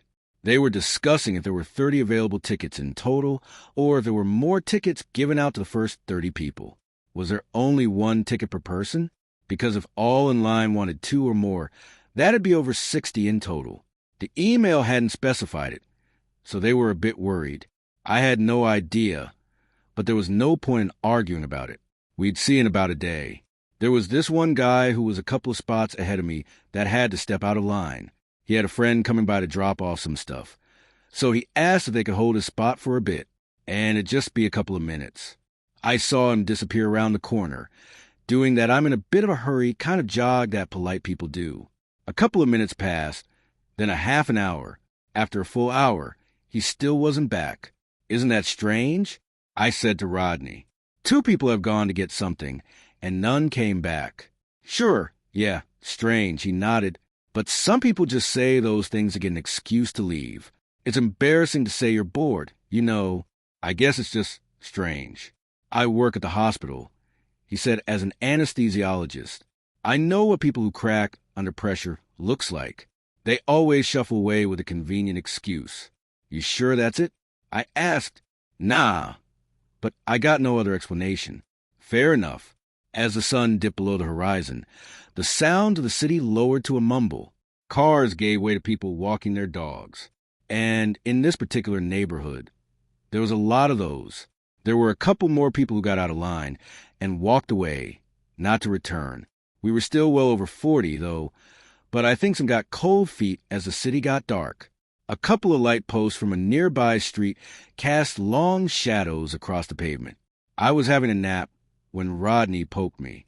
He looked confused. Some folks in the back are saying we're in the wrong line. They're opening some name brand store. There ain't no ticket sales. You're kidding. I scoffed. You can't be serious. A guy 3 steps ahead looked back. This ain't no store opening.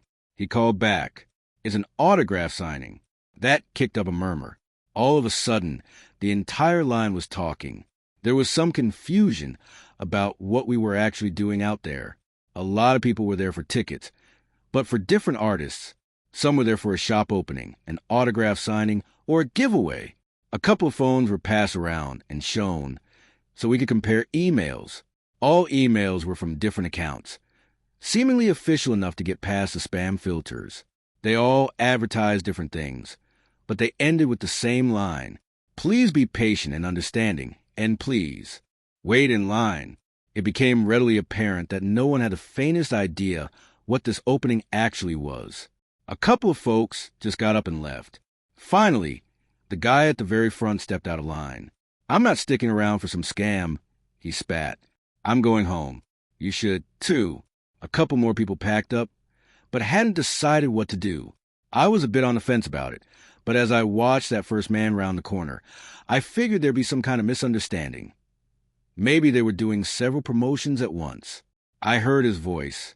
He sounded surprised and a little angry. What is this? Then he screamed a blood-curdling, ear-leading scream. It got quiet. Everyone looked at one another, trying to find an answer to what was going on. I got out of my chair to get a better look. But Rodney put his hand on my arm. "Hold on," he said, lowering his voice. "Don't go. We should call someone." He agreed, but we could see other people were already calling for help. The man from the front of the line never returned. There was someone in the back who called for help. A few people walked down the road to see if everyone was okay, but they never returned either. A patrol vehicle came by about 20 minutes later. 2 police officers walked up asking questions. Everyone said the same thing. A man had stepped away, and it sounded like he got hurt. The officers did a sweep of the road, and when they came back around, they shrugged it off. "There's nothing here," they said. "You sure he didn't just call out to a friend?" There were a lot of voices raised at that. What could we say? It wasn't illegal to step out of line and not come back. There was no blood or sign of a struggle. Maybe we hadn't heard what we thought we heard, but people were raising other issues, like the emails we'd been sent. It all seemed like a plot to trick us, that the officers had something to say about. "No, it's legit," one said. "We were informed that there'd be people waiting in line for some kind of event. They had no idea what the promotion was for, though, and even if they did, they couldn't disclose it. It was all arranged by an event promoter, who'd in turn been hired by someone else. All in all, there was nothing they could do but wish us the best of luck and be on their way." As they left, I noticed them meeting up with someone walking their dog at the end of the street. They shook hands, looked at us, and went their separate ways. Rodney and I stayed up late. We decided we'd take turns sleeping just to make sure no one took our things. I took the first shift. The line had whittled down to about 30 people by then.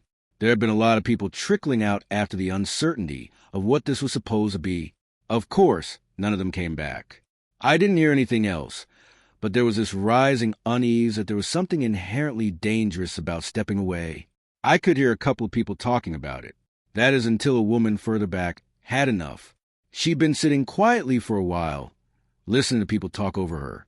"It's not a big deal," she groaned. "Look, I'll walk one lap around the building. I'll leave my purse here, so you know I'll be back." All right. Maybe she was tired or frustrated. Maybe she wanted to prove a point. She stepped out of line and rounded the corner with a huff. Judging by the size of the building, it ought to take her a couple of minutes at a brisk walking speed. But as those minutes dragged on into half an hour, it was clear she wasn't coming back. She'd left everything behind, so it was clear this wasn't voluntary. Something had kept her from coming back.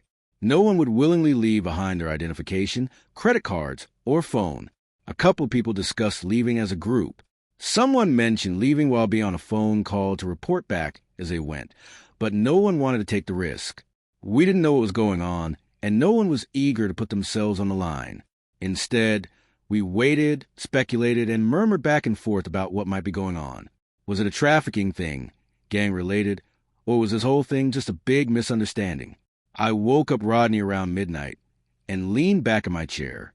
I told him about the woman leaving her things behind, and I could see something settle on his brow. It was a strange position to be in. We were either completely fine or in incredible danger. But which was it? Which made more sense? I had a nervous sleep. No dreams, just a stream of thoughts. I kept waking up for the dumbest reasons. A car playing loud music a couple streets down. A barking dog. Someone throwing away a bunch of glass bottles. Just everyday city noise. Rodney had slumped against the wall, chewing on some licorice. When he noticed me watching, he pointed down the street. "They keep coming back around." "Who?" I asked. "Not sure. Some guy walking his dog every 30 minutes or so." "The same guy." "I don't know. Maybe." We kept our eyes on the street, and just like he said, a man with a dog passed by. He was wearing a large coat and a baseball cap, and the dog was one of the larger breeds, possibly a St. Bernard or some kind of sheepdog. "Every 30 minutes, Rodney reiterated. "I don't think he's walking his dog." "So what's he doing then?" Rodney shook his head and took another bite of licorice, patrolling. It was the middle of the night when the police came back. 2 officers, same as before, walked down the line with an audible sigh. Someone called again. They said, "What's going on?" A young man got up and pointed at the woman who'd left her things behind. The police scooped it up, checked it, and promised to take it back to the station. As they were about to leave, the young man asked if they could escort him to his car. They agreed. As he left, he looked back at the rest of us, holding up his phone. A woman he'd been sitting next to held up her phone in response. "I'll stay on the line till I get home," he called out. "I'll keep you updated." It seemed to go well enough, but as they rounded the corner at the end of the street, I noticed one of the officers looking to the left and raising his hand as if waving at someone just off to the side. We all looked at the woman with the phone. She was hunched over, cradling it with both hands, listening through wireless earpieces. She'd say something occasionally, like a quiet, "Yes, I'm still here," or "Are you okay?" Then after a couple of minutes, her eyes went wide. "Hello," she said. Dan, are you there?" There was no response. I could see the tears pool in her eyes as her hand started to shake. He'd promised to stay on the line. Something must have gone wrong. "They're picking us off," muttered Rodney. "Someone is picking us off." "But why?" I whispered back. "What's the point?" "Think about it," he said. "This whole block is basically shut down. Road work, maintenance, fumigation, renovations. It's just us out here." "But why us?" "Why now? There's got to be a reason." Everyone was awake by then. We tried to figure out if we all had something in common. We all looked different, and we were all different ages. We were there for different reasons, and we lived in different parts of town. There was nothing readily apparent that we had in common. Dan works at a bottling plant. The woman with the phone added, "I'm in retail." Others joined in. One was an airline pilot. Another was a bodyguard, a firefighter, a translator. All very different people in very different lines of work. However, we had one thing in common. We all had access to something. Rodney had access to pretty much whatever at the hospital. The woman working retail had access to influential private clients. The firefighter had control over who had what shift and who would respond to what call.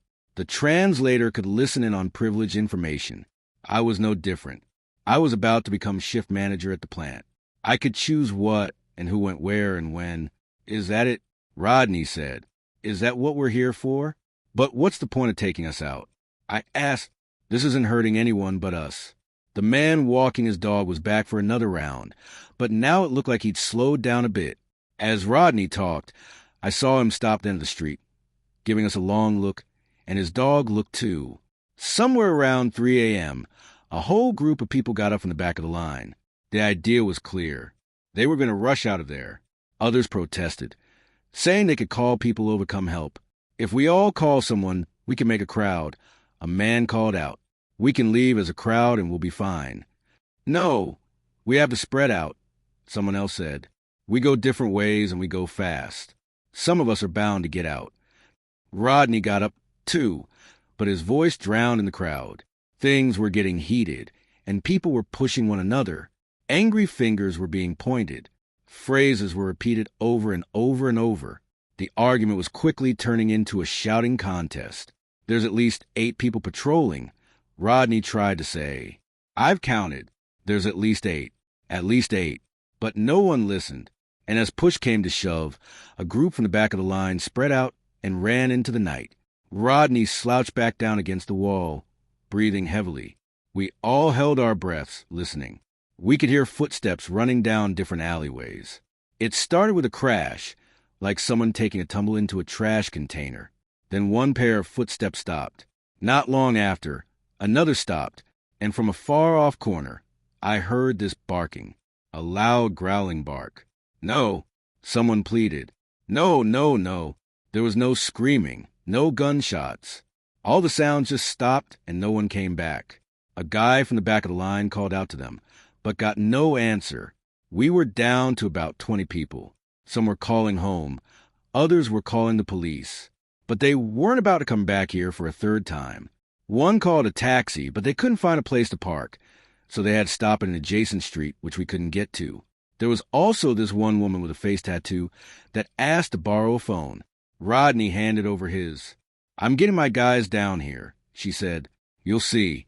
I'm done." She made a call, shouting angrily for a couple of minutes. After the person on the other end finally seemed to understand the gravity of the situation, Rodney got his phone back.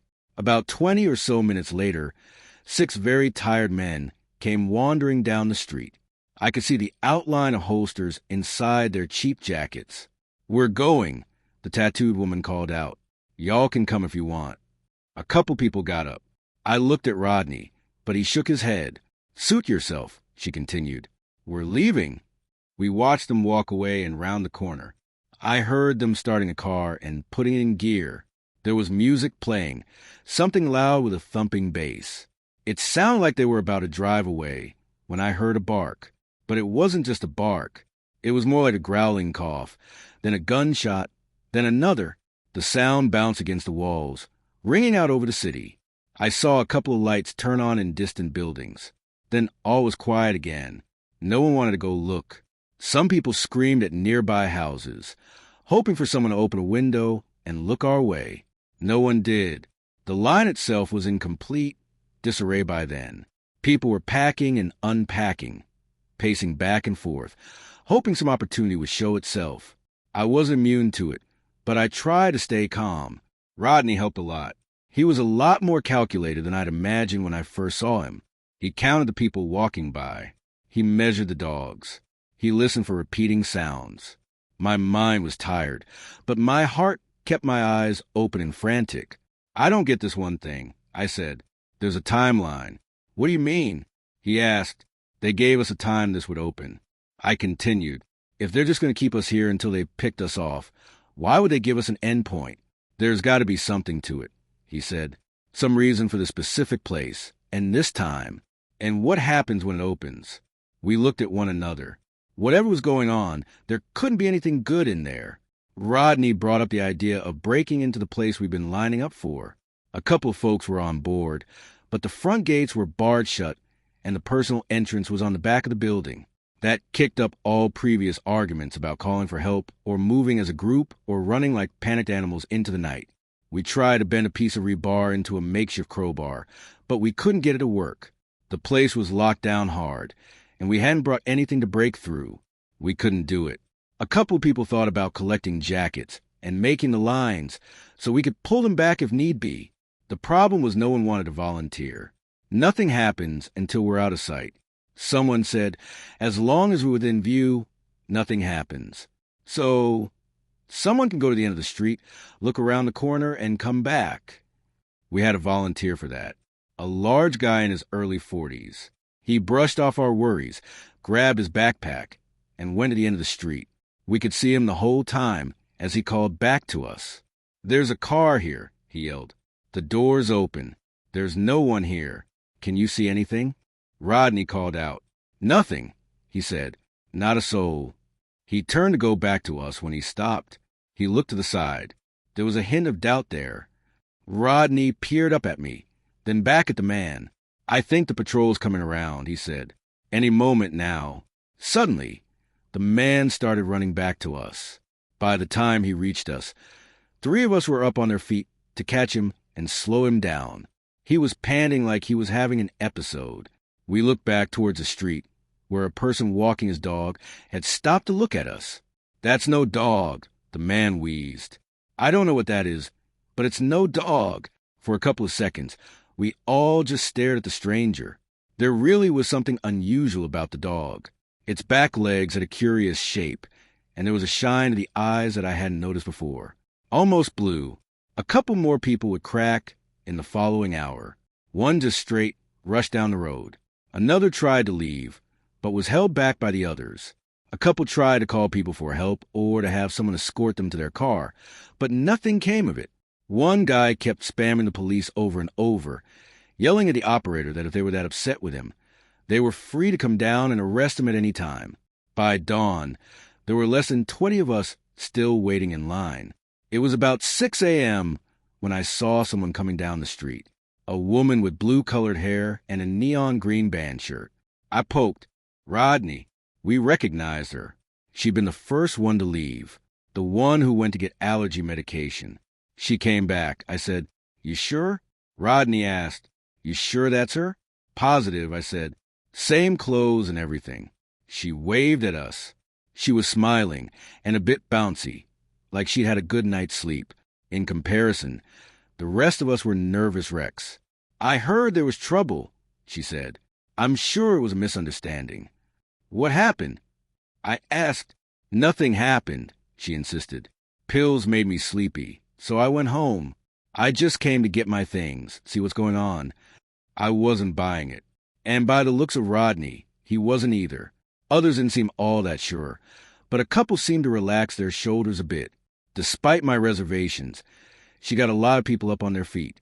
Maybe they really wanted to believe that it was all just a big misunderstanding. And yeah, it was convincing. She'd come back after all. But maybe she was some kind of plant. Or maybe it was just someone who sort of looked like her. About half of all the people who remained joined her. They left together, giving the rest of us a tired wave goodbye. Some broke down in tears. There was this one woman whose face had burned into my mind. She was completely beside herself, shaking like a dry leaf in the wind. I'm scared. Okay, she cried. I'm scared. I don't understand what's going on. I just want to go home. She was assured and hugged and led by the hand. And slowly but surely, they all wandered off down the streets, and none would return. About an hour later, there were less than 10 of us left. Rodney shook his head as he looked from side to side. No patrols, he said. They've missed it 2 times. You think we can go? I asked. No, he said. Something's up. He shook his head as we looked down the road, only to see someone approaching. It was one of the people who'd been walking their dog. Except now, they weren't just passing by. They were stopping at the end of the street.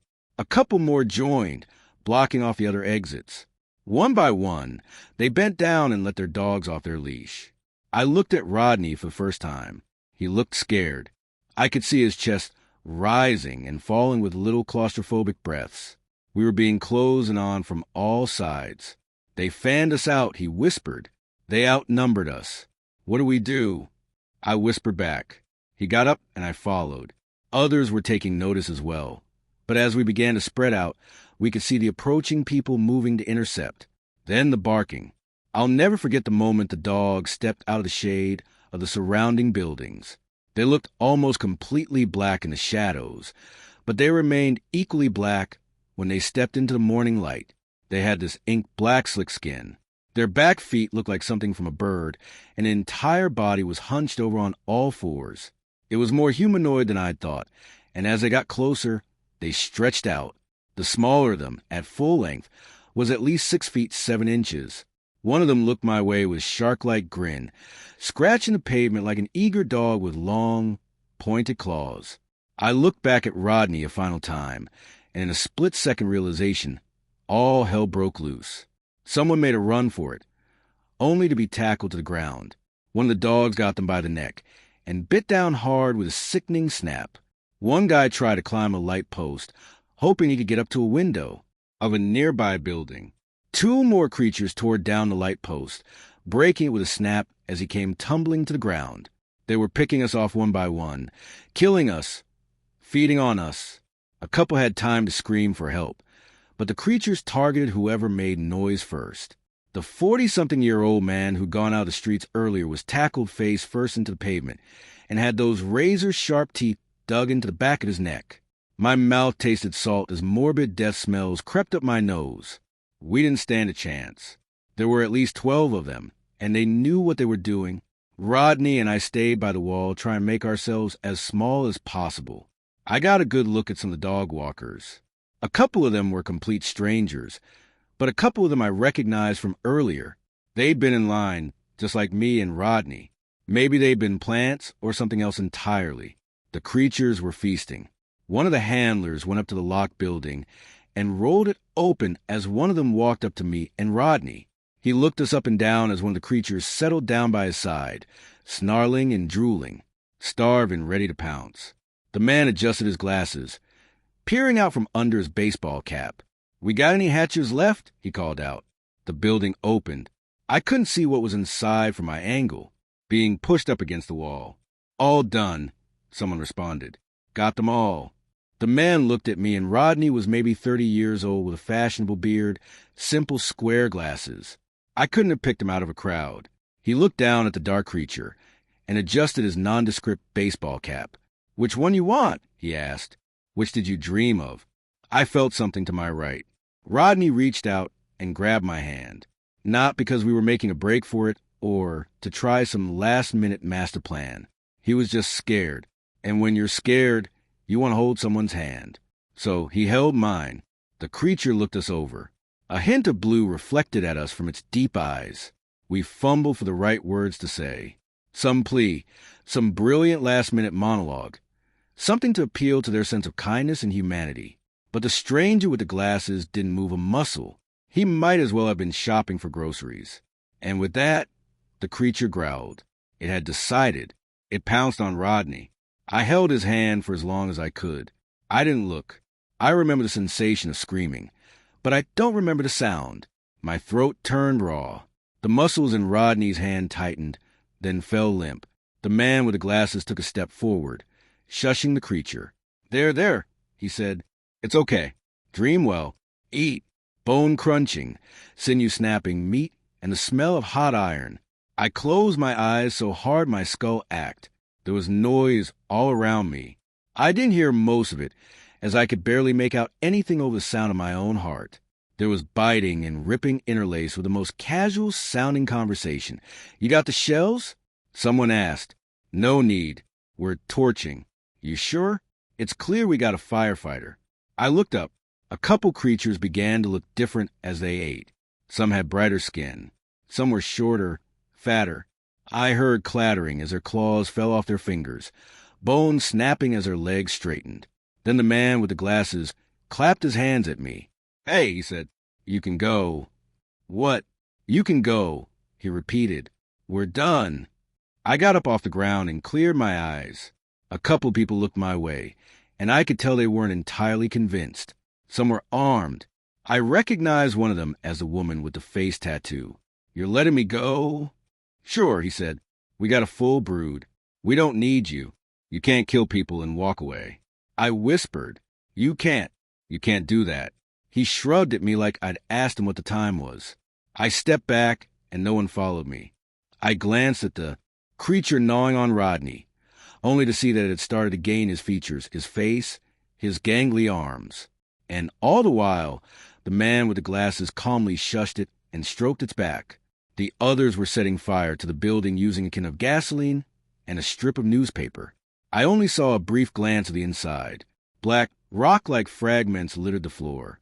Strange organic formations stuck to the wall in batches of 3 to 6. When he noticed I wasn't leaving, the man with the glasses casually waved a pistol at me, not to shoot me, but to show that he had it. Go on now, he said, and as the fire flared up, I stepped around the corner, and I didn't return. I came home in tears. I remember breaking down in the hallway, trying to explain everything all at once to my girlfriend. I told her about the tickets and the plans I'd made and the people I'd met and the dogs and the handlers. All of it. I tried to show her Rodney's socials, and as I did, I noticed he was posting. My heart skipped a beat. Long night.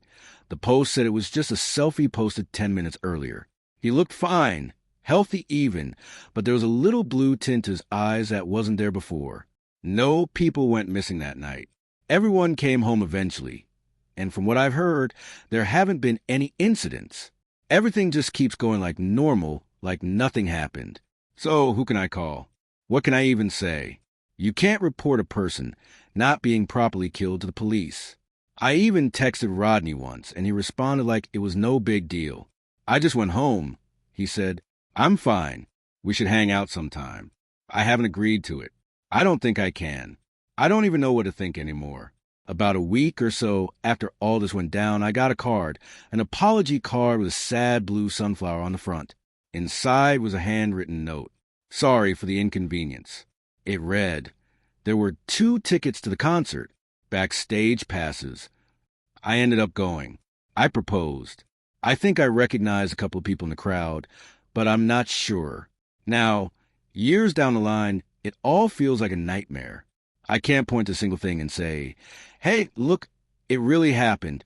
There are no witnesses. And in the eyes of the law, no crime has been committed. But I know what I lived through that night. That'll stay with me forever. And I know this was violent and ugly and sick. But that email asked me to wait patiently. And maybe that's what saved my life in the end. Maybe I'm still waiting. But for what? My wife Anna passed close to my son's 7th birthday. She was off visiting her family in Mexico and suddenly fell ill about 72 hours from her showing the initial symptoms. We were told she'd passed away. I can't properly describe how devastating it was. I'm not going to go into that. Not here. I've lived in Guatemala my whole life. Well, I've been both north and south of the border a couple of times. There had always been something pulling me back to my home country. Anna and I had lived in Antigua ever since Gasper was born, but we'd always talk about moving to the East Coast. She was born there, and it always seemed like a nice place to raise kids. Now, we only had time to have one child, but I was going to give him the best life I could afford. I mean, it's not like we didn't try to have more. Things just didn't work out that way. I could still see her whenever I saw my boy. He had her eyes and her brown hair. I couldn't look at him without remembering the promises we'd made.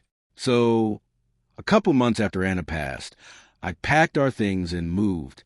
No more waiting. If you continue northeast past Puerto Barrios, there is a small coastal town. You know you're getting there when the road turns to dirt and the jacaranda trees grow taller. It's like nature knows people got to stay longer in the sun, so the branches reach a little further and the shade grows a little thicker. I'd grown up working with boats, so it was easy enough to get a job. A couple of folks knew Anna's family, so I had a foot in the door before they even met me. I got a cheap house made of beautiful smooth white stone in one wall, which was just raw exposed brick. It really reflected the town. Stunningly beautiful from the right angle. We moved in on short notice. The house had been empty since the previous owner passed, and the surviving family decided to sell it off. It was nice enough, but you could tell there was more history to it than you might be comfortable with. Little notches on the floor, subtle stains on the walls. A kitchen with a smell of fried fish wouldn't go away. It wasn't unpleasant, just different. Anna's death had been hard on everyone. I had to keep up appearances and focus on Gasper. But now that I was settling into a new routine, things were changing fast. Gasper was starting school and getting to meet all new friends. I guess in a way I was supposed to do that. 2. It's silly worrying about whether your work colleagues are going to like you or not, but it can make or break your social life. And at my age, what little social life you have is precious. As I got used to the new town, I spent a lot of time by the sea. Boats would come and go at all hours of the day. There was this one station by the pier open 24 hours a day where everyone was registered, meaning there was always some disinterested teenager sitting in the booth waiting to sign a sheet of paper. I think the smell was the hardest to get used to. Salt and fish and foam, sick, sweet, and salt all hitting you at different angles like the southpaw of a skillful boxer. On my first day of work, I was early enough to watch the first fisherman pull into the pier. A tired man in his early 50s pulled a cart with 4 coolers, waving at the tired kid in the booth. He sat down on the bench next to me. Maybe he was overworked or a little drunk, but I could tell he wasn't all right. He looked over at me with deep bags under his eyes. "You are new," he stated matter-of-factly. "I am," I said. "I fix boats." "Good," he nodded. "Only reason mine floats is because it's too crap for the ocean to eat." "She's not a picky eater." I smiled. "What?" I said. "She's not a picky eater," I repeated. "You know the ocean." "Don't talk like you know her." "What?" he said, giving me a cold look. "You don't know her like I do. Don't pretend you do. I'm just making conversation. And I'm here to make a good one," he said, pointing a finger at me. "Don't think you can figure this place out in a couple days. There's history in this land. There's bones in that sea. You understand?" "I get you," I said. "I respect that." The man got up and dragged his cart along, smacking the side of the wall of a nearby house. Someone was already up to meet him, but they didn't seem too happy about it. I watched 2 young women help carry the coolers inside, talking to him with tired smiles, and he just waved them off. "Don't mind, Simon." Someone said he's crazy. I turned around and recognized my employer, Lowe. He'd stood there for a while just to see what I was up to. I got up in a flash, reaching out to shake his hand. He accepted it with a smile. "He's 30 years older than he looks," Lowe continued. "Been a grumpy old man since he was a kid, they say." "I don't mind grumpy." I smiled. "That's what towns are made of, right?" Yeah, Lo grinned. So, let's hope we get to be grumpy old men.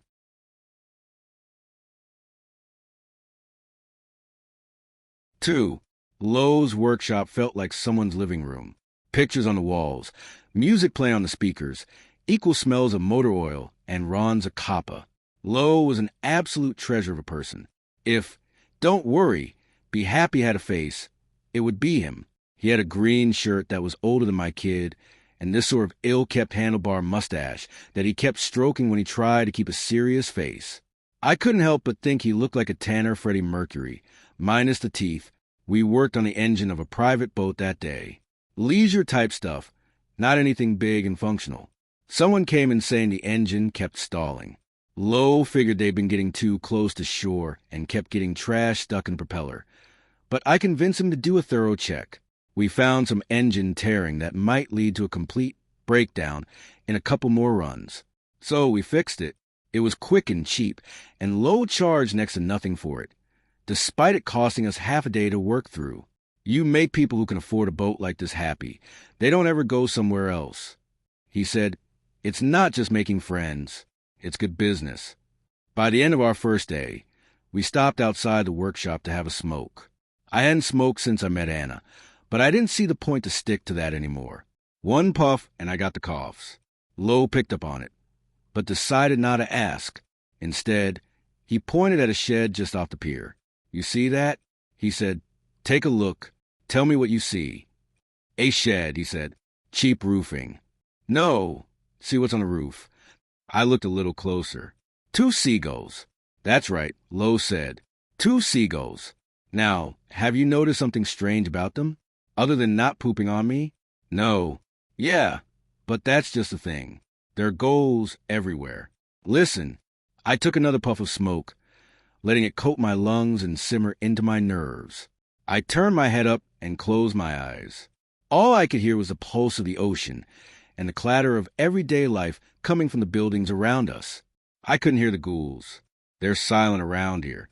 Lo said you won't hear them screaming or attacking. They don't do that. BS. No, I'm serious. He smiled. They say so many people died at sea that even the ghouls stopped laughing about it. They say that, huh? Well, Simon does. Lo nodded. But he loves those things, so he should know. You can see him feeding them before he goes out every night. I didn't question it. Grumpy people tend to prefer the company of animals. There was a place right next door to the workshop where I could get some cheap top, so I bought some for me and Gasper. I took the long road back home, getting acquainted with the streets and those who live there.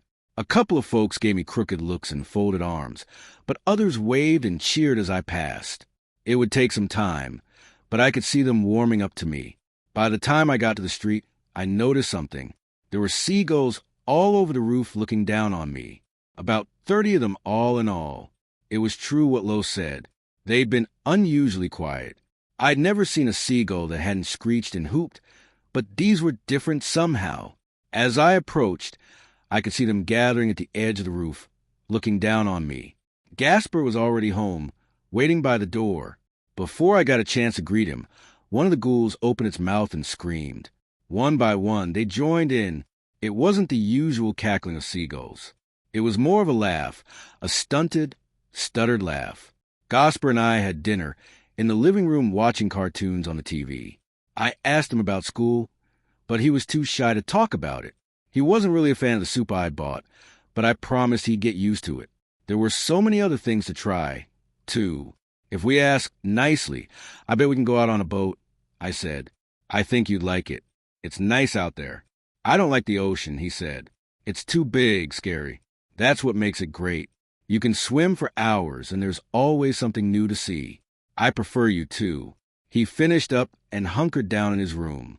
I sat down in the kitchen, popped open a gallo, and took the load off my feet. But even then, I noticed a gull on the fence outside, staring right into my kitchen window. And the moment our eyes met, it laughed, and not in the way that gulls usually do. The following morning, after I sent Gaspar to school, I met Simon by the pier again. He had 5 coolers that morning. A successful trip, it seemed.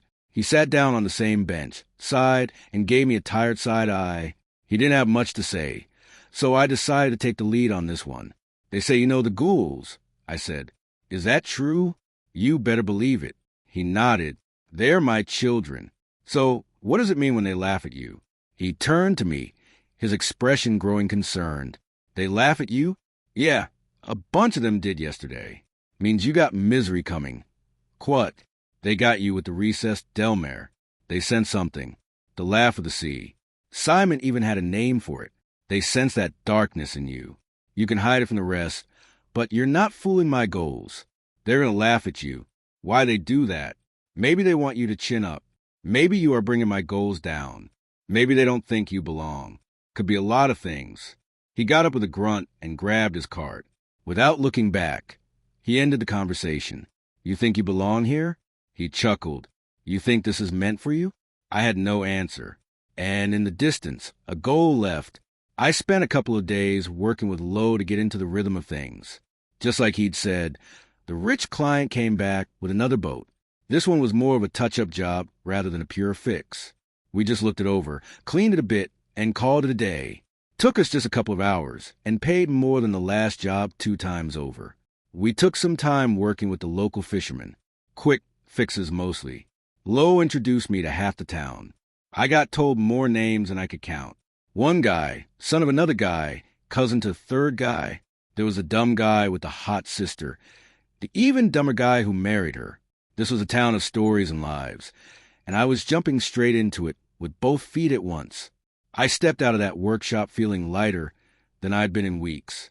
There was that glimpse of something new, that maybe if I worked hard, I could make a life for myself. Then I peered up at the rooftops, and there the ghouls sat laughing. I felt my smile fade. They could see past it all. They could see and laugh at my pain. It was there, hidden under a vain attempt at fitting in. Don't let them get to you. Ka. Lo said it's just birds. But it wasn't that easy. I'd hear them every morning as I went to work. I'd see them on the rooftops looking down on me. They never laughed at anyone else. Not Simon, not Lo, not the dumb guy with the hot sister. No one. Just me. The Risa Delmare. The laugh of the sea. Maybe Misery didn't love company. Maybe she just lives by the coast. Sometimes the ghouls would get louder. Sometimes the ghouls would get louder. Whenever I stubbed a toe or stalled an engine, they'd laugh even harder. I would be so prepared to hear them that I'd get distracted, which would just cause more misfortune. I once tried bribing them, putting out a bowl of cooked, unsalted rice. They wouldn't touch it. They just circled it, picked at it, and laughed. I'd never seen a bird reject a free meal. One night, as I went to bed, I thought about the people that used to live in that house. They'd slept in that room, too, coloring it with their little dreams and hopes. I could almost see myself in 30 years, just like they did laying in that same room dreaming the same dreams. But in those moments, the space next to me felt colder than ever. I missed Anna with every breath of every day. But in those cold hours of the night, it just hurt a little more. And in those moments of weakness where a tear might chase its way down my eyes, I'd hear the ghouls outside laughing. Please stop, I'd whisper into my pillow. Please stop laughing. That just made them laugh harder, louder. I've done you nothing. Please. But they didn't stop. They'd laugh all night, hoping to wound me for just a little longer. Lo had a slightly different view of things. He and the other locals stuck to this one, saying that would slip out every now and then. El mucho se ni prano de dire, or he who is often absent stops being missed.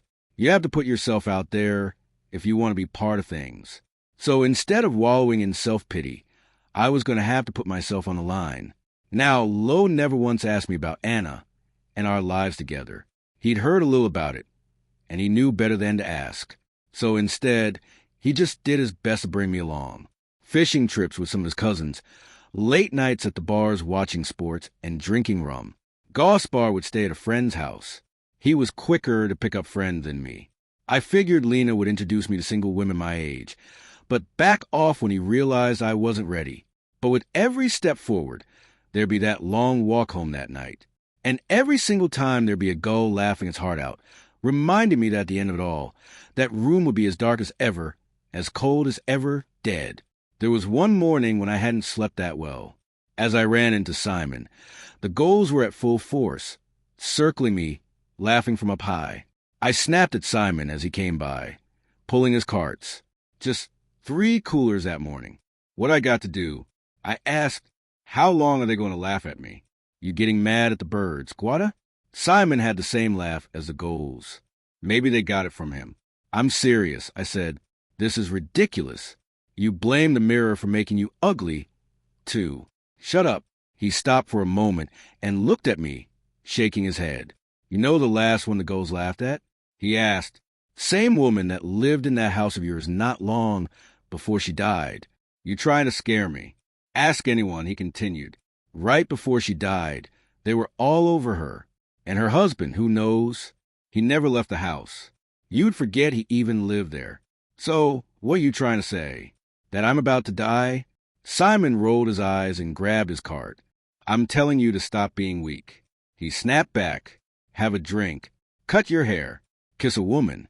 He flicked a couple of coins at me as he wandered off, still laughing, just like the ghouls.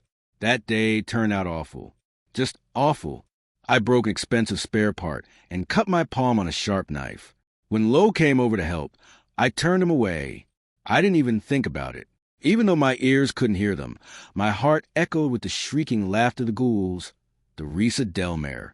When I sat down to clear my head, Lo joined me, giving me some time to calm down. You know the people who lived in that house before me? I asked. Lady DeLeo, he asked. Yeah, I remember her. Simon says the gulls laughed at her before she died. Yeah, I remember. He said, can't say it was a big surprise. She was ancient, but we miss her. What about her husband? Lo raised an eyebrow at that. Then he nodded as if a light had come on in the back of his mind. Right, he said. I forget about him sometimes.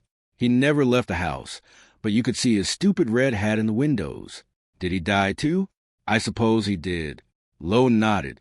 I can't remember.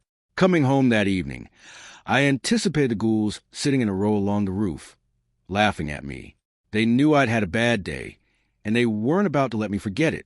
But they weren't there. The house was empty. Not a single ghoul, not a hint of a laugh. It was nice in a way. It showed me a home the way it was meant to be seen. I wouldn't dread going to sleep that night, but I still felt like something was off. For all the unease those birds brought me, there was something stranger about them suddenly going away. Had I done something wrong? Gosper, I called out. I'm making shrimp. You want coconut rice or the usual? There was no response. I walked out into the hallway, looking around. He wasn't in the living room, not in the backyard either. By the time I dug through his room, I could feel my pulse rising. He wasn't hiding. He wasn't coming out. I called out, and there was no response. Gasper, I kept calling, but he wasn't out back or out front. He wasn't coming down the road. I expected his voice, but got only echoes of mine. He should have been home by now, and the seagulls were gone.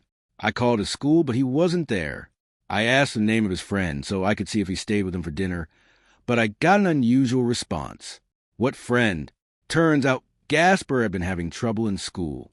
He had trouble relating to the other kids, and they had trouble fitting him into groups. He wouldn't get into fights, but he would blend into the background. They'd forget he was even there. I called every kid in his class asking if they'd seen my boy. Most of them didn't know his name. No one had seen anything. He just put on his backpack and wandered off like every other day. Or so they thought. They couldn't remember for sure. Finally, I turned to Lo. I asked him to reach out to everyone he knew. My boy is missing. I stuttered. You must help me. I must find him. You have a kid? He asked. Of course. He's Gasper, my boy. You never talk about him. Lo said. I'm sorry. I didn't realize. I have a son. I emphasize. I'll make some calls. What does he look like? I looked at one of the pictures on the wall. Gasper, Anna, and me. It was blurry, sun-bleached. Brown hair, I said. He has brown hair. What else? I didn't have an answer. For some reason, I couldn't think of anything. Not his eyes, not his smile. I could barely even imagine his voice. I hung up on Lo and looked out the window. A single gull sat on the fence outside, its head cocked to the side. They weren't laughing anymore. If anything, it seemed concerned. I drove around town asking anyone and everyone if they'd seen him. A boy walking around with a backpack, looking lost or scared. No one had seen him, heard him, nothing. Finally, I drove by this run-down little one-story house, its walls patched with driftwood planks and sheet metal. It was impossible not to recognize the man swung back and forth in a hammock on the porch. Simon, listening to his radio, I stopped. I wanted to ask him if he'd seen my boy, but I knew the answer already. Instead, I got out of my car and called out to him. "Did you ask them to do this?" I yelled, "Is this you? Is this what?" He yelled back, "What do you want? You don't like me. So now the ghouls don't like me, and now my boy is gone." Simon rolled out of his hammock and turned off the radio. He gave me a curious look, not angry, concerned like the ghouls. "He didn't come home. I can't find him." I continued, "I don't know what to do. I don't know what to do." "Simon, they laugh at pain, quat," he said. "Pain is for those who are still there. Those who are gone don't suffer anymore. Stop it with the riddles." I snapped, "I'll make you swallow your teeth.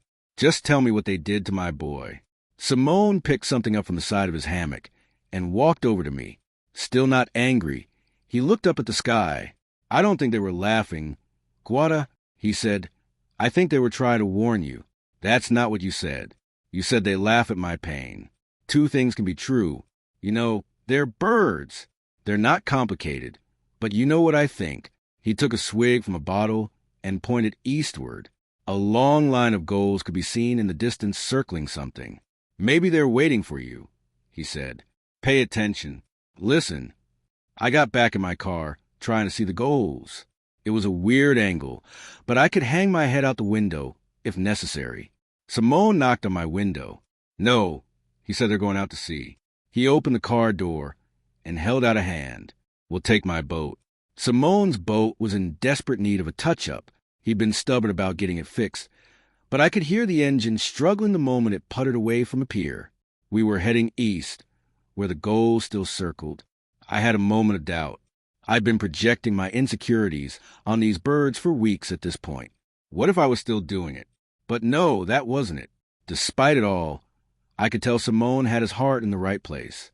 When it hits the fan, you don't want the person who tells you everything is going to be okay. You want the one who spits on the problem and says, "Let's get this done." The sun was setting slowly but surely. A stiff breeze rattled the buttons on my pale orange shirt. I couldn't smell the ocean anymore. I'd gotten used to it. Something hit the boat, maybe a rock or a sudden push from a wave. Simone tried to keep us straight, but it was too late. I fell overboard, plunging into the dark. For those who haven't swam in the open sea, there's nothing quite like it. An eternal mix of emerald blue in every direction, turning into a shimmering orange as the sun sets. In the distance, you might see a few spots swimming about, only to realize they're fish the size of your hand, but down there, it all looks small, even you. And don't look down. At the best of times, you see the immense darkness sucking you down, and in the worst of cases, you see something coming up. I forced my head above the surface. The sun had already set. A mild fog was settling over the ocean's surface. I couldn't see anything. Left, right, it was all just water. Waves pushing me in every direction, grabbing a hold of me. I could feel a chill reaching up to spill the warmth in my chest. My toes were already tingling as I kicked. One of my shoes came off, tumbling downward like a slow leaf in the wind, rocked by invisible currents. I called out to Simone, but I could barely hear my voice over the waves. There was no way he'd hear me over the engine. Then again, I couldn't even hear him anymore. He must have kept going or sunk. But I could hear something else. Seagulls. I listened and swam until my arms ached. My eyes burned from the salt. I could feel my legs taking longer and longer to kick as my head dipped further under the surface. I had trouble getting my mouth up. I swallowed a mouthful of salt water as my rhythm broke, and in another 2 kicks, I was submerged. I counted to 30, kicking as hard as I could. Then out of nowhere, my toes touched sand. I pulled my way onto a long, deserted beach. Not a bird among the trees. No insects in the bushes. A steady wind pulled on the leaves of the blue sunflowers, resting under the sweet gum trees, making them rattle like a dry applause. Then I saw people, Just a couple of them, standing further in by the tree-in. Dark, tired eyes, lips so chapped they look like leather. A man with a broken shirt hanging off his left shoulder. A middle-aged woman in a folk dress. As I approached, they stepped back. I need help. I wheezed. I need to find my boy. They didn't say a word. I took a couple steps forward, and they faded into the dark, disappearing into the shade of the trees. They left no footsteps in the sand. There were so many more. The further I went and the closer I looked, I saw them. Quiet people looking on from afar. If I got too close, they'd step away. If I stopped to look, they did the same. Dark, tired eyes asking me silent questions. Some of them looked old, not in age, but in clothes. 100 years, 200 years, maybe 1,000. One of them was an old man with an unusual red bucket hat. I looked a little closer, but couldn't figure out what he reminded me of. Perhaps I forgot. I'd been so preoccupied with my own troubles and woes that I hadn't considered Gasper. I hadn't stopped to make sure he was okay. Much like the rest of town, and even his school, I'd forgotten about him. Maybe that's what the ghouls were laughing at. Not me messing up another social faux pas with Lo and the boys, but me forgetting to check in on my boy. "I'm sorry, Anna," I muttered as I dragged my feet through the cooling sand. One shoe missing. I was just looking at me. It was just about me. I forgot. There was a fire up ahead, a campfire on the beach. Stepping closer, I could see two people sitting on a log, staring into the flames, a tall man and a boy. I recognized neither. I was having trouble focusing on the man. One moment he was tall and slim, the other he was short and fat. He was young, he was old, he was handsome, he was ugly. He would shift and turn as if to change whenever I thought I had an idea what he looked like he refused to be what I expected. I took a deep breath and stepped forward. The words didn't come from him. Instead, they came from the tree-in. A dozen dialects all at once. A single chorus of voices. "I cannot care for you." They said, "I'm looking for someone." I said, "I don't need you to care." "Were you looking for?" A cacophony. Struggling voices, having been dormant for years. I'd hear them fight to remember the words and to roll their stiff tongues. "My boy," I said. "I'm looking for my boy." "Is this him?" they asked. I looked at the boy by the fire. I couldn't say. I couldn't place him in my mind. I could only remember what I'd said about him, or what others had said. I could remember Anna telling me how she loved his curly brown hair, but I couldn't picture it. "I care for him," they said. "I do not forget." The voices crackled, breaking into monotones. "They left me in the woods," a man said. "I slept in the mountains. No one came to find me," said another. "I fell over." They kept going. There were hammerheads in the water. They never asked my name. People abandoned, forgotten, sacrificed, left to die by the side of the road or stuck in a mountain crevice. "If he is here, you must find him," the choir said. "Will you look?" "I will look," I agreed. "I'll look anywhere. You may have to stay for long," they said, "until perhaps you are forgotten, too." "I don't care." "Good." In the blink of an eye, I was along a country road. My leg was broken. I was screaming for help, but no one came. The flies wouldn't stop gathering on my face, picking at dry blood. Pain, desperation. They should have been there hours ago. But they forgot. Bleeding through the night. Passing from warm to cold to warmed again. Serena Ted to the other side by whispering insects. Then, watching a boat disappear on the horizon. My legs growing weak. The waves growing higher. They must have noticed I was gone. Maybe they did. Maybe they didn't care. Movement in the dark, creeping closer. Something brushing up against my leg. Something with rough skin. A single eye reflecting the moonlight as a hammerhead shark waits for me to die. Life after life after life. All forgotten.